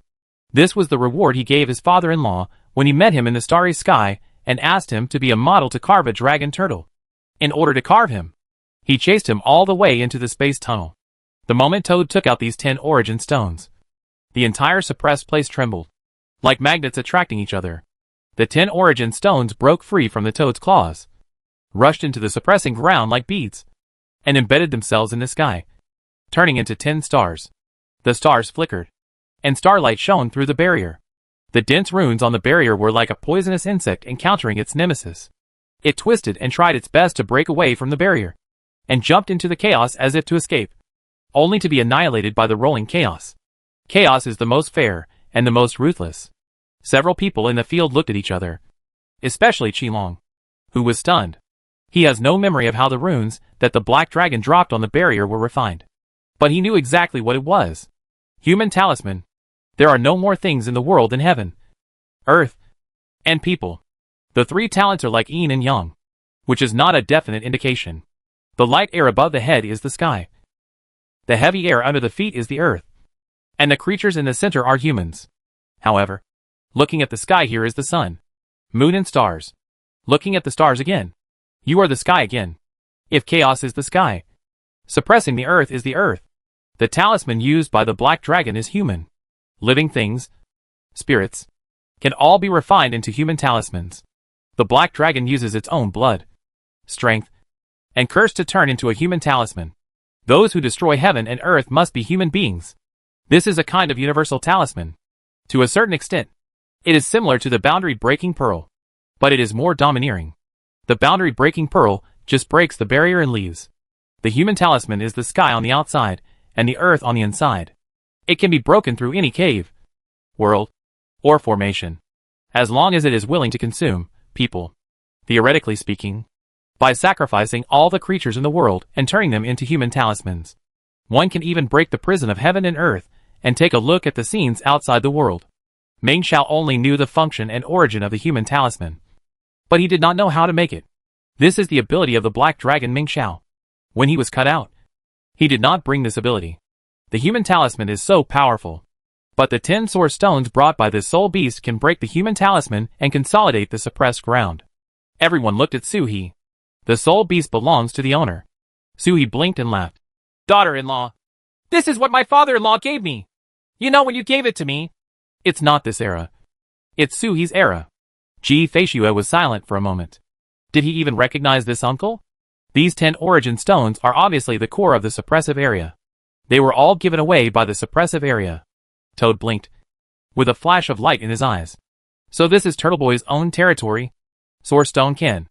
Before it could speak, Su He covered its mouth and picked it up, put it on his shoulder, turned around, took Ji Feishua's hand, and ran out of the chaos. Now that the crisis in the suppression area has been lifted, let's go to the Tianni clan to send the goddess off first.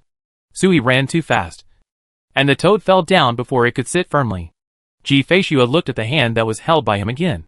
Her eyebrows suddenly stood up, and the frosty intention spread out from her body. But before she had time to vent, Su He had already dragged her out of the chaos. Chaos has no such thing as distance.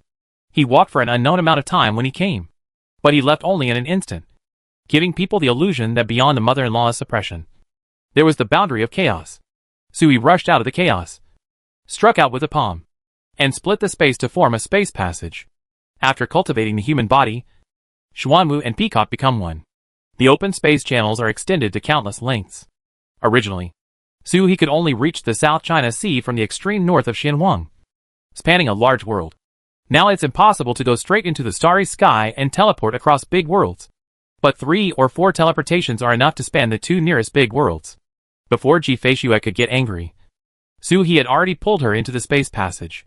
Rushing out is already in the starry sky. You? Just before Ji Feishue said a word, Su He had already opened another space and pulled her in. In an instant, turbulent flow of space blew in, and she could no longer speak. This guy has such a poor command of space power. Where does he have the courage to teleport again and again?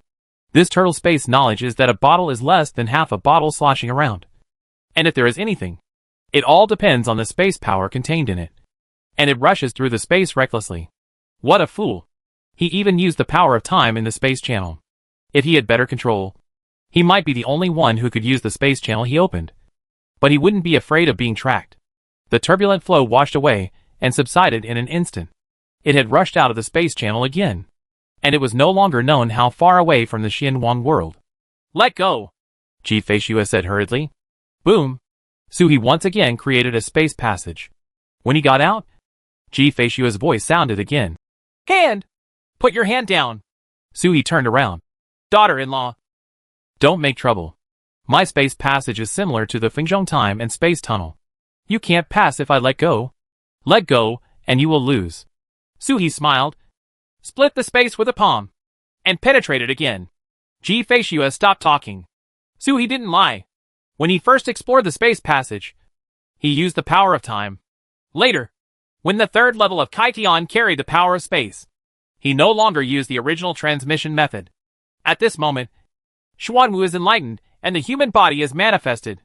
Time and space merged, and the transmission channel faintly brought the power of time. If you let go, Ji Feishue will really lose it. Ji Feishue said nothing, but the hand held by Su He trembled slightly. In the chaotic land in the far north of the Xinhuang realm, a blue dragon with a large neck was flying southeast, glancing furtively at the chaotic land while flying. There!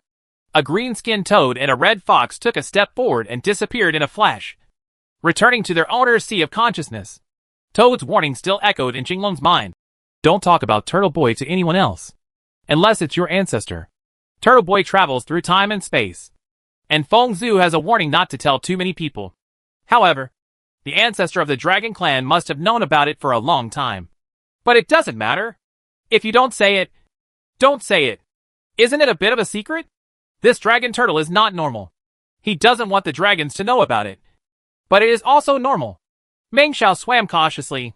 From time to time, he would glance at the soul beast whose consciousness was split into two. He, the black dragon clone, and even the soul beast were split into two, lying dead in the sea of consciousness. At this moment, there is no way to contact the dragon clan Xuanjie, and even the consciousness of the clone has changed in the moment. He needs to wait for the soul beast to be resurrected, take him into the mysterious world again, and leave his consciousness behind again. Meng Xiao lurked. Not long after leaving, a tinkling bell came from the opposite direction. A monk, wearing a bamboo hat, a bamboo cane and mango shoes, and two copper bells hanging on his cane, jingling, jingling, came over. If it's not Ku Ran in the Great Freedom, then who is it? His expression at this moment was not sad, but rather a bit of a smile. Several months after arriving in the lower world, the benefactor Ji never showed up again. Just now, I suddenly received a message from Meng Xiao and Meng Benefactor. Like the struggle before death. Of course, it was not Meng Xiao who took the initiative to send the message. But according to Buddhism's cause and effect, Meng Xiao's killing of Ku Ran had its own cause and effect implication. At this moment, he could sense it because Ku Ran's body was still alive. The cause and effect fluctuated violently at this moment. Just stay in the chaos. Donor Meng Xiao went to hunt down Donor Ji concubine Shui Ji. So the place where he died was where Donor Ji was. Chaos. No wonder the poor monk couldn't find her. Ji Feishua had not been found for several months. But the Bodhisattva did not feel impatient at all. He still smiled with compassion on his face. Stepping into the chaos. Following his feelings, he turned left and right for an unknown amount of time before landing in front of a suppressed land. Amitabha. It turned out to be the place where Meng Li's benefactor was suppressed. It was rumored that the benefactor had died. But I didn't expect it to be a rumor. Since the place of suppression is there, the master should be safe. Zai did not rush into the suppressed area rashly. Walked around the suppressed area, suddenly stretched out his hand, and grabbed a dark rune. It is the human talisman that was scattered into the chaos before. There was still a small amount that had not been digested by chaos and was captured by him. It's this kind of thing again. Bodhisattva Mahasattva smiled, with an unexplainable meaning in his eyes. It turns out that there are also things outside the Buddhist world. He smiled and patted the rune with a Buddha's light on his hand. Through the rune, a scene was retraced, and the picture unfolded, including a frog, a fox, and a pair of beautiful people. The man had wings on his back and pulled Ji Feishua out of the chaos. The Tianli clan? The Bodhisattva doubt has a handsome appearance and two wings on his back. This is the symbol of the Tianli clan. This place is in chaos. When looking back, I can't see the figure clearly, can't hear the sound. I can only guess. Chaos leaves no trace. And being able to trace it back is already an incredible method. Left. They should have opened the space channel directly in the chaos and teleported away directly. Otherwise, he would have felt it when he came. Only by covering things up with chaos can everything be hidden. Meng Xiao Qinglong left quietly without being noticed. The Tianli clan? The Bodhisattva has a smile on his face. If you don't know where to find it, let's get to the root of it. This couple, walking hand in hand, should be Taoist lovers. Ji Feishua is no longer the lonely crane she used to be, and can be found without a trace. Just go to the Tianni clan to look for it. No wonder this fairy wanted to find the marriage certificate. She had found the right person. In this way, if I want to destroy the marriage contract and find out the cause and effect in it, I'm afraid the fairy won't be able to negotiate well with him. A woman who falls in love is the most difficult to figure out. Just like his mother. She is a majestic dragon, but she falls in love with a mortal. The Bodhisattva Great Freedom looked at the place of suppression again, turned around and left. A monk has his own self-knowledge. The previous battle against the enemy Dragon Turtle clan had already damaged this body, so it would be best if it didn't cause any problems. Touching a suppressed area may be sensed by its owner. He just wants a marriage certificate at the moment, and doesn't want to cause any accidents. Chapter 481 Which grandson touches my wife's memory? Boom! He pulled Ji Feishua to open the space and walked out. There is a starry sky ahead, which is the forbidden area of Fuha, where buying fished for stars in ancient times. The location of the Tianni clan in later generations. We're here! Suhi smiled and landed in the starry sky. Ji-Fei-Shua looked forward. But there was nothing in front of her. Suhi had a smile on his face. The Tian'ai clan is special. They inherited from the But-Yin clan, and their construction of the world far exceeds that of ordinary people. The indestructible world is in a state of hiding at the moment. Wait for me to call them out. Suhi spoke and took a step forward. I, Suhi, have been entrusted by Taoist friends from Iha to send back the noble goddess. I hope that Taoist friends from the Tianyo tribe will show up to see her. Ji-Fei-Shua had doubts in her eyes, but she didn't ask any more questions and just calmly withdrew her hand. As expected, this man was pushing the envelope and was already at the right place. She didn't say anything, but he pretended not to know and kept pulling her. As soon as Suhi's hand was empty, he felt that the coldness left his hand, leaving it empty. He grabbed it again. If you don't push yourself too far, how can you get a chance to go further? He grabbed it and felt a hint of pain. He glanced around and saw that Ji-Fei's snow immortal sword had been half unsheathed at some point. Standing silently between the two of them, Suhi grabbed it on the blade. Suhi's face trembled. Daughter-in-law, don't make trouble. The Tian'ai clan is a friend. You can't use force unless you open the door. Put your sword away quickly. He pushed the fairy sword back calmly. Ji-Fei-Shua smiled half-heartedly. The toad and the fox both looked up from between their brows. The fox looked at Suhi curiously, admiring his thick skin. Toad crossed his arms and looked at Suhi with a happy expression. Children can be taught. If you are chasing a wife, where can you get a wife with face? After waiting for a moment, there was no response from the space in front of him. Suhi frowned and said loudly, Everyone in Tianyo, Taoist fellow Iha is my good friend, so you can rest assured. The Tian'ai clan is closed to the outside world and has little contact with outsiders. Maybe they are suspicious?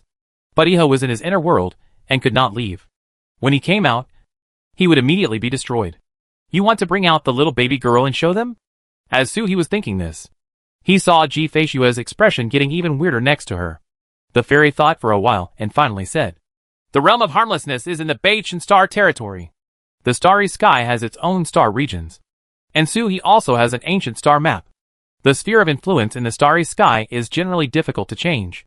The indestructible realm is indeed in the Baichan star territory. But that was the location of the But-Yin clan in the ancient times. Now haven't you moved here yet? Toad Lahuai's happy look immediately became exciting. Looking at Suhi with a look of disgust on his face, he moved to the side, as if he wasn't familiar with him. This turtle boy is so embarrassed. Suhi blinked. Shouldn't be. As soon as he appeared, he sensed something in the void ahead. There is clearly a world hidden here. Suhi took a deep breath, looked into the void, and said loudly, Broken! The sound is like a loud bell, resounding across the starry sky. Naturally, there is no sound in the starry sky, but mixed with Suhi's will, the stars can hear it. This sound contains Suhi's unique power. Xuanwu plus Peacock plus time. The only one in all the worlds. As the sound passed by, the void ahead rippled like water waves. And then a planet appeared. The planet is not big, and half a moon is enough for a mortal to circle around it. A small planet less than 500 miles in diameter. But on the planet, there are all mountains, rivers, vegetation, birds and animals. The toad chirped softly. Sui's eyes suddenly lit up. Got home. Isn't this the little planet shaped by my family Bain? He flew away a long time ago and flew back again? Ji-Fei-Shua returned the sword to its sheath. This planet was not wild at first glance. She thought it was someone else's cave. Suhi had recklessly broken the concealment method. She could easily be misunderstood if she unsheathed her fairy sword. Taking a step forward, he was about to explain. Suhi does not belong to this era. When facing people of this era, it is better for her to come forward. But I saw the toad on the side cheered, jumped through the planet's atmosphere, and landed on the planet. Ji-Fei-Shua's face tightened. The atmosphere of this planet blended with the barrier. It was obviously a monk's cave. How could he break in like this? Suhi was already laughing. Daughter-in-law, don't be nervous. This is my home. Ji-Fei-Shua was stunned for a moment before being pulled towards the planet by Suhi. Penetrating the atmosphere, the barrier swept over them. Instead of blocking them, a cheering mood rose. The mood is very fervent. The planet welcomes them. Grass grows and orioles fly on the planet. And it is a primitive landscape. There are no monks to be seen. And I don't know how such a small planet could breed such a variety of creatures. Bain. Tantai. The planet is attuned by Bain. But the enchantment should be arranged by Tantai. Suhi was very familiar with that sword intent. The barrier on the planet is integrated with the planet and forms part of the planet's ecology. So it remains the same for thousands of years. The moment Suhi fell, his spiritual consciousness had already swept across the entire planet. There was no Bain or Tantai. It was just an uninhabited planet. Feeling a little disappointed for no reason. He didn't know what he was expecting. Reason has long known that these two people cannot exist in this era. Although they were both born close to Suhi, compared to the long period from ancient times to modern times, the gap of 30 to 40,000 years is really the same period. However, Bain and Tantai must have entered reincarnation early. Otherwise, how could there be no rumors about them in history? It is impossible for these two immortals to remain unknown in any period of time. Ji-Fei-Shua looked at Suhi. The moment Suhi fell, the mountains and rocks rejoiced. This is really his home. Why did you have a home in ancient times? Why did you drag me to your house? Ji-Fei-Shua calmly withdrew her hand again. Suhi had come to his senses, laughing and pointing to a piece of land by the river to Ji-Fei-Shua. Look! I was knocked unconscious by a hammer here and fell asleep for a long time. The traces on the stone were left by me. Suhi happily pointed at the river ahead. I poured this water. This water was not the heavy rain that fell from Suhi in ancient times. I don't know how many millions of times the evaporation cycle has gone through. It is no longer the water-bending water it used to be. But the source of the planet's water comes from Suhi. Every plant, every tree, every bird and every beast is all related to the heavy rain in Suha. His breath has been integrated into every bit of the planet. After 30 million years of reproduction, the breath of the heavy rain has long since disappeared. But the mountains, rivers, vegetation, and trees all show their closeness to Suhi. Here, Suhi is like a mountain spirit. Listening to his ramble, Ji-Fei-Shua's eyes lit up. Have you ever been to an older time? Ancient! Before Taizu was born. Suhi looked at the mountains and the water, put his hand into the river, and stirred the fish in the river. As Suhi spoke, he turned around and said mysteriously to Ji-Fei-Shua, I have seen Taizu who is still in the egg. Ji-Fei-Shua's eyes lit up. Even though she was as cold as she was inevitably surprised when she heard such news. She stared at Suhi blankly, and suddenly felt a little envious of his talent. She could go back in history, watch the battle between Xian Huang and Huang, join hands with the ancients to suppress the chaos of Yuanzuan, and even go upstream to see the former heaven. Who in the world doesn't have a heart that goes against the flow? Who has not experienced a magnificent era? Even mortals have times that make them proud and make their blood flow. Ji-Fei-Shua looked at Suhi blankly, and suddenly wanted to ask if she could take her to wander the river of time together. But she didn't know how to ask for help. And what she said finally changed her words. What kind of era was that? Suhi smiled, his eyes filled with longing. The first time he traveled through time. He stayed in Taiku for a short time and didn't really come into contact with anyone. But a quick glance was enough for him to feel how unique Taiku was. Magnificent, heavy, and powerful. Suhi said softly. Above the black and yellow, the artifact floats. The immortals come to the world. The immortals from all directions. The demon emperors. Especially when entering Dishan. There are dozens of dragon turtles. Hidden or visible. In the sky. In the water. Or underground. One by one like a mountain. As if they have crashed into the book of mountains and seas. The shock is still fresh in Suhi's memory. He looked at Ji-Fei-Shua with both eyes. Daughter-in-law. Can you imagine the sight of dozens of dragon turtles at a glance? It feels like they can easily overturn the world with just a breath of their breath. This is not just talk. It is true. Ancestor Wu. Ancestor One. Ancestor Ming. And the willow tree reaching the sky. Speaking of which, Suhi was able to reincarnate as a dragon turtle because a drop of Mingzu's true blood fell into his true spirit. In a sense, Suhi is the bloodline of Ming ancestor. It was extremely noble even among dragon turtles. Of course, Suhi couldn't admit that the drop of blood just entered the true spirit and should have turned into some kind of law. It's not like the body is derived from it. Bain also transformed into Bai Ling like this. If he admitted it, he would still be playing tricks. Ji-Fei-Shua's eyes became distant as she listened, thinking about the turbulent times. I don't know how long it took for her to come back to her senses, but she felt something strange in her hand. The guy had her hand in his hand again. Ji-Fei-Shua's face turned cold, and the corners of her mouth curled up, just as she was about to have an attack. Suhi said, looking at your eyes, Do you want to travel through time and space with me?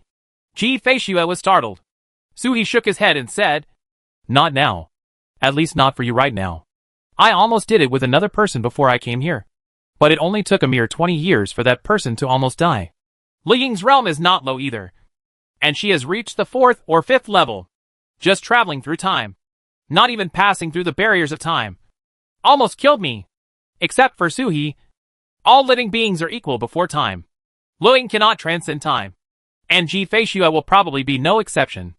It was impossible for Suhi to experiment on her. After returning to the living world, you can try it. After all, the realm of Ji Feishue in this world is there. There will be no big surprises. Bai Yin can do it. And Ji Feishue is not far behind. However, Ji Feishue's combat power was equivalent to that of an immortal. And Suhi felt that bringing her into contact with the river of time would drain him. 2 golden pheasants flew over with fluttering wings. Suhi raised his hand and grabbed the 2 guards. Bai Yin must have stayed here later.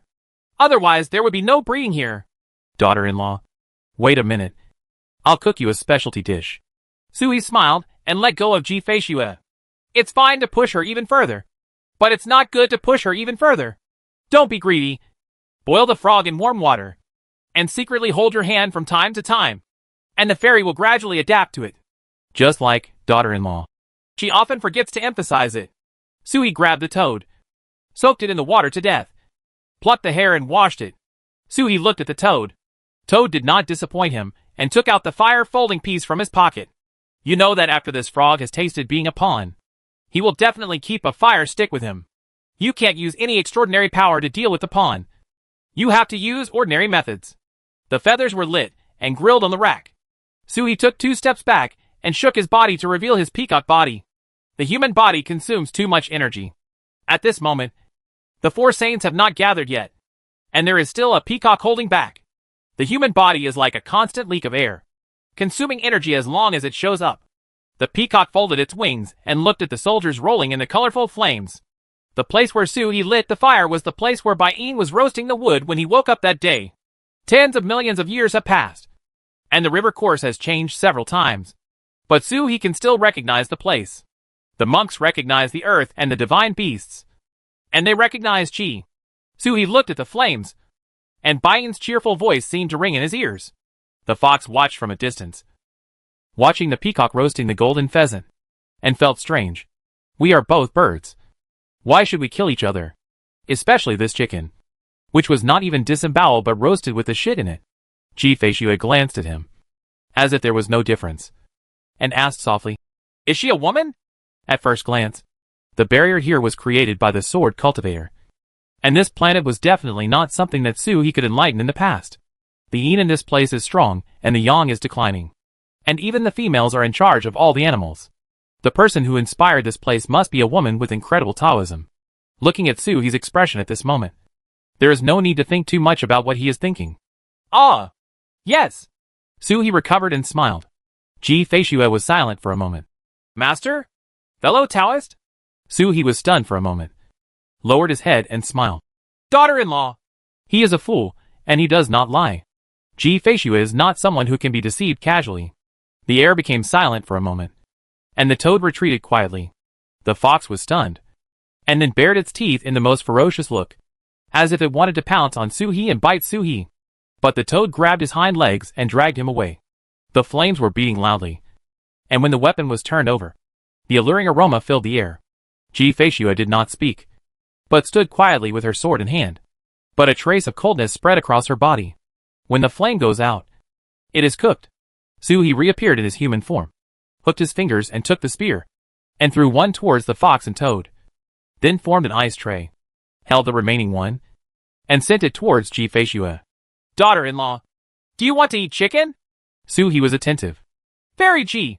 Ji Feishue's voice was emotionless, neither resisting nor getting close to her, as if she was facing a passerby. Suhi was stunned for a moment, then chuckled and formed an ice knife and fork in his hand, peeling the chicken piece by piece. Ji Feishue, is she jealous? You must be jealous. Right? Suhi laughed and Ji Feishue looked at him quietly. Suhi pushed the plate in front of her. He stretched out his hand a little in the air, and the star ring spread out, enclosing Ji Feishue within it. Suhi looked at her and said softly, I just remembered that I haven't introduced myself to you for so long since I came back. Ji-Fei knew nothing about him except that he came from 730,000 years later. Even the names are found in the marriage certificate. Ji-Fei said nothing and just looked at him. Suhi raised his finger in the air again.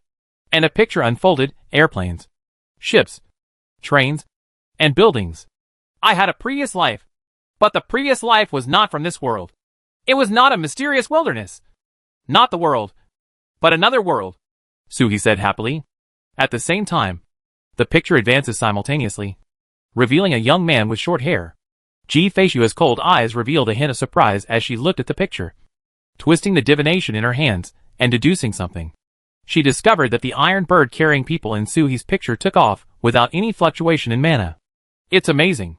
In my previous life, I was just an ordinary person. I wasn't from a wealthy family. I didn't even have parents, let alone practice. I went to school when I was old enough and graduated when I was old enough. The only thing I had to do was to die early. Ji-Fei, who was in the divination, was suddenly stunned. She could no longer maintain her cold expression. The fox in the distance laughed like Daji. Suhi shook his head and smiled. The death was quite unexpected. When I woke up again, I was already in Xianshui in Dongnan Mountain. There was a lake there. It didn't have a name at the moment. When I woke up, I was already in the lake. In the turtle egg. I broke the SHL in one day. Then snatched the demon transforming fruit.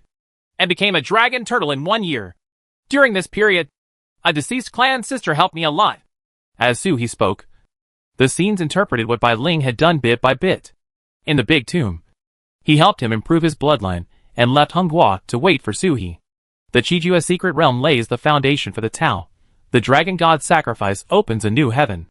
I have also wondered that this clan sister and I have never met. She had been dead for more than 6,000 years when I was born. Why did she spend her whole life trying to pave the way for me? Apart from other things, this method is unimaginable for Tai Ashen and Xiao Liuzi hexagram alone. Suhi dared to assert that all the heavens and worlds ranged from the heaven in the legendary period to the present day. No one except Bai Ling can do it. Even Bai Ling didn't know how much energy he had wasted. Suhi's Tai Ashen and Xiao's 64 hexagram Ji-Fei have seen it before. So they naturally know the difficulty. That is a divine object that should not exist in the world at all. The hexagram is unique. She simply couldn't imagine how Suhi condensed the small hexagrams. Suhi smiled. Until the last time the Xianwang cave heaven opened, I traveled back through time for the first time and saw the corpse of my previous life.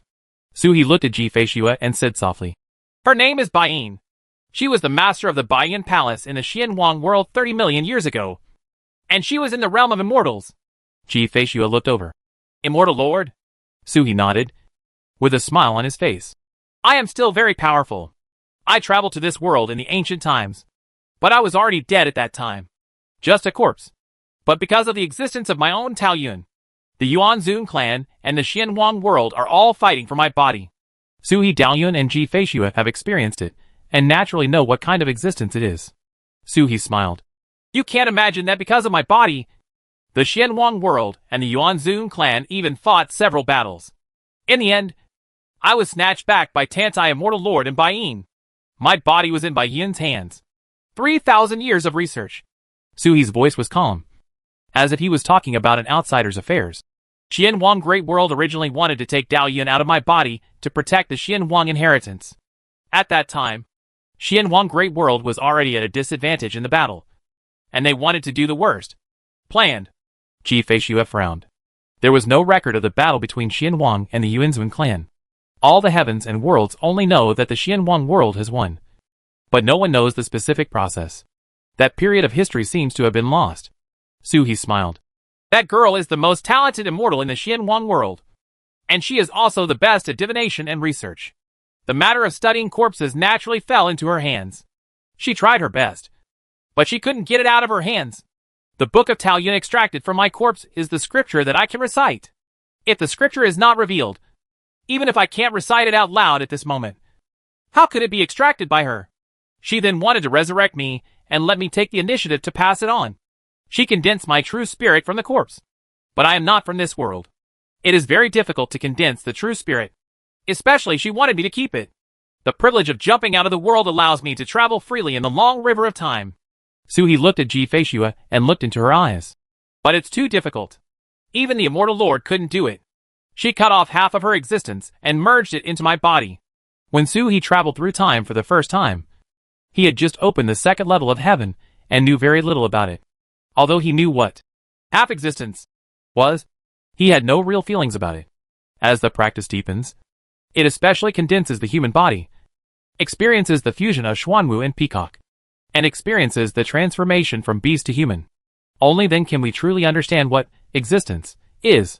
The body, the soul, the emotions, joy, anger, sadness, joy.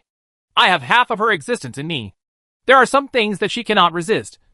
Nor can I resist. Daughter-in-law, do you know what this feels like?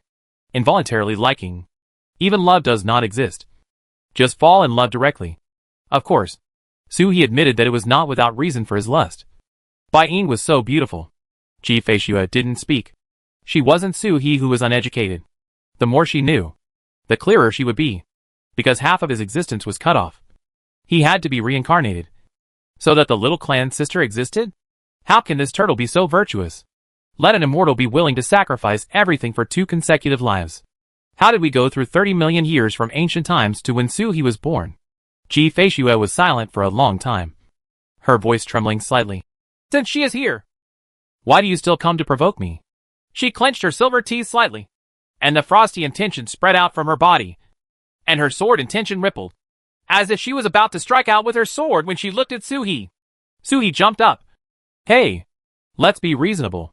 Before you, we have lived together for decades. I just traveled back to ancient times and accepted the corpse of my previous life. So I have hers. Concubine Ji was choked with anger and didn't know what to say for a moment. A trace of red rose on her frosty cheeks. This person is very rude. What does cohabitation mean? That was done by her 730,000 years later. Not by her now. Suhi shouted, suddenly startled. No. Damn it! At this time, he had already told the whole story about Bai Yin and Bai Ling. But in later generations, Ji Feishua seemed not to know about Bai Yin or Bai Ling's previous life. Before he returned, he didn't even know that he and Bai Ling had an affair. Which grandson touched my wife's memory? Chapter 482 The Murderous Intent of the White Tiger. Ji Feishua glanced over. Why is this man so crazy? Suhi looked at her and his breathing became rough. What I said to you today will be forgotten in future generations. Someone has touched your memory. Ji Feishua's eyes narrowed slightly, then relaxed. She is unpredictable about the future. If someone can cut off her memory, it means that her skills are not as good as others. And that is Haoshin cultivation. Cultivation to the extreme. Cultivation to the point where no one can come close. Ji Feishua has never had smooth sailing, and she almost lost her life. But her memory was cut off and then recovered. Retrieve and kill the person who touched the memory. Memory is a forbidden area. Seeing Ji Feishua's calm look, Suhi also gradually calmed down. No. No. I remember my daughter-in-law said during the Dragon God Festival that guy Bai Ling secretly chopped off a piece of her memory. Did your own people do this? Suhi suddenly became weak. She quietly cut off a piece of chicken and handed it to Ji Feishua. Daughter-in-law, don't worry too much. Maybe there are factors that I don't know about. Just be prepared. Ji Feishua looked at him, always feeling that you were hiding something. Ji Feishua turned her face away slightly to avoid the pawn he sent. She had no interest in meat. Although her husband is beautiful, he is not what she loves. Huh? Suhi opened his eyes wide. Is there any dragon that doesn't eat meat? When they were living together, I didn't find that Ji Feishua had any taboos. Even snatched his prawns. I finally caught a shrimp, but she snatched it away when I turned around. For half a year, Suhi only smelled shrimp. Ji Feishua didn't explain. Turned around and walked away. I don't really want to see Suhi now. If I see too much, I'll want to kill him with a sword. Ji Feishua walked casually. This planet gave her a very strange feeling. The creatures on the planet were created by humans and then multiplied to this day. She needs this method of creating living beings. In the world inside the dragon body, there are only water spirits, which are automatically derived from the world. Her dragon body does not have the power of living beings, and at most it can be regarded as the power of water spirits, dragging down the dragon's body to enter the country. Ji Feishua walked into the distance step by step. With each step, her chi was connected to the earth, and she was checking the living creatures in all directions. Suhi smiled. He just called his wife. But Ji-Fei-Shua didn't object. I picked up a piece of chicken with great satisfaction and chewed it slowly with enjoyment. As expected, don't put anything in the roasted chicken. The original taste is the best in the world. He smiled, shook his body, and returned to the dragon turtle true form, Xuanwu true form. From the moment he cultivated the human body, the dragon turtle had transformed into Xuanwu. He stepped on the ground with his paws and slapped it down. The space was shattered. But there was nothing strange about his paws. Totally restored. I found that I had recovered when I was in human form. So I just showed up to check it out. Suhi Long 2 and Snake 2 lowered their heads at the same time and looked at the soldiers in the plate. If his wife refuses to eat, he will be rude. The two bodies bit at the same time and tore them back. Half of each body was eaten by the spirit snake and chewed by the dragon turtle. Two completely different flavors explode on your tongue. Sure enough, different species have different feelings when eating. The snake's mouth is fresh and tender, while the turtle's mouth is thick. But the human body was full of all 5 flavors. Behind him, the fox licked his lips and looked at the soldiers in front of the toad. Huh? You want to eat too? The toad looked at the fox. The fox blinked. It was amazing. Isn't it natural for a fox to eat a chicken? This chicken is strange. It roasts itself, and it actually produces a refreshing aroma. It can clearly see the turtle eating the chicken just now. There is nothing pickled in the belly of the chicken. This chicken was born to be eaten by humans. Right? The toad chuckled, tore off a piece of chicken, said tsk tisk twice, and threw it into the sky. The fox immediately jumped up and took a bite. But at this moment, a sword flashed, nailed on the chicken, and shot directly into the starry sky. The fox was immediately furious and turned around, only to see Ji-Fei-Shua's cold eyes dozens of miles away. I just want to eat some chicken. You don't want to. Ji-Fei-Shua's voice was cold. The soul beast and its master are the same person. And to a certain extent, there is no problem in saying that the fox is Ji-Fei-Shua. Feed the toad like a dog? Ji-Fei-Shua glanced over. The toad suddenly became excited, jumped down from the bluestone, and ran to the fox with a knife in his hand. Sister, come to eat chicken. I'll shave it for you. Ji-Fei-Shua turned back and continued walking. The further she walked, the weirder her eyes became. After walking for more than 100 miles, he turned to Suhi and said, How is the master of this place? I am the master here. Suhi was not poor. Of course he knew what Ji-Fei-Shua was asking. He chuckled and said, Escape, freedom, joy, and mischief. None of these words were used to describe the immortal lord. But Ji-Fei-Shua just felt that this was right. Which normal immortal would leave text imprints on the skeleton of the creature when creating it. And so free and easy. Ji-Fei-Shua could only think of this adjective. There is a goshawk above the head, with words carved on its spine. Ah, I really want to have 18 children. On the other goshawk's spine was, but we don't want to get pregnant. This word is not engraved on it now, but has been there since the beginning. It flows in the blood of goshawk and is inherited along with the blood. There is a portrait of a narcissistic woman painted on the upper knee bone of the left hind leg of the wild boar in front. Even though it has been passed down for countless generations. Perhaps the pig has changed its appearance. But the portrait is still shining. On the other hind leg, there are a few words engraved on it. Huh? Could it be the immortal lord next door? There is also a line of very small words on the front legs. Lord Immortal. Wan Fu Jinan. Ji-Fei-Shua. Of course not every beast is writing. He even saw a group of monkeys. The entire group had no writing. And only one little monkey had writing. This word is not inherited from generation to generation. Only those with extremely high talents can return to their ancestors and manifest themselves. Ji-Fei-Shua gave a rare smile. For such an interesting person, his character should not be bad. Suhi said that she would be reincarnated as a dragon turtle and wondered if there would be a chance to meet her. Ji-Fei-Shua walked and looked at all kinds of creatures. Watch tigers hunting. Watch escaped rabbits escape. Watch eagles soar. Watch swimming fish hide. From the river beach to the mountains. From the snowfields to the sea. The planet is not big. It has all the internal organs. And there are no shortage of scenes that should be there. Suhi did not follow him and took the time to look through his treasures.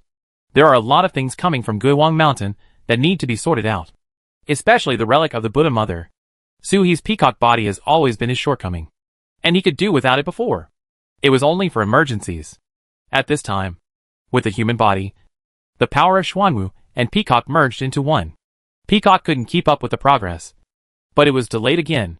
This relic was left by a senior Peacock. Regardless of the Buddhist teachings contained in it, Suhi benefited a lot from the Peacock essence alone. The relics of the Mother Buddha are different from the ordinary relics of great monks in Buddhism. They not only condense the Buddhist teachings, but also carry the connotation of peacocks. Suhi was struggling with how to draw out the power of the peacock. Just as I was thinking about it, I heard Ji Feishua's voice from the other side of the planet. Come! Suhi collected the relics and appeared behind him. It was dark night, and Ji Feishua was stopping in front of a cave. This cave is strange. Suhi didn't notice it when he searched it with his spiritual consciousness before. He only knew that there was a cave here when he looked up and saw it. When he turned around, he immediately forgot about it. What is this? Ji Feishua asked. Suhi shook his head. I don't know. They probably did it after I left. At that time, the planet didn't even know where it had flown to. It's just his own thing. It won't harm anyone. Suhi didn't sense the danger, so he took the first step and walked inside. Them? Ji Feishua was confused and followed closely. As soon as he entered the cave, he heard a roar, and an extremely strong murderous aura hit his face. Suhi was startled and instantly turned into a human body. There was a sound of sword sound from behind, and Ji Fei's snow immortal sword had been unsheathed.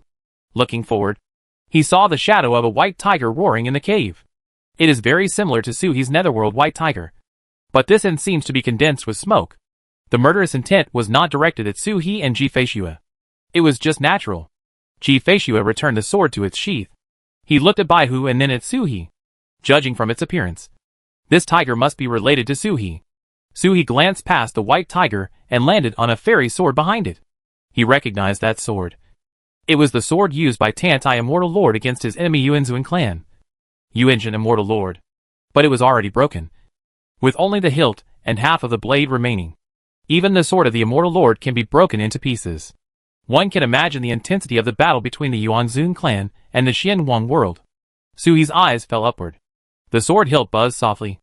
A ray of light shot out, forming a curtain of light in midair, and writing appeared. Su Jun is safe? Since the king left, he has been more than 80,000 years old. Yuanzun is in a great position, and the battle is imminent. The handwriting is graceful and elegant, with awe-inspiring sword gestures. And it was indeed left by Tantai, written 80,000 years after Suhi left. It seems that the Yuanzun clan and the Xianwang world are about to have a decisive battle. Suhi looked down, and unexpectedly Tantai changed his tone and stopped talking about the war situation. You have a tiger bone, and Baiyin divides its body. The bone body is taken away to mold the tiger body for you. The rime of the bone is left here to condense the tiger's mind. However, the white tiger is thirsty for killing, and the tiger's mind is difficult to condense. I want to go against the grain and use the mending of the sky. The peaceful aura of the clan condenses the murderous intention of the white tiger. However, the Butyin clan has encountered a great disaster and cannot refine the treasure. The murderous intention is left to be incarnated here. In your time, if the Butyin clan recovers, they will take this star into the non-destructive realm and land on Butyin, a forbidden area for a clan. It takes thousands of years to achieve murderous intent. The longer it is brewed, the stronger its nature will be. Ji Feishua also looked over, glanced at Suhi again. Sure enough, this tiger is related to him. Is this how his practice came about? Go back to the past and leave yourself a backup plan? It would have taken 10,000 or 100,000 years to accumulate. But for him, it was just a journey across time. Suhi suddenly realized. No wonder the netherworld white tiger took it back, but didn't know how to use it. It turns out that's not all. Why didn't Baiyin or Bailing tell him about the white tiger ruins? Suhi looked at the letter again, and saw that the letter no longer mentioned Baihu's murderous intention. It should be that after the planet moves, it will naturally condense. It's just that the Butyin clan is gone. I don't know what happened in the ancient times. The dignified Butyin clan has disappeared now. Or has it evolved into the Tianyi clan? I wonder if the Tianyi clan has the same effect. Suhi probably understood what Tantai meant. Just like in the Phoenix tomb, the netherworld is raging, and ghosts are swarming. On the contrary, it can breed raw jade. Everything must be reversed. Tantai couldn't gather the murderous intent of the white tiger with ordinary means, so he wanted to borrow the peaceful spirit of the Butyin clan. The Butyin clan never quarrels with others. but has a very good relationship with all the heavens and worlds. After all, they have great merit and can repair the world. No one wants to offend, and few seek trouble. In the midst of extreme peace, murderous intent brews. Suhi read along the letter. Su Jun. I lost Bain. This sentence was no longer as formal as the previous one. It was just spoken, but it made Suhi feel Tantai's eagerness. 10,000 years ago, Bain disappeared. I searched the sea of stars, all realms, and the underworld everywhere, but I never saw her. Yesterday, through reincarnation, I used the means of the Yuanzun clan to connect the past and the present, and contacted your dragon girl in later generations. Dao Jian asked him to search for him as a reward, but there is still no news.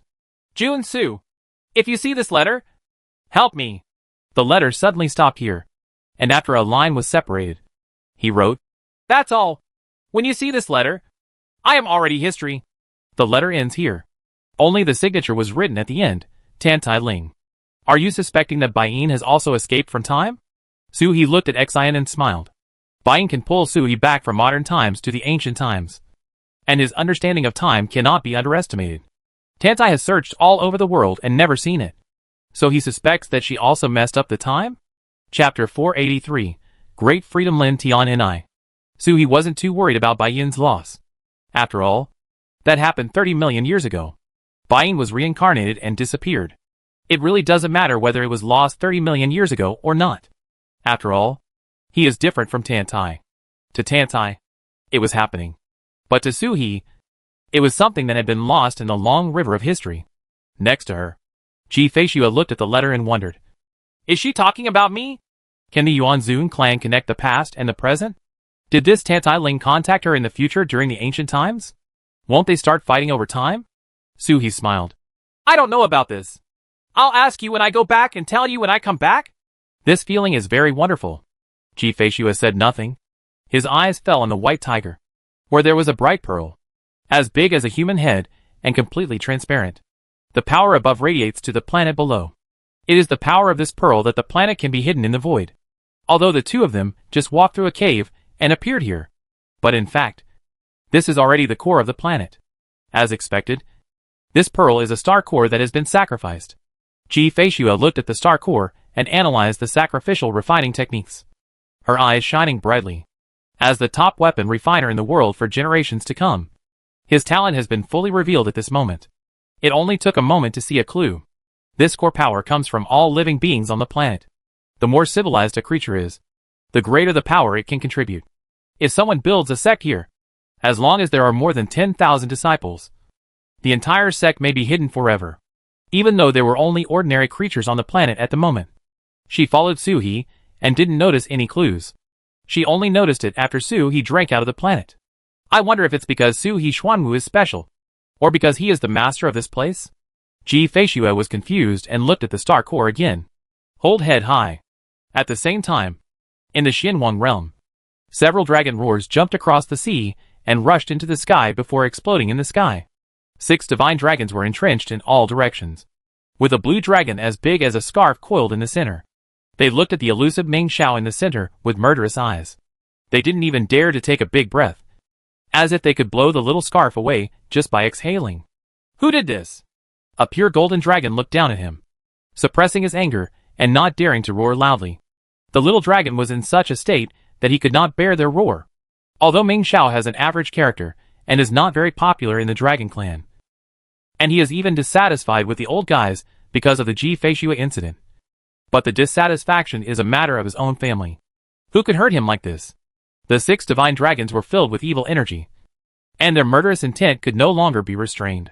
They couldn't even judge Meng Xiao's current state. Just like ordinary living beings. Do they have souls after death? Where did the dragon clan get this thing? The 2 front claws can be seen. It seems that the left one was bitten by sharp teeth, and the right one was rotated and torn off. Look at this tooth arrangement and breath dragon turtle. There are also species of snakes that cannot be seen. Stop making trouble. The dragon turtle clan had just left the East China Sea. Without their help, the dragon turtle could not have even escaped. How could it have hurt the dragon clan boy? The 6 dragons looked at Meng Xiao at the same time. Meng Xiao shrank his head slightly. Self-inflicted evil? Huh? The 6 dragons were stunned at the same time. Meng Xiao quietly raised his head. 6 clan uncles. My injury doesn't matter. How about we remove the wanted niece first? The 6 dragons looked down at the same time, and their expressions became colorful. Did Ji Tianchen do it? Ji Tianchen didn't know what his origin was, but he abducted Xiao Lier 4,000 years ago. He was originally an ordinary scholar, but he became very successful in one day. Meng Xiao was kidnapped once in front of the dragon clan more than 1,000 years ago, and the little dragon was released after suffering a lot of torture. The dragon clan has always suspected that Meng Xiao had a bad character and had something to do with it. This is also the reason why Meng Xiao repeatedly committed crimes and received only light punishments. After that, the dragon clan dispatched 4 adult dragons. But Ji Tianchen couldn't even catch the shadow. That guy later lurked in the dragon palace and stole the Tao ancestors' finger bones. He was the enemy of the dragon clan. Ji Feishue is not far behind.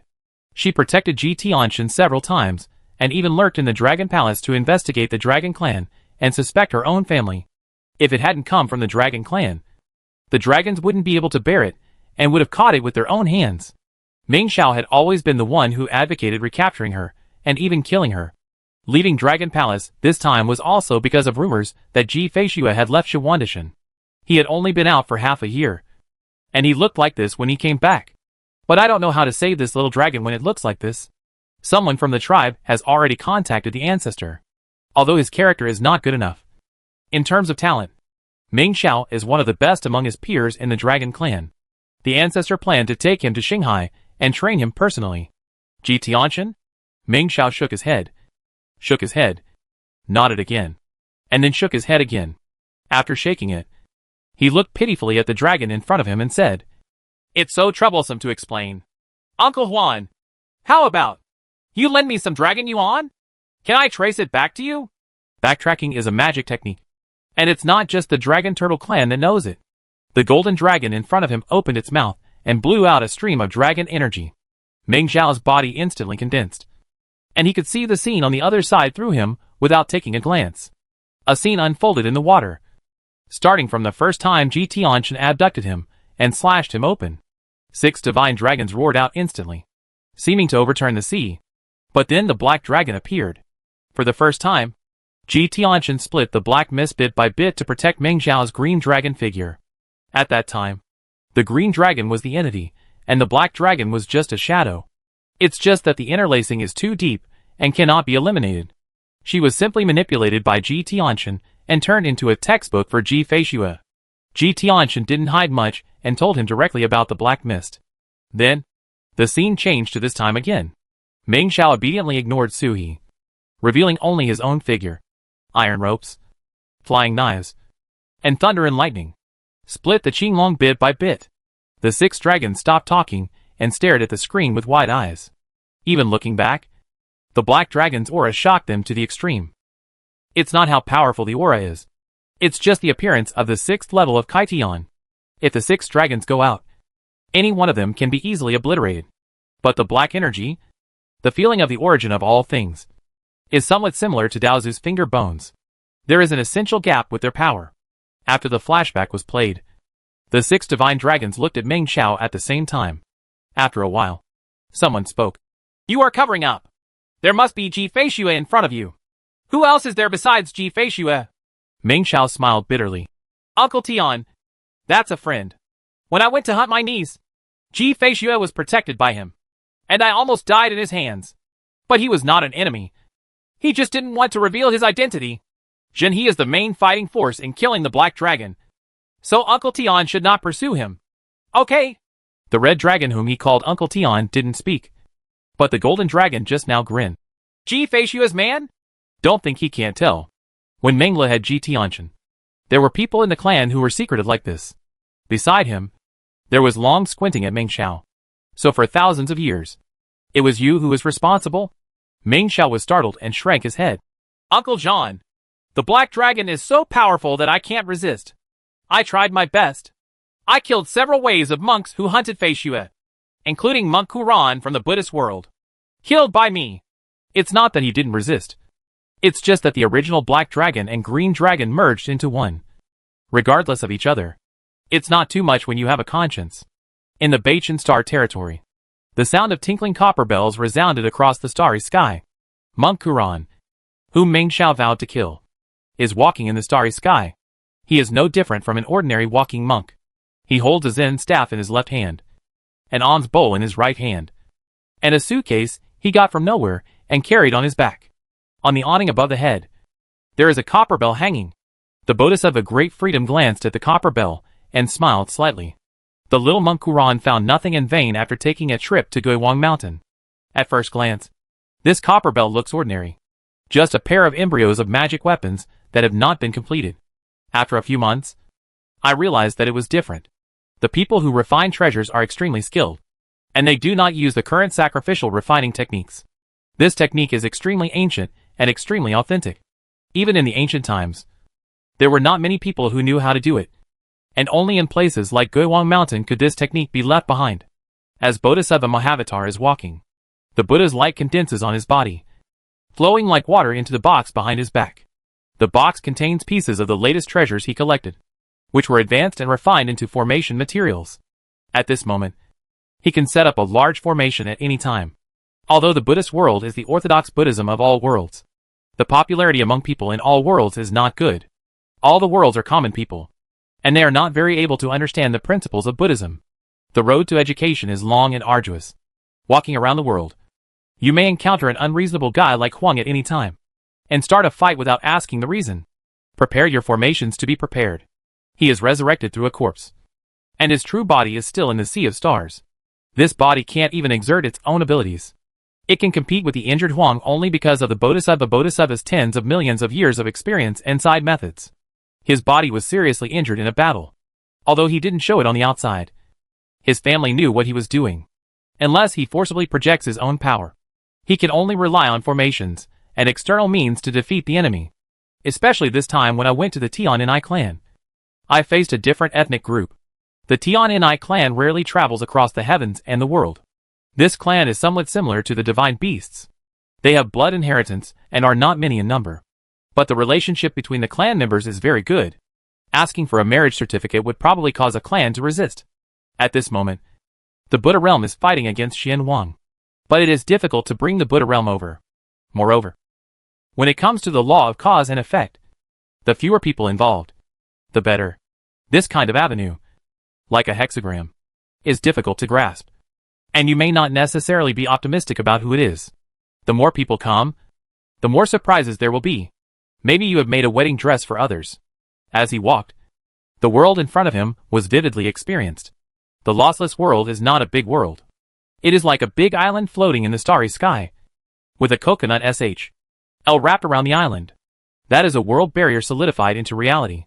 The world barrier of the non-destructive realm is unique among all the heavens and worlds. If you look through the barrier with your eyes, you can vaguely see the mountains and lakes inside. Outside the world, there are people from the Tianli tribe coming in and out one after another.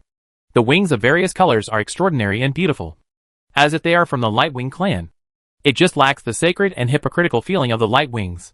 The Bodhisattva Great Freedom smiled and stepped forward. Although he borrowed the body of Kuran, no one found him until he reached the outside of the damage-free realm.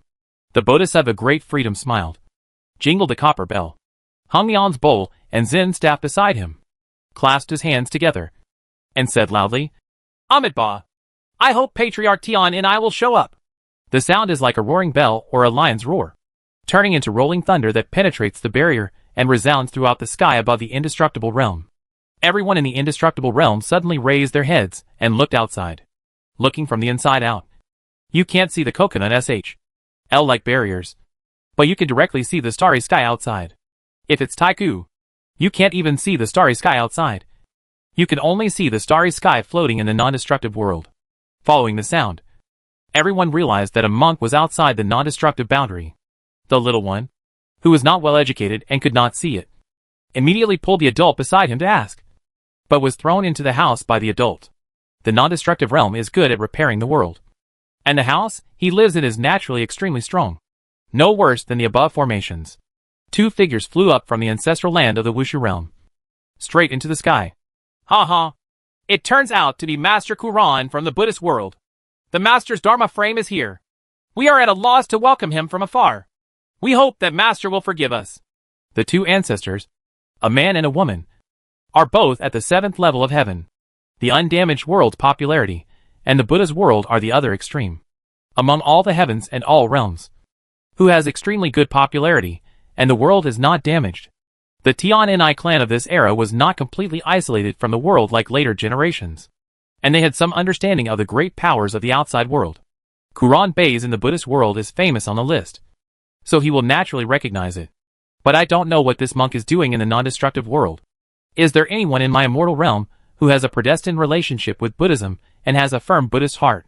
So he should enter Buddhism. Right? This is a common excuse for human trafficking in the Buddhist world. The two ancestors were tense at the same time. As she walked, the woman took half a step down slightly. There was no clue. But if something happened, the man would block her, and she would be able to escape back to the damage-free realm in an instant and activate the formation. The Bodhisattva Mahasattva put his hands together and saluted. I dare not. I will bother you so rashly. It is really not a last resort. He shook his head slightly with a wry smile. The two ancestors felt a thump in their hearts. They were not afraid that the Buddhist world would fight or kill them, but they were afraid that they would be kind and kind. The male ancestor took a step forward and said, Jun Xia, Master Quran, if you have anything to say, it doesn't matter. As long as the Tianli clan can do it, we will never refuse. The Bodhisattva of Great Freedom looked at him and nodded slightly. That poor monk spoke frankly. He moved his fingertips forward and condensed a picture. In the picture, it was Su He pulling Ji Feishua out of the chaos. May I ask, fellow Taoist Master Chu, is this little friend noble here? There is a treasure in my Buddhist world that was taken away by these two little friends. Could you please ask these two little friends to return the treasure? The two ancestors looked at each other with shock and confusion in their eyes. The Tian'an'ai clan has only a small number of people. Not even 10,000 people. They have watched every one of them grow up. Even the new babies born this month. They can recognize them at a glance. But they didn't know the people in the picture. That woman looks familiar. She is the traitor wanted by the Dragon Clan. Right? But that man's identity, as a member of the Tian'an'ai clan, is not fake. Judging from the picture pointed out by Monk Quran. This is chaos. Moreover, the chaos is about to condense into substance. Either in the Xianhuang realm or in the imperial world. In such chaos, everything is destroyed. It's as difficult as trying to hide your appearance.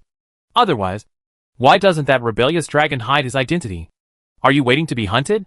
Unless this picture is fake. Jun looked at the Bodhisattva of Freedom and said, I wonder where this picture comes from. Master? This person is not a member of our Tianli clan. Rather, that woman is the rebellious one from the Dragon Clan. Master, why not go to the Dragon Clan and have a look? The Bodhisattva of Great Freedom shook his head slightly and sighed. I originally thought that the two little friends would be reluctant to part with the treasure. But unexpectedly the two fellow Taoists rejected it first. Do fellow Taoists know that the treasure belongs to Bodhisattva Great Freedom and is not allowed to be coveted by outsiders? Naji Feishua and the Dragon Clan were mortal enemies, and were hunted down several times and surrounded by dangers. How could he let the Dragon Clan know his whereabouts? A gleam flashed in Jun's eyes. Use the Bodhisattva of Freedom to suppress them? Naturally. The Tian'an'ai clan cannot afford to offend the great self-contained Bodhisattva. But he cannot reach all heavens and realms.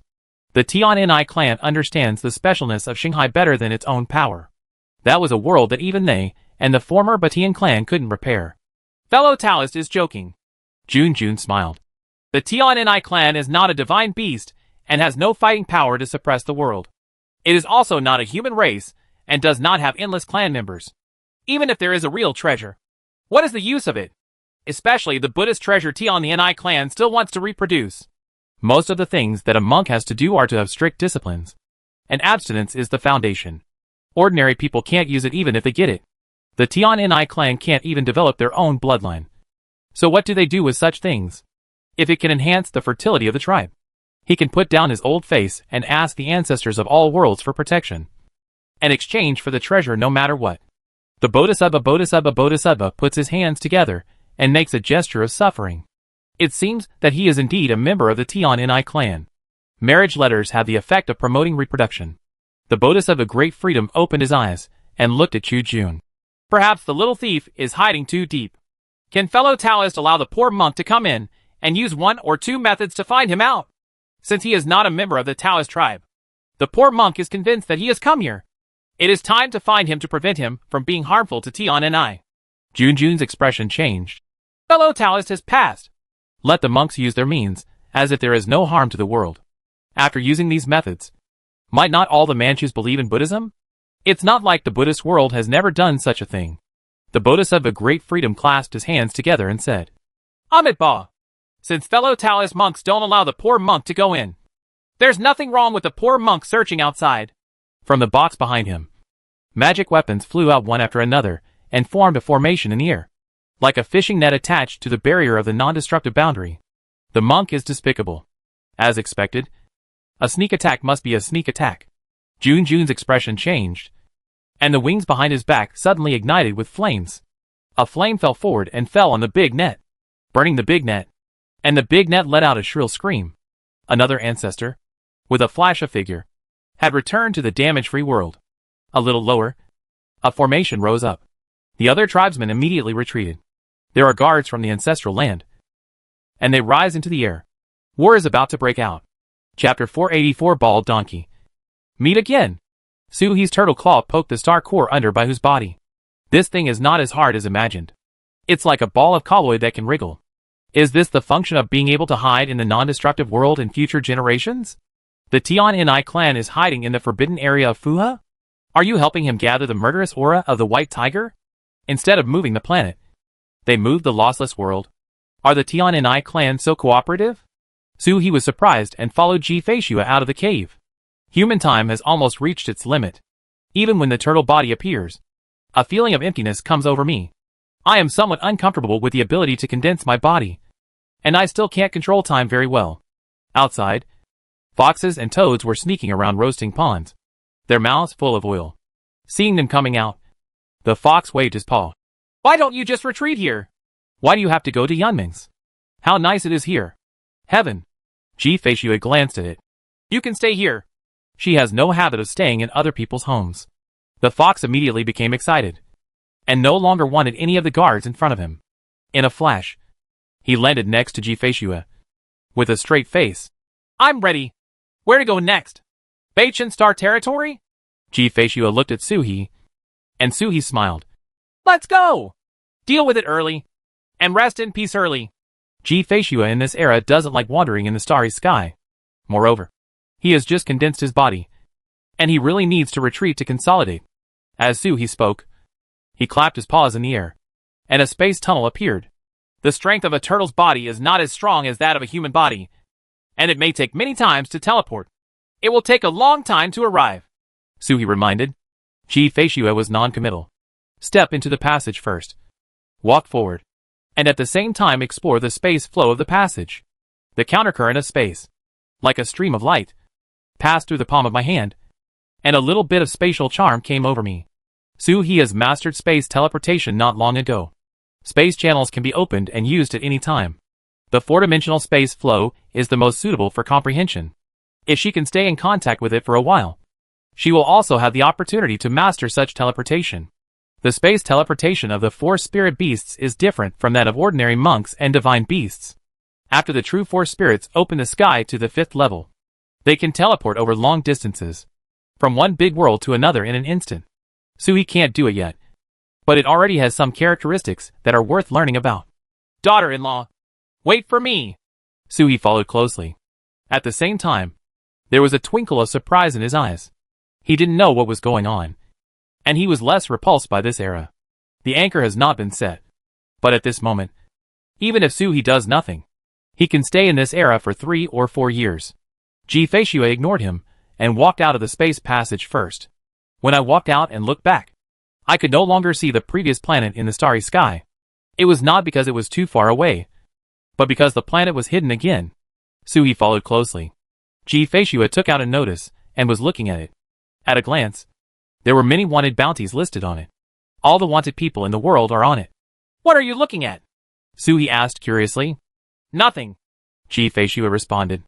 Her name disappeared from the wanted poster, and the Dragon Clan removed her from the wanted list. It was Ming Xiao who had reunited with his tribe. Ji Feishua didn't care about this. Whether he was wanted or not was a matter for the Dragon Clan and had nothing to do with her. She is still her, and she still has to do what she has to do. Let's go! Ji-Feishua received the wanted notice and didn't say much. So he didn't ask any more questions. He opened the space with his paw and continued on his way. Baichen Star territory is not too close. The place where Baiyin took him to in one step. And now Su he was on his way. Seemed to be endless. This can still travel across space. If you use the Liuguang River to fly all the way, it will take at least 80 or 90 years. I'm in a hurry. And a day passes by in an instant. Baichen Star territory. No damage realm. An illusory Buddha is supported outside the Bodhisattva Mahavatar. His state is somewhat similar to that of Su he when he was wearing the Buddha's coat. The Bodhisattva Mahasattva is walking in the realm of non-destruction. With a look of sorrow on his face. Jun looked ahead with reproach as he continued to attack. Why bother? Even though he knew he was no match for him. He still fought back. What could have been solved peacefully ended up being a battle. The two ancestors of the Tianyi clan are just ordinary people at the 7th level of heaven stepping. Not to mention him. Even if the real monk Quran comes, he can suppress them with one hand. He is a monk and does not want to commit any sin. A group of Tianli people were kneeling next to the Bodhisattva Dazai, looking at him devoutly. Monks don't like to commit murder, and these people are destined to him. The Tianyi people do not cultivate good deeds, but cannot protect them. It is better to enter other Buddhist kingdoms and become monks who chant sutras. The Bodhisattva Great Freedom did not face the two ancestors in a direct battle. He only walked step by step in the non-destructive realm with the phantom of the Buddha. Searching everywhere. Ji-Feishua and the Tsai Tianyo clan members are actually not here. But not all was lost. The Bodhisattva of Freedom set his sight on the ancestral land of the Tianyi clan. He skipped the ancestral land and looked directly at the forbidden land. There is a treasure in the forbidden area. The Bodhisattva can feel that this treasure is destined to him. Otherwise, such powerful treasure energy would not be leaked out. He took one step forward and hit the barrier of the ancestral land, but was blocked back by the barrier. This barrier was so overbearing that it even dispersed the shadow of his Buddha for a moment. As soon as he dispersed, a stream of light hit his back, knocking him away, smashing through two mountains and embedded in the mountain. Fengzhu, please lead your tribe to withdraw from the damage-free world and seal the barrier from the outside. Jun looked at the mountain with a solemn expression. The woman beside him nodded, turned around and left with a loud roar. In terms of seniority, she is the true ancestor of the Tianyi clan. However, in terms of Daoxing, he is the weakest among the three people in the Tianyi clan who are at the 7th level. There is also Iha, but I don't know where it is at the moment. Otherwise, even if the three of them set up a three-talented formation, they wouldn't let this bald donkey have an easy time. Fengzhu roared loudly, swept up the Tianwu clan disciples, and rushed straight out of the boundary. When he lowered his head, he saw a golden light shooting out from the mountain below, melting the mountains and rivers. Monk Quran floated out of the sky, and a large formation appeared behind Lord Chu. Ancestor Feng looked sad. That great formation was the accumulation of tens of thousands of years by the Tianyi clan, and was transformed from the essence of the deceased clan members. The Tianyi clan will never use it unless they have to. Amit Ba! The great Buddha Bodhisattva chanted. Is it possible that the little thief is in the ancestral land of the nobles, and in the forbidden area? Why did fellow Taoists in other places let the poor monk check? But here he blocked the road of the poor monk? Ba! Jun spat. Bald donkey! When did the ancestors from other places allow you to check? Which bald donkey walked in on his own despite the huge formation. Although Monk Quran Daoxing was taller than him, he was not ridiculously tall. With Fengzhu's cooperation and the large formation, it would not be difficult to kill him. But I don't know where this bald donkey got such a high attainment in formations. But he has never heard of Monk Quran who is good at formations. Amit Ba! Mahavatar Bodhisattva clasped his hands together. Fellow Taoist, you know it yourself. He closed his eyes slightly and stopped talking. Even he. Sometimes he couldn't find an excuse to use strong words, and could only bite the two thieves to death. Ji-Feishua can't be found today. But the ancestral land of the Tianli clan is about to be invaded. The treasure inside is really destined to him. The Bodhisattva can sense that something is brewing inside. And it must be related to murderous intent. The grade is unimaginably high. Buddhism is good at teaching, but not good at killing. Which is exactly what he lacks. If the real body were here, he would never do such a violent thing. Even if his intelligence is normal. He is not normal. The Bodhisattva closes his eyes and sees. As expected, this body is greedy for all treasures. This is the obsession of Quran's body. Ku Ran must have been obsessed with certain treasures before he died. Could it be that he got the treasure at Guiwang Mountain, but was robbed? Or almost got the relics of the Buddha Mother? Otherwise, such obsession would not arise. Not annoying. Though, being motivated is not a bad thing. The Bodhisattva Great Freedom did not suppress the obsession with the body, but guided and utilized it. Such obsession helps this body to sense treasures from all directions. The Xianwang Cave Heaven will be opened in less than half a year, so I can use this body to go in and search. Although the Sea of Stars is good, it is also barren. Too many treasures were damaged, and can no longer be used. It's just that he can't enter the ancestral and forbidden land of the Tianli clan. If the main body could be broken open by force, there is no such means now to subdue the Tianni clan. He looked at Lord Chu across from him with Buddha eyes. Ancestor Chu Jun had hatred in his eyes, and gritted his teeth. The ancestral land is easy to say, but the forbidden land was left by the But-Yin clan in the ancient times. There are no returning ancestral clan members, and even they can't enter. How can the Buddhist world get involved? He roared and was about to take action, when he suddenly saw Monk Kuran looking out of the non-destructive realm with some surprise. After sensing the past, they saw a man and a woman breaking through the space and appearing outside the non-destructive realm. The woman is none other than Ji-Feishua of the Dragon Clan. And the man isn't the person in the picture pointed out by Monk Kuran. So who is it? But Jun became even more angry. This man just has a pair of wings. The appearance is the same as that of the Tianni clan. But they are definitely not from the Tianni clan. He suppressed the anger in his heart. The person you are looking for is outside the boundary. Don't you ask for the treasure? It would be best if we could lead the disaster out of the non-destructive realm. It shouldn't be a disaster for the Tianni clan. Outside the Wushu realm, Su He and Ji-Feishua looked at the chaotic Tianni clan and were silent for a moment. Hearing a rough breath from the side, Feng Zhu looked at the two of them and said in a bad tone, I wonder why these two Taoist friends are here. Why do you walk around the world with the appearance of a member of my Tianli tribe? Su He was silent for a moment, stretched out his hand, and sent the baby girl sealed in the lotus to the woman in front of him. Entrusted by fellow Taoist friends from Iha to send back the noble goddess. It can be seen that the entire Tianli clan does not have a good attitude towards him. I don't know what happened here. Su He didn't waste any time and sent the goddess away directly. The Tianni clan is not a powerful race, and the 7th level of Tao Tian is either the clan leader or the ancestor who can make the decision. Feng Zhu was startled when he heard this. He looked into the lotus and immediately saw the baby girl sleeping inside, with 2 wings on her back and a snake on her lower body. She is indeed the goddess of the clan. She looked at Su He in a daze.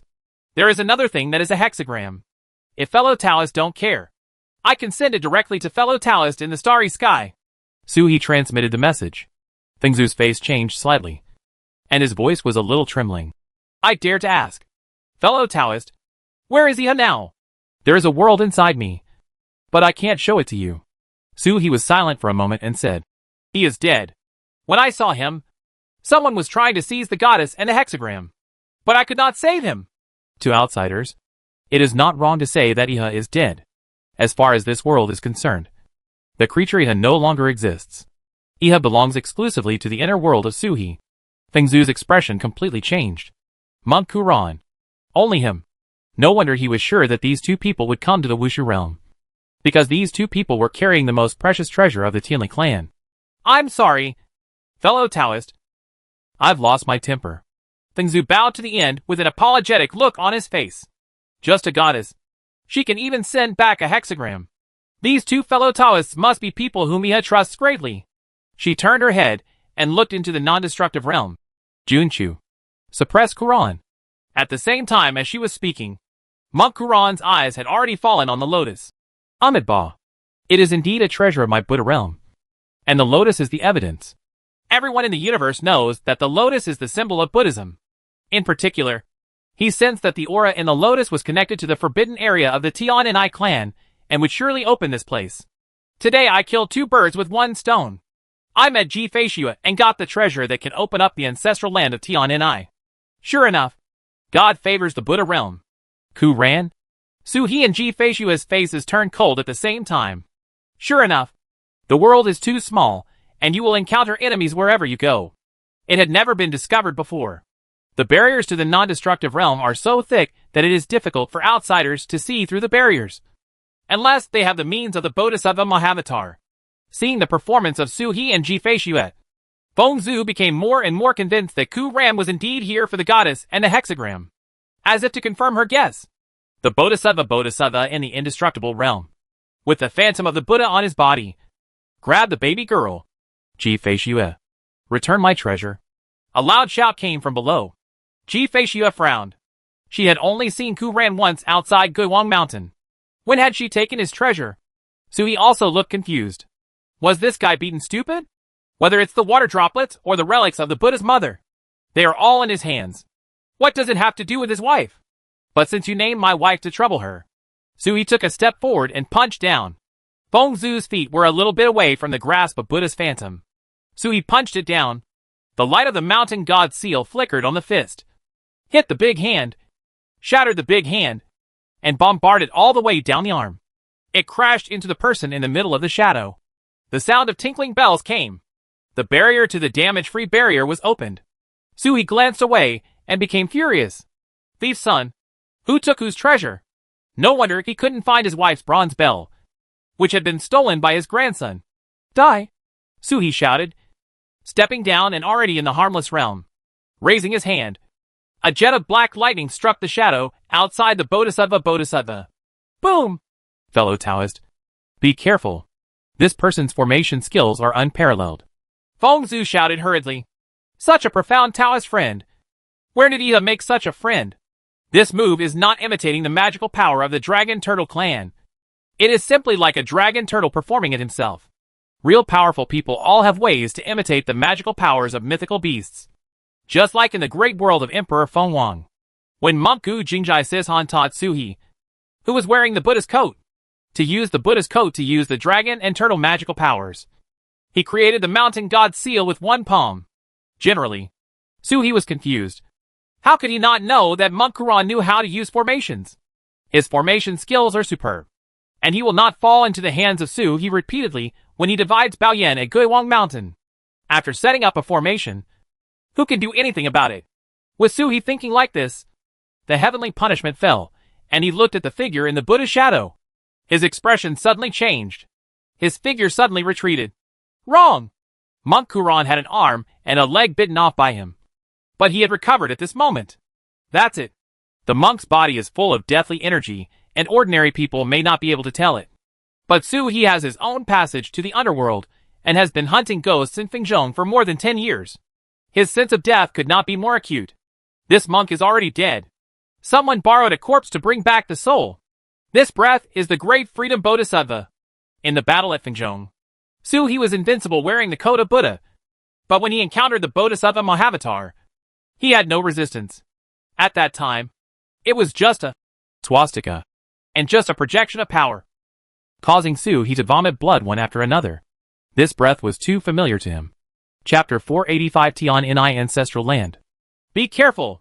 He is not Monk Kuran. He is Dazizwa. Su-He sent a message to his team. The expressions of Junjun and Fengzhu changed suddenly. Great Bodhisattva. What does this title mean? Everyone in the world knows it. Ji-Fei-Xue, however, had no expression on her face, and she still made a sword sound and slashed at the Bodhisattva in the field with a sword dragon. The Bodhisattva of freedom clasped his hands together, and with the same movement as the phantom of the Buddha outside his body, he clasped his hands together and patted the sword dragon pointed by Ji-Fei-Xue into several sections. Ji-Fei-Xue stepped back and landed next to Su-He. It's great freedom, but the way is wrong. The news is either bad or good. Everyone looked at the monks in the field. Although concubine Ji's snow sword dragon was smashed into pieces, the lifeless energy of the Bodhisattva could not be concealed. The scales on the sword dragon's body turned into sword energy, and tore each talisman into pieces. The air of death permeated the air.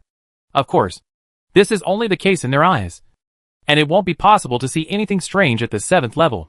Even at this moment, Mahavatar Bodhisattva controls the body of Monk Kuran and returns to secular life. Marrying a wife and having children is not a problem. In the eyes of ordinary people, this is a perfectly normal person. Fairy Ji!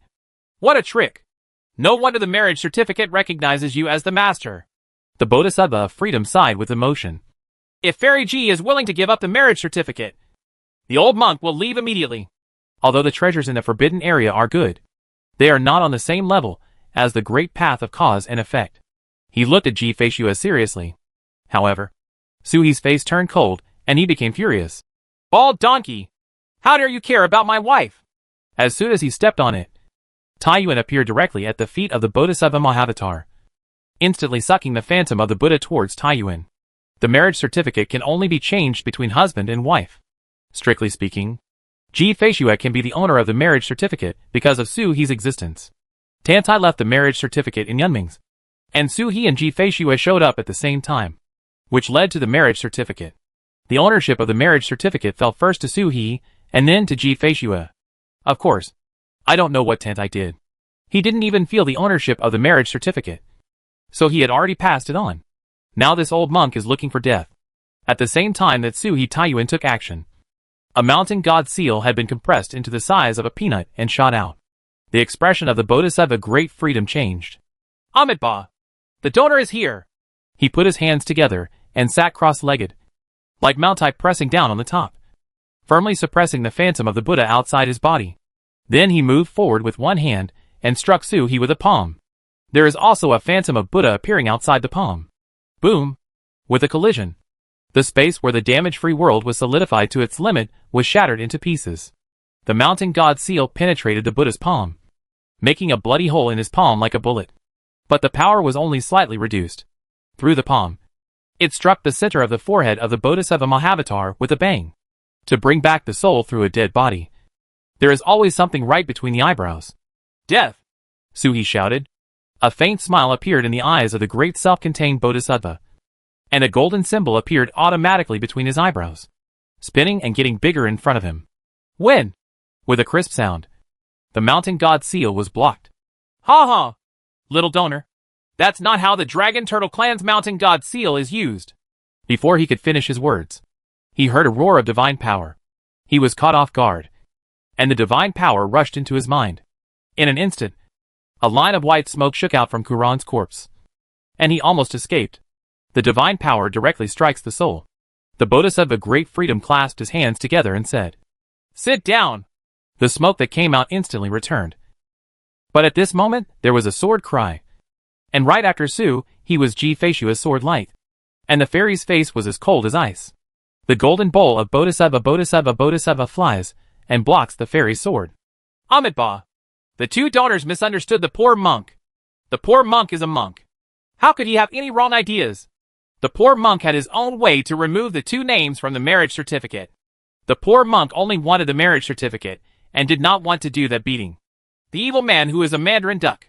While he was still talking, Ji Feishua had already slashed forward with another sword, the tip of the sword hitting his eyebrows directly.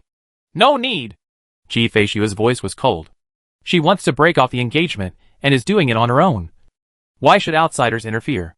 She pointed out her sword with the power of the wind, and Su He swept aside the formation. Junjun and Fengzhu were stunned. These two fellow Taoists are so cruel. One is only at the 5th level of skywalking, and the other can't tell the realm. But he probably looks like the 5th level of skywalking. They are 2 levels lower than the two of them, but one is more powerful than the other. After these few blows, neither of them could take a single move. After not having contact with the outside world for a long time, the outside monks are already so weird. The Great Self is suffering in front of the Bodhisattva. The opponents for Tian 7th level combatants, especially Ji Feishua and the fake Tianli clan member. Although their realms are not enough, their combat power has surpassed the ordinary Tian 7th level. Even if Gu Ran was still alive, it would be impossible to snatch the marriage certificate from these two people, especially the fake Tianli people with wings. Mountain God Seal. Divine power. Heavenly punishment. This is not a simulated magical power. This is the true magical power of the Dragon Turtle clan. Humanoid Dragon Turtle? The Bodhisattva's face tightened slightly, and for the first time, his color really changed. Did the old turtle also participate? Only Tai has the ability to let other monks master the magical powers of the Dragon Turtle clan. With this thought in mind, he flickered to avoid Ji Feishua's attack, throwing out array magic weapons one by one, and setting up a large array. His eyes were wandering, trying to find an opportunity to escape from the encirclement of 4 people. Being surrounded by 4 people was too much of a disadvantage. Then he saw Su Heji pointing a little. and a full moon rose in the sky, shedding silver light on the ground, covering everyone. A flash of astonishment flashed across the eyes of the Bodhisattva Great Freedom. Bright moon? The magical power of the Phoenix clan? The bright moon is the battlefield, and no one can get out of trouble. After careful sensing, it was indeed a bright moon, not a magic simulation. At this moment, he couldn't figure it out at all. Even millions of years of experience are not enough to see through the man in front of him. You have to contact ontology and update the database from ontology. His mind moved, and a strange thought came out. Then we have to cross the sea of stars and all the worlds and ask the true body. But as soon as his thoughts hit the barrier of bright moonlight, they bounced back with a tinkling sound, falling into the ears of the Bodhisattva. Just like the tinkling of iron bells. He couldn't penetrate the bright moon barrier. The Bodhisattva Daisy looked at Su-He with a stunned look on his face, and saw Su-He curling his lips and laughing. Back then, Hao Yue had stolen magical powers from her aunt's Phoenix Mountain, and the dice rolled a full 4 points. There had been changes for a long time, but Su-He's peacock body was too weak to support it. Now, to open the third level of the sky, to cultivate the human body, to combine the peacock and Xuanwu into one, and to use it to create the bright moon. It is naturally different. The eyes of the Bodhisattva Great Freedom sparkled. He sensed a trace of time power from the bright moon. It is this kind of power that makes his thoughts impenetrable. This power of time distorts time and space. He cannot send his thoughts back to yesterday, let alone the future. How can he penetrate the barrier? The way Bodhisattva Great Freedom looked at Su-He completely changed. Time is a restricted area for monks, unless in the legendary era. It is said that in the heavenly period, someone can master the power of time. You can borrow the power of time to fight. Where did this birdman come from? The Bodhisattva Great Freedom looked at Su-He with eager eyes. Contact ontology. You don't have to give up the marriage certificate. You don't have to give up the treasures of the Tian clan. This person will definitely get it. With a serious look on his face, the Bodhisattva paused his Zen staff, and the treasure that had fallen in the bright moon flew up. In an instant, it turned into a large array, and the Buddha's light shone brightly, as if his true form had arrived. Fellow Taoist, be careful. His target is you, Jun said anxiously to Su-He. The way Bodhisattva Great Freedom looked at this fellow Taoist was too naked. I wish I could swallow my fellow Taoist alive. Fellow Taoist, there is something he must gain. Su-He looked awe-inspiring. He clenched his hands into fists, gathered his true energy, and prepared his magical powers. Ji-Fei stepped forward and stood in front of him. Her body was divided into 3, and there were 3 identical fairies. Their true energy was connected to form a sword formation, the most common 3-talent formation in all the worlds. The same 3-talent formation has completely different effects when used by different people. Telepathy is the most powerful. But even brothers from the same mother and father cannot be as powerful as the 3 incarnations of Ji-Fei. The 3 talents formation came out. 3 fairy swords stood in front of Su-He, and they pointed at the Bodhisattva at the same time. The 3 swords were pointed out, and the 3 transformed into thousands, and the thousands transformed into 10,000. The entire bright moon shrouded the area, and the sword energy was awe-inspiring. This turtle is stupid. When others attack him, he either fights back with the mountain god seal, or resists forcefully with the foreign minister. At most, he uses his magic power to absorb wounds and counterattack. But what the Bodhisattva Great Freedom is calling is a formation. It's so unpredictable that it's impossible to withstand it with magical powers alone. Ji-Fei slashed thousands of immortal swords at the same time, and saw the phantoms of the 18 arhats condensed in the formation on the opposite side, flashing Buddha's light to greet them. The shadow of a long-winged snake condensed behind Junjun, and with a flick of its tail, it attacked the formation of the Bodhisattva Mahavatar.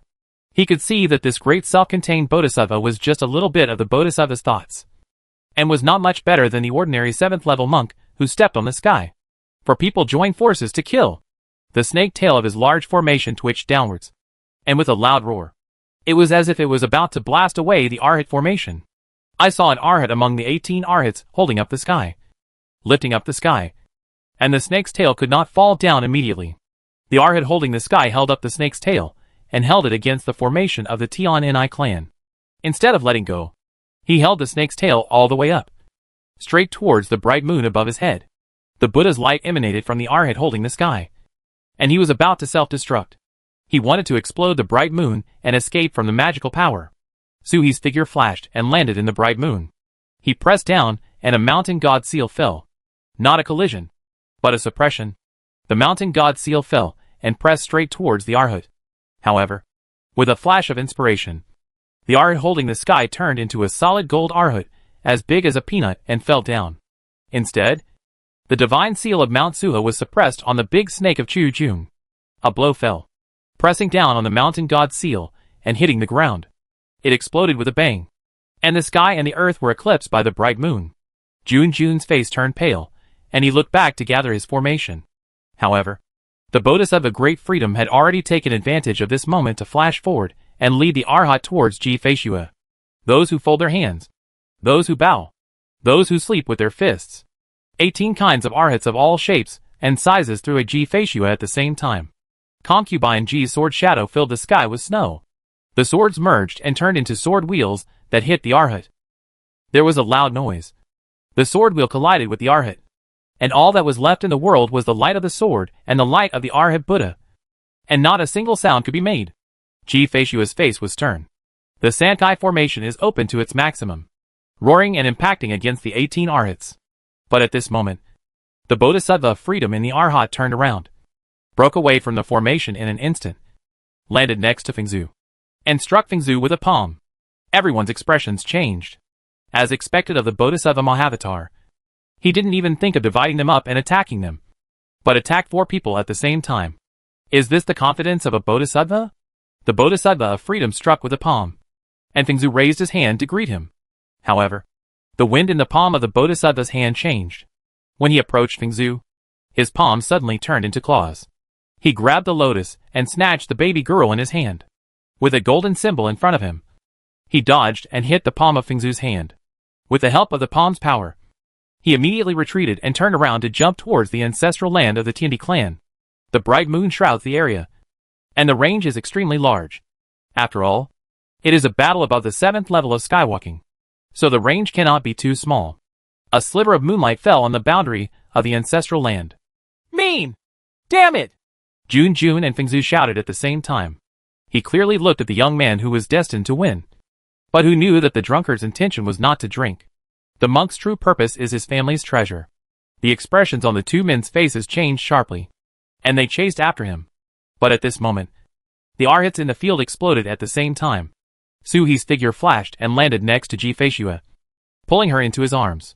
The foreign minister appeared, and a mountain shadow protected the 2 of them. The explosion hit, and the whole world turned into pure gold. It didn't take long for the explosion to subside before Ji-Feishua walked out of his arms. His expression remained unchanged, and he still looked deserted, as if nothing had happened, just barely noticeable. A flash of red flashed across the earlobe. She looked at the ancestral land, turned around and asked Suhi, "Want to chase?" "Chase," Suhi replied. "Why?" Quran is an enemy, but Mahatma Bodhisattva. In fact, the 2 of them are not qualified to be Mahatma Bodhisattva's enemies. Suhi was silent for a moment. Does this bald donkey think about the marriage certificate? He looked at Ji-Feishua and said through a message, 73,000 years later, you will be the one who killed him. Ji-Feishua's eyes lit up, like the light of a sword, sharp and sharp. She stopped talking, raised her sword, and walked towards the ancestral land of the Tian clan. The Arhat formation self-destructed. Chu Jun and Fengzu walked by, and there was still a hole in the ancestral land barrier that had not yet healed. Chapter 486 Ugly. Ji-Feishua entered first with her sword in hand, followed closely by Suhi. There is a sea of bamboo within the ancestral land. The cicadas chirp and the birds chirp in the bamboo forest, unaffected by the fighting outside. When I came in, I didn't see the 2 ancestors of the Great Freedom Bodhisattva and the Tiannu tribe. The bright moon fell on the enchantment of the ancestral land and was not projected in. The enchantment of the ancestral land blocked the bright moon. The 3 people who were not restricted ran to nowhere. At this moment, I could only feel the terrifying murderous intent deep inside. Huh? Suhi was confused. White tiger! The 2 spoke almost at the same time. They looked at each other and quickly walked inward. Suhi was confused. Tanthai said that he would move the planet here and use the kindness of the Buttian clan to slowly cultivate the white tiger's murderous intention. The planet is still staying at home. So why did the white tiger have murderous intent here in the first place? prepared with both hands, made double copies. Moreover, the forbidden area of the non-destructive realm is weakened. In the ancient times, the Buttian clan was still in charge of the indestructible realm. The Buttian clan had no distinction between ancestral lands and forbidden lands. Only the forbidden area exists. And even the immortal lord cannot sense the situation in the forbidden area. Before entering the forbidden area, Buttian could not perceive the situation in the forbidden area. I don't know when there was an ancestral land outside the forbidden area.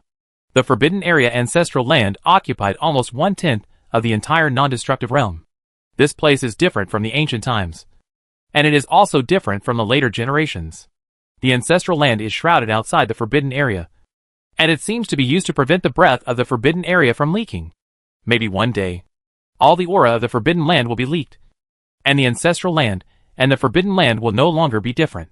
And then, there will be no ancestral land again, and it will be all forbidden land? Let's go! The two of them flew towards the forbidden area one after the other. In the blink of an eye, he landed in front of the forbidden area, and his true form was revealed only when he approached the forbidden area, different from the ancient times when it was all covered by barriers. Now there is a honeycomb-shaped cliff in front of the forbidden area like a treasure rock. It seems that the barrier is broken and the gap is blocked by honeycomb cliffs. There are tens of thousands of caves on the cliffs. The little baby girl was sleeping deeply at the top. The Bodhisattva Great Freedom has used the baby girl to open the entrance to the forbidden area, and there is a phantom floating in every cave. Immortal swords, alchemy furnaces, magic weapons, strange beasts. It seems to indicate what is inside the cave. The Bodhisattva of Freedom formed a formation and formed the shape of the Great Hall, suppressing the two ancestors of the Tianli clan inside. At this moment, he was using his Buddhist magical powers in front of Yadong. The golden light in his eyes shot toward the honeycomb-shaped cliff.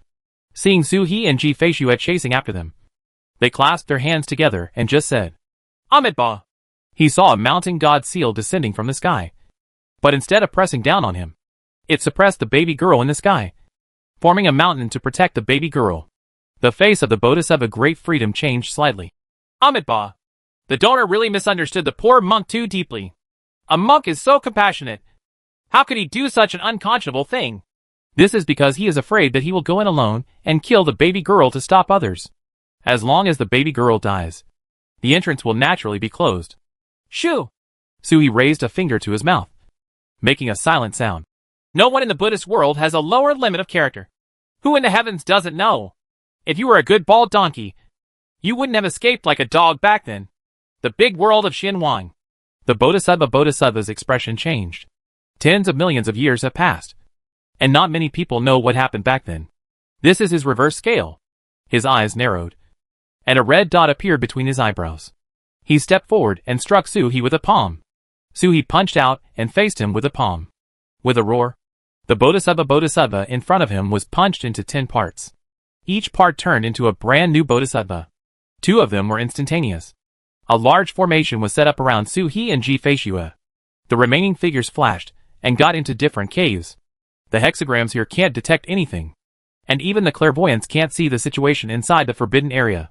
The Bodhisattva can sense that the same situation applies to the original body, not to mention the clone. This means that the Tianli clan is the real master who arranges the forbidden area. Immortal Lord. Only the Immortal Lord's methods can block his gaze. The ancestors of this family also had great success. Base. There was a sword cry, and in the formation that enveloped Su He and Ji Feishuo, a thin sword poked its tip out, and pointed it right between the eyebrows of a free clone who was setting up the formation. The clone instantly shattered like porcelain. Immediately, a heavy rain surged upstream and completely crossed the formation. Su He walked out and smashed another clone with a casual punch. His face didn't look good. In terms of Taoism, he was a bit higher than Ji Feishuo at the moment, but not for the same formation. He tried his best to calculate and couldn't find the nodes of the formation, but Ji Feishuo could see it at a glance. Even if the great self-contained Bodhisattva at this time has limited strength and cannot arrange a very powerful formation in a hurry, he is still in existence with the combat power of an immortal. Thousands of years of knowledge and experience are not just for feeding dogs. If it weren't for the fact that he couldn't open the immortal gate at this time, he must be a serious immortal. Sure enough, my eldest daughter-in-law showed her immortal potential at this time. If you can really take someone through time and space, You must take her to the ancient times to prove the Tao is immortal. Let's go! Ji Feishua's body flashed and transformed into 7 figures. She glanced at Su-He again and signaled him to follow suit. Dazizwa has dozens of clones, and he can chase one after another. Su-He smiled and waved his hand. Daughter-in-law, don't make trouble. Trying your luck is what monks do. We have a strategy. Take the clone and follow me. Su-He couldn't help but said. He looked back and punched from the outside to smash the formation that suppressed the ancestors of the Tianyi clan. Before they could get out of the formation, he had already pulled Ji Feishua and rushed towards a cave. There is a snow lotus with 2 stems in the cave. Why are you here? What's in the cave? Ji Feishua asked in a clear voice. Su-He chuckled. We don't know what's in the cave, but this is the mark left by Baiyin. This pinky snow lotus was the treasure that Su-He had swallowed in the Xianwang cave heaven. It was cultivated by Baiyin in the ancient times. It might just be a coincidence that snow lotus was caught. But if snow lotus was caught by a fishhook, it couldn't be a coincidence, especially if the fishhook was from Su-He's fishing rod. Taking 1 step forward, Su-He knew that he had made the right move. There is water on the ground, reflecting the starry sky above, as if you were in a galaxy, forming a natural formation. Ji Feishua only glanced at the large formation, and immediately held her breath and comprehended it carefully. However, Su-He covered his eyes. Don't Shinsu. This is the ancestral land of the Dragon Turtle clan, the entrance formation of Dishan. Shinsu will get stuck in it and won't be able to break free. At first, he followed Baiyin and ran over quietly. Follow me and don't make a wrong step, Su-He said softly. Following Baiyin, he naturally knew how to proceed with such a formation. But he only knew how it was done and didn't know why. Once he made a mistake, he didn't know how to recover. Su-He led the way and walked forward, while Ji Feishua followed leisurely. Su-He looked back at her. The fairy still looked cold, but she compared her appearance half a year ago with that of now. There was obviously light in his eyes. It's not his admiration for Su-He. Su-He is not that narcissistic. How could he win over Ji Feishua in just half a year? This experience in the past 6 months has made her less bored with life and less resistant to new things. Seeing Su-He, Ji Feishua had doubts in her eyes. What? Su-He smiled and said. Daughter-in-law, help me make a horizontal sword. When you are pregnant, you can learn swordsmanship and swordsmanship. Okay, Ji Feishua replied. Don't refine it all at once. It's useless for me to use it now. It's better to refine one with growth potential and give it to me in 730,000 years. Ji Feishua was silent for a moment. All the arrangements left by this turtle's lover were all deceived like this? Like a white tiger? Okay. Ji Feishua spoke concisely and concisely. For her, weapon refining was originally a kind of practice. A weapon has been refined for more than 700,000 years. Such meticulous refining must be extremely beneficial to the tempering of Taoism. Another big thing has been arranged. I wonder if we will return to the Bailing era in the future. Arrange another task for Bailing. Su-He was stunned for a moment. Little 64 hexagram Tyashin? Sure enough, his golden finger was never a dice. But his wife. Su-He continued to walk forward, settling down as he walked. Daughter-in-law, do you feel like something is drilling into your body? I don't know when it started. Every time I took a step, I felt a cold breath entering my body along the soles of my feet. He finally came to his senses and asked, but didn't hear Ji Feishua's response. He turned around and saw that Ji Feishua had stopped at some point and stood far away without moving forward. Su-He, Ji Feishua shook her head. This place is being marked. If Baiyin left it, there must be a treasure behind it. Those who have to get the mark cannot get it. This was what Baiyin left for him. How could she covet it? Su-He was startled. Then his face darkened, and a stream of water turned into a hand, which flicked her head between her eyebrows. Quickly go! No matter what treasure it is, I will most likely not be able to bring it to my time. You must help me preserve it. What if I don't recognize the treasure without marking it? Besides, no matter what kind of treasure it is, how can Su-He be stingy? If it is really related to the white tiger, even if it is marked, Ji Feishua cannot snatch it away. Ji Feishua looked at the sailors scattered in the air, and was suddenly stunned. His face turned slightly red. And then, he was as cold as ice, and chased after him with his sword raised. Su-He laughed, and immediately quickened his pace. Every time you step on your feet, there is a coolness that penetrates along the soles of your feet, and into your heart and lungs. Walking out of the passage in an instant, The mark was completed, and a faint coolness wandered through the meridians. Suhi raised his head and looked forward. Behind the passage was an underground cave, with hundreds of holes on the walls. As before, there was a phantom floating above each cave entrance, marking something like a house number. Ji-Fei-Shue stood still, waiting for Suhi to make a choice. But there was no movement from Suhi. Suhi only looked at the entrance of a cave with a smile. The toad didn't know when it was holding his head, lying on the back of his head, looking at the hole, and burst out laughing. Ji-Fei-Shue doesn't understand. There was nothing special about the cave entrance, just a flash of lightning going back and forth. It was a shadow of a soul beast. There are not many electric soul beasts in all the worlds, but there are also many. You can always find dozens of them, more than most mythical beasts. The toad laughed and waved to the cave. Girl, call me Godfather. Sui's head was covered with black lines. You are a female, and there is a shadow here. Suhi had only seen 2 soul beasts in this state. One from the Phoenix clan, Feng Yi, and the same was true when Yaya's consciousness was hatched like a turtle egg. Yaya was such a soul beast in her previous life. There is no need to make a selection for the channel. Bayan learned about future generations and the existence of Yaya through the dance Suhi brought back. Who is she? Needless to say, this soul beast must represent a person. Anyone familiar? Ji-Fei-Shue's voice was cold. Suhi smiled and looked at Ji-Fei-Shue provocatively. When he saw Ji-Fei-Shue frowning, he chuckled and said, Our daughter? Ji-Fei-Shue was startled. Then her face turned slightly red. You are talking nonsense! Although she is untouched, she is not stupid. At a glance, this turtle knew that it was extremely rare to have an unbroken virgin body. The mythical beasts are all derived from ordinary beasts that swallow the demon-transforming fruit and practice step by step. It only takes 3 or 4 years to become an ordinary beast, and most of its descendants will be everywhere. As for the current 4-headed dragon turtle, it is not like there are no bloodline descendants left before enlightenment in their territory. It's just weird.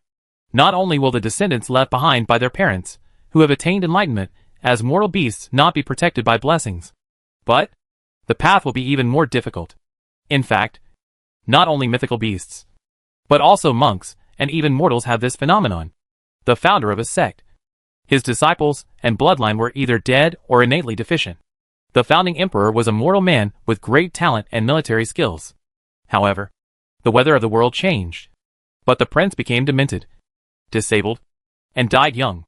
Is it possible that the incompleteness of heaven and earth cannot make living beings perfect? On the contrary, after attaining enlightenment, once a child is born, there is a high probability that he will become a divine beast. Most of the second-generation ancestors and Dandy's sons in those sects came from this way. He died many times, and when he got old and had a son, he became favored by heaven. Ji-Fei-Shue shook her head gently to get rid of the random thoughts in her mind. She didn't know why her thoughts kept wandering around Long Gui. All kinds of things are happening. Whether he is a virgin or not, what does it have to do with her? Thinking about it like this, his face turned slightly red. Follow Suhi towards the cave where the soul beast is. As soon as you enter the cave, you can hear the sound of babbling. Looking around, there are 6 or 7 lively spirit beasts, and thunder and lightning elves are shuttling in all directions. When he saw someone coming in, he didn't recognize him and looked at Ji-Fei-Shue and Suhi at the same time. He screamed in his mouth. They are all a group of first-grade soul beasts, just like the soul beasts that Su Huanyan gave to Go Lao Dao. They cannot speak yet, and their intelligence is not comparable to that of high-grade soul beasts. Their IQ is about the same as that of a 10-year-old human naughty boy. Suhi put on a smile that he thought was gentle. Children! You? Crack! What came back to him was a bolt of lightning. He couldn't dodge this lightning. It flashed left and right, but was eventually struck by lightning. Also struck was Ji-Fei-Shue, who was following behind. Mark? Ji-Fei-Shue was confused.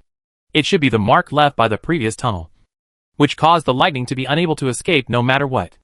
As she said this, she saw 7 soul beasts collapse at the same time, and there was lightning and thunder in an instant. Thunder and lightning crackled down, as if he had a grudge against the 2 of them. He struck straight at the forehead. Toad had already seen that the situation was not good, so he turned around and fell into Suhi's aperture.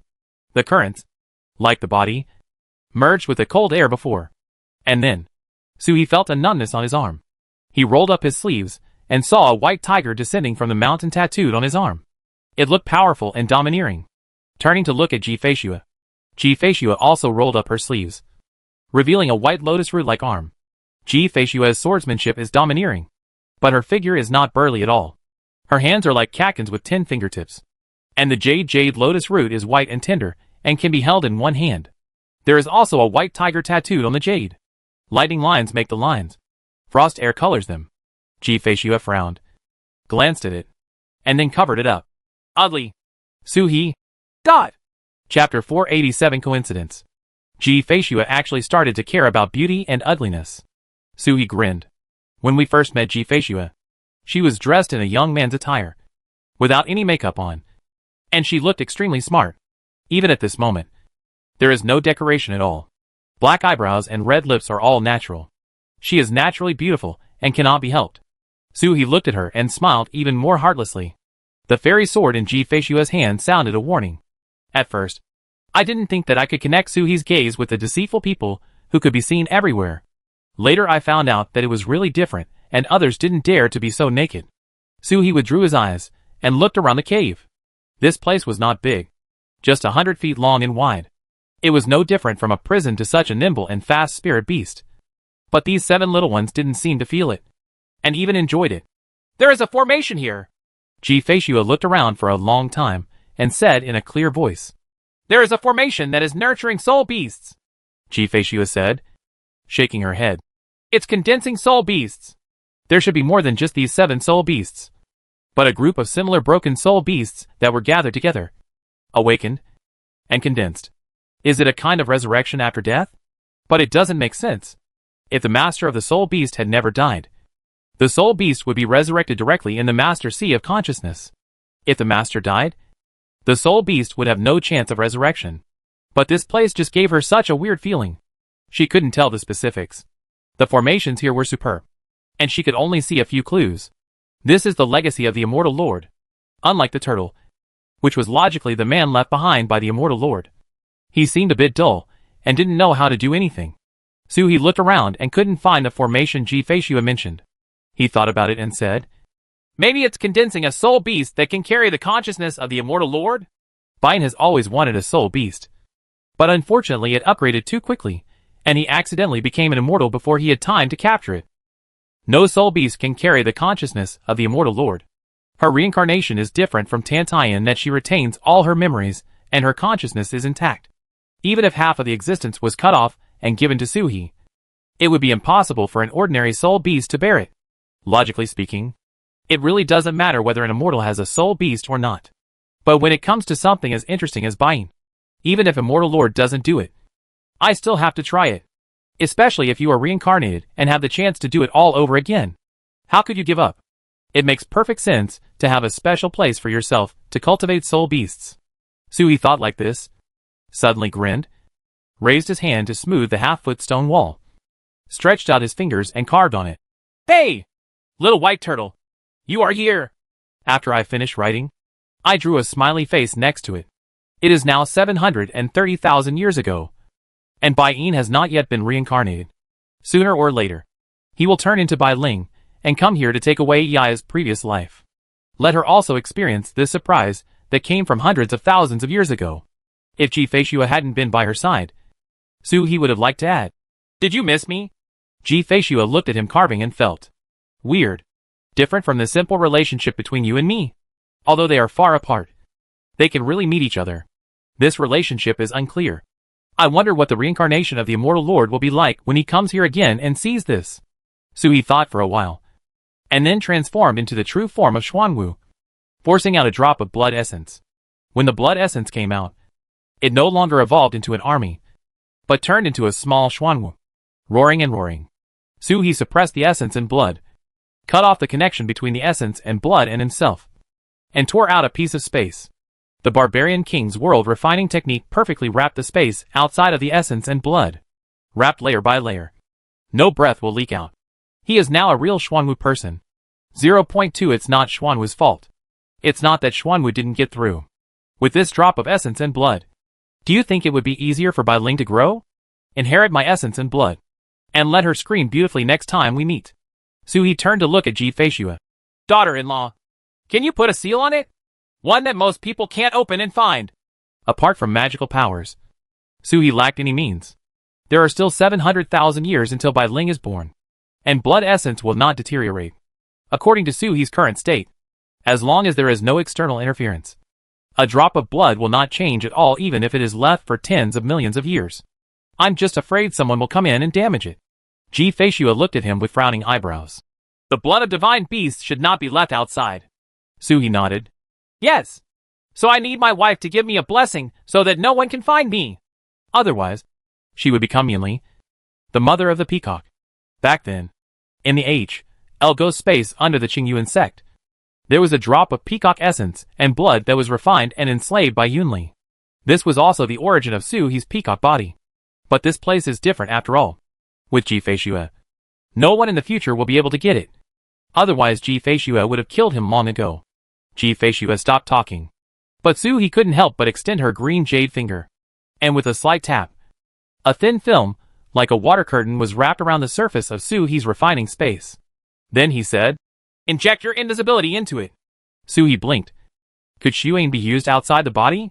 Ji Feishua looked at him, and sighed secretly in her heart. Could this stupid look in her eyes not even comprehend her own magical power?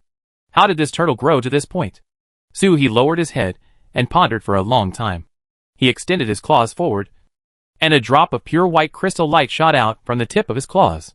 He did not dare to experiment directly with blood essence, but landed on a rock, which turned invisible instantly. But before Suhi could be happy, as soon as he retracted his claws, the mountain stone appeared again. Xuan cannot escape from itself. Ji Feishua sighed. Have you ever cared about the mountain god seal guarding the baby girl on the phoenix nest outside? With the same magical power, it leaves the body. In fact, there is essentially no difference. Just like mortal boxing and marksmanship, many of them are essentially the same thing, with different forms of expression and completely different effects. Suhi was startled, as if a thunder resounded in his mind. He gasped. But Xuan did not condense again. Instead, the mountain shadow of the foreign minister condensed. Looking at the mountain shadow, Suhi's eyes were solemn. He stretched out his paw to touch the mountain shadow. With a flick of his paw, the mountain shadow fell on Ji Feishua. It's like a big mountain suppressing her, and like a turtle SHL protecting her. Suhi's eyes lit up with joy, and even the corners of Ji Feishua's lips raised slightly, seeming to bring a smile. Although Turtle knows little, his understanding is not low. The foreign minister also has magical powers that cannot be separated from the body. But Suhi did it. Suhi laughed and pointed again, and a snowflake fell down into the mist condensed by Jingxua Wei Ji Feishua. In an instant, the water curtain and the refining space disappeared together, with the essence and blood in it. Suhi smiled, swung his claws to cut the space on the stone wall with the words, and the stone wall cracked. The invisible essence and blood are put in, and the space is merged. The stone wall is intact as before. What is cut into his space? What does it have to do with the stone wall? After Suhi finished doing this, he turned to look at Ji Feishua. Did my wife find the exit? There is no way in or out of this cave, and the exit should be found. Suhi will not show his face with such a method that can break the formation. Ji Feishua frowned. She had something to look at, but she hadn't found it yet. She didn't say anything. She stretched out her hand and crisscrossed it up, down, left, and right, and lines appeared in the cave. The lines exude a ghostly atmosphere. In another cave, jingle, a copper bell sounds like a bodhisattva of freedom. I can't tell whether it is a clone. The original version of Quran is the clone. It doesn't matter if it is cloned anymore. Wherever the consciousness is, there is the true body of the trumpet. The copper bell on the awning vibrated, breaking open the cave wall, and the scene behind was seen. Initially, tens of thousands of cave entrances were randomly selected, and after each one was selected, there were hundreds of cave entrances. In this way, there were millions of combinations, and it was useless for him to separate just a dozen clones. Fortunately, all cave entrances lead to the same destination by different routes. It seems that no matter what kind of hardships they go through, they end up here. The place where he is a circular stone wall, and there are still options ahead. 2 space cracks. This is the real entrance to the forbidden land of the Tian-Ni clan. The honeycomb-shaped rock in front is to block the breath leaking from these 2 cracks. 2 cracks, and one vent the murderous intent from the bottom of his heart. Officially what the Bodhisattva Great Issuance wants. White Tiger. The Bodhisattva Mahavatar could only think of this. He was born relatively late, and has never seen such an existence. But with his identity, how can he not know the existence of the four holy beasts? The holy beast white tiger. This is also the fundamental reason why he has no shame and wants to fight his way in. In Buddhism, face is naturally important. But with the holy beast in front, face is nothing. And you don't care much if you get scolded a lot. When he doesn't care, no one in the world can do anything to him.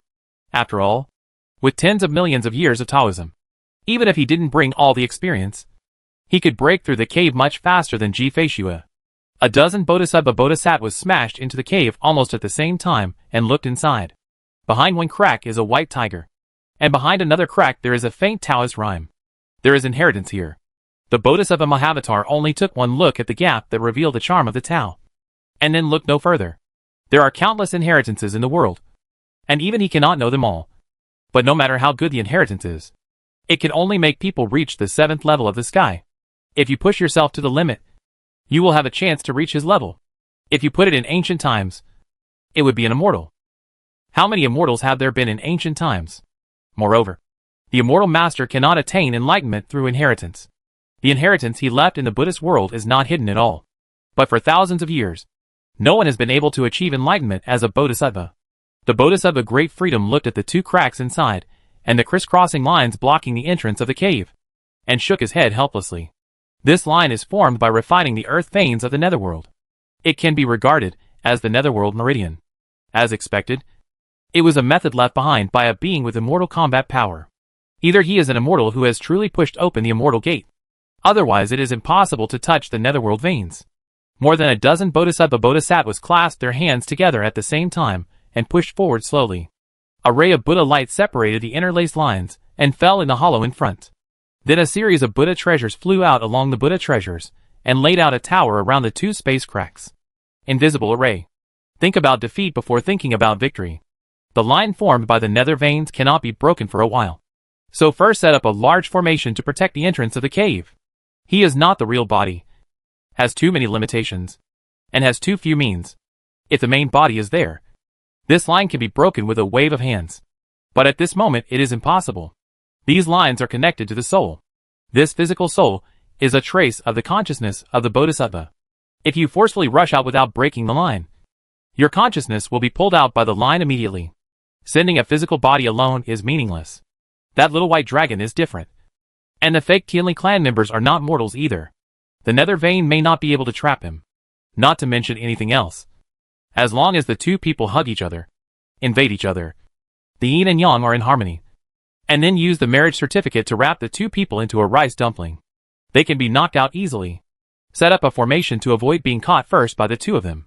The Bodhisattva Great Freedom took off the copper bells and threw them out together, and the formation was completed in an instant. Star-studded. Use 365 treasures as stars to form a star formation. If you enter the formation, you will be trapped. And if you break the formation, you will die. This formation is extremely powerful. But it also has obvious shortcomings. Every formation has its shortcomings. Even Baiyan's formation has flaws. All the flaws were condensed together and turned into keys that fell on Suhi. Not to mention the Buddhist monk. Buddhist formations are already inferior to Taoism. There are flaws in this formation. This formation will not attack people out of thin air. It needs an inducement. The white tiger crack serves as the gate of death, and the crack of inheritance serves as the gate of life. If those two people enter first, entering the white tiger gate will be an inducement, and they will die unjustly. The two true geniuses were even more evil than when he was a child. Even when he was at the limit of the 5th level, he could face the enemy at the 7th level. Only when you enter the 6th level of treading heaven can you become invincible among the ordinary 7th level of treading heaven. Unlike these two people, they looked like they had just entered the 5th level of Tashishin. But they were already able to kill existences beyond the 7th level of Tashishin. There's no logic anymore. If God wants to make him die, he must first make him mad. The young man does not know the destiny. He thinks he is extremely talented, but he does not know that this is the way to death. These two people are too talented, extremely powerful, and have top-notch inheritance. They must look down on the inheritance here, and will definitely fall into the white tiger crack. More than a dozen bodhisattvas of the Great Self clasped their hands together at the same time, trying to pray for the genius who died young. Amitabha, do you understand? Ji-Fei-Shue looked at Suhi. Suhi nodded. It's a thread condensed with the aura of the netherworld. He can dial it in. He and Ji-Feishue were different after all. Ji-Feishue relied on the power contained in a withered bone and was not afraid of the aura of the netherworld. But it was a bit difficult to pull the threads here. Su-He is different. He is a netherworld passage. Ji-Feishue thought about it for a long time. And she was afraid that Su-He didn't understand the method she had just set to remove the threads of the netherworld. Seeing Su-He nod, she backed away slightly. Su-He licked his lips, revealed his body, inserted his hands into the netherworld thread, and pushed it to both sides. Ji-Feishue took the opportunity to point out the sword. And the stone wall behind the cave was pierced by the sword, revealing a piece of light. Open! Su-He followed what Ji-Feishue said, and used the netherworld silk threads to make waves in the water. Just like a dragon turtle stirring up waves and spreading the threads. In this way, when they escaped, the waves retreated and the threads recovered. It will not affect the layout of this place, and will not harm the spirit beasts that live here. The hole that Su-He opened was getting bigger and bigger. And as he flipped the silk thread with his palm, it rippled like waves, surging in all directions. Yong. Move. The frequency, rhythm, and strength of the fluctuations were all calculated by Ji-Feishue to ensure to the greatest extent that the place would return to its original state after leaving. Walk! As the waves intensified, Ji-Feishue let out a light scold and ducked through the central hole. He was knocked out of the rock wall he had just broken. Su-He followed closely behind. The two of them left one after the other. As for what the Bodhisattva encountered, what was it that the nether veins forcibly pulled at the soul? As soon as they rushed out, they saw a dozen Bodhisattvas breaking through the rock wall at the same time, and merged into one body in front of them. The three people met. Their expressions changed to varying degrees, and at the same time, they flashed and rushed towards the inheritance crack. The expression of the Bodhisattva Great Freedom changed completely. Not good. They overestimated their opponents. These two people didn't know how good Baihu was at all. Su-He didn't look good either. Opposite the white tiger. But he and Ji-Feishue have the mark of the white tiger on their bodies. The white tiger is a sure thing and cannot escape. So they take the inheritance first. This Bodhisattva of freedom, a majestic immortal, doesn't know the true meaning of the white tiger? Chapter 488 A Mistake. Boom! There was a loud noise. And the three of them shot at the same time. The sword light, fist wind, and Buddha's palm collided with each other. One touch, and it's an even split. 2 against 1 did not directly suppress Mahavatar Bodhisattva. The Bodhisattva burst his clothes and retreats, revealing his body. At this moment, every acupuncture point is embedded with a treasure. He refined his body into a formation. Just after entering the B-Rock passage, it seems that there are a lot of treasures in each passage. Just like the entrance to the Dragon Turtle ancestral land they walked through. In fact, every star can be picked off and is made of treasures. Just picking the stars, the formation will not be complete. Not to mention not getting the mysterious frost breath. Once the formation is destroyed, whether you can come out of the explosion alive is a matter of two minds. And you have to be able to take it off. Even Su-He and Ji-Feishue couldn't do it and seize the treasure there. Only the Bodhisattva can successfully pick up treasures even if he has just a hint of thought and has low combat power, but has the vision. After the blow, Su-He narrowed his eyes slightly. Previously, under the bright moon, the Bodhisattva wanted to contact his true body, but was stopped by the bright moon. Why is it that after entering the ancestral land of the Tian-Ni clan, there is no contact with the main body? At this moment, I am still at ease as before, and my consciousness has not increased. With just a flash of this thought, Su-He wanted to understand that there was already a forbidden area in the ancestral land of the Tian-Ni clan. It was strange that the forbidden area could block Baiin's consciousness and consciousness in ancient times. At this moment, it is natural for Zhu-Di to block the great freedom in front of him. It's just a ray of consciousness after all. I can't see what kind of formation he has embedded in his body. Be careful. Ji-Feishue's message fell into Su-He's ears. Using people to form an array is nothing new. But there is no need to embed treasures in every acupoint. Dazizi is afraid that they will sense the formation he has arranged. So he sets up a confusing formation. Moreover, with experience, all the treasures are activated. And the true essence, Chi machine, and spiritual power are intricate and impossible to detect. Su-He smiled. It doesn't matter. Another guy taught me how to defeat all methods with one force. It's not the dragon turtle who is good at recklessness. It's Baiin. with one palm strike. It doesn't matter what kind of existence the prison clan has, what kind of formations, or means. With one palm strike, they will all be annihilated. I don't know what Dazizi can do. Just kill his clone. The three of them were separated at the first touch, and then collided with each other.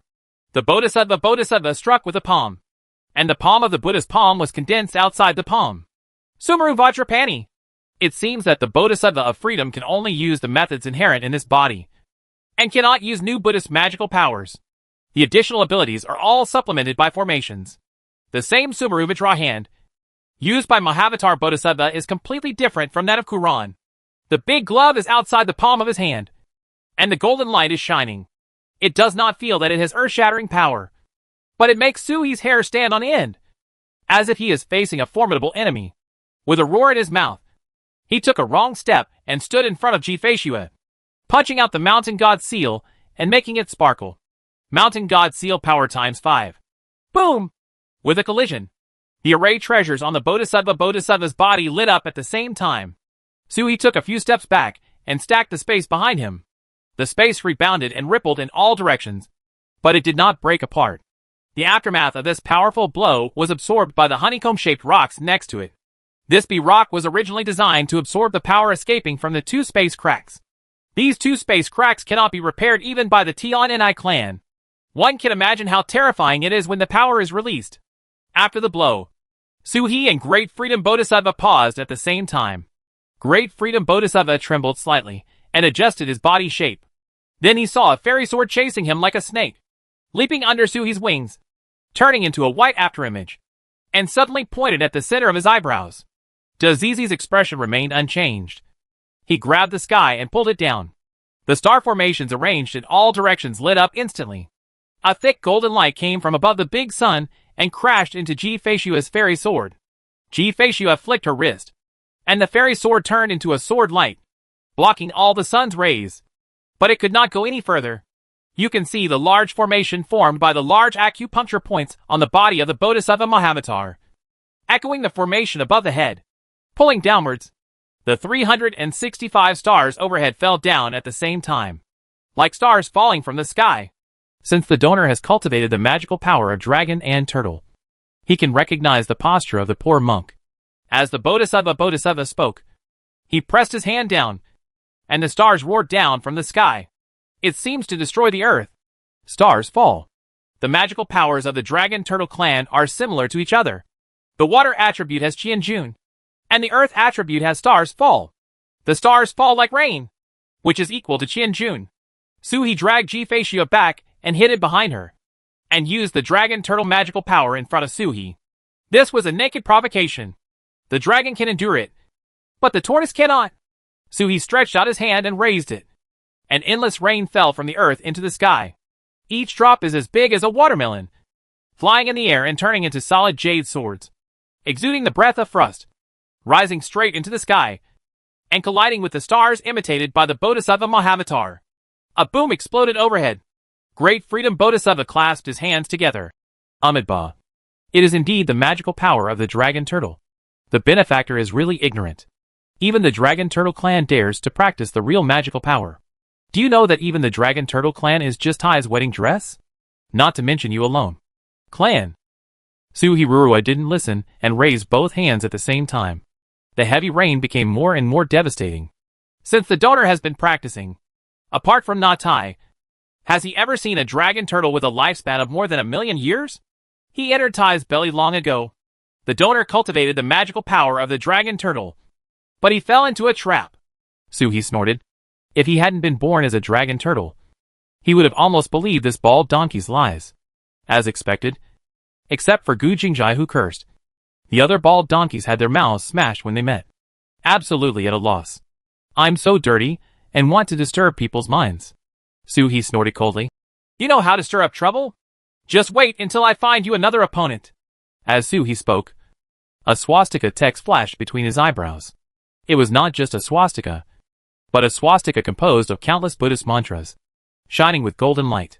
On it, the power of Dharma, merit, and cause and effect shines simultaneously. Ancient Jingjai Buddha. The expression on the Bodhisattva's face changed, and he heard Suhi's voice. To play with words. Why don't bodhisattvas go and debate the Dharma with the old monk? He is contacting Gu Jingjai. The Bodhisattva's face darkened. In terms of identity, he was still the uncle of the old monk Gu Jingjai. He had watched the old monk grow up and taught him step by step. But since the battle at the end of Xinwang, when his senior brother died in his sneak attack, the uncle and nephew have been unrelenting enemies. If there is any enemy he least wants to face in all the worlds, it must be the old monk. When he reached his state, others were fighting over their spirit and skin. But the old monk would not stop fighting. They beat and kill at every turn. And there is no trace of the peace that a monk should have. The Bodhisattva's heart tightened. And then he came back to his senses. He was immediately angry. How dare evil obstacles disturb people's minds? There is no way to contact the outside world here. But in the moment when he was distracted, He had already fallen against the stars in the sky and climbed up. The heavenly punishment in his left hand, and the mountain god seal in his right came crashing down. A flash of light flashed in the eyes of the Bodhisattva Great Freedom. And the light of the formation on his body changed instantly, turning into a blue dragon and a white tiger to attack him from left to right. Suhi's eyes narrowed slightly. This old demon monk must have known about the four holy beasts.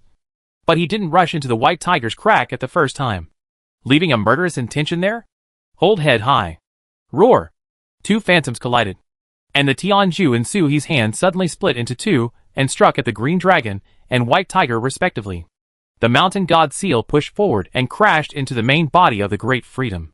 The Bodhisattva's expression remained unchanged. The golden symbol floated in front of him and rotated to meet the mountain god seal. With a loud sound, the golden symbol was pressed by the mountain god seal and hit the chest of the Bodhisattva. Hearing a cymbal sound followed by a muffled sound, the Bodhisattva was knocked backwards, and even the space here was distorted. His eyes popped out, and a mouthful of blood spurted out. Despicable. This is not the mountain god seal. Its power has increased at least 6 times. Can you learn the magical powers of mythical beasts and surpass them? Before he could react, a flash of sword light flashed behind him, and another Ji-Fei appeared in the void. The sword in her hand connected with each other, and the sword light was like a spear and instantly pierced the back of the Bodhisattva Mahavatar. Each sword pierced a large hole, destroying several possible formations. A trace of astonishment flashed across the face of the Great Freedom Bodhisattva, as if he didn't know when Ji-Fei arrived behind him. Suhi smiled, pulled it back, and hid it behind his back. Do you really think that it was all in vain that he finally realized that supernatural power that Xuang can leave the body and use on other things? The doppelganger technique my father-in-law created specifically for his daughter-in-law is not just for looking handsome. Suhi smiled and saw Ji-Fei's complexion change slightly and became extremely sullen behind Zi's eye across from him. It's a scam! Let's go! Without Ji-Fei's voice or transmission, Suhi had already understood the look in her eyes. The Bodhisattva in front of her was wrong. It was fake. Suhi's expression changed, and he saw the stars above his head began to condense, manifesting into a new Bodhisattva of freedom, falling downwards with a smile on his face. Back off! Ji-Fei shouted urgently. Zi's body was not a formation, and he definitely began to elaborate on the formation specifically for them from the moment he encountered them, with Quran's physical body as the standard and the Xinglua formation as the surface. It forms its own inner meaning. It was specifically targeted at the two of them, and even had the aura of stripping off the divorce papers. That's right. Only then can we have the aura of the great Ishvara Bodhisattva. If she and Suhi fell into this formation, they would lose half of their skin even if they didn't die. Ji-Fei instantly retreated and ran away quickly. But she didn't feel that Suhi was chasing her. She turned around and saw that the stupid guy didn't run away immediately. Instead, he grabbed a pair of copper bells in the air. That is the treasure used by the Bodhisattva Great Freedom to set up formations. Ji-Fei's face changed, and there was a rare hint of panic in her eyes. Is this the time to covet treasures? Get away. Her swords had already half-killed Quran's physical body, forcing him to let go of the formation.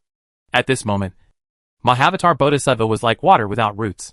Even if the ocean is raging, as long as you avoid this calamity, you will immediately be unable to follow up and hunt again. Seeing the newly condensed Zizwa hitting Suhi with a palm, Ji-Fei's eyes showed a trace of eagerness, which turned into a stern murderous intent, and she instantly turned into a white dragon body and hit him head-on. The Bodhisattva Mahasattva has a smile on his face. Dragon Turtle has good eyesight and can recognize this treasure. The copper bell fell into his hands, and was refined for half a year. The two copper bells exist in the same center. Just like the formation on his body, and the formation in the sky are connected together. This copper bell is the core of the formation. After being refined by him for half a year, how could someone pick it off so easily? Now that you are in the battle, take your life. He turned around and glanced at the white dragon that had hit him. He was such a beautiful dragon. He had simply become a traitor to the dragon clan. Why not surrender and become a dragon that coils around the beams in front of my Buddhist temple? As he was thinking this, the complexion of the ground suddenly changed, and the copper bell that had been refined for half a year suddenly lost its senses. Turning around, he saw Suhi grabbing the copper bell and putting it away. A golden dice fell, spinning and settling. Quality times 5. His character exploded. But this is my daughter-in-law's bell. So what if the quality has improved? I'll let my daughter-in-law re-sacrifice it later. At the critical moment of all this, Suhi grabbed the copper bell and saw Ji-Fei-Shue coming across again. And his expression suddenly changed. He dared to grab the bell because he had the means to escape from the formation. The formation was aimed at him and Ji-Fei-Shue. Ji-Fei-Shue had a long-standing reputation for having a human body and a dragon body. So they were naturally targeted by the Bodhisattva Great Freedom. But he was different. Mahavatar Bodhisattva has only seen his own body. He can transform into a dragon turtle or a peacock. It is not difficult to escape from the formation. Suhi's expression suddenly changed. And before he could shout, he saw the newly condensed Great Freedom Bodhisattva above his head, who was even more surprised than him. The palm he slapped could not fall down, and his figure had already crashed into the half-broken body of Kuran in a flash. In the middle, he immediately rose up from the ground and crashed into the crack of the white tiger. Formations fell one after another to block the cracks and prevent Suhi and Ji-Fei-Shue from entering. The copper bell is the core of the formation, and the core was directly picked off. At this moment, Mahavatar Bodhisattva only thinks about Amitabha. Ji-Fei-Shue rushed over, but the Bodhisattva of freedom was gone. She landed on the ground and transformed into a human body, looking at Suhi quietly.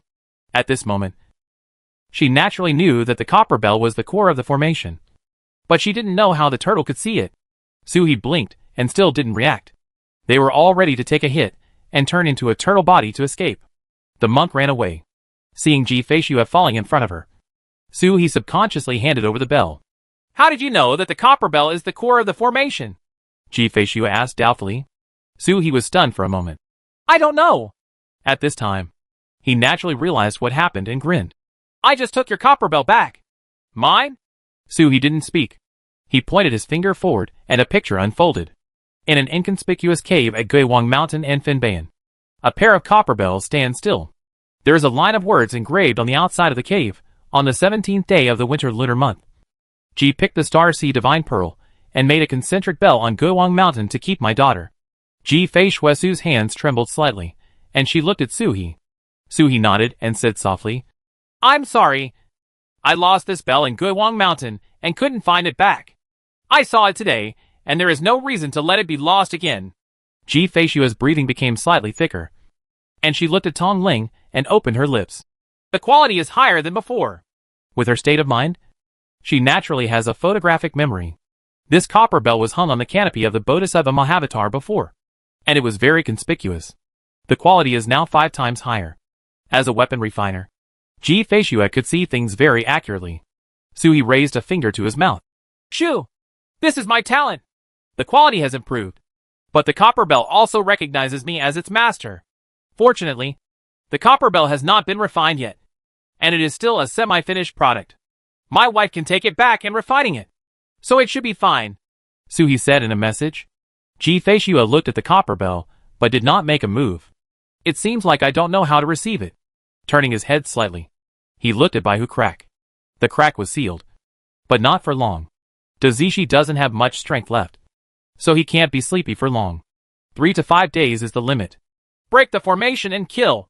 Ji-Fei-Shue's voice was cold. This was the second time someone had taken something from her.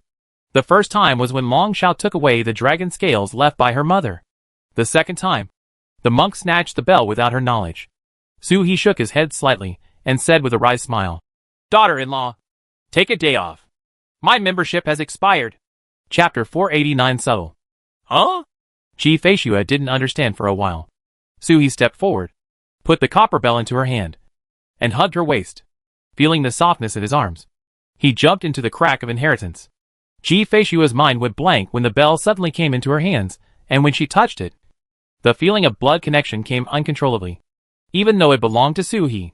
But the scholar made sacrifices for his daughter, and stayed inside to adapt to her daughter's things.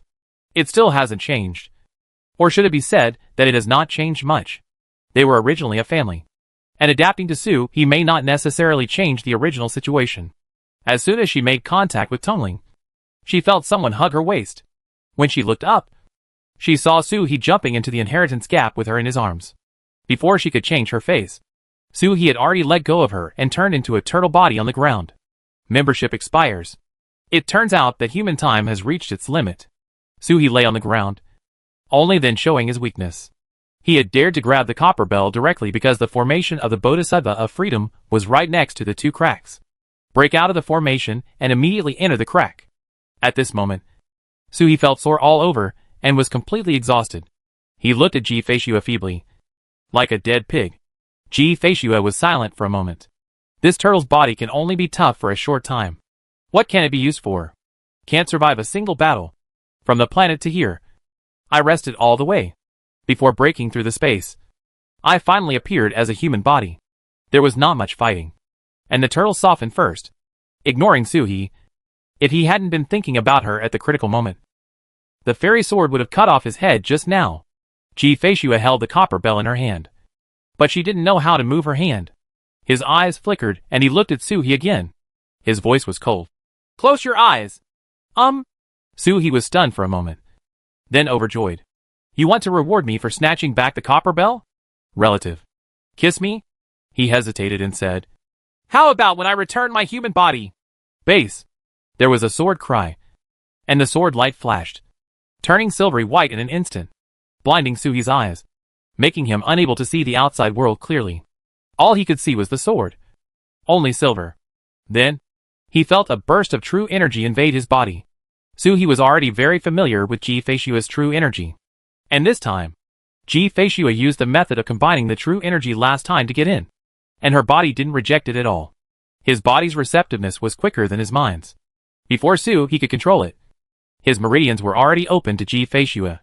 Before Suhi could react, Ji Feishua's true essence had already rolled into her dantian. At this moment, the true energy is exhausted and the dantian is empty. Only the boundary pearl rotates slowly, surrounded by a ring of stars outside the boundary pearl. Ji Feishua's true essence fell into Suhi's dantian, not to replenish his losses, nor to wait for the true essence to condense and entangle again, but to fall aside and condense into a rune. Then the rune squirmed and turned into an orb, which began to rotate around the world bead, as if the world bead had an extra satellite. Ji Feishua's true energy was continuously fed in, constantly enriching it. After an unknown amount of time, Ji Feishua's true energy flow stopped. And then, there was a faint sound, as if something was being withdrawn from above her head. Then, there was the sound of swords, and Suhi's vision returned again. Ji Feishua's expression was cold, and her face remained unchanged. She glanced at Suhi and said in a clear voice, This true essence bead is not your true essence. It will not be consumed by the instant brilliance, nor will it support the body. Only the body protection and true essence are left. If you call it again when it is exhausted, you may be able to save your life. It is said that divine beasts will never run out of true energy, especially the Dragon Turtle clan, unless they use magical powers beyond the level. They will never be able to consume all their true energy. But in this turtle, the true energy is exhausted at every turn. Ordinarily, Dragon Turtle would never use Shunhua once in 10,000 years, but he had seen him use it several times, so he had rich experience. It's so easy to gather one person, and he's still a big money maker. This situation can only be reversed if at least all 4 bodies are gathered together, and the human body is supported at the same time. The biggest waste of true energy at this moment is actually to make up for the shortcomings of Qinglong and Baihu. I'm afraid Ji Feishua herself didn't realize that one day she would actually think about others. Suhi's eyes lit up, and he was overjoyed. Thank you so much, wife. Life-saving means +1.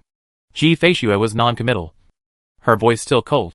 When you go out in the future, you can prepare spiritual stones. True Yuan is not simply the power of the world, and pure true essence has nothing to do with the power of the world. Keeping spiritual stones on hand to refine and replenish true energy is a must-have for monks. It would be good for Suhi to be an ordinary monk first before condensing the other two bodies. Speaking of the other two bodies, Ji-Feishua's mind inexplicably flashed into a humanoid creature with a tiger head, feather wings, and a dragon tail. Unless Suhi's two bodies directly condensed the holy beasts, it would definitely be like a peacock body, blocking the human body process. It's natural to have characteristics that show up. This appearance is surprisingly not annoying. If it were a fluffy white tiger head, the palm of his hand was ready to move. Suhi didn't know what Ji-Feishua was fantasizing about, so she just pretended to be asleep, and a trace of consciousness fell into the inner world. She looked at the toad who was reading a book on the chair with his legs crossed, and asked, "What was that just now?" "What is what?" The toad blinked and didn't know why. Suhi looked down at it. "Just now! Above the head. It was taken away with a bang." The toad bit his lip and said nothing. Foxes in this era were easy to fool, but Ji-Feishua was too fierce. It was possible to slap it to death and slowly revive it. "Rune?" Suhi asked. Toad shook his head. "No." "Magic weapon?" "No." "Clothes?" "What are you thinking?" "Of course not." Toad almost jumped. Suhi narrowed his eyes and said quietly, "Marriage certificate?" The toad was startled, shrank his neck, and said cautiously, "I don't know." Suhi nodded.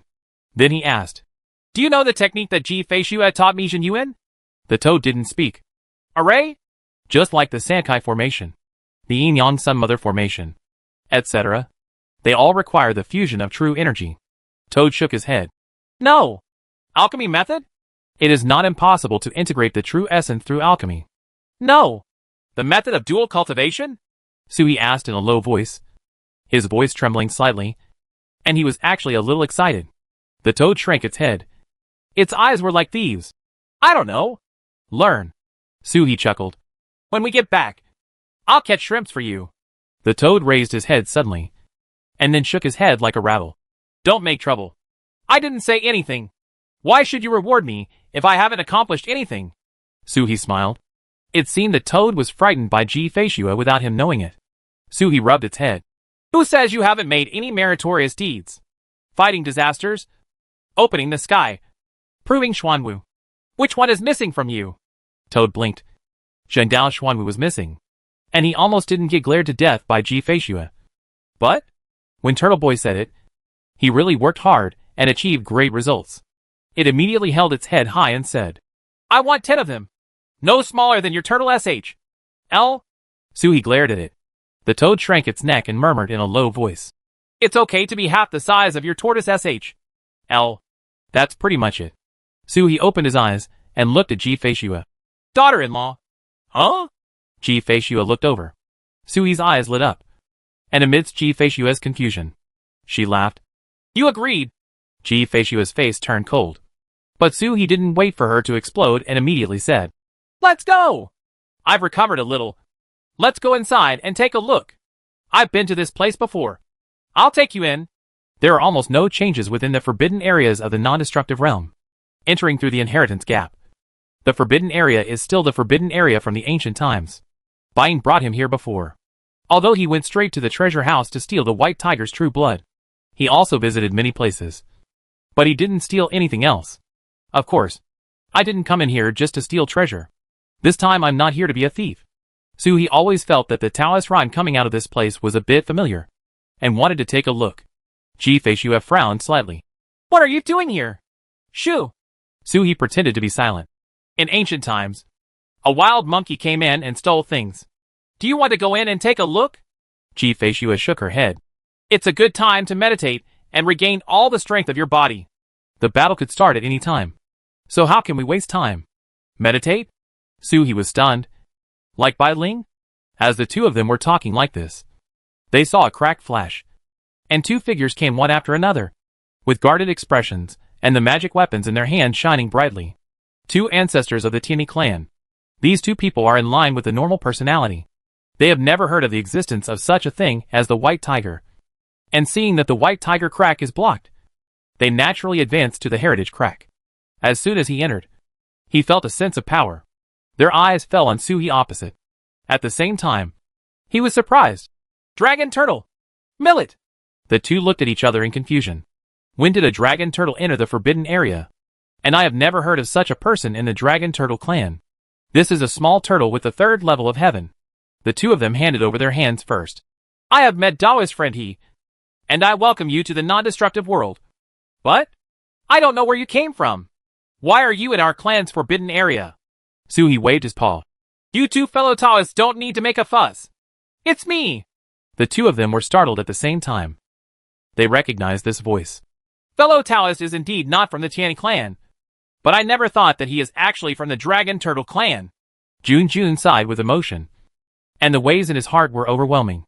Can the Dragon Turtle cultivate a human body? Sure enough. The world is a big place and full of wonders. No wonder the Dragon Turtle clan is so handy with magical powers. Could it be that this one is also a traitor to the Dragon Turtle clan? Are the traitors from all four races of the four spirit beasts human beings? He thought and quietly glanced at Ji Feishue beside him. Ji Feishue frowned. As expected, she still didn't like being looked at by other people, regardless of gender. Compared to this man, Suhi's naked gaze made her feel more comfortable. I always feel like this person has no good intentions. Naturally, Jun didn't ask any more questions, and just glanced at him out of curiosity. As soon as my curiosity rose, it was suppressed by the turmoil in my heart, and I just reacted. The dragon turtle is only at the third level of the open heaven. An underage turtle can suppress the Bodhisattva's clones and hit them, leaving them unable to fight back. Is the world of mythical beasts so crazy? However, Feng Zhu had never thought so much. He just marveled, then raised his hands and asked, May I ask these two fellow Taoists, where is the clone of the Bodhisattva Great Freedom at this moment? The two of them were suppressed by the Bodhisattva Great Freedom, but it would have been unknown how long it would have taken for them to come out if not for the fellow Taoist dragon turtle who came to rescue them. Even when they came out, they couldn't catch up. They passed through the two tunnels, and they were members of the Tianli tribe. There was no obstruction from the nether veins, and the journey was smooth. But when I came out, I didn't see the Bodhisattva Great Freedom and Suhi. I could only feel the aftermath of the war. When he chased after him, he saw the dragon turtle who had exhausted all his energy. Suhi smiled. Right now, I'm next door. Probably dancing. I tried so hard to grab the white tiger crack, but I couldn't do anything when I got in. It would be weird if I didn't rush. There is a dark space behind the white tiger crack, like an enlarged tiger's den. It's a pity that the tiger is not there, or the tiger is dead. There was only a ball of golden and white air that was constantly hovering in the air, exuding unparalleled killing intent. It's not that the killing intent is strong. The Bodhisattva Great Freedom once experienced the end of the Xianwang War, saw the real god of death, and saw the fall of the last immortal. Even a little bit of that kind of murderous intention can destroy a country, exterminate a species, and destroy a whole world. Such an existence is much stronger than the murderous aura left by the white tiger here, and it is incomparable. But the killing intention of the white tiger here is pure killing intention, without hatred or resentment. Just simple and upright killing intention. This is also what Mahavatar Bodhisattva wants most. At this moment, the Bodhisattva Great Freedom is like a painted skin, an illusory figure, spreading the body of Monk Kuran on the ground and repairing it. This body is almost disabled, and it is difficult to enter the Xianwang Cave heaven after barely using it this time. As expected, the body still needs to consume the Buddha's power, cast the Buddha's shadow, gather the novice monks, and really take a trip. But it just so happened that not only did he have to go to the Xianwang Cave, but he also needed to get a marriage certificate and the fake Tianli tribe members. Everything is a rare treasure in the world, and he needs to do it himself. It seems that Ji Feishue and that man are both rare monsters in the world. Before heaven destroys them, their fortunes are prosperous and strange. The merits of the monks in the Buddhist world are already weak. If they touch them again, they will most likely be damaged. Even if it is not damaged, there will be many accidents, and it will be difficult to achieve success. Only he can be infallible. The Bodhisattva Great Freedom repaired his body, and looked up from time to see the murderous aura wandering around. After an unknown amount of time, the illusory figure burrowed into the corpse, stepped on it, jumped up, and grabbed the pure murderous aura that was swimming around. A huge Buddha hand. The murderous aura slipped through the fingers, like a mortal unable to hold onto the air. The expression of the Bodhisattva Great Freedom changed slightly, and he grasped it again with his backhand, still not holding it. His face completely darkened. In fact, depending on his level. You will know the result if you catch him once. But you just don't give up. This white tiger's murderous aura is not murderous aura, but a strange aura that has been refined by someone. If the conditions are not met, it is impossible to get it. He doesn't even know exactly what this breath is, or what it is used for. He can only feel the killing intent, but nothing else. Is it the method left behind by the immortal lord who arranged this place? In terms of combat power, Bodhisattva Zizi boasts that he is not weaker than the immortal lord. But in terms of means, monks in this era cannot push open the gate of immortality. And there are too many immortal means to use. He looked around and found nothing. Nothing. Unexplainable meanings rolled in his eyes. According to his habit, if the treasure is destined to him, he should take it away. If there is no fate, he should wait for the right owner to come, take it away, and then transfer the right owner into the Buddha realm. It doesn't matter if it's a treasure or not. If the situation was like this, the treasure would definitely not be destined for him. He had a strong feeling that the treasure should belong to the man and the woman. If this is the case, this place should be destroyed, and the white tiger chi should be dispersed. If he can't get it, he won't let anyone else get it. Otherwise, wouldn't it be an act of capitalizing on the enemy? Chapter 490. Not very respectful. Send it to the Bodhisattva of freedom. While Bodhisattva Daizai was repairing Kuran's corpse, Su He had begun to jump to life. The peacock body is in the background, and the basalt body is exposed. There is not much difference in the recovery speed. With their true energy restored, the four of them were already heading deeper into the forbidden area. The water beneath Su He was rolling, while Ji Feishua stood quietly on her back. This time Su He rolled her up into the turtle SHL. Although her eyes were still struggling a bit, she did not refuse in the end. Halfway through the walk, even his face returned to normal. With a frosty face that kept people away from him for thousands of miles, Junjun and Fengzu were by his side, like two followers. But there was no impatience at all. If they are not afraid of the lustful power of Su He and Ji Feishua, those who can cultivate to the 7th level of heavenly reaching level will naturally have a stable Taoist heart. They even dare to fight against the great freedom Bodhisattva. So how can they be afraid of Su He and Ji Feishua? The lifespan of tens of millions of years is close to immortality to a certain extent. I don't want to die, but that doesn't mean I'm afraid of death. Respect Su He because Su He not only sent the goddess, but also actually sent them a hexagram. The Gua Gua is flickering around, spreading dissatisfaction. Naturally, he was dissatisfied with being sent away by his master. Su He didn't know why the Sui Gua of this era recognized him as the master. But in later generations, Gua Gua did not appear to recognize his master. Maybe he was offended at this time? Or is the smell different? Junjun and Fengzu didn't think much about it. They just looked at Sui Gua. Their identical expressions were full of surprise. This is the most precious treasure of the clan. No matter whether this hexagram was obtained by Iha or not. If it falls into the hands of Long Gui, it can still be sent back safely. Long Gui has unparalleled moral integrity. Even the Tao heart, which is at the 7th level of the sky, is trembling slightly in front of the hexagram. The hexagrams are so precious that there is no need to say more. Just a few words. It is said that the imbalance between heaven and earth makes it difficult to open the immortal gate, and all living beings cannot become immortals. But with the hexagram in hand, there is a glimmer of possibility. Immortals can live forever. The immortality of immortals is different from that of mythical beasts. When a mythical beast dies, it is truly dead. When an immortal dies, he can be reincarnated in the underworld and have another life. The matter of opening the immortal gate is illusory. But the other matter is real. A hexagram is not the work of one person. The hexagrams fall in the clan. The Tao charm lasts forever. And the talents of the disciples in the clan are stronger than the previous generation. Perhaps 1,000,000 years from now, the rumored descendants of the Tian clan, who can control the law, will no longer be legends. The hexagrams help future generations become stronger. Of course, the directions and methods of becoming powerful are different. And if you use the wrong hexagram, there are not just 1 or 2 ethnic groups that will be cheated. The two of them were feeling excited and worried at the same time. The Gui hexagram is the Xia Xia hexagram, which looks very bad. However, discussing hexagrams above and below is vulgar and mediocre.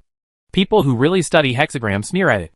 In the Gua Sui, Zai and Fire are mutually reinforcing and restraining each other, which is a sign of seeking common ground while reserving differences. Just like the Tian clan. They were born out of the Butian clan. But they are different from the Butian clan. The Butian clan has human bodies and snake tails, and is dominated by the water element. The Tian clan has human body and wings, and is born with the attribute of fire. Doesn't it coincide with the Gua? Jun carefully led Sui Gua. He was just an ordinary 7th level Skywalker. Sui Gua refused to recognize his master. He had no means to suppress it. Fortunately, this place was a forbidden area, and he was not afraid of its rebellion. The forbidden area was gray, as if walking in a broken space. Even the ground was gray. But it didn't feel weird. Instead, it felt a bit desolate. It is rumored that the damageless world is formed by the Butian clan, who collected and condensed the damaged worlds. Jun introduced to Su He and Ji Feishu as he walked.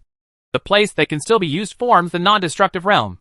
The place that cannot be used is suppressed and turned into a forbidden place. The breath of the forbidden place is not harmful to living beings, but it is not harmful to the world. It is extremely poisonous, and if it is leaked, it can destroy a whole world. 2 question marks appeared above Su He's head. He could destroy a large world. But Tantai asked him to move the planet here? Are you jealous that he and Bai Yin share a planet? There is no way ahead. Ji Feishu suddenly spoke on the turtle SHL. Su He raised his head and looked forward. Sure enough, he could see as far as the eye could see, and even see the treasure house that Bai Yin led him to steal. But that place was separated from where they were by a thin layer of thin film. It's getting closer, and you can see it. The film was still moving, as if it was breathing. Just one look at it makes people think that this membrane is impossible to pass. Su He pressed his paw down, and a water column shot towards the film, bounced back against the film, and dissipated. Sure enough, he was blocked. After looking around, I realized that this place was a drop-shaped space. Except for the entrance, everything else was separated by thin films. I could see the forbidden area behind, but I couldn't get in. Do you want to bring that little girl in? Su He asked. Jun and Fengzu suddenly became nervous. Ji Feishu shook her head. Too weak. The baby girl can naturally break through this membrane, but I'm afraid only she can get in. As they spoke, Ji Feishu and Su He's eyes fell on a spot under the wall membrane at the same time. Jun and Fengzu followed their gazes and saw a temple as big as Walnut thousands of miles away, like a nuclear sculpture in a mortal street market, small and crystal clear, with all the necessary organs. But this is not a sculpture, but a real temple. That rhyme aura came from this temple. Let's go! Ji Feishu's voice remained calm. Su He's snake body poked her in disbelief. It seemed like she wanted to get in. Ji Feishu was silent for a moment, and her cold voice condensed into a thread and passed into Su He's ears. In the future, when you spend a lot of time looking for all kinds of ladies, you can read the Taoist scriptures. We are already in such a state, where we have played with the space wantonly, and we can't see through the size? How about big? How about being small? You can't understand this at all. Are you really just trying to show mercy in all eras? Su He blinked, thoughtfully, and moved forward as instructed, covering more than 10 miles in one step. From here to the temple, it's only 100 steps. As I walked, I felt that the world was expanding infinitely, and it seemed that I was shrinking rapidly. Walking to the temple, the walnut-sized temple was like a towering object falling in front of me. Simple and vicissitudes of life.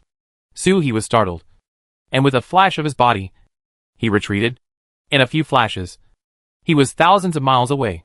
Looking forward, he saw that there was still a temple as big as a walnut thousands of miles away. But Ji Feishu and others were nowhere to be seen. Su He was startled and flashed back in an instant. He saw that the temple door had opened, and Su He rushed into the temple with a wave of water. There were 3 people in the temple. Ji Feishu held a sword in her arms and frowned slightly. He is really like a young master of Qingxuang. The 2 people nearby looked at the main hall of the temple, then turned to look at Su He strangely. As soon as he entered the temple gate, Su He sensed a strange aura. He took 2 steps forward and saw a figure sitting there where the statue of the god should have been. He was in his early 20s, dressed in crisp black clothes, with a handsome appearance, sitting upright with his eyes closed. If not for the rune chains surrounding him, he would have thought he was sleeping soundly here. Ji Feishu looked at Su He. Your body in the previous life?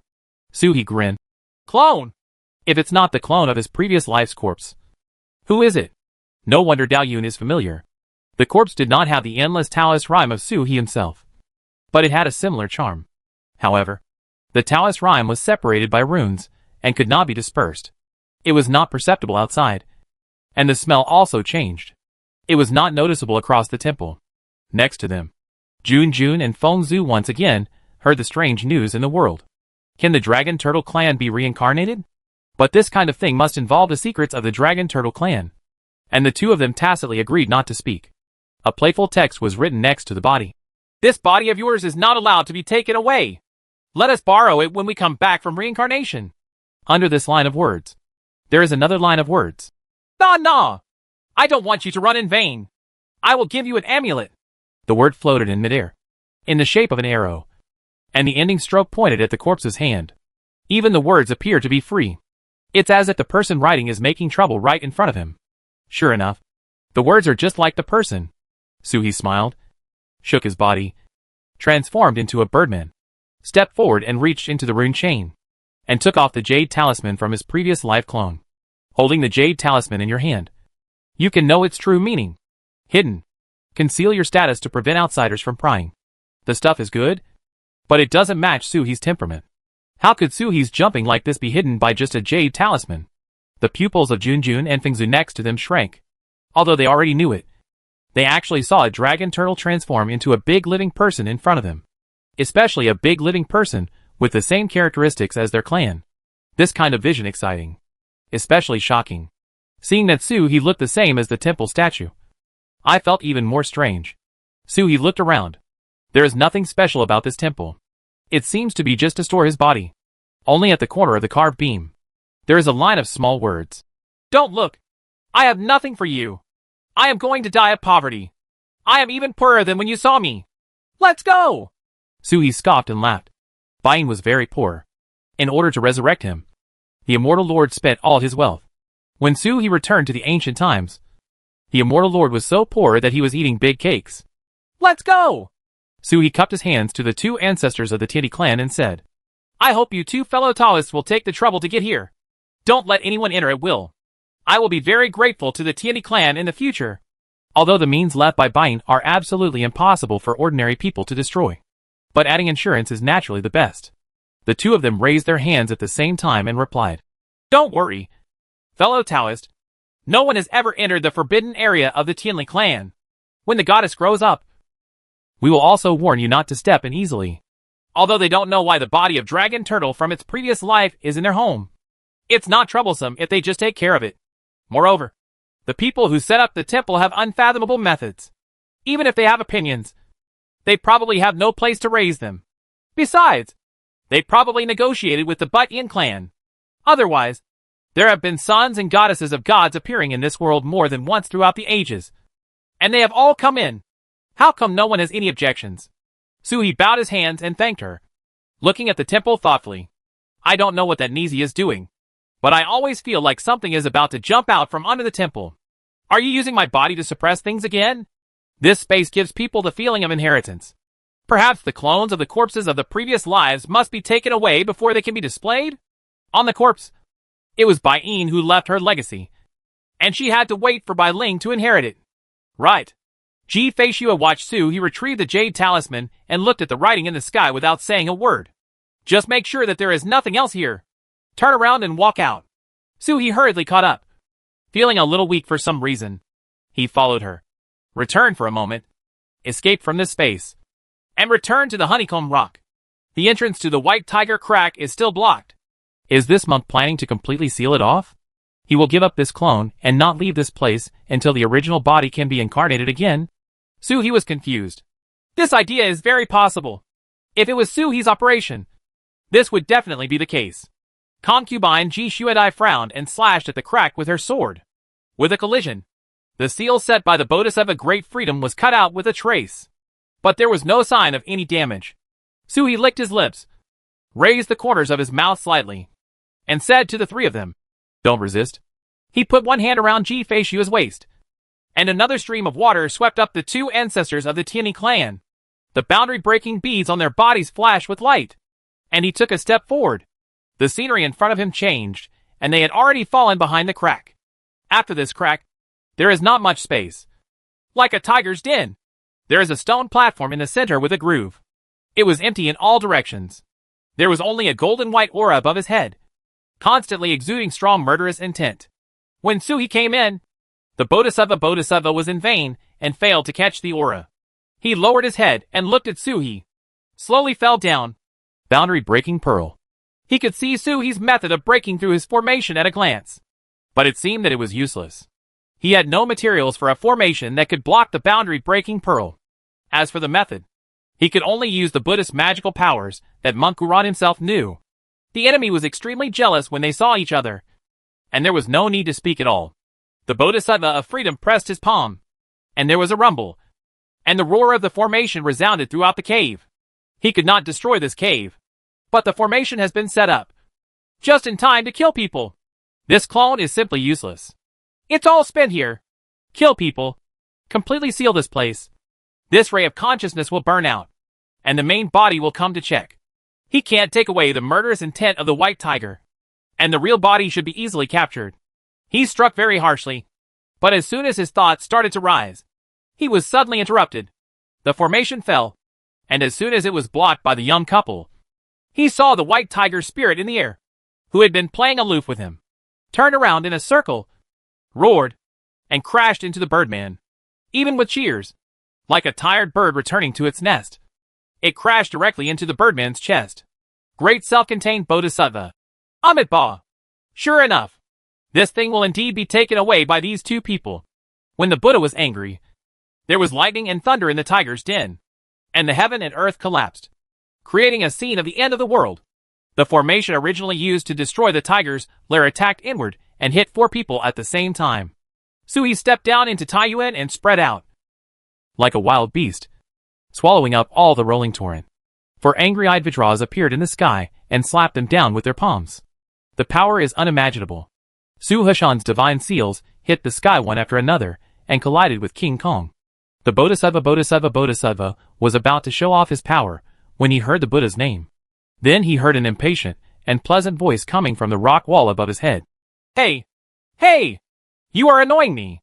Everyone was startled and looked up, and saw a slender jade hand falling from the sky and striking directly. Pop! There was a muffled sound, and the Bodhisattva was directly photographed from the sky. In an instant, the formation was extinguished and everything was calm, as if it had never happened.